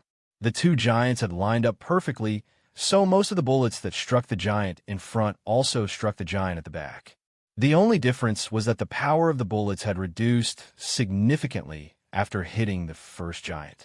So in one round of shots immediately killed the first giant after striking his head, lungs, heart, and other critical organs, they only put the second giant in a near-death situation. The eyes of their commander, Brock, opened wide in shock as he saw the giant that was supposed to be his shield get riddled with holes. Even the pain of the bullets striking his body wasn't enough to dull the surge of shock and surprise when he beheld this sight. He couldn't believe what he was seeing. As he watched the golden giant fall dead to the ground, he said with eyes wide open in shock, "How could this be?" The golden giant was one of the best in rank 4. He had level 4 Dao status, 90 units of talent, and had maxed out the overload skill at 400%. Yet the golden giant had died like a chicken right in front of his eyes. He couldn't do something like that, so it all felt like a bad dream. But it wasn't a dream. It was real and couldn't be denied. So he looked at Loki and said, "What are you? You don't make sense." Loki smiled in reply and said, "I am your worst nightmare." Then he shot more rounds at them. The giant falcon in the sky saw that things had taken an unbelievably worse turn, so she decided that the right thing to do now was to withdraw. But she wanted to take the commander with her before leaving. Of course, Loki wasn't going to let her have her way, so she had to do something to deter him. What she decided to do was to spread her wings wide and shoot her feathers at him. As she spread her wings, a rain of sharp feathers fell from them onto Loki. But Loki refused to back down or avoid them. He braved the rain of feathers and continued his approach towards the commander. Of course, he didn't know that this was the commander. He was just unwilling to let his prey go, especially since he was about to kill the prey. So the rain of feathers smashed onto him. However, much to the disappointment of the two giants, the rain of feathers did nothing to him. In fact, instead of slowing him down, he seemed to be getting faster. Loki was using the power absorbed from the feathers to speed up. Each time a feather struck him, he saved the power and used it to accelerate. This caused the giant and the falcon to panic. The giant had been blocking his vitals with his hammer, but when he saw that Loki was getting too close to him, he threw the large hammer at Loki. The head of the hammer alone was as big as a third of Loki, so it was much bigger than his head. But size didn't matter much. What mattered was the power of the hammer. The giant had thrown the hammer with a power of 4 Dao status, times 4 giant bones, times 5 body, plus 4 strength amplification, plus 90% energy well, times 5 rhino strength, plus 5 bull strength, plus 5 bear strength, plus 5 tiger strength, times 400% overdrive plus 90% energy nexus, which is 19,404 units. This was clearly not enough to harm Loki. He grabbed the hammerhead with one hand and smiled as he said, "That was a bad idea." Then he grabbed the hammer, swung, and threw it up into the air. The hammer flew through the air with a power of more than 50,000 units in the direction of the giant falcon. As fast as the falcon was, it was too big to dodge, so the hammer struck it head-on. All of the power of the hammer was discharged into the body of the phantom, and since the phantom couldn't handle so much power, it exploded. The hammer missed the transformation warrior at the center of the giant falcon, but this warrior didn't escape unscathed. The explosion of the phantom caused a great backlash that caused the energy well of the warrior to crack. The impact of the backlash was so great that the transformation warrior fainted and began to fall from the sky. This put them in a state where they couldn't dodge or block the bullets that came after them. The unconscious transformation warrior didn't survive the barrage of bullets. They didn't have a body of metal like the first giant, so their body exploded into a shower of blood, flesh, and bones when the bullets struck them. After getting rid of the fastest one, Loki turned to the second giant and said, "Last but not least." The second giant said, "Are you a rank 5 cultivator?" Without waiting for Loki's answer, he said, "How did you enter the small world? You're cheating." Loki ignored them and went on to grab his head and shoulders with his hands. He was much smaller than the giant, so it looked like a young boy was holding on to a grown adult. But the giant didn't feel like that at all. If anything, The giant felt like he was the small boy being manhandled by a grown man. Comments. Chapter 255. The giant smashed its large fists on a Loki to stop him, but this only egged Loki on. He grunted as he pulled the shoulder away from the giant's neck. There was some resistance, but it quickly gave way, so the giant's shoulder and neck were successfully separated. He continued the separation until he had torn the giant apart from his neck to his navel. Even the giant's sturdy bones couldn't stop this front from happening. The giant stopped hitting Loki with his fist, so Loki said, "He should be dead now, right?" He got his reply soon when the sect sent a notification to tell him that he had earned 5 grade 4 merit points. This made him say, 5 of them at once? Does this guy have a level 5 Dao status? Good stuff. How many warriors like him are on this battlefield? I should meet with them so that we can have a heart-to-heart. So he took out his token and said to Amelia, I just killed a warrior with a level 5 Dao status. How many of the warriors have level 5 Dao status, and where are they on the battlefield? Amelia choked as she struggled to find words to convey her shock. When she could finally speak, she said, "What?" So Loki had to repeat what he said. He said, how many of the warriors have level 5 Dao status, and where are they on the battlefield? She finally said something useful, saying, that's the commander of the warriors. He is Brock. He is the only one with a level 5 Dao status in Earthly Battlefield E6-137. Loki was disappointed to hear this, so he sighed and said, what a loss. Amelia's eyes were shining as she said, yes, what a loss. It is a big loss. Then she said, I have to go. I have a lot of work to do. She cut off the communication after that, leaving Loki disappointed. Since nothing could be done about the lack of enemies with level 5 Dao status, he got to work packing up the corpses of the 3 enemies. He plans to sell their corpses, but that's only if they remain intact after he tries the new and improved devouring ability on them. After he was done grabbing their corpses, he took to the air in the direction of the airship. On the way there, he took out his token to check his recent notifications and to use the spoil of the fight in the form of the reward of merit points. As he checked his notifications, he realized that the death of the 3 rank 4 enemies had granted him 4, 4, and 5 grade 4 merit points. This made a total of 13 grade 4 merit points. Together with the 4 merit points from earlier, he was now in possession of 17 grade 4 merit points. So he now has enough to buy a level 4 Dao status. He went ahead to buy the Dao status after collecting the spoils of the battle. While he was elevating his Dao status, Amelia began to behave as if she had received a great tonic. The news of the death of the commander of the martial body sect filled her with great energy. She transferred all of that energy into her troops by urging them to keep fighting. She wasn't willing to give anyone any rest. Both are soldiers, and the enemy troops were tired, but she kept forcing them to fight. She was like a merciless slave driver. The enemies cursed her for her ruthlessness, and so did her soldiers. But no matter what they thought about her, they had to continue fighting. Fortunately, she was able to grasp the opportunity that the death of Brox granted her. In just one day, 90% of the warriors of the martial body sect had been killed, and every city from Line 5 to Line 9 had been taken. So, after a day of fighting, the martial body sect had lost 5 of the 6 lines that they used to control. This was a loss of 83.3% of their territory. Unfortunately for them, things could only get worse because they only had 10% of their troops to defend this territory. The Four Directions sect still had 90% of its troops after all of the fighting, so they still had a lot of manpower to use for a final push of the shock campaign. But Amelia didn't stop there. She offered to cancel Loki's contract so that he would be free to venture into the 3rd line and kill the rank 4 warriors congregating there. She will still give Loki the opportunity to earn a natural wonder.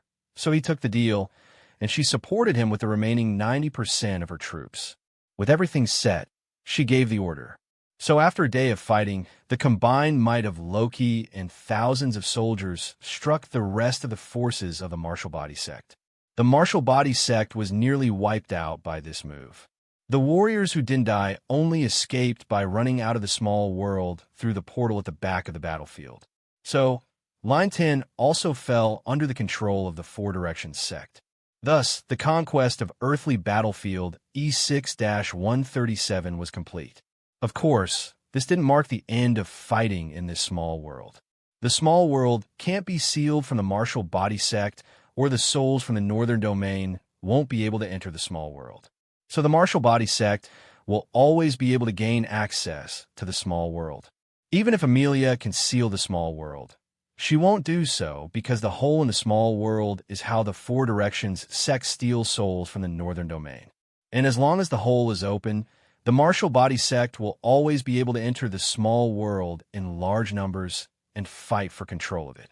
On the other side, the Martial Body sect can close the portal at the other end of the small world that the Four Directions sect uses to enter the small world. So only they can seal this small world and have a definite victory. This makes this terrible defeat of there's a temporary thing. But Amelia didn't mind. What she cared about was maintaining the status quo of the battlefield for as long as necessary to earn the merit points that she had worked so hard to earn. A/N. Please, don't forget to vote with your Power Stones and Golden Tickets. Thank you for your support. Comments. Chapter 256. Amelia ravaged the earthly battlefield and recruited the inhabitants of the world into the sect as if there was no tomorrow. After 1 week, the sect considered the situation stabilized and began rewarding everyone for the cities that they had conquered. Loki got 8 grade 4 merit points for each of the 4 cities that he took down. So he earned 32 grade 4 merit points for his work. Each city is worth 10 grade 4 merit points. Since he didn't take the city all by himself and only did the bulk of the work, he was given 8 out of 10 points. The rest of the merit went to the people who accompanied him for the attack. Everyone in the army earned something, from ordinary soldiers up to captains. Even Amelia earned an average of 1 grade 4 merit point for each city. Considering that they had gained control of nearly 500 cities, she earned nearly 500 grade 4 merit points. But the main grade 5 merit points that she wanted to get didn't come until a month after the conquest of earthly battlefield E6-137 was completed. During that 1 month of waiting, she had recruited 90% of the mortals in the small world into the Four Directions sect. She did this by killing every 9 out of 10 mortals in the small world. She could have kept every mortal alive and let them die naturally. While that will ensure that she will get a steady supply of recruits for the sect, it is slow and will take too long. She wasn't willing to wait, so she killed a lot of people. It was clear that she was cashing out. As for the repercussions of the massacre, she didn't care about it. After all, she was leaving soon, so the next commander would be the one to bear the consequences. So when 1 month was over, and the sect calculated the value of the souls they had gained from earthly battlefield E6-137 under her control, and calculated the value of the cultivators that they had lost to the Martial Body sect, they found that they had profited and began rewarding her with grade 5 merit points. The grade 5 merit points came pouring in, and she earned more than 10 in 1 month. Of course, this surge will slow down since she has killed most of the people who will produce new recruits for her. But for now, this was more than enough for her. She took what she got and immediately applied to be discharged. After her request was approved, she left earthly battlefield E6-137. She left with Loki because she had 2 promises she had to fulfill to him. The 2 of them left the small world by train and took an airship after they got out. The airship didn't go far before it was visited by an august guest. A short lady with long, flowing red hair that reached her feet suddenly appeared beside them on the deck. She had a mark on her forehead that was glowing brightly and difficult to look at. Loki was taken aback by the appearance of this person and immediately took up a fighting stance. 2 rail guns had appeared on his shoulders, and a sword and shield had appeared in his hands.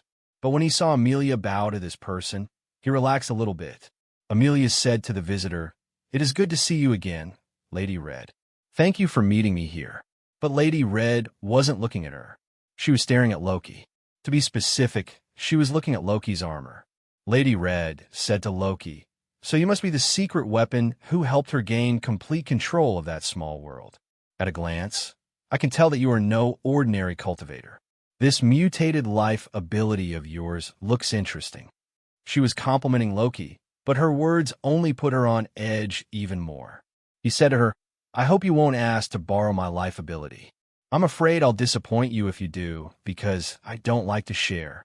She chuckled and said, "Never mind. I have my own." As she said that, she produced a large bird of fire in the palm of her hands. The large bird took to the air and flew around her excitedly like a pet. Then she said, "As you can see, my life ability is the floating furnace. Plus, it is mutated, so I don't need whatever you have." Loki should have relaxed after seeing that they didn't have the same life ability, but his eyes shrank in suspicion, and he remained tense because he recognized that particular bird. So he said, "What a coincidence. I seem to have seen this kind of floating furnace somewhere before." Lady Red nodded and said, "I'm sure you have, and I'm sure that this is the same one that you saw. I have Amelia to thank for bringing that floating furnace into my possession, where it belongs." Amelia added, saying, "I sold Greg to her. It is why I didn't kill him." After hearing what the two of them said, Loki nodded in understanding and said, "So this is what you meant by saying that he is worth more alive to you than dead." Amelia nodded and said, "I sold him for a natural wonder." But Lady Red tooted before saying, "It is called World Heart Fragment now, dear. The days of natural wonders are over. No one can find these things in nature anymore. We have to wage war on worlds, and we have to dig out the heart of those worlds before we can get them." As she said that, she threw a multicolored piece of stone at Amelia. Amelia caught it eagerly and held on to it like it was the most important thing in the world to her. Then she began drooling over it. After Amelia caught the stone of many colors, Lady Red said, "Congratulations, little dear. Once you fuse with it and get your rank 5 core metac, you will become one of us." Comments. Chapter 257. Lady Red's words jolted Amelia out of her reverie. She immediately dripped her blood on the stone and absorbed it into her energy well. Loki didn't know what she was doing, so his reaction to this behavior was mute. But Lady Red knew what Amelia was trying to do, so she frowned when she saw this. Then she said, "Has your Tao heart reached rank 5? If it hasn't, doing this will kill you." Amelia nodded and said confidently, "Don't worry, Senior Red. I know what I am doing." Since she was so confident, Lady Red could only sigh and say, "Even if that's the case, you should wait until you get somewhere private and safe to try it." But Amelia shook her and said, "It is too valuable to keep around. I want to use it as soon as possible. Besides, I doubt I will be able to get a rank 5 being and a reincarnated rank 5 being to protect me." Then she closed her eyes and became silent. However, what she just said made Lady Amelia frown. She looked at Loki in suspicion and said, "So you're the reincarnation of a rank 5 cultivator?" Before Loki could reply, he saw the mark on her forehead flash briefly. Then the world around him disappeared. Next, he felt a bout of dizziness as his vision tumbled and spun around.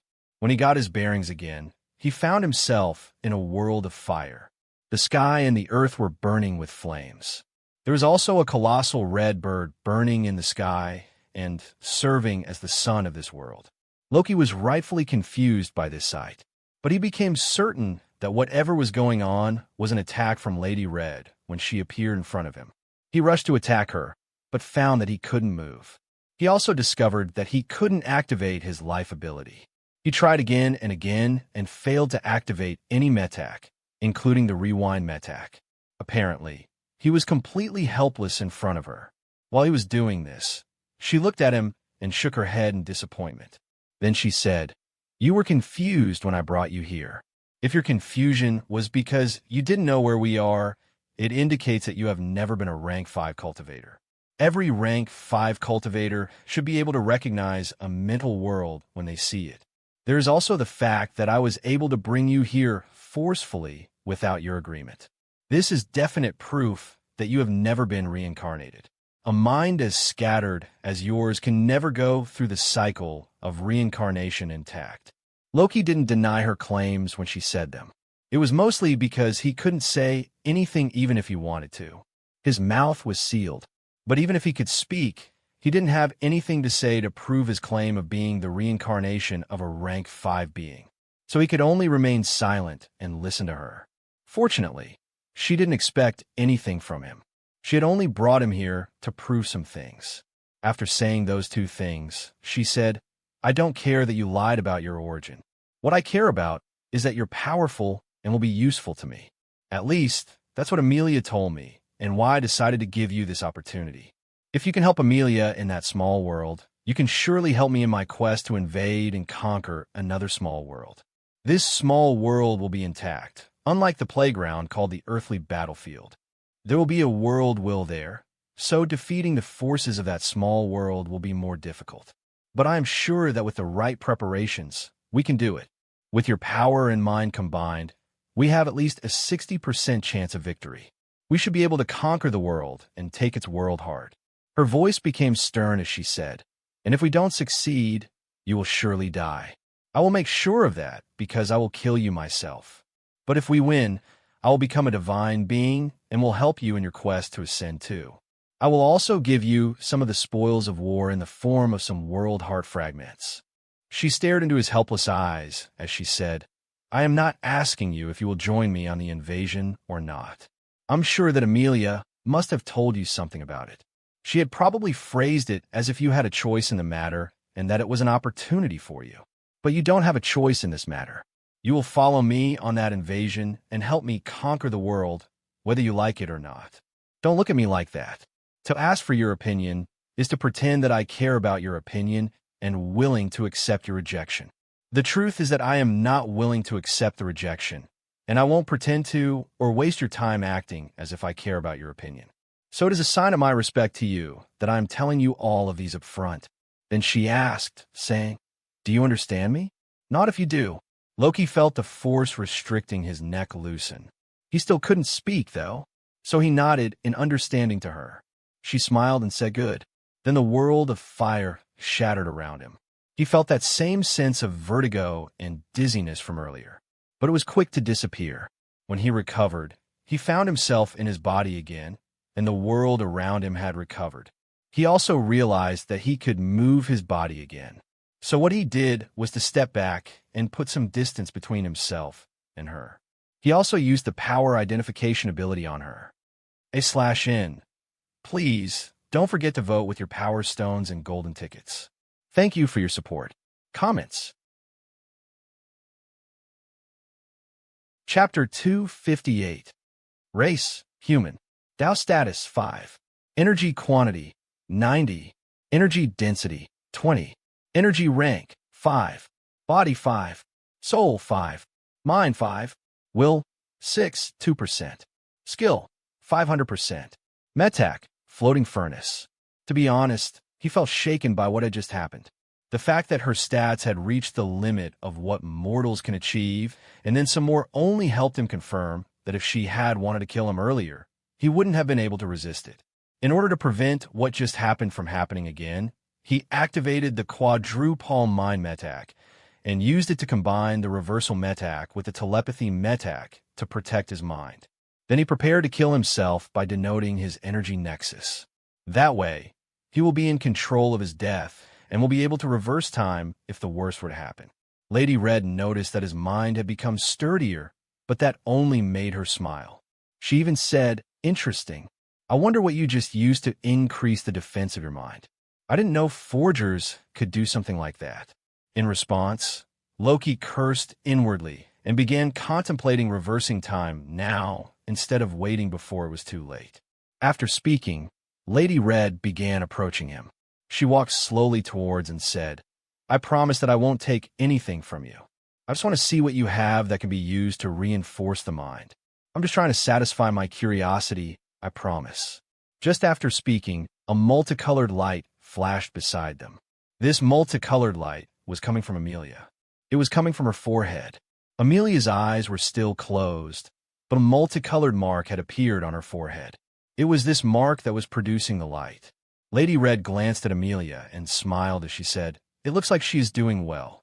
That's good to see. It appears I will have 2 great helpers for my quest." Then she turned back to Loki and said, "Back to you. Let's see what you have up your sleeve." Immediately she said this, the mark on her head flashed. Then an invisible mental power surged from her head towards Loki. The mental power was like a net. As this net surged towards Loki, she looked like a fisherman casting a net to catch fish. Loki's mind was the fish this time. Even though she was a forger and shouldn't have any expertise with attacking the minds of others, the power of her mental attack was 5 Tao status times 5 telekinesis metac times 5 mind plus 90 energy well times 6 mental world times 500% overdrive plus 90% energy nexus, which is 84,075 units.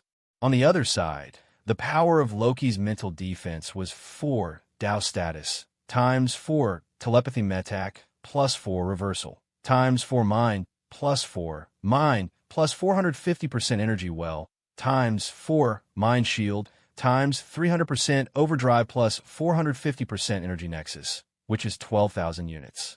So even though he was ready this time, the net still latched onto his mind palace and began to drag the tiny holographic figure in his mind palace out of his body.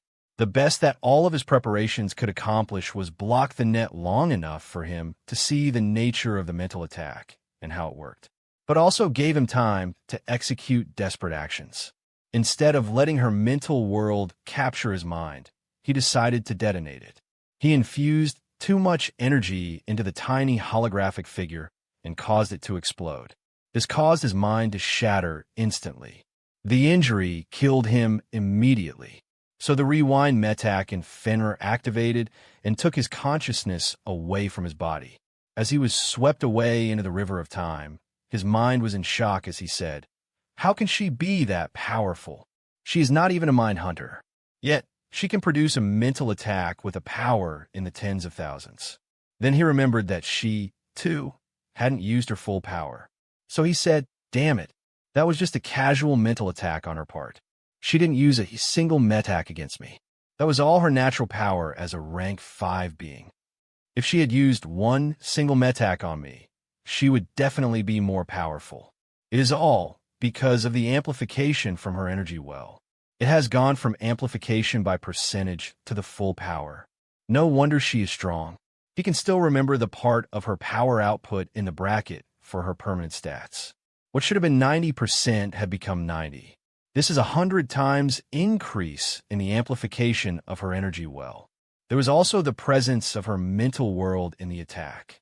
This and the full amplification of her energy well made him realize how he had lost to a forger in mental attacks, even though he had a pathway dedicated to mental attacks and had cheated by using 2 pathways. As he thought of this, he clicked his tongue and said, "If a rank 5 being is so strong, how strong are divine beings?" This is a question that he has an answer to. After all, he can still remember that large hand that descended from the sky to grab him. To be honest, he still felt shaken by what just happened. This is because the danger he encountered with that large hand was not as bad as what nearly happened to him because of Lady Red. When she had first pulled him into her mental world, he had been caught off guard and had been helpless against her. The only thing he could do then was kill himself. But even that wasn't certain, considering how much control she had over his mind in that moment. If she approached his body during that moment and tried to take Fenrir from him, not only would he not be able to stop her, but he also wouldn't know that she was doing it because the sensation between his body and mind had been cut off. Comments. Chapter 259. But as bad as that experience with Lady Red was, he wasn't cowed. He wasn't willing to give up on the benefits he could get from Lady Red. So instead of planning to avoid her, his mind began churning and turning as he began planning what to do to get the things he had his eyes on. After making up his mind, he said to himself, "I must get that Whirl Heart fragment from her. I will either use Greg to get it, or I will try to get it by force." As he was thinking about how to go about achieving this, the river of time disappeared around him, and he plunged into his body in the physical world. His two consciousnesses began to fuse, and the current mind of his body began working on digesting the memories of the future, while Fenrir started the work of advancing his present self from rank 1 to rank 4. Since he is now in rank 4, Fenrir can now go back into the past for 8 months for each of his energy density level. Since he is at the early stage of rank 4, he has an energy density level of level 13. So he appeared 104 months into the past.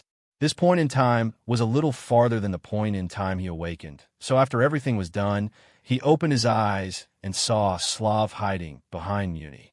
This sight made him ask himself, saying, "Can I take him now?" Then he smiled and said, "There is only one way to find out." So he activated his life ability and began rushing towards Slav. A black armor appeared on his body, which strengthened his body. This gave him the power to crush everything in his way to reach Slav. Everyone in the room began to panic, and Muni jumped away to avoid being implicated in their fight. But there was something different this time around. It was that Slav wasn't looking down on him. Slav wasn't looking at Loki in a condescending manner as he usually did. For some reason, he was taking Loki seriously. Loki didn't know why Slav was behaving differently this time around, but he didn't think too much about it. As usual, he produced Gatling guns on his shoulders, which he let rip at 6,000 rounds per minute. In order to avoid the attack, Slav used the space blink metak and disappeared from the line of fire. Loki expected Slav to appear behind him.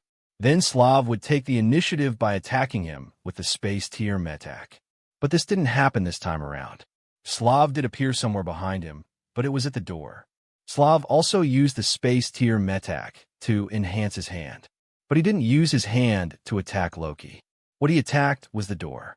Slav cut the lock on the door. Then he kicked the door open and ran away. This caught Loki off guard, and he had to say, "What the hell just happened?" He knew what had happened, and that it was that Slav, for some reason, thought that he was too great a threat to deal with. He found this difficult because he didn't know why Slav would think that. In fact, he expects Slav to defeat him soundly and kill him. He was just making this attempt just to be sure that he couldn't take on Slav yet. Now that things have turned out this way, Loki said to himself, "I have advanced to rank 4, and I also possess a rank 4 Dao status. Which one of them has made me too dangerous for Slav? Could it be the rank 4 cultivation, or is it both of them? Or is it both of them in combination with my life ability?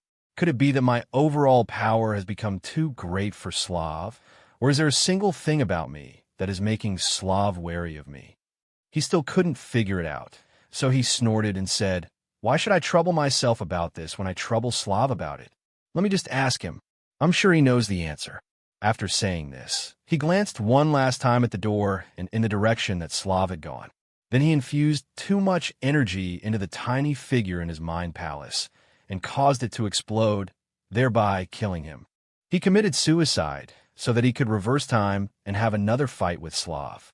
During the lull between the time he died and the time he would awaken again, he used the period to think back to the fight and plan his new fighting strategy. He was still thinking about that fight when he awakened and saw Slav behind Muni. What he did next was to activate his life ability and run towards the door. He didn't run towards Slav like he usually did. He went for the door and put his back against it with no space for anything to squeeze through. Then he placed a tracker on Slav and activated the siphon ability through it. As the siphon ability took effect, an ocean of energy became accessible to him.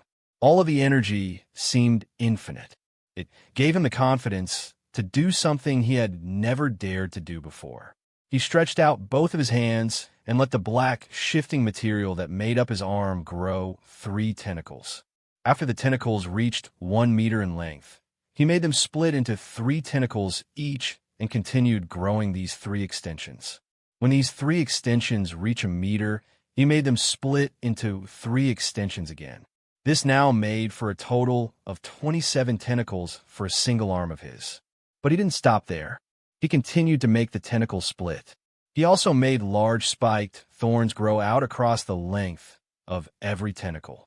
This way, anything around them would be stabbed to death with the thorns. His goal was to fill the whole room with thorny tentacles. That way, there will be nowhere to hide in the room, and everyone in the room will be stabbed to death. This is a large undertaking that will require a great deal of energy. The amount of energy that he is consuming is not greater than his extraordinary energy regeneration, but there's the fact that he simply doesn't have enough energy within him to regenerate. /N. Please don't forget to vote with your Power Stones and Golden Tickets. Thank you for your support. Comments. Chapter 260. Loki simply doesn't have enough energy in his body to fuel this immense project, and he doesn't have energy stones to make up for the deficit in his body. He is dirt poor right now. Fortunately, he has access to a seemingly inexhaustible source of energy that he can use as much as he wants. He is siphoning from that ocean of energy at a speed that is directly equal to his regeneration rate, which is a lot. Another thing that these many tentacles require is a lot of mental power to control. After all, each tentacle is the equivalent of a rank 5 weapon. As it is, he doesn't have that much mental power to control the tentacles right now.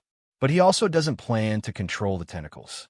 What he wants to do is to convert his armor into a large thorn plant that will fill up the room. As for the fact that he can't control this large thorn plant to make targeted attacks at specific individuals, he doesn't care much.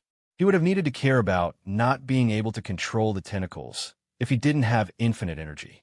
Since he doesn't have to care about the wastage of energy, he doesn't need to be able to control each tentacle. All of these gave him confidence in his plan, but made Muni, Slav, and everyone else in the room very afraid. Slav was the one who could tell just how terrifying what Loki was doing was. He knew that Loki's seemingly random action was actually creating an inescapable net for him. He also knew that, for some reason, he was losing a lot of energy every moment. The last thing didn't make sense to him on its own. But when he combined the fact that Loki shouldn't be able to have the energy to build all of these, he realized that he might be providing the energy to create his own deathbed. This terrified him to the core, but he didn't show it. He said to Loki, "Why are you doing this? What do you want?" Loki rolled his eyes and said, "Gee, why would I be targeting someone who possesses a divine metak? Why in the world would I possibly do something so foolish?" His act of rolling his eyes couldn't be seen, though. This was because his armor was blocking all of his facial expressions. But Slav got that he was being sarcastic from the tone of his voice. However, Slav didn't think this was a joking matter. Slav said in a serious tone, "It is indeed foolish for you to covet a divine metak when you're not even a rank 5 being. Even divine beings find it hard to hold on to their divine metaks, much less a mortal like you. So I believe that it is a better idea for you to ask for something else. Go on, tell me something else that I can do for you. I will fulfill all of your requests up to telling you how to become a divine being and Eve rendering some help towards accomplishing this."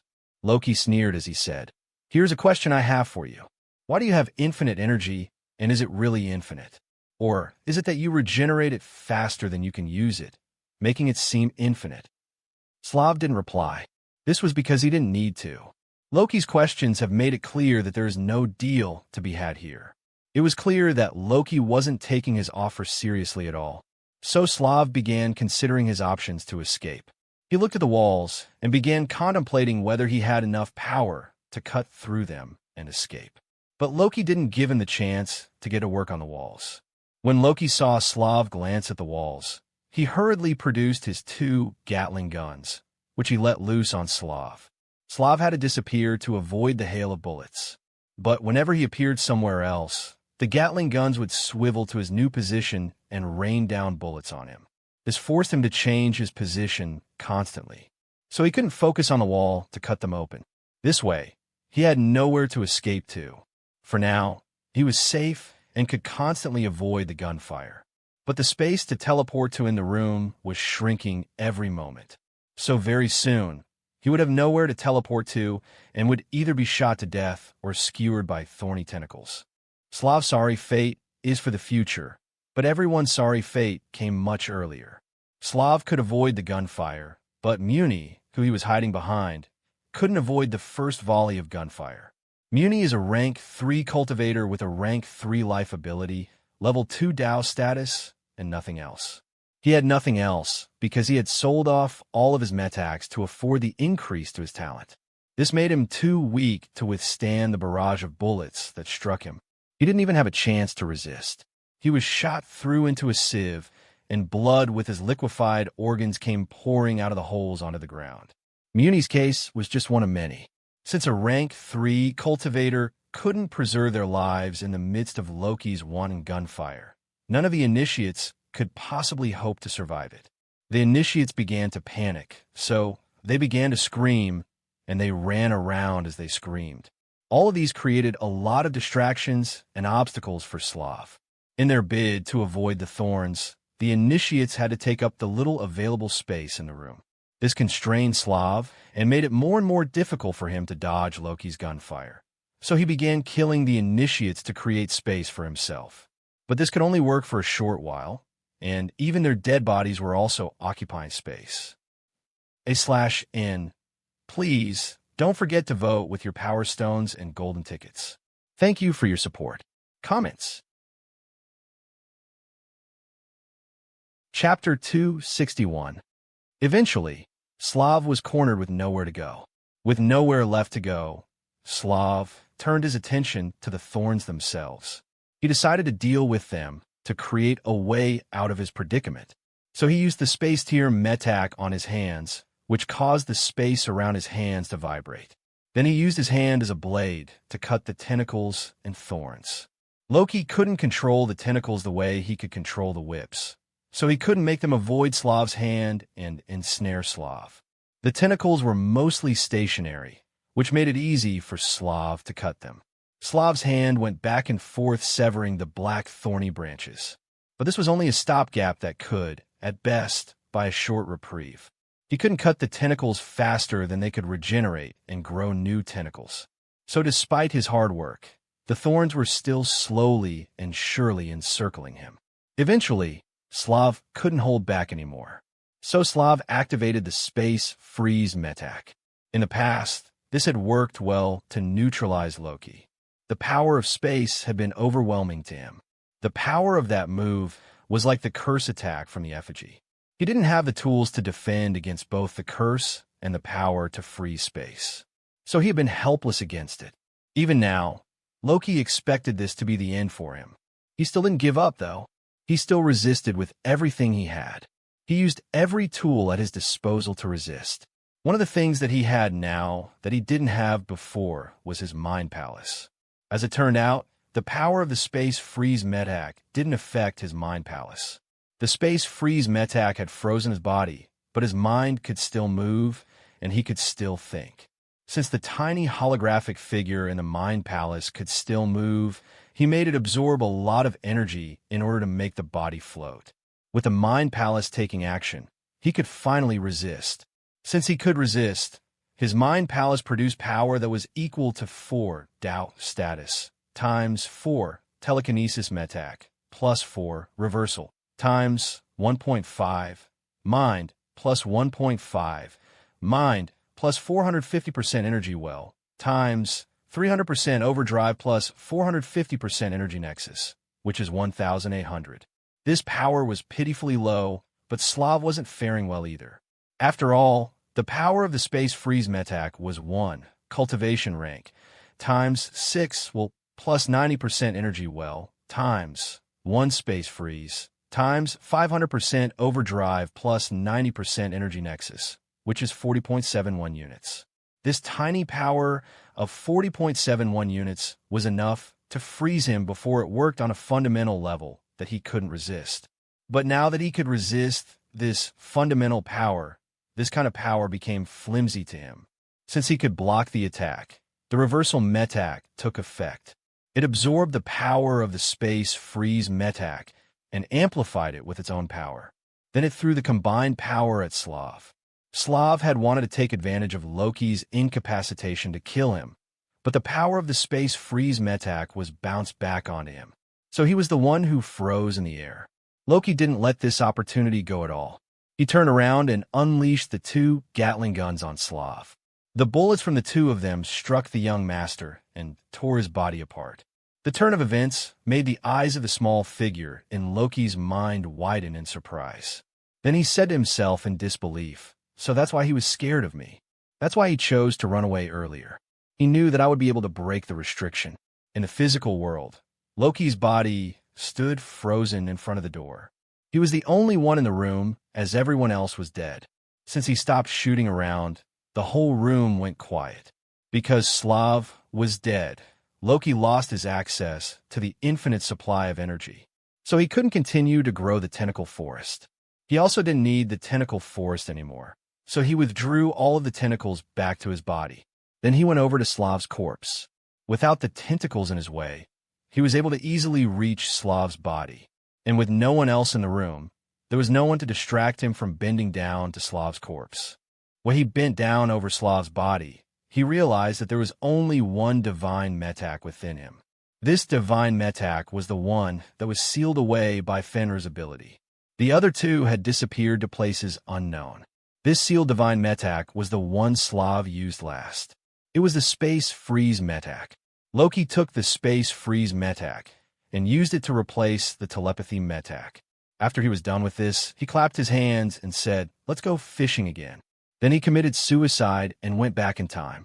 As Fenrir took him through the river of time, he was full of anticipation for what he would encounter when he awakened. He said, "I hope Slav still has the good stuff." When he opened his eyes in the physical world, he saw Slav hiding behind Muni again. And as usual, Slav had changed into another person. But this time, Slav wasn't looking at him. Slav was looking inwards and wondering to himself, saying, "Where's the space freeze metak? Weren't there supposed to be two?" He wasn't looking down on Loki because he wasn't paying any attention to Loki at all. But Loki didn't mind at all. He went to the door and went ahead to repeat what happened last time. Everything worked out well, and there were no surprises this time around. Slave even died to the Gatling guns, but it was because he ran out of space to dodge, not because he was frozen by the backlash of his divine metak. Comments. Chapter 262. Loki was able to kill Slav again, so he got another chance to take a divine metak. This time around, he took the space tier metak. He took this one because it was the last one Slav was using as he tried to cut off the tentacles trying to get him. After replacing the sword heart metak with the space tier metak, he committed suicide and went back in time to fight Slav again. This time, Slav only awakened the space blink metak, so Loki was able to get it. But there was a slight difference this time around. When Loki took the space blink metak and tried to place it in the spot where his telekinesis metak was, no replacement occurred. Instead of leaving, the telekinesis metak fused with the space blink metak. To be exact, the space blink metak fused with his life ability. This fusion led to the elevation of the shifting armor metak to a divine metak. But the changes didn't end there. Just after the fusion was completed, he glimpsed something that the space blink metak was connected to. He saw a world hidden in the folds of space. This world was dazzling and bright to his eyes because it seemed to be constructed with glass and mirrors. All of the glass and mirrors caused light to bounce around too much, and the light bounced in weird ways because of all of the cracks in the world which dazzled his eyes. There was an ocean of energy in this dazzling world. The ocean was pouring its energy through the connection between this world and the space blink metak to him. He also saw a shiny being at the center of this small world. He couldn't tell the features of this being because they were too bright for him to see. They seemed to be made out of bright flame rather than flesh. The shiny being was also looking at him. But while he was looking with curiosity, the shiny being was looking at him with anger. The shiny being shouted at him in anger, saying, "You beast!" Then the shiny being rushed at him. He tried to create distance between them and defend himself. But he realized that he couldn't move away. No matter how he moved in the physical world, he couldn't affect the small world, and the distance between him and the shiny being was reduced. In just a split second, the shiny being crashed into him. The collision wasn't physical at all. It was as if something had crashed into his mind. The force of the collision caused his mind to shatter and scatter. So he died. Fenrir quickly took his consciousness away into the river of time. But he wasn't paying attention to this because he was too busy trying to figure out what just happened. Is that Slav's mental world? but it looked like a real world. It felt too real to be something mental. And who was that being? Was that Slav? Does that mean he's still alive? Come to think, he is the reincarnation of a divine being, so death isn't the end for him. With a strong mental world like that, he should have no problem reincarnating. Divine beings truly have it good. After admiring divine beings for a while, he remembered that he had been able to see that world because the shifting armor was connected to the world. So he frowned and said, "What will happen if I maintain the connection with that world after I reverse time? Will that being kill me again?" This was the question that he had on his mind when he awakened in the physical world. When he didn't see any world, he sighed in relief. Then he turned to look for Slav. He found Slav edging away from him towards a door. There was fear on Slav's face, and it was clear that Slav was scared of him, but Slav wasn't teleporting around to avoid him. This made him grin and say, "I wonder what has happened to Slav this time around." So he used the power identification ability on Slav. Race, human. Status 1. Energy quantity, 95. Energy density, 1. Energy rank, 1. Body, 0.4. Soul, 0.9. Mind, 0.9. Will, 1, 89%. Skill, 1%. Metak, Fortune Seeker. Slav looked like the extraordinary young master that he had been familiar with for most of his life. There were no changes other than the fact that Slav awakened the Fortune Core Metak, which is a mortal Metak of the luck pathway. This made Loki lose interest in him. After all, even if he killed Slav and took the Fortune Metak from his corpse, Slav would just awaken the same Fortune Metak in the next timeline. So Loki sighed and said, "I guess that is the end of Slav being a farm for divine Metaks." It was fun while it lasted. Slav saw Loki looking over, so he became overwhelmed by fear, which made him stop trying to sneak away. Then he fell to his knees, bowed his head, and said, "Please forgive me for my mistakes, Great One. I didn't know that you were the reincarnation of a Great One. I was blind and failed to see your greatness." He was afraid that Loki would seek revenge on him for enslaving Loki, but Loki didn't care about that anymore. What he cared about now was what he should do with his new divine Metaks and how to grow stronger. He ignored Slav and instead said to Muni, "I want to leave." Muni immediately bowed and said, "Certainly. You can leave any time you want." Muni forgot about the initiates and began to tend to Loki with all of his attention. He gave Loki everything Loki asked for, including spending some time in the market to gamble. Then he led Loki to the sect grounds and helped him register as a member of the sect. Loki bid farewell to him there and went into the city. Comments? Chapter 263. After he left the sect grounds, he went into the secluded corner of an alley and began undressing. He undressed until he became completely naked. Then he activated the shifting armor ability. As soon as his life ability was activated, a white metallic liquid came pouring out of his energy well and began covering his body. Soon it encased his whole body completely. The white liquid didn't become armor-like as it usually did. Instead, it formed a thin layer on his body like a layer of second skin. Then this layer of second skin began to transform. The second skin changed color, texture, and elasticity to resemble human skin. Then part of it changed into clothes. So even though he was naked, he looked like he was wearing clothes. Not only that, the second skin made him look like a completely different person. He didn't look like he was wearing armor at all, but the defensive power and the force field shield were still present. So this disguise is just as good as his armor. After changing into someone else, he nodded in satisfaction and said, "Not bad. Not bad at all." Then he marched out of the secluded corner in the alley and continued his journey into the city. This is one of the abilities that the shifting armor has gained after it advanced to the divine grade. It can become anything he can think of. The second ability is that it can maintain its defensive power regardless of the form it takes. The third ability is that it can defend against any form of attack, be they spiritual, mental, physical, or curse-based. All three abilities are great, but he can't decide which of the three abilities is the best. It would have been the first ability if not for one tiny shortcoming. This shortcoming is that the shifting armor can't transform into anything. It can only look like anything. For example, the shifting armor can't actually become a second layer of real skin made of flesh and blood, but it can change its color and shape to appear like human skin. The shifting armor is still fundamentally a metal, but it can be made to look like something else. This is why he didn't kill Muni and everyone else in order to prevent the news of his appearance from spreading.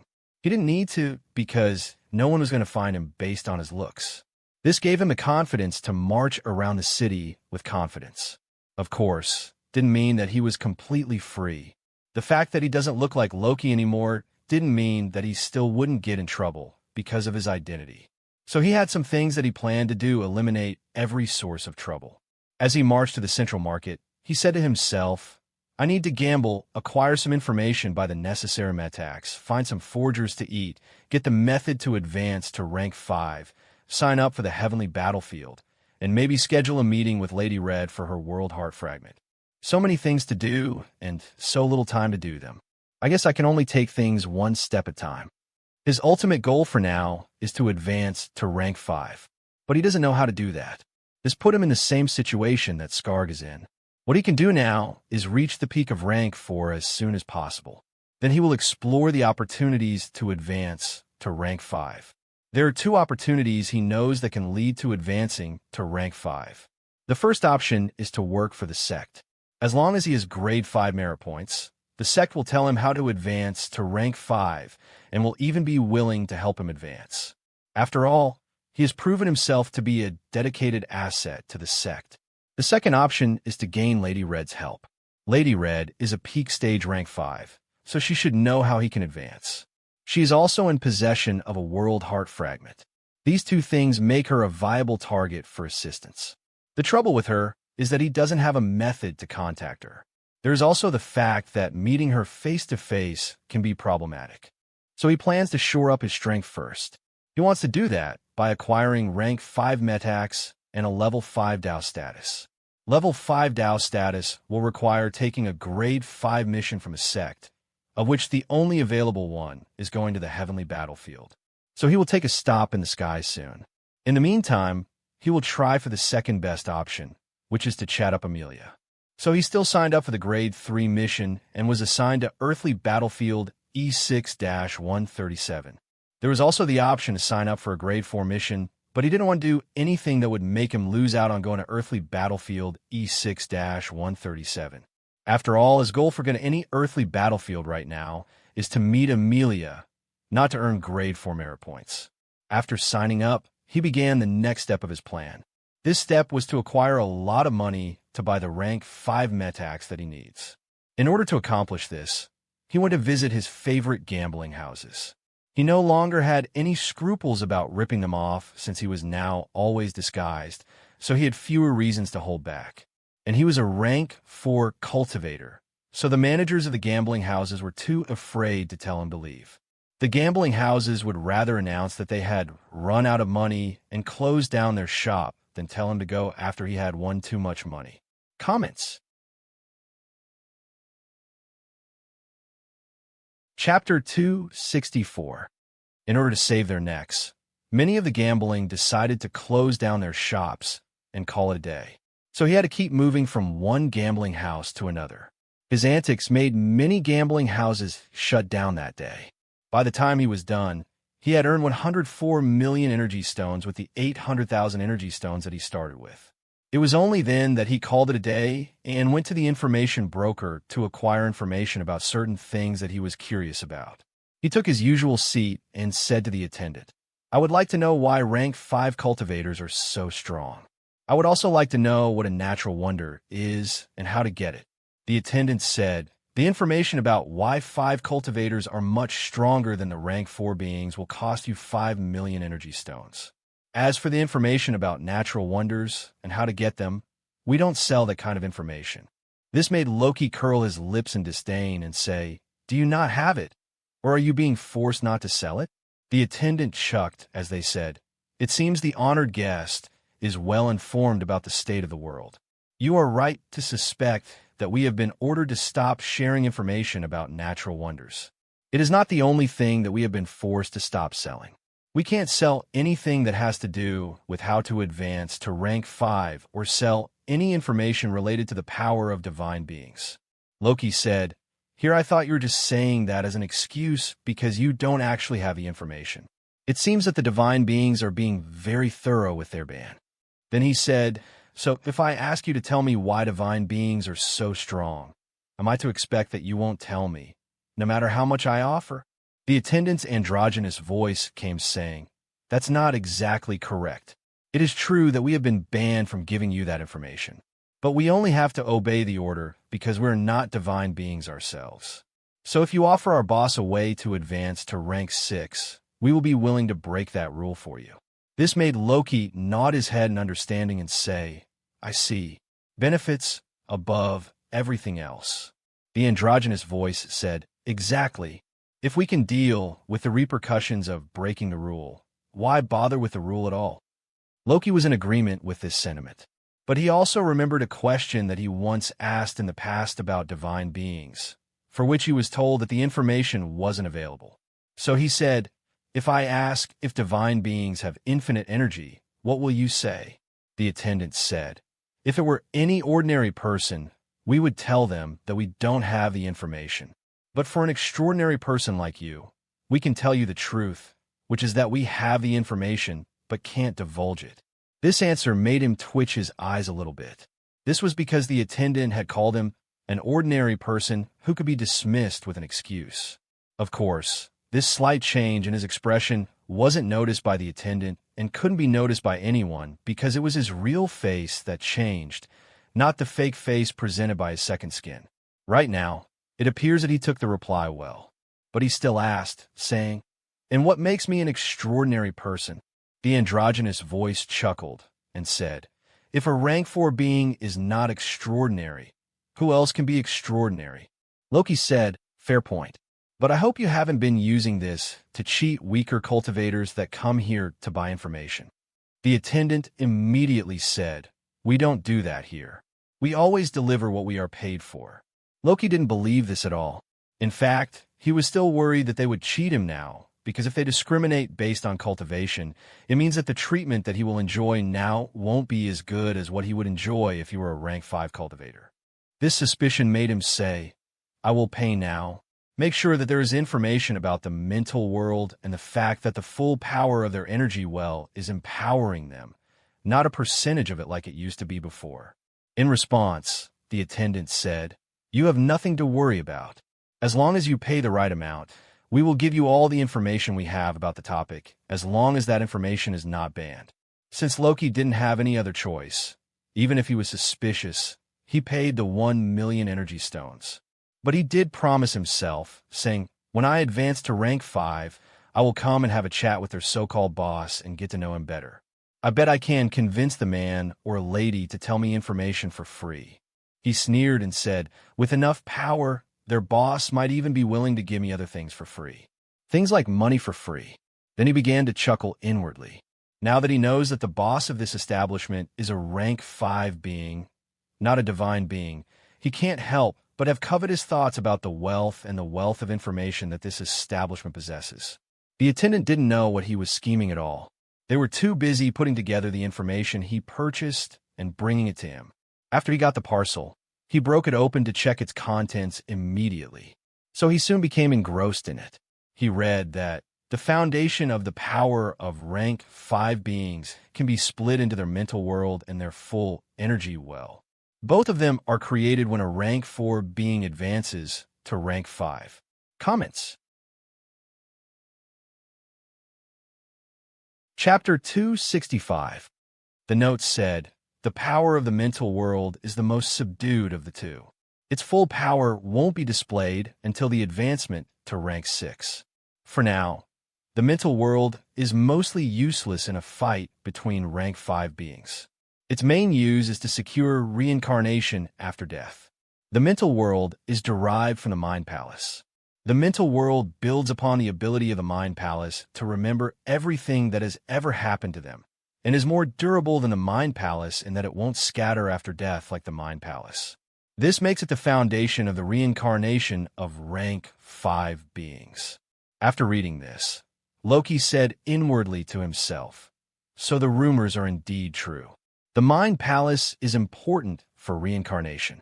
Then he asked himself, saying, "But what about rank 6 Tao Heart? Isn't there a rumor that it can also help with reincarnation? Is that true too? I should ask about the power of the rank 6 Tao Heart after this." After making up his mind, he continued to read the note. It just so happened that what he read next answered his question. The mental world is only the foundation of reincarnation. The type of reincarnation that a rank 5 being will get is highly dependent on their Tao heart. As the higher their willpower, the more durable their mental world will be. Even the total number of reincarnations that a rank 5 being can experience is dependent on their Tao heart. Each reincarnation also damages their mental world and Tao heart, so a rank 5 being can't reincarnate forever. The minimum requirement of the Tao heart for reincarnation is rank 5.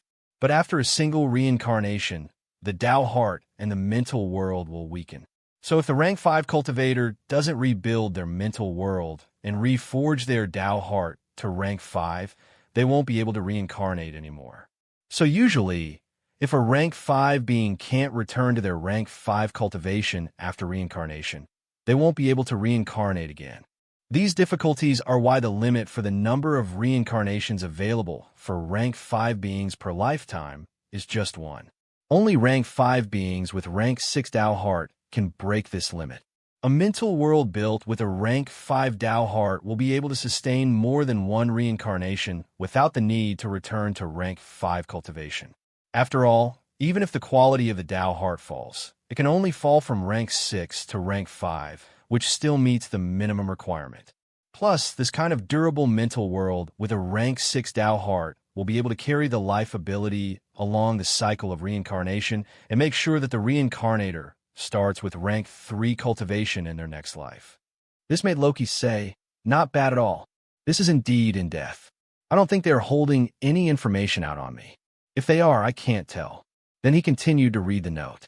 The next part said, "The main power of rank 5 beings is in the full enhancement of their energy well to their power output. This is all caused by the natural wonder that they fused with. The natural wonder makes it possible for them to utilize the full potential of their energy well by expanding their existence. All they need to do to take advantage of this is to eat more cultivators with the same life ability. The more cultivators they eat, the larger their existence will be and the stronger they will become. This will continue to be the case until they reach their limit, which is dictated by the size of their energy well." That was the end of the information package. After reaching this point, Loki was enlightened. His eyes lit up with understanding, and he said to himself, "So that's it. That's why rank 5 beings have to eat the weaker cultivators with similar life ability. So that's why Lady Red is so strong. This explains everything." Then he began tapping his chin as he thought to himself, "It is good that I now know why rank 5 beings are so strong. Not only does this information give me a glimpse of how powerful I will become at rank 5, but also gives me an idea of how to narrow the gap between rank 5 beings and me." His eyes became unfocused as he became deep in thought.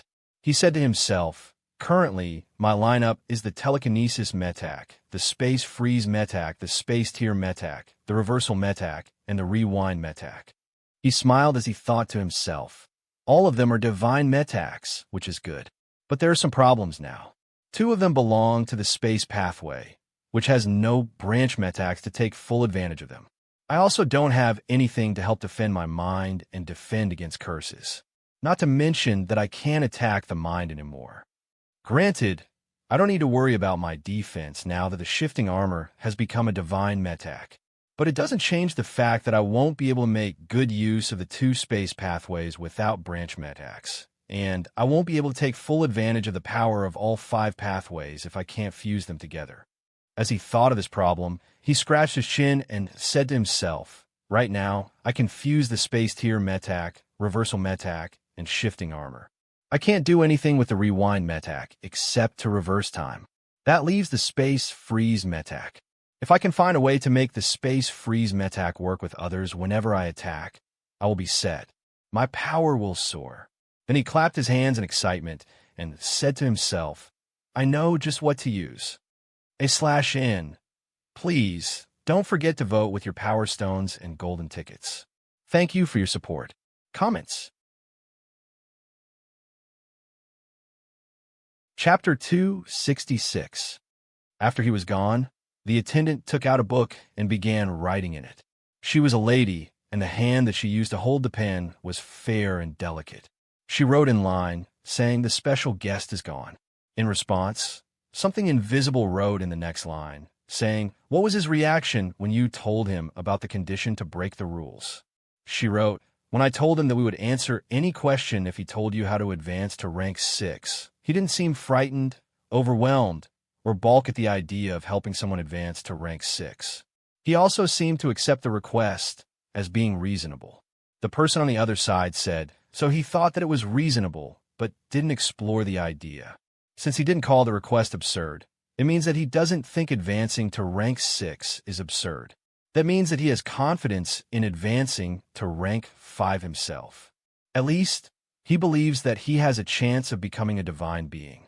But since he didn't try to take advantage of our offer, he either doesn't have a way to help anyone advance to rank 6, or he doesn't think he can help me in particular, or he doesn't want to help anyone advance to rank 6.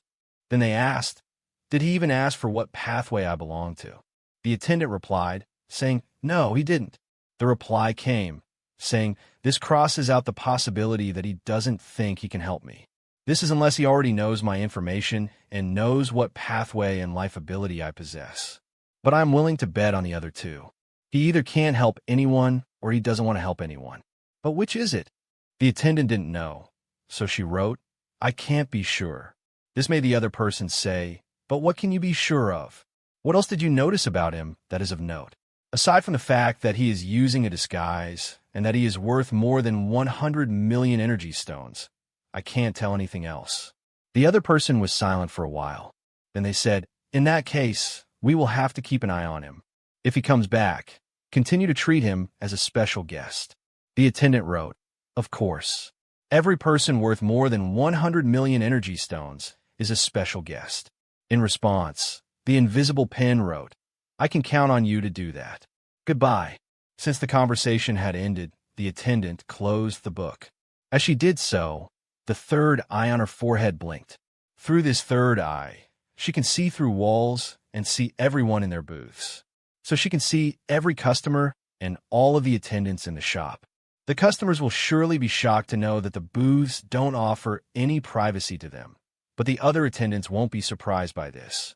This is because every attendant, male or female, has a third eye on their forehead and can see through walls and obstacles.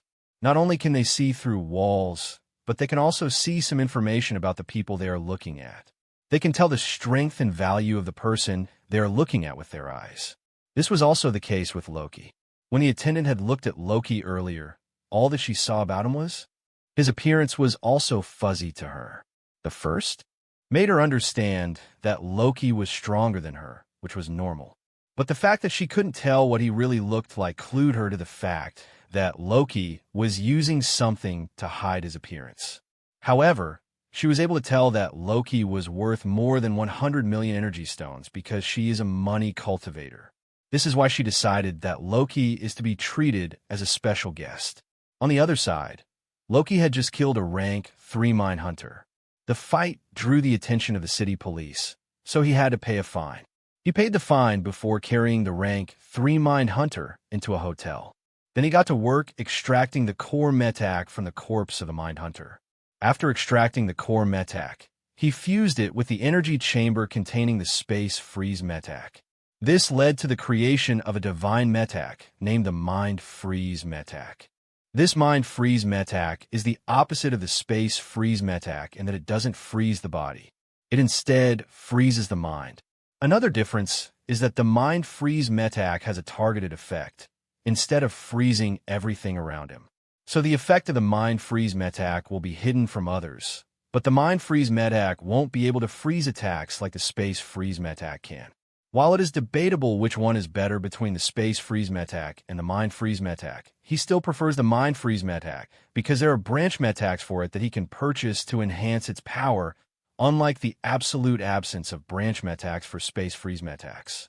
After doing this, he asked himself, saying, should I fuse the Space Tier Metac with the Sword Heart Metac? That will also give me branch Metacs to use to enhance its power. Then again, I can use the Space Tier Metac with any tool, and its effect is hidden. So I won't be limited to using swords, and I will be able to use them more often without worrying about being discovered. When he thought of this, he nodded and said, that does it then. I'll keep the Space Tier Metac. So the next thing to do is to get the branch Metacs I need. Then I should go and eat some rank 4 cultivators. Comments. Chapter 267. With his mind made up on what to do next, he left the hotel and went down to the market to buy branch Metacs. Now that he had undergone some changes in his repertoire of divine Metacs, there would be changes to the branch Metacs that he could use. He was thinking about this when he went to the market. Unfortunately, he was met with disappointment on every front of what he aimed to accomplish in the market. Not only were there no rank 4 cloudy Metacs to raise his cultivation level, but there was also a complete lack of rank 5 Metacs. He expected the first one, but the second one caught him off guard. He could only purchase the rank 4 branch Metacs of what he needed for the meantime. The only rank 5 Metacs that were available in the city were consumables that anyone could use and didn't require special materials to make. The Curse Mirror is an example of the rank 5 Metacs that were available. As for the consumables needed to increase the power of his mind and soul, there wasn't even a rank 4 version of them available. This was because those two kinds of Metacs require the body parts of rank 4 beings, which makes them rare. He could only get their rank 3 versions, but the rank 5 Curse Mirror was available because the material was cheap to acquire. Fortunately, he wasn't without recourse. Since the Central Market didn't have what he wanted, he would have to order it from the public trading platform. This is what he started to do as he returned to his hotel. He went back to the hotel to wait for the Metacs that he ordered and to strengthen the power of his body before making a move. He has a lot of things to do, but those things require a lot of power, so he wants to be at his top strength before attempting to do them. As for the earthly battlefield E6-137 and his meeting with Amelia, they'll have to wait until he is ready. The things he ordered on the public trading platform will take between 7 days and 1 month before they arrive. This is because rank 5 Metacs are still rare in the whole central domain. The public trading platform makes everything in the central domain available to him for purchase. But the central domain is also very large, so it will take varying amounts of time for what he ordered to arrive. And sometimes what he bought was delayed or didn't arrive at all. This caused further delays that wasted his time. Fortunately, he had a lot to do during this period, so his time wasn't completely wasted while waiting for Metacs. The main thing that he did was to use the rank 1 to rank 4 body refining Metacs to refine his body. This would take a lot of time anyway, so he didn't mind the wait. While he was working and waiting, undercurrents were surging in the city. This was because of the news that had spread throughout the city of the appearance of a full reincarnation that is stronger than normal. Many people had seen his face and knew what he looked like. So his appearance had become common knowledge among the powerful people of the city, and they were looking for him everywhere. Unfortunately for them, the only thing they can do is to look for me. As for actually finding him, that is yet to be accomplished. Furthermore, it was probably unlikely that they would find him because no one had caught any trace of him ever since he left the sect grounds that day. The fact that Skarg hasn't joined the search for Loki made this possibility even higher than normal.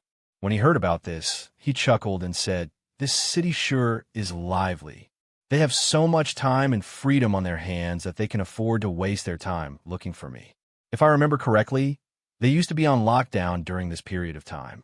But for some reason, they have become free and have made me the focus of their attention, not Slav. Of course, he knows why the city is behaving like this. He knows that it is because Slav never awakened and a divine being never appeared during the initiation program. But he doesn't know that the changes to Slav would take an unexpected turn. Since Loki turned out to be the reincarnation of a rank 5 being and Slav couldn't possibly kill him, Slav lost the main reason he was sent to participate in the initial program. So he returned home on the first day of the initiation program. He went home to tell his father about what had happened earlier in the day. He also told his father that he had awakened the Fortune Seeker Metak as his innate Metak. He did this because he could sense through the Fortune Seeker Metak that something good would happen to him if he told his father about his core Metak. Just as he expected, his father took the news well. Scar became exhilarated when he heard that his son had awakened an innate Metak of the luck pathway. He immediately took Slav on a trip to the location of the inheritance that he found. This is why Scar didn't go looking for Loki. He left with Slav while he sent his 2 sons to search for Loki. Scar chose to prioritize getting the inheritance instead of looking for Loki because the inheritance of a divine being is much better than any inheritance gained from a rank 5 being. Besides, it is a much better use of his time to go and get something that he knows he can get compared to looking for some elusive reincarnator. With this on his mind, Scar took his son a trip. The father and son went to a remote corner of the central domain for this mission. Comments? Chapter 268. Where they went was not at the world barrier, but it was close to it. So their destination wasn't the very edge of the central domain.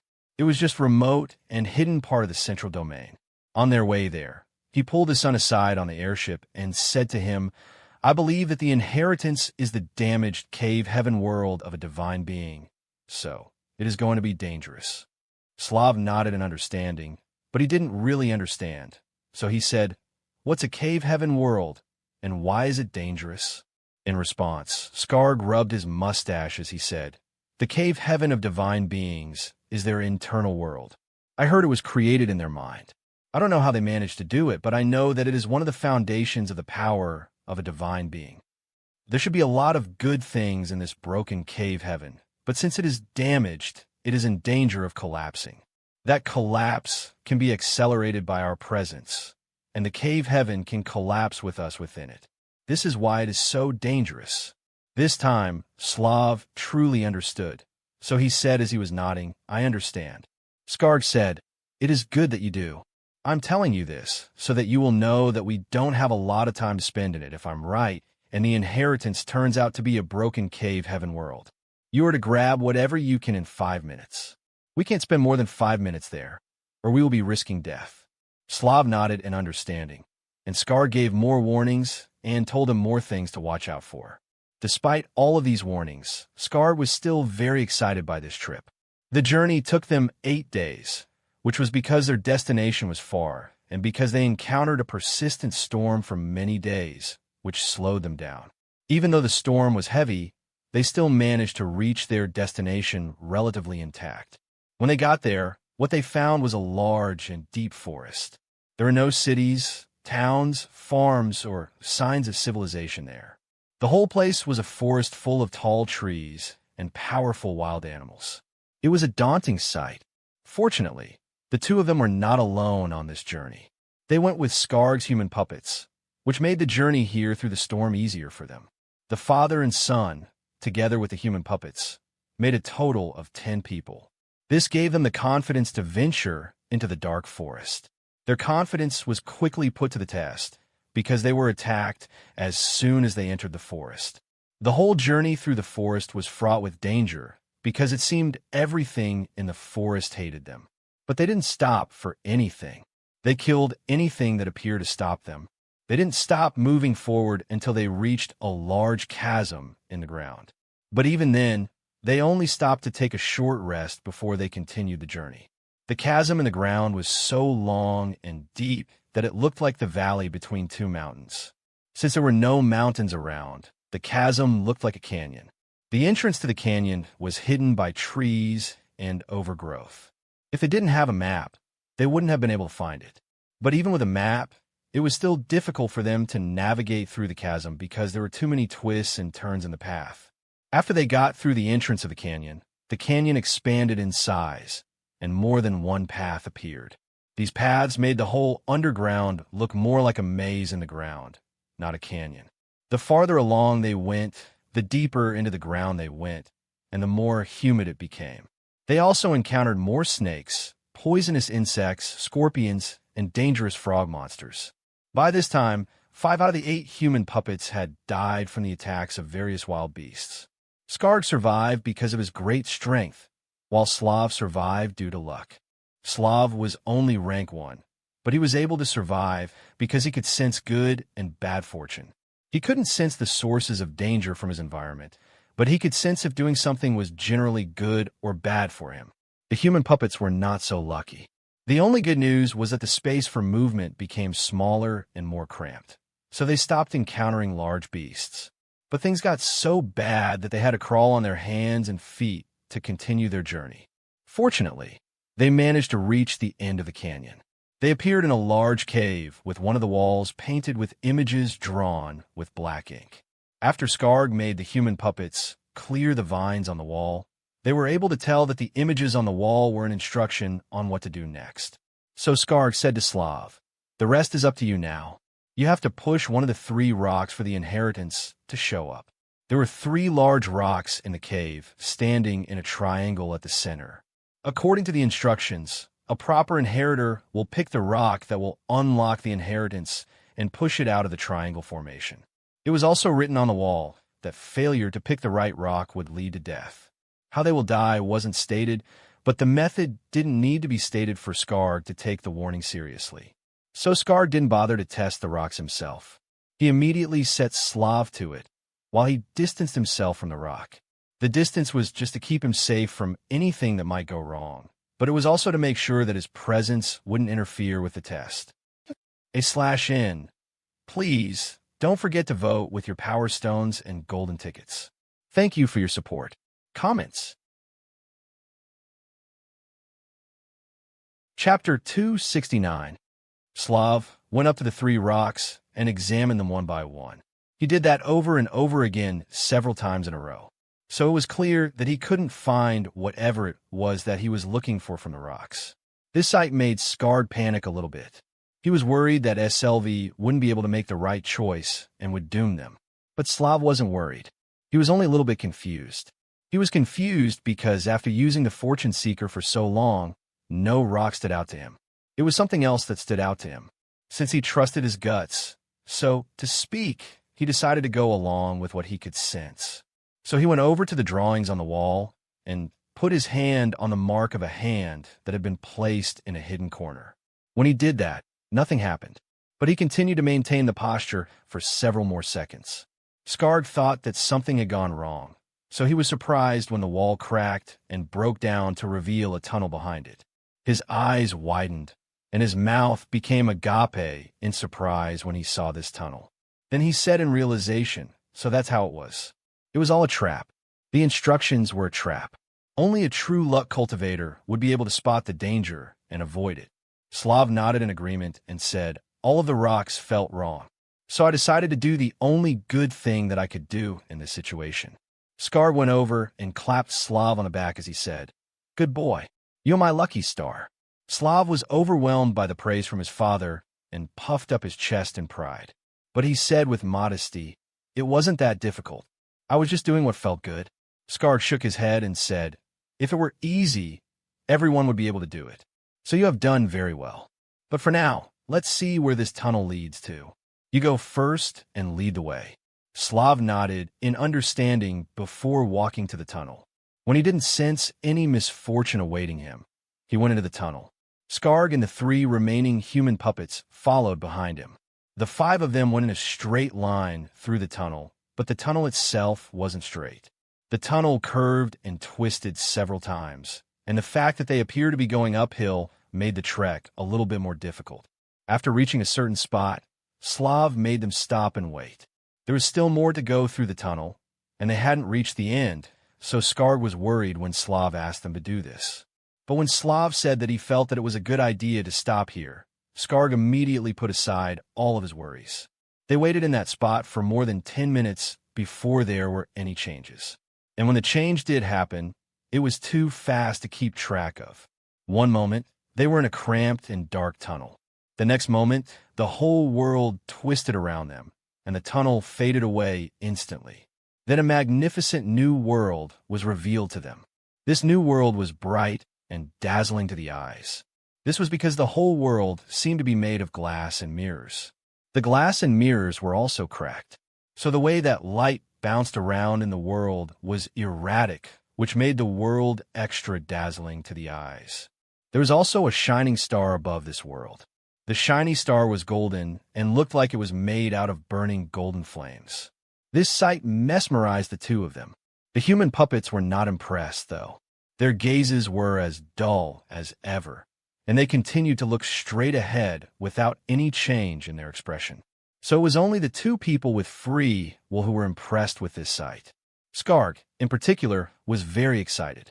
His eyes were full of excitement as he said, "So it is truly the cave heaven of a divine being. It was all real. It is real." The possible loot that he could gain from this world flashed through his mind and nearly overwhelmed him with excitement. The rewards that he hadn't even received yet, or knew what they were, also made him glance around warily to make sure that the situation was safe. He wanted to eliminate competitors and saboteurs so that nothing would interfere with the benefits of this cave heaven. But when he looked around, he realized that the only variable was his son. Since it was his own son and the one he doted on the most, he put away the thought of killing Slav to silence him. He said to himself, "He is family, so is fine. Besides, I might still need him for some things." Then he looked around and said, "Speaking of which direction should we go? And what should we do?" This place was full of potential, but it was also severely damaged and constantly breaking apart. There were dangerous space rifts everywhere as far as his eyes could see. The sight informed him that one misstep could kill him. So he said to Slav, "Do you know what we should do now?" As he asked that question, he saw that Slav was still looking at the sun in the sky. Slav had been looking at the sun in the sky ever since they got into this world. So he also looked up at the sun to see if there was anything special about it. He said, "Is there something special about the star in the sky?" Slav replied, saying, "It is the most special." Skarg asked in confusion, "What's special about it?" Slav said, "It is coming. /N. Please, don't forget to vote with your power stones and golden tickets. Thank you for your support. Comments. Chapter 270. Just as he said that, the star began to move. Its position was lowered as it descended from the sky. It didn't descend in a slow, graceful manner, though. It came smashing down like a meteor, which scared Skarg. Skarg's scalp began to tingle with danger. He wanted to run, but he realized that an invisible force was fixing him in place. He also discovered that none of the human puppets could move. So not only was he unable to move, but even his slaves couldn't move him. So he was completely helpless in the face of the descent of the star. Only Slav appeared to be able to move. But Slav didn't try to run.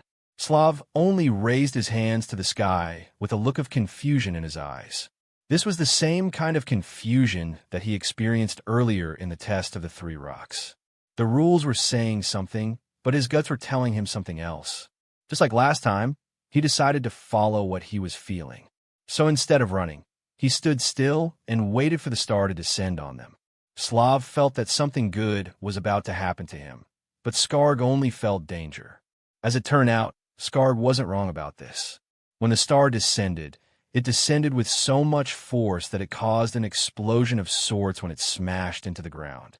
The explosion struck Slav, Skarg, and 3 human puppets with full force.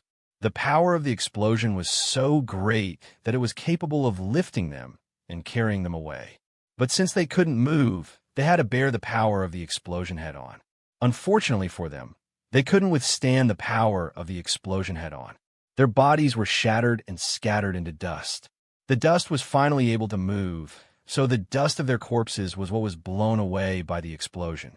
When the smoke and dust of the explosion finally disappeared and settled, the star was nowhere to be seen. Where the star should have been was Slav. Slav appeared to be fine. In fact, he was completely unscathed. His clothes were gone, but he was completely fine. There wasn't even a scratch on his skin. It was as if the explosion of that star had not harmed him at all. There was still a look of confusion on his face, though. But that confusion slowly disappeared as his eyes flashed briefly with a golden light. These flashes of golden light in his eyes were similar in color to the golden star that had fallen to the earth just earlier. After Slav regained his senses, he looked around and sighed as he said, "So it has come to this. My plan has failed, but there are some things that I don't understand. It is one thing for them to hunt and kill every reincarnation of mine with divine metacs of the luck pathway. But where are the reincarnations of the time pathway and the space pathway? Where are the rewind metac, space blink metac, space freeze metac, and space tear metac?" He looked around the cave heaven, which was the same thing as looking through his memories, but he still couldn't find those divine metacs anywhere. This made him confused again. He said, "They should still be in my possession. I should still have them if I haven't used them, or I should have memories of using them if I have used them. But I don't have either. Why don't I have any memories of them? Was I injured so badly that I lost some of my memories, or did someone erase the memories from my mind?" Then he shook his head and said, "Either one is bad. I just can't believe that I calculated everything so well, yet this is how I turn out. Now everything is gone." But he quickly changed his mind and said, "At least I still have the luck pathway and this fallback option. So not everything was lost." Then his eyes were filled with determination as he said, "I rose to the top with the pathway of luck. If I can do it before, I can do it again. I, Golden Sun, am not one to back down from a fight." What he didn't say or want to admit was that things would be more difficult for him now. After all, the people who killed him and foiled his plans have gone on to become stronger, while he is broken with only one chance left to change his fate. Right now, his cave heaven is in terrible shape. It is at the edge of total collapse, and it doesn't have anything to anchor it anymore. So if he dies one more time, he will die forever and will never have any chance to rise again. What's worse is that he is the only one in the luck pathway still holding on. All of his allies are dead or have betrayed him, so he is alone and dying while his enemies are stronger and thriving. All of these make his current situation far more difficult than what he faced back in his heyday. But as bad as things are, he can't just give up and die. No matter how slim the chance may be, he has to take it. After encouraging himself, he said, "The first step is to become a divine being again. If I can secure that, I will be able to secure more chances for myself to reincarnate after death." Then he chuckled and said with bitterness, "But I doubt those people will let me have my way and make a comeback. It is truly unfortunate to be a loser. The only way I can escape from their sight is if I advance on another world. But first, I must be able to leave this world. So how will I manage that without being a divine being? What a conundrum." /N. Please, don't forget to vote with your Power Stones and golden tickets. Thank you for your support. Comments. Chapter 271. In general, mortals can't leave the blessed heaven world. Only divine beings have the power to cross the boundary of the world and leave it. But he can't become a divine being in this world because of his enemies and needs to leave to become a divine being somewhere else. This is just one of the numerous problems he has to face. So the problems he has to overcome just to become a divine being again aren't easy. But he still wasn't willing to give up. So after assessing his situation, he made some plans. Then he set about to execute those plans. As for the Rain family and Loki, he didn't bother with them. After all, he had more important matters to deal with, and he didn't need the help of a failed reincarnation of a mortal for anything. If he needed the help of a mortal for anything, he would employ the best that mortals could offer. So he would only look for those at the peak of rank 5. But he did say to himself, that reincarnation is special, though. He was able to awaken a rank 4 cultivation right from the start. He must have been quite the character in his past life. After thinking about Loki for a while, he said, if he can return to rank 5, I might use him. But for now, he is still too weak to be of use. Then he forgot about Loki. This situation allowed Loki to experience peace and quiet where he was hiding. Since Skarg wasn't around to curse him, he didn't have anything to fear from curses anymore. Besides, he wasn't afraid of the curse in the first place. His armor can now defend against curses, so he wasn't worried about the curse in the first place. The only thing that he could be worried about was Skarg finding him, but he also had a plan to deal with that. But since he didn't have to use his plan, he was able to refine his body in peace. He enjoyed this peace for 1 month, which he used to completely refine his body to rank 5. After he was done, he began to admire his work. His body is whitish-gray in color. His skin possesses the sheen of polished metal, but his body is still flexible, and his skin still possesses the sense of touch and pain. The sight of his powerful body made him nod in satisfaction and say, "It was faster than expected, but it looks like the quality hasn't diminished at all.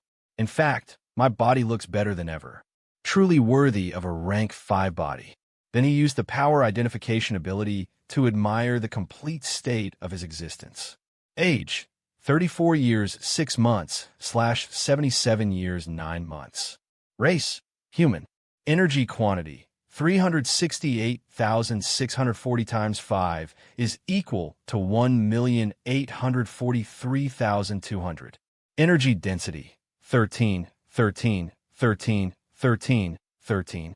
Energy rank: 4. Energy threads: 90 plus 90 plus 90 plus 90 plus 90 is equal to 450. Body: 5. Soul: 4.0. Mind: 5.0. Will: 5, 90%, 5, 91%. Skill: 301%, 305%. Core Metak: 1. Fenrir, Divine Power Identification. Tracking: Seal, Devouring. Siphon: Shifting Armor, Life Ability. 2. Rewind. Space Tier: Mind Freeze. Telekinesis. Reversal. Branch Metaks: 1. Mind Hunter Pathway. Mind Stab 5. Mind Shield 5. Hypnotize 5. Memory Read 5. Thought Reading 5. Concentration 5. Quintuplet Mind 5. 2. Forging Pathway. Body Lever 5.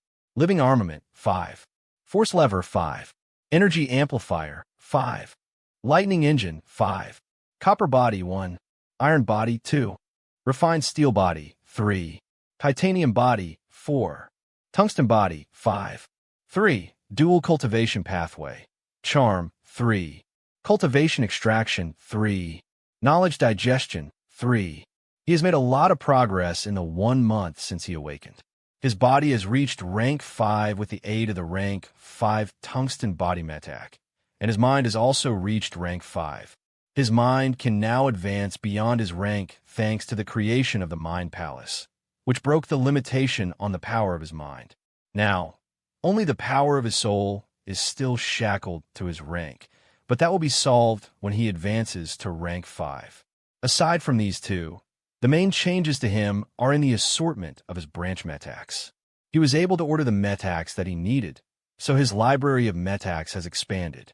He got a lot of Metaks, but the branch Metaks for the Forging Pathway haven't changed much. Only the branch Metaks for the Mind Hunter Pathway have changed a lot. In fact, if not for the addition of the Lightning Engine Metak and the Tungsten Body Metak, he would be using the same group of branch Metaks for the Forging Pathway that he has been using since rank 3. So it is the Mind Hunter Pathway that has the most significant changes. This is, of course, because he purchased a wide range of branch Metaks for it that are not just for attacking people. Most of the branch Metaks that he purchased are aimed at collecting information from people who have the information he needs, but are not willing to share with him. So he didn't get them just to target Amelia. The branch Metaks of the Dual Cultivation Pathway were not acquired solely to deal with Amelia either. He is just preparing more tools to deal with various kinds of people who are hell-bent on keeping secrets from him. After looking through his repertoire of Metaks, he said, "It is a pity that the branch Metaks are no higher than rank 3. Makes me wonder why Slav awakened the Metaks of those 3 extinct pathways. The Dual Cultivation Pathway is not extinct. It is just stunted. So there are many cultivators of this pathway, and branch Metaks for it are available, but the cultivators and branch Metaks don't go beyond rank 3. This is because the secret recipes for refining rank 4 and rank 5 Metaks, both core Metaks and branch Metaks, have been lost and forgotten." Comments. Chapter 272. The lack of refining recipes for rank 4 and rank 5 metacs means that any cultivator of the dual cultivation pathway will have to create a new metac if they want to advance to rank 4, which means that they will have to create a divine metac before they can advance to rank 4 and 5. This is the kind of difficulty that those who want to advance to rank 6 in the popular pathways have to overcome. It is all because the dual cultivation pathway is weakening and slowly falling into oblivion. This is the explanation he came up with for why the rank 4 and rank 5 branch metacs of the dual cultivation pathway that he ordered were a scam. None of them arrived even after a month of waiting. But as bad as things are for the dual cultivation pathway, the state of the space pathway, luck pathway, and time pathway is worse. It is said that there are no cultivators for this pathway anymore. He doesn't know how true that claim is, but he knows that he has never seen any branch metac of the 3 pathways. As if that isn't bad enough, no one appears to have heard of the time pathway at all. At least, the luck pathway and space pathway can still be remembered as ancient pathways, but the time pathway appears to be non-existent. So he can forget about ever finding a branch metac to use with a rewind metac. The only place he has ever seen any metac of the 3 lost pathways has always been with Slav. This, and the fact that Slav became another person in the past few timelines, are making him suspect that Slav is the reincarnation of an old remnant of the 3 pathways. But there was no use thinking about it, as Slav has become somewhat useless to him. So he said to himself, what I should be thinking about now is how to solve the problem of a lack of rank for cloudy date metacs. I can't possibly spend years slowly refining my internal energy from the early stage to the peak stage. Now, can I? He shook his head and said, no, I cannot. Fortunately, I have 2 possible solutions to this problem. After saying this, he said, it is time to get to work. So he stood up and marched out of the hotel. The current goal on his mind is to eat rank 4 cultivators. The first rank 4 cultivator he is going after is Rusty. The thought of this plan made his eyes glint sharply as he said to himself, since cloudy date metacs are created by refining the energy well of cultivators, and rank 4 cloudy date metacs come from rank 4 cultivators, if I eat the energy well of rank 4 cultivators directly, I should be able to get what I need directly from them. His confidence in this plan lies in the enhancement of the devourability of Fenrir. He tried to do something similar a few timelines ago when he got the corpses of 2 rank 4 giants and 1 rank 4 transformation warrior on earthly battlefield E6-137. Unfortunately, it didn't work. The energy wells of the 3 warriors refused to fuse with his energy well. So he got the idea to try to devour the energy wells of cultivators of the same pathway as his.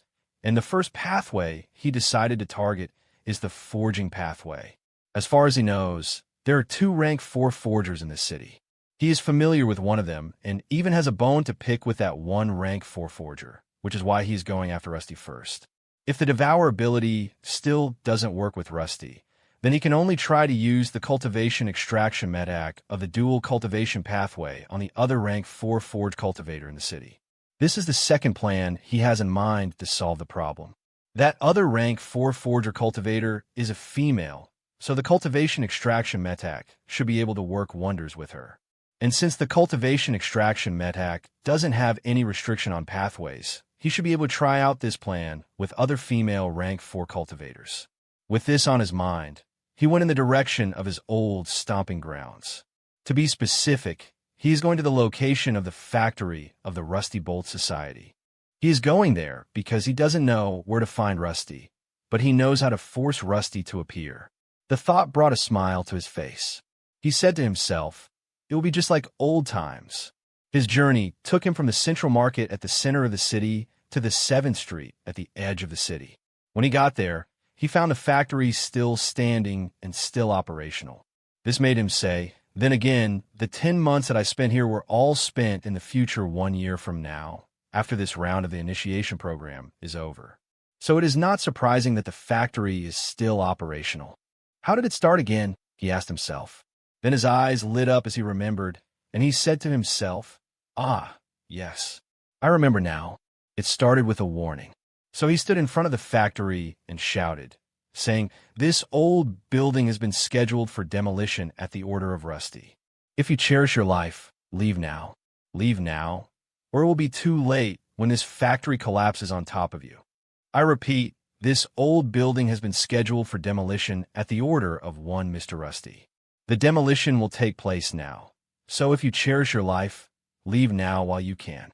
He kept shouting this warning to everyone. So all the workers in the factory stopped what they were doing and ran outside for their lives.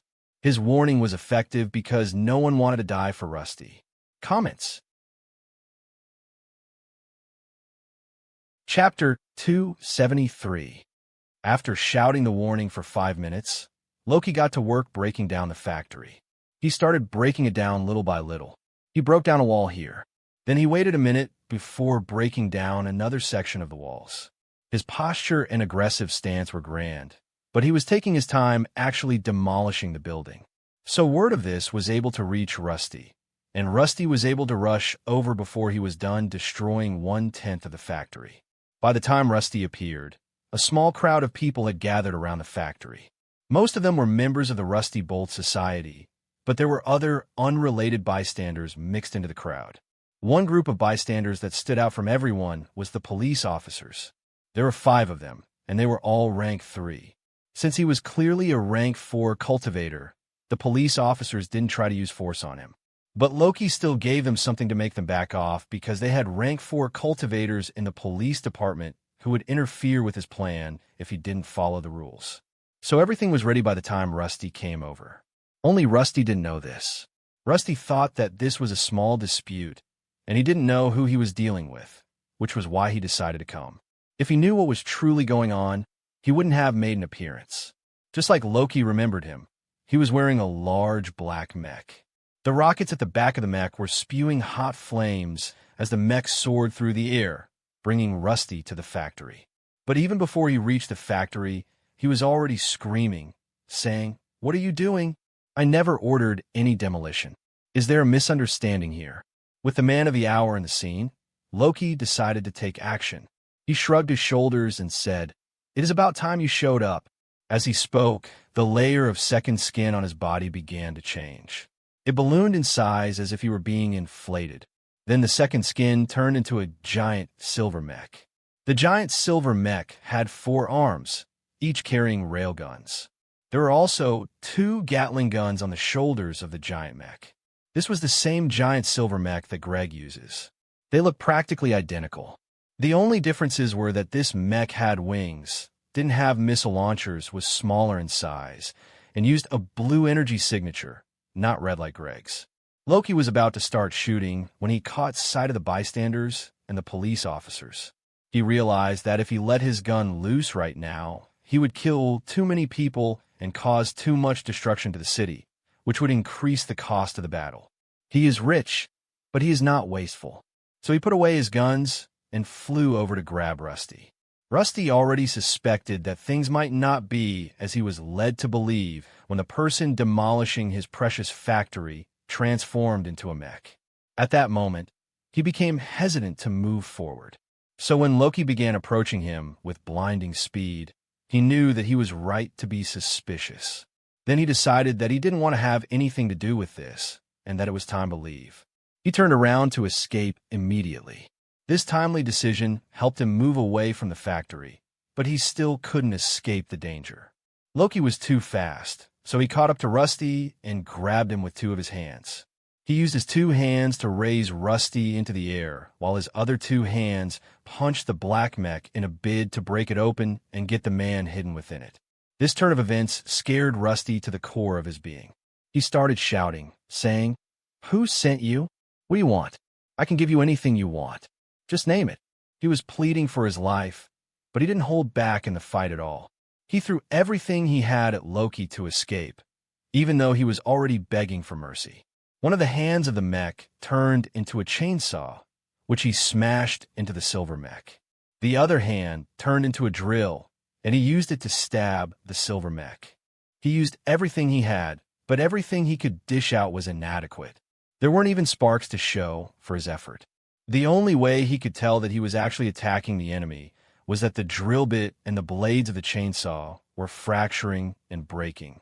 This made it as if he was trying to cut a diamond with a wooden knife. His chainsaw was truly flaking away as the wooden knife would. This made him panic, and his heart became full of more fear. He even raised the voice he was using to plead for mercy to make sure that the other person would hear him over the noise of his drill and chainsaw. But Loki wasn't listening to him. Loki was too busy admiring Rusty's weapons. As he watched, he made the shifting armor copy the weapons. So the two hands that he was using to break open the cockpit turned into a chainsaw and a drill. This made him say, "Interesting. What more do you have?"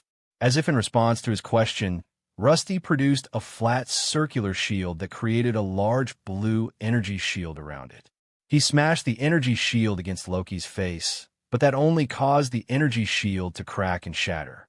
When that didn't work, Rusty transformed the hand that was a drill into a cannon. He set the cannon against Loki's chest and fired large drills into him. The drills spun as they crashed into his armor like meteors. Comments. Chapter 274. The cannon worked in a way similar to his railgun. It used electromagnetic force to accelerate an object to extreme speed at a target. The only difference was that the payload wasn't a bullet like his railgun. The cannon was shooting long, prismatic spears with drill bits at their tips at him. Of these two new weapons, Loki only cared for the cannon. He didn't like the energy shield because he already had it. So he urged Rusty, saying, "If that is all that you've got, then you are doomed." But Rusty didn't have any more weapons to use. So he snarled at Loki and said, "Fuck you." This made Loki shrug and say, "Just as well. It is time for you to die anyway." After flying for so long, they have finally reached the forest outside of the city. So Loki didn't have any scruples about using the space tier metak. He activated the divine metak and let the power to tier space that was granted to him coat his hands. Then he used the empowered hands to rip the black mech apart. The process was as easy as opening a can of food.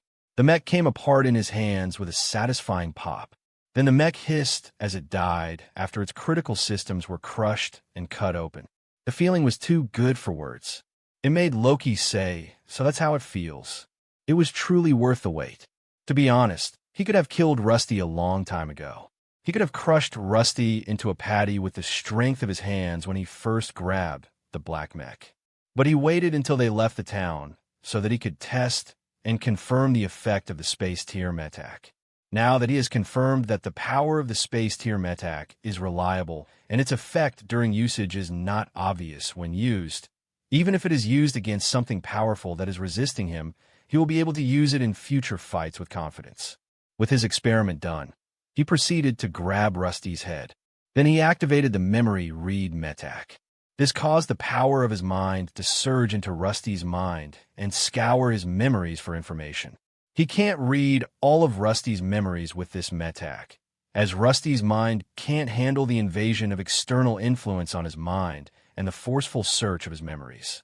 So he has to pick the most important things to look for and hope to find them before Rusty's mind shatters into pieces. The first thing that he searched for was information about the rank 4 cultivators in the city of the Forging Pathway and Mindhunter Pathway. He wanted to know their names, their power level, and where they live. He searched for the rank 4 cultivators of only these two, because there can't be rank 4 cultivators for his other 3 pathways. In fact, he should be the only rank 4 cultivator of these 3 pathways in existence.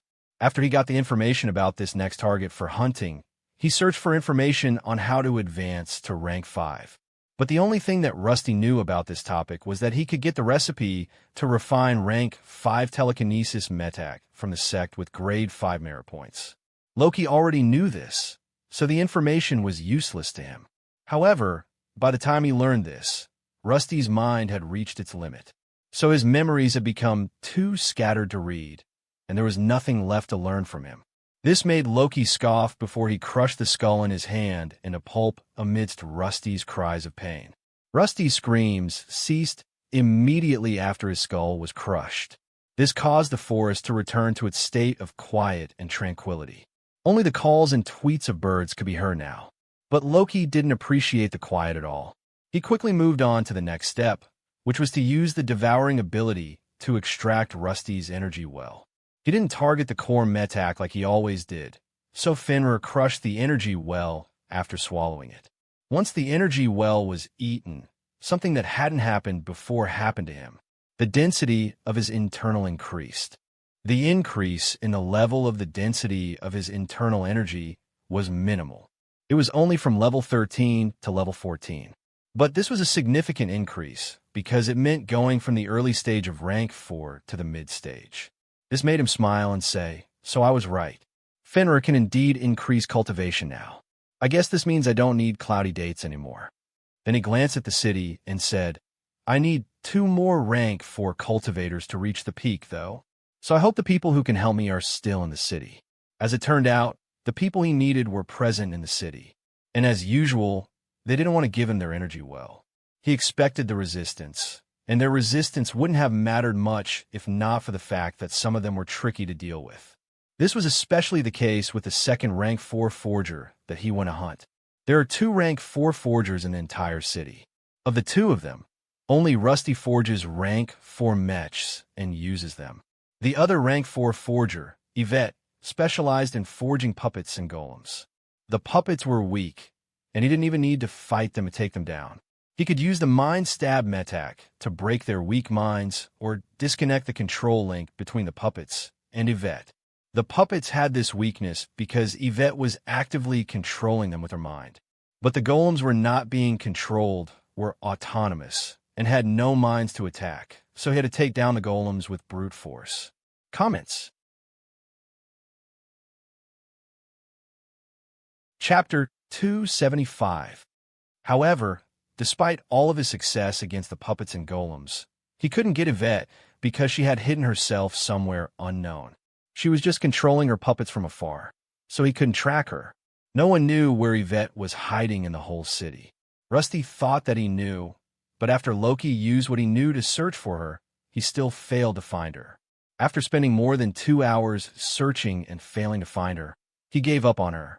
So even though EATER was weaker than he was, she still managed to escape from him. His decision to let her go was good news for EATER, but this was bad news for the rank 4 mine hunters in the city. This was because instead of hunting just 1 rank 4 mine hunter after he had eaten EATER's energy well, he now needed to hunt 2 rank 4 mine hunters to make up for EATER's escape.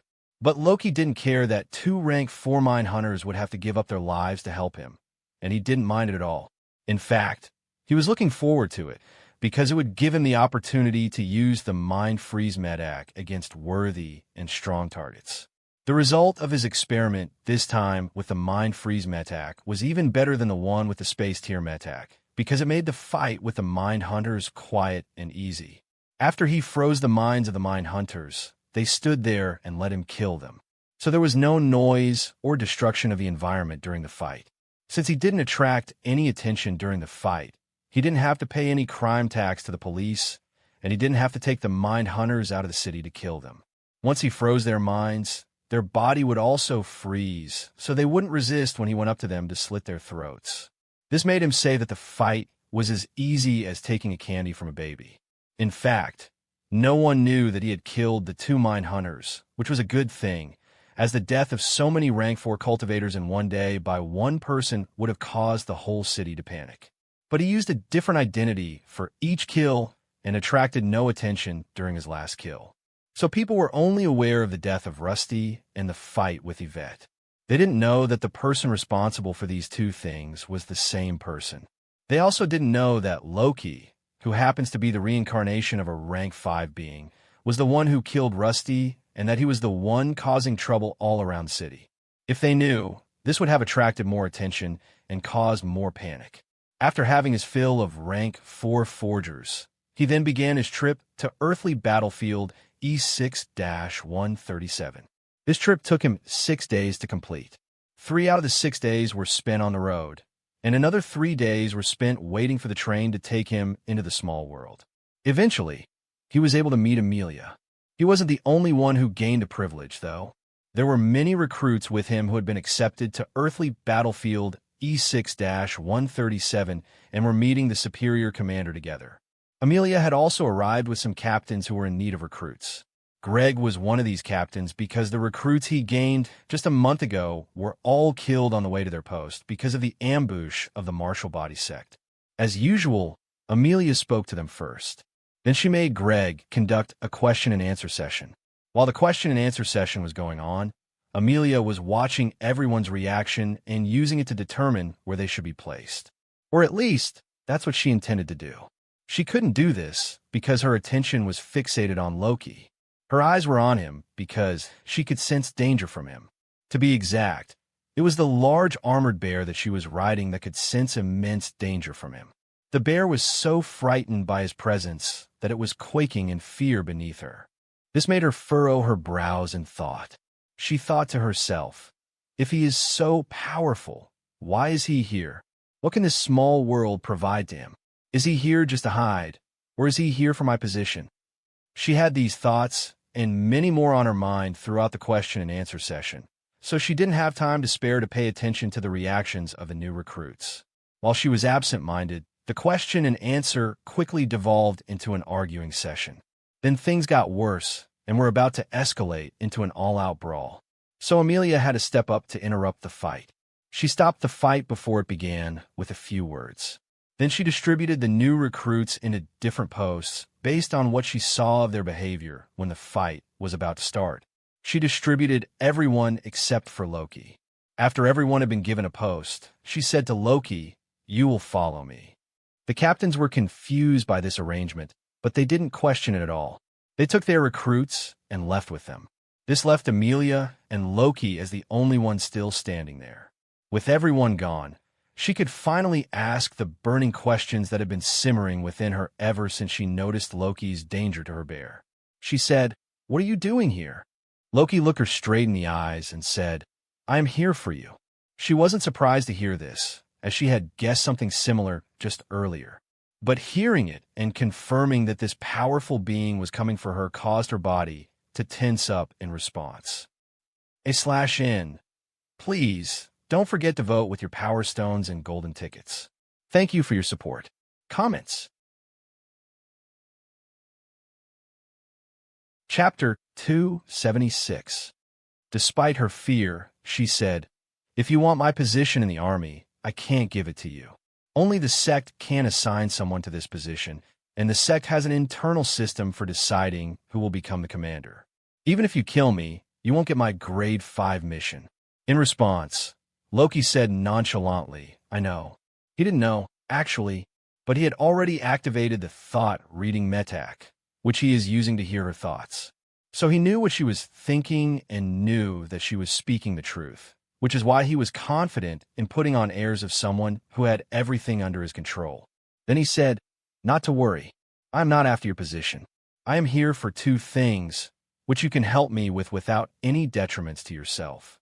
Of course, if you are hell-bent on being stubborn, this pleasant conversation of ours can quickly turn into an unpleasant one full of violence and pain. The choice is yours." His words were things that she didn't expect to ever hear from another rank 4 being. But as humiliating as it was to be threatened by a fellow rank 4 cultivator, she had to grit her teeth and say, "What do you want from me?" Loki replied, saying, "The first thing that I want is how to advance to rank 5. I want every single step with nothing missing." Before she could say anything, he shook his head and said, "Don't deny it. Don't say that you don't know, because I know for a fact that you know. I have done my research, so I know that you know how to advance to rank 5.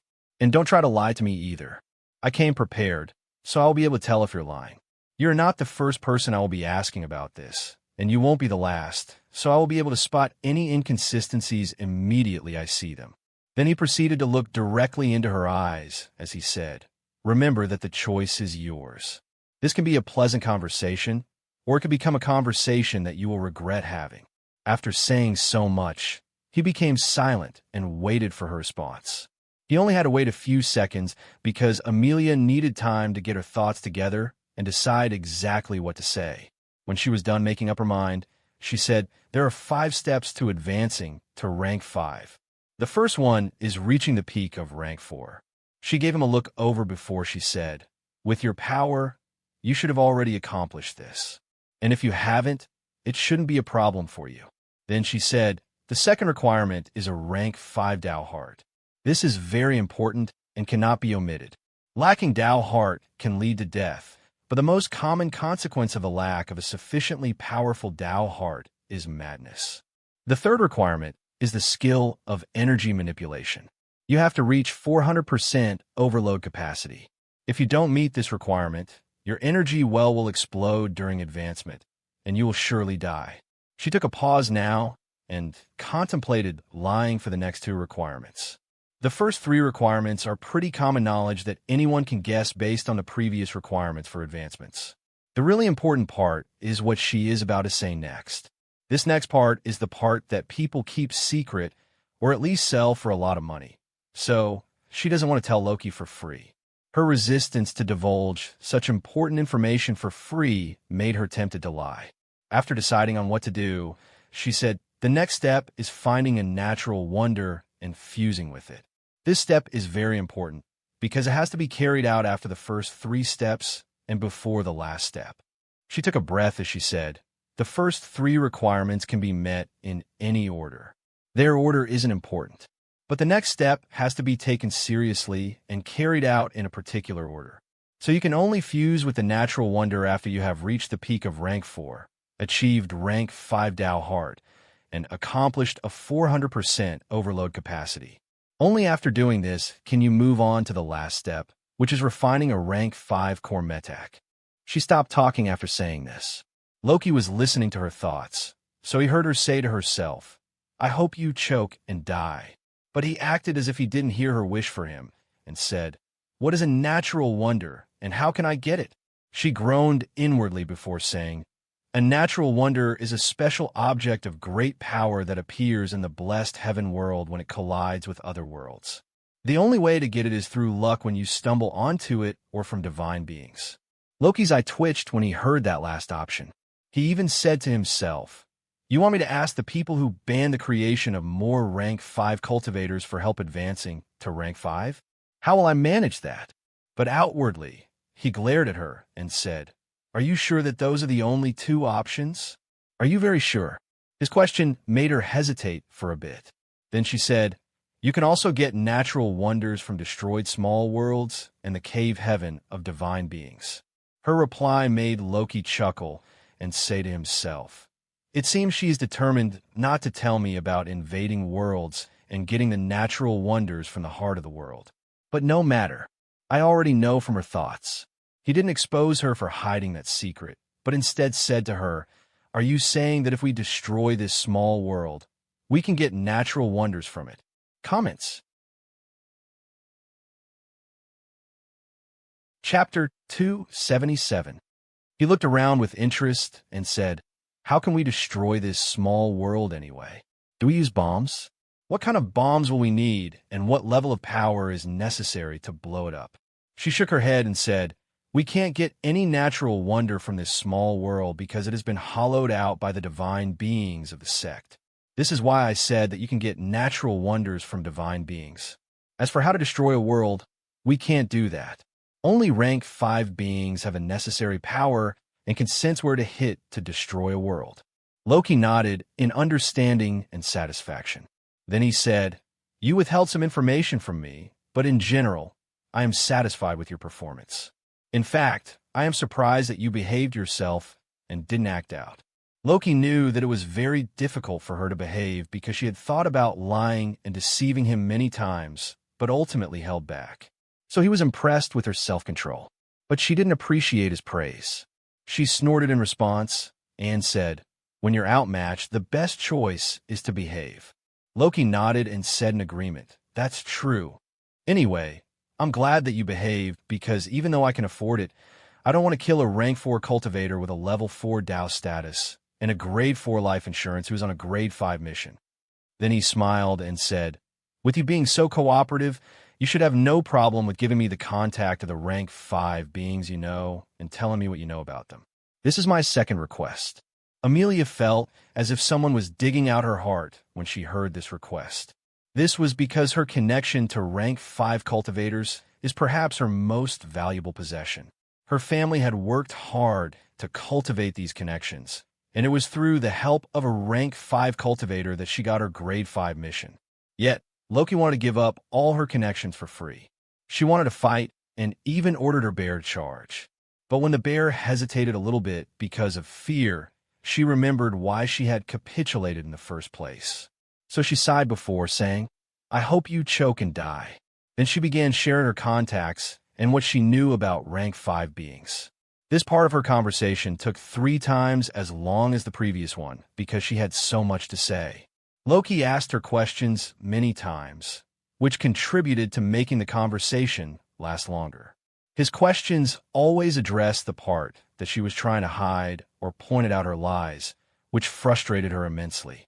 By the time she was done speaking, she was fuming and huffing. This was clearly bad for her health because she had nowhere to vent her pent-up frustration and anger.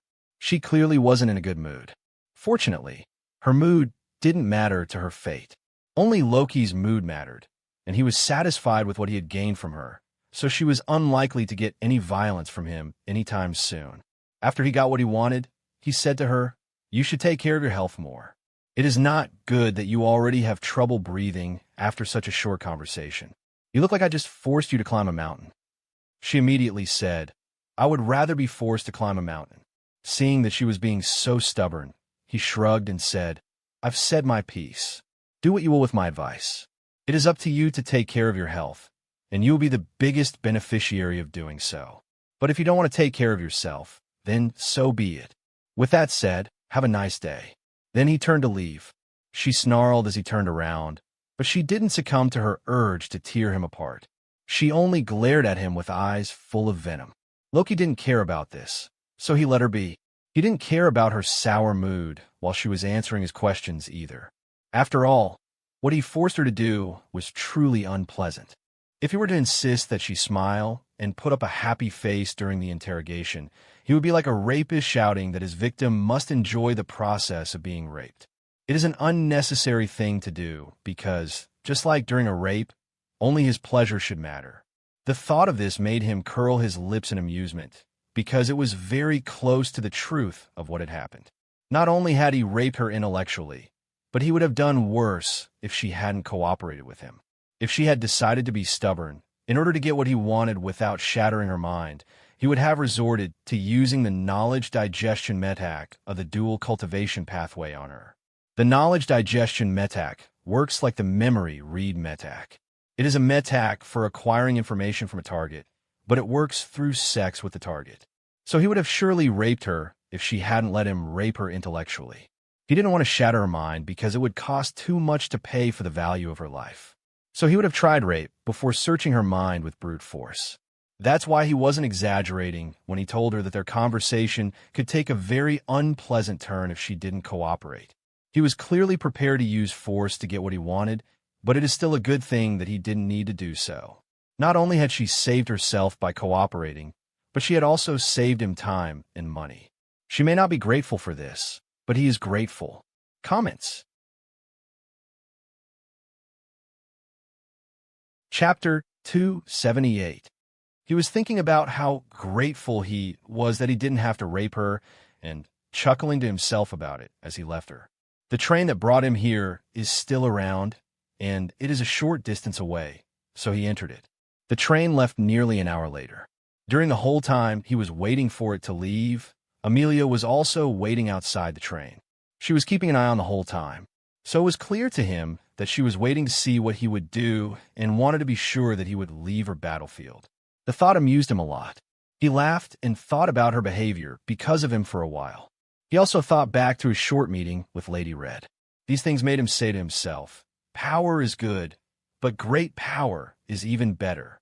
Power determines freedom, and nothing beats freedom. Without enough power, I will be toyed with by those more powerful than I am. But with enough power, I will be able to toy with others, and they will have no choice but to bear it." Then he sighed and said, "Truly, nothing beats power and freedom. One day I hope to stand at the very top of this world, unbound by rules and free to do whatever I want. I wonder what that experience would feel like." Then he clenched his fist and said, "I can't wait." The train left the small world, so he became free to go anywhere he wanted to. Where he wanted to go next was the heavenly battlefield. This is because the heavenly battlefield is where he can get grade 5 merit points and the place to meet divine beings. He needs the grade 4 merit points to purchase level 5 Dao status and shore up his power in preparation to fight Lady Red. He needs to be able to fight her if he wants to survive meeting her when he trades Greg with her for some World Heart Fragment. There is also the fact that if he wants to be able to use her rank 5 core metac to advance to rank 5, he must be able to kill her. So he has to shore up his strength for that eventuality.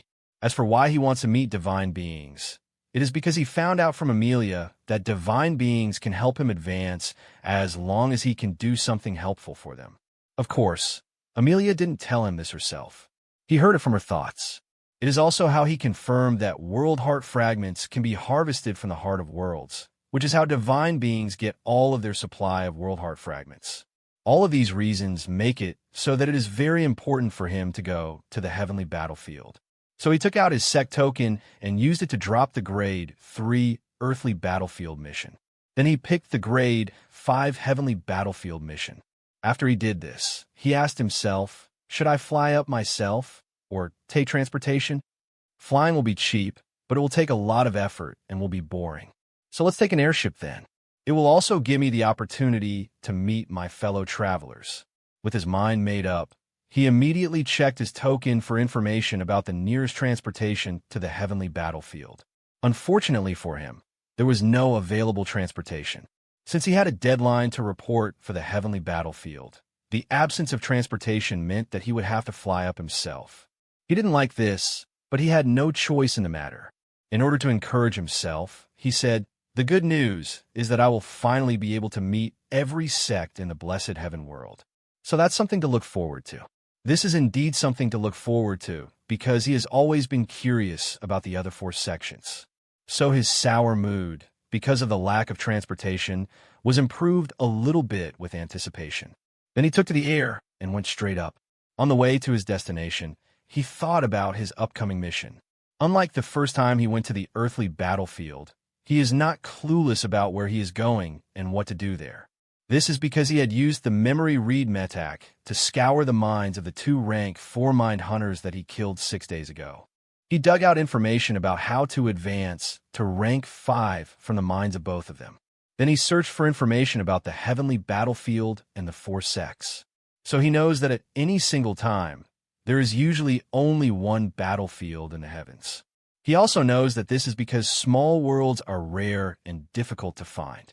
The rarity of small worlds makes it so that sometimes there is nothing to fight for in the heavens. And when there is a small world to fight for, all 5 sects come together to fight for control of the small world. The fight is not an all-out war between the 5 sects, though. Only the rank 5 and rank 4 cultivators of the 5 sects participate in the battle. The divine beings don't participate in the battle directly. They are mostly there to make sure that the rules are followed and no one cheats. It is after the control of the small world is determined that the small world descends to the world below. But even though small worlds are rare, the fact that it is difficult for an earthly battlefield to be closed makes the number of earthly battlefields increase over time, while the number of heavenly battlefields remains constant. He knows all of these, including how the control of small worlds is fought and determined. As for information about the 5 sects, what he knows is limited to the number of pathways that they control. /N. Please, don't forget to vote with your Power Stones and Golden Tickets. Thank you for your support. Comments. Chapter 279. He learned that the 4 Direction sect is in possession of 5 pathways. The Myriad Phenomenon sect has 3 pathways, and the other 3 have 2 pathways each, which makes a total of 14 pathways between all of them. Because of the world barriers, it is very difficult for people of different sects to interact with each other. The only opportunity to do this is on a battlefield, where they're trying to kill each other. So it wasn't a surprise to Loki when he heard that the 5 sects didn't like each other. But when he heard that the Myriad Phenomenon sect hates the 4 Direction sect because the forging pathway used to belong to the Myriad Phenomenon sect, but was stolen by the 4 Direction sect, he was shocked. Even now, when he thinks about it, he can't help but say, How do you steal a pathway?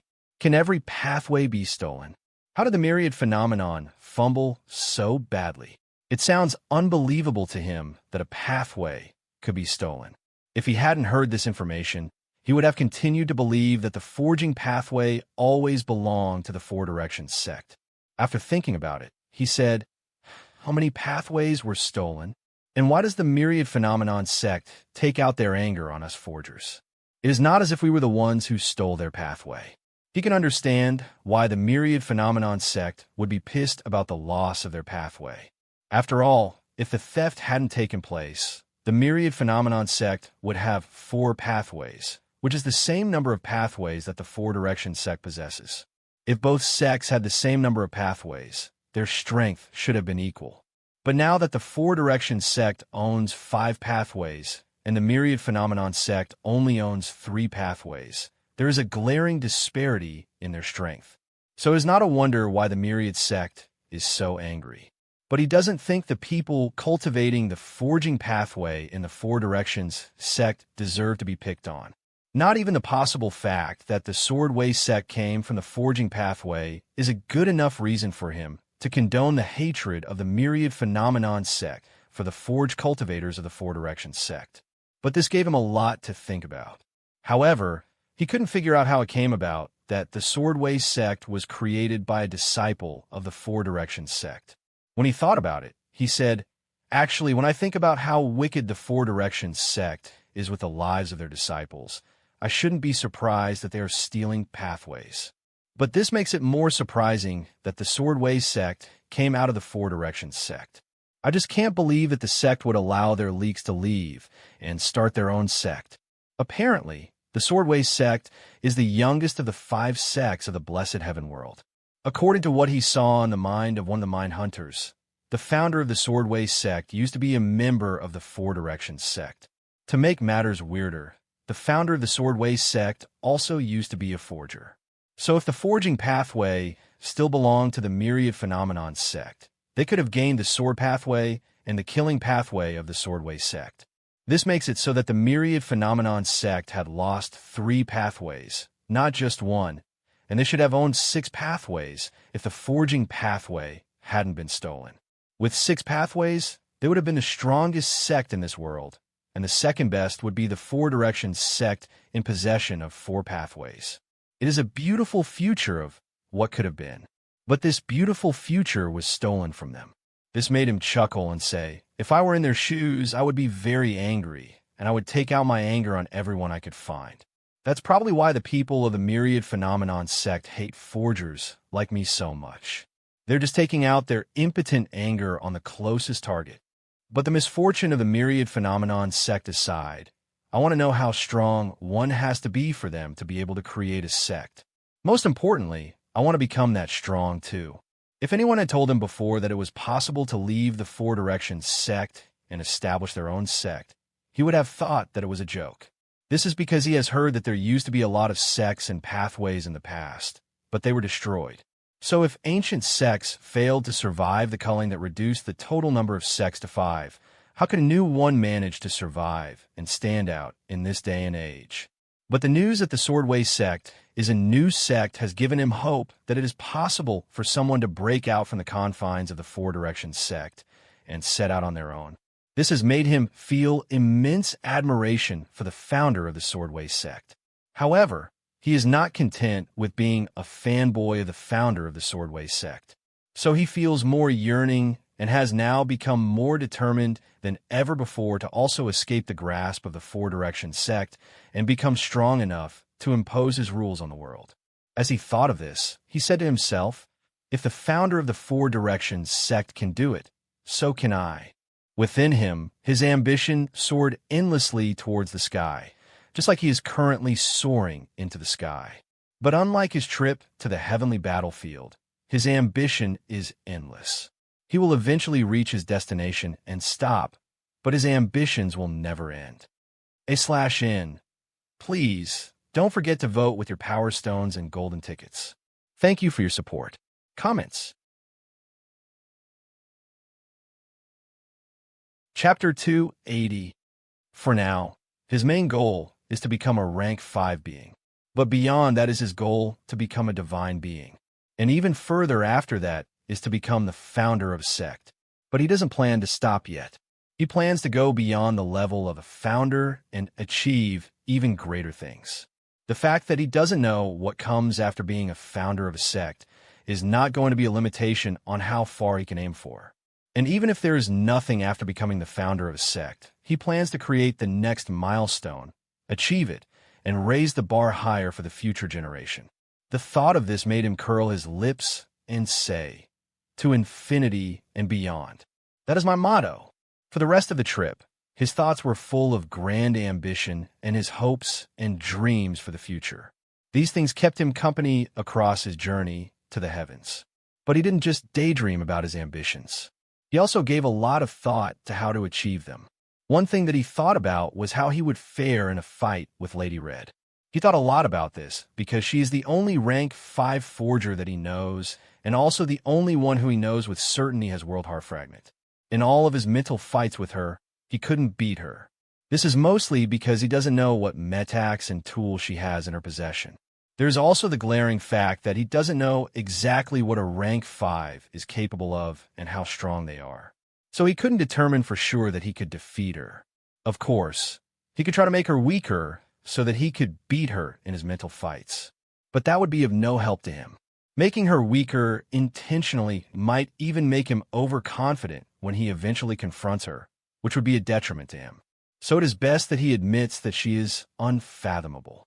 At least that way, he will treat her with caution and will be more open to learning more about her strength rather than getting cocky about his chances of defeating her.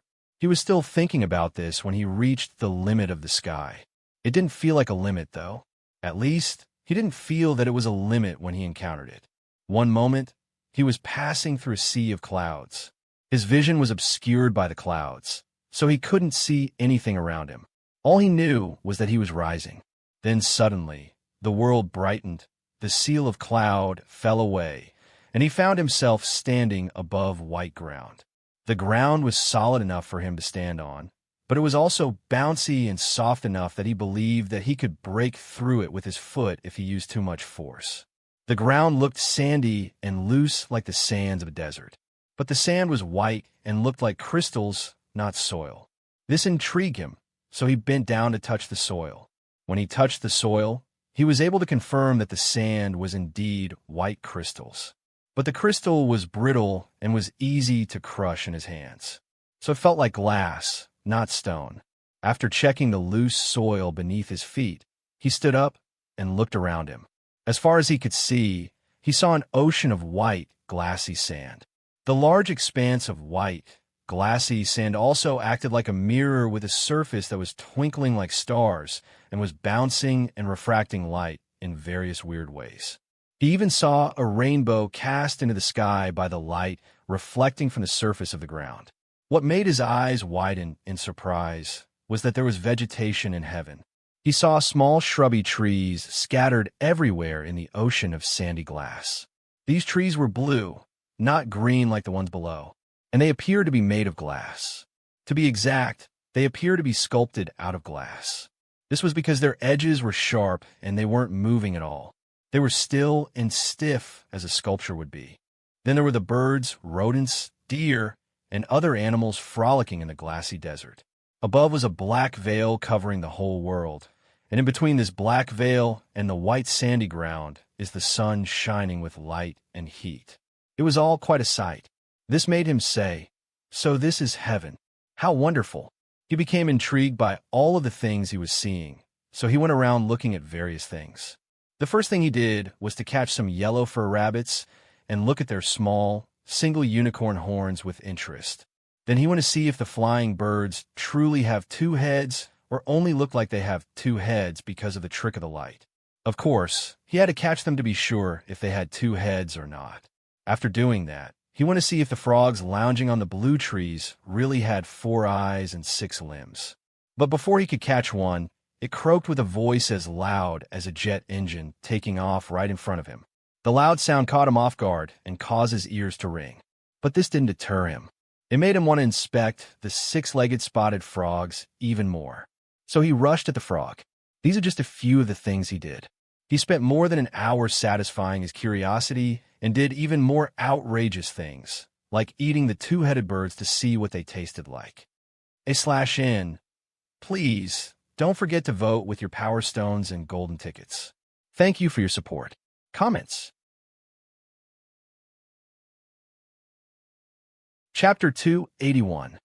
The things he did and experienced made him feel free and liberated. It made him feel that his tedious trip to the heavens wasn't so bad. But all good things must come to an end, especially when there is an important mission waiting for him to complete. After having his fill of fun, he looked up at the sky and focused on the large platform that he saw there. From where he was far on the ground, he saw many people flying around the platform. This made him say, "So that must be the assembly point.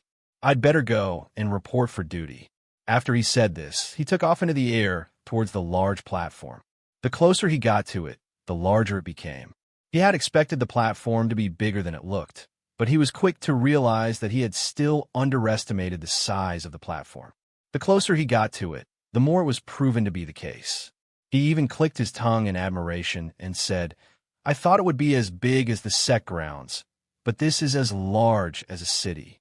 But once he got close enough to see the platform in its entirety and saw what appeared to be a bustling city full of people, he realized how right he was to say that the platform was as large as a city. His eyes widened in pleasant surprise as he said, "This is not as large as a city. It is a city. It is an entire city with mortals, cultivators, and animals. There is even a market. It is a literal floating city. Or is it a heavenly city since it is in the heavens?" As he got closer to the floating city, he saw more and more things. Everything he saw was ordinary, but the fact that he didn't expect to see them in the heavens made them extraordinary. One thing that he did expect to see was the sect grounds.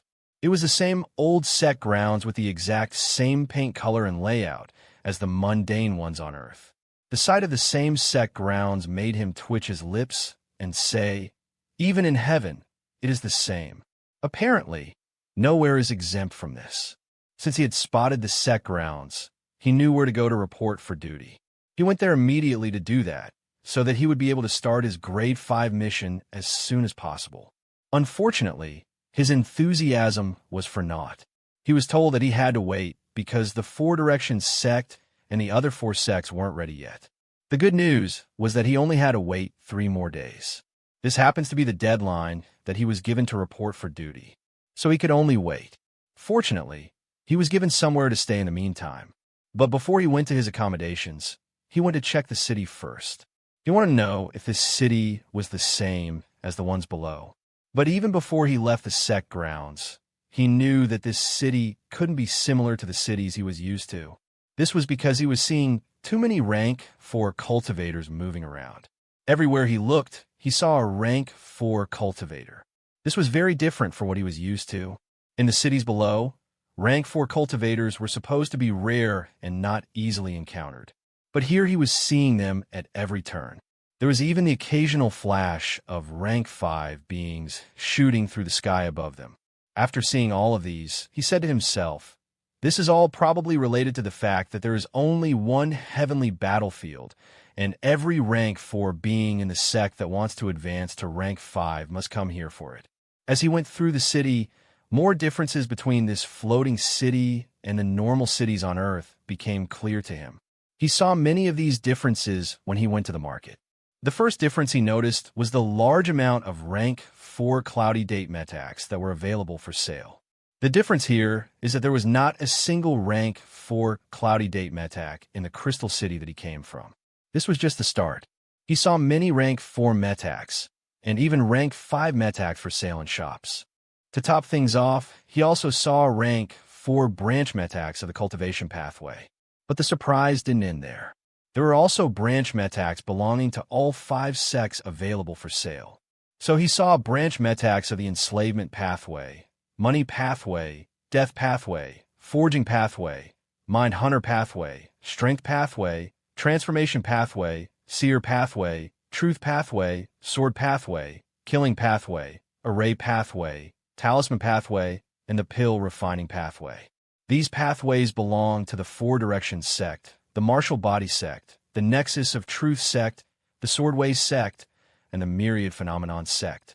They made a total of 14 pathways. But there were also branch metacts for lost pathways like the dual cultivation pathway and a human pathway.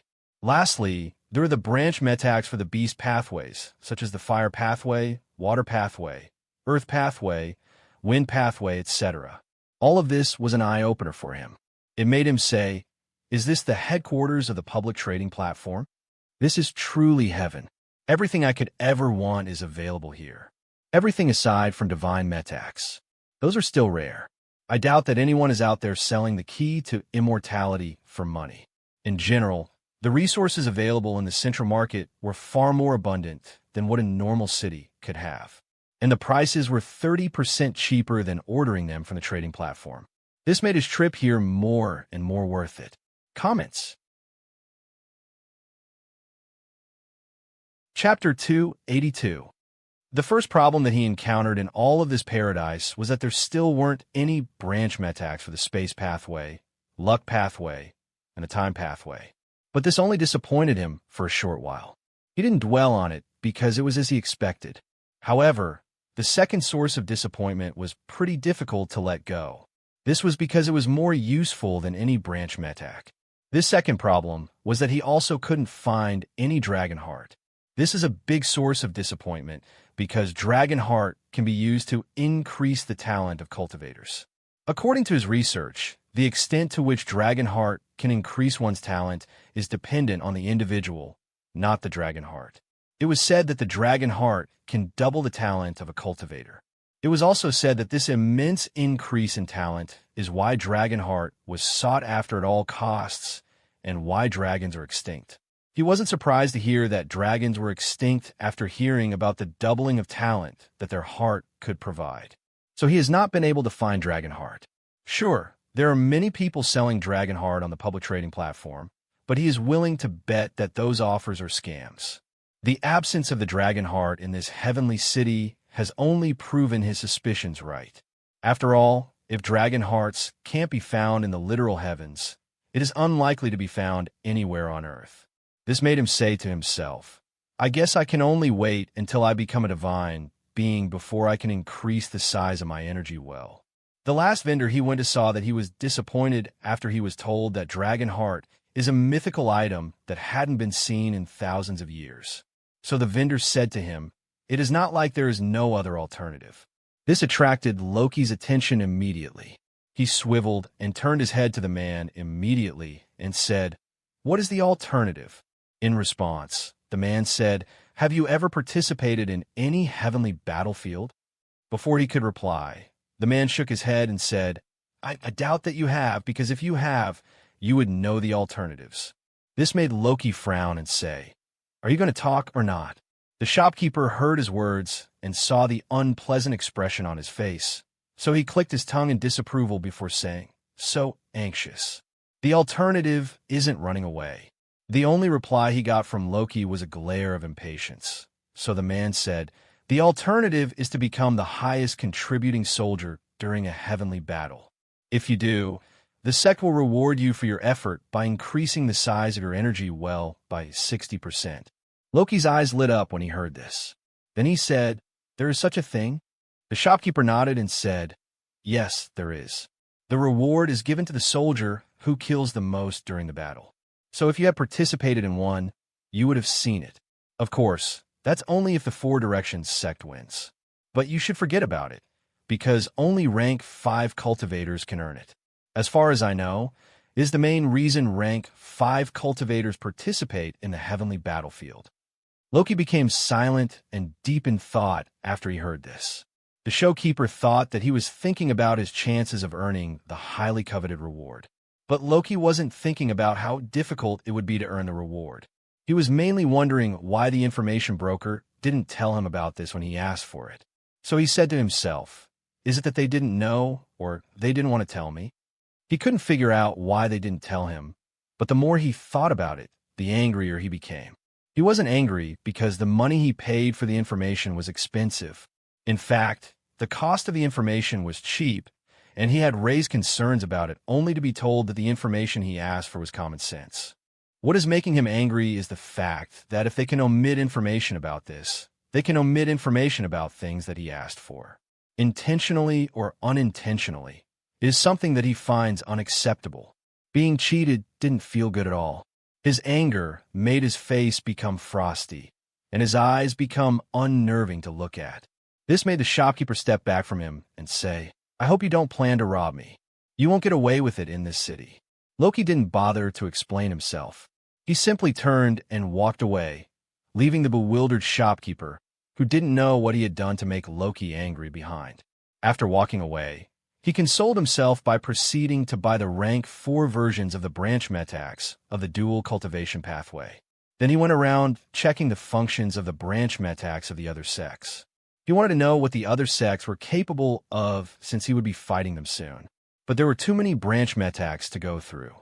So his exploration of the city quickly devolved into researching the abilities of branch metax. He spent the rest of the day doing that. It could also have been the whole night. He couldn't tell for sure because there was no nighttime in this city. This turned out to be another difference between this floating city and a normal city. The fact that he didn't need to sleep made this difference all the more glaring to him because even his body couldn't tell him when it was time to sleep. Eventually, he returned to his accommodations to meditate and refine his Tao heart. This went smoother than it usually did. Comments.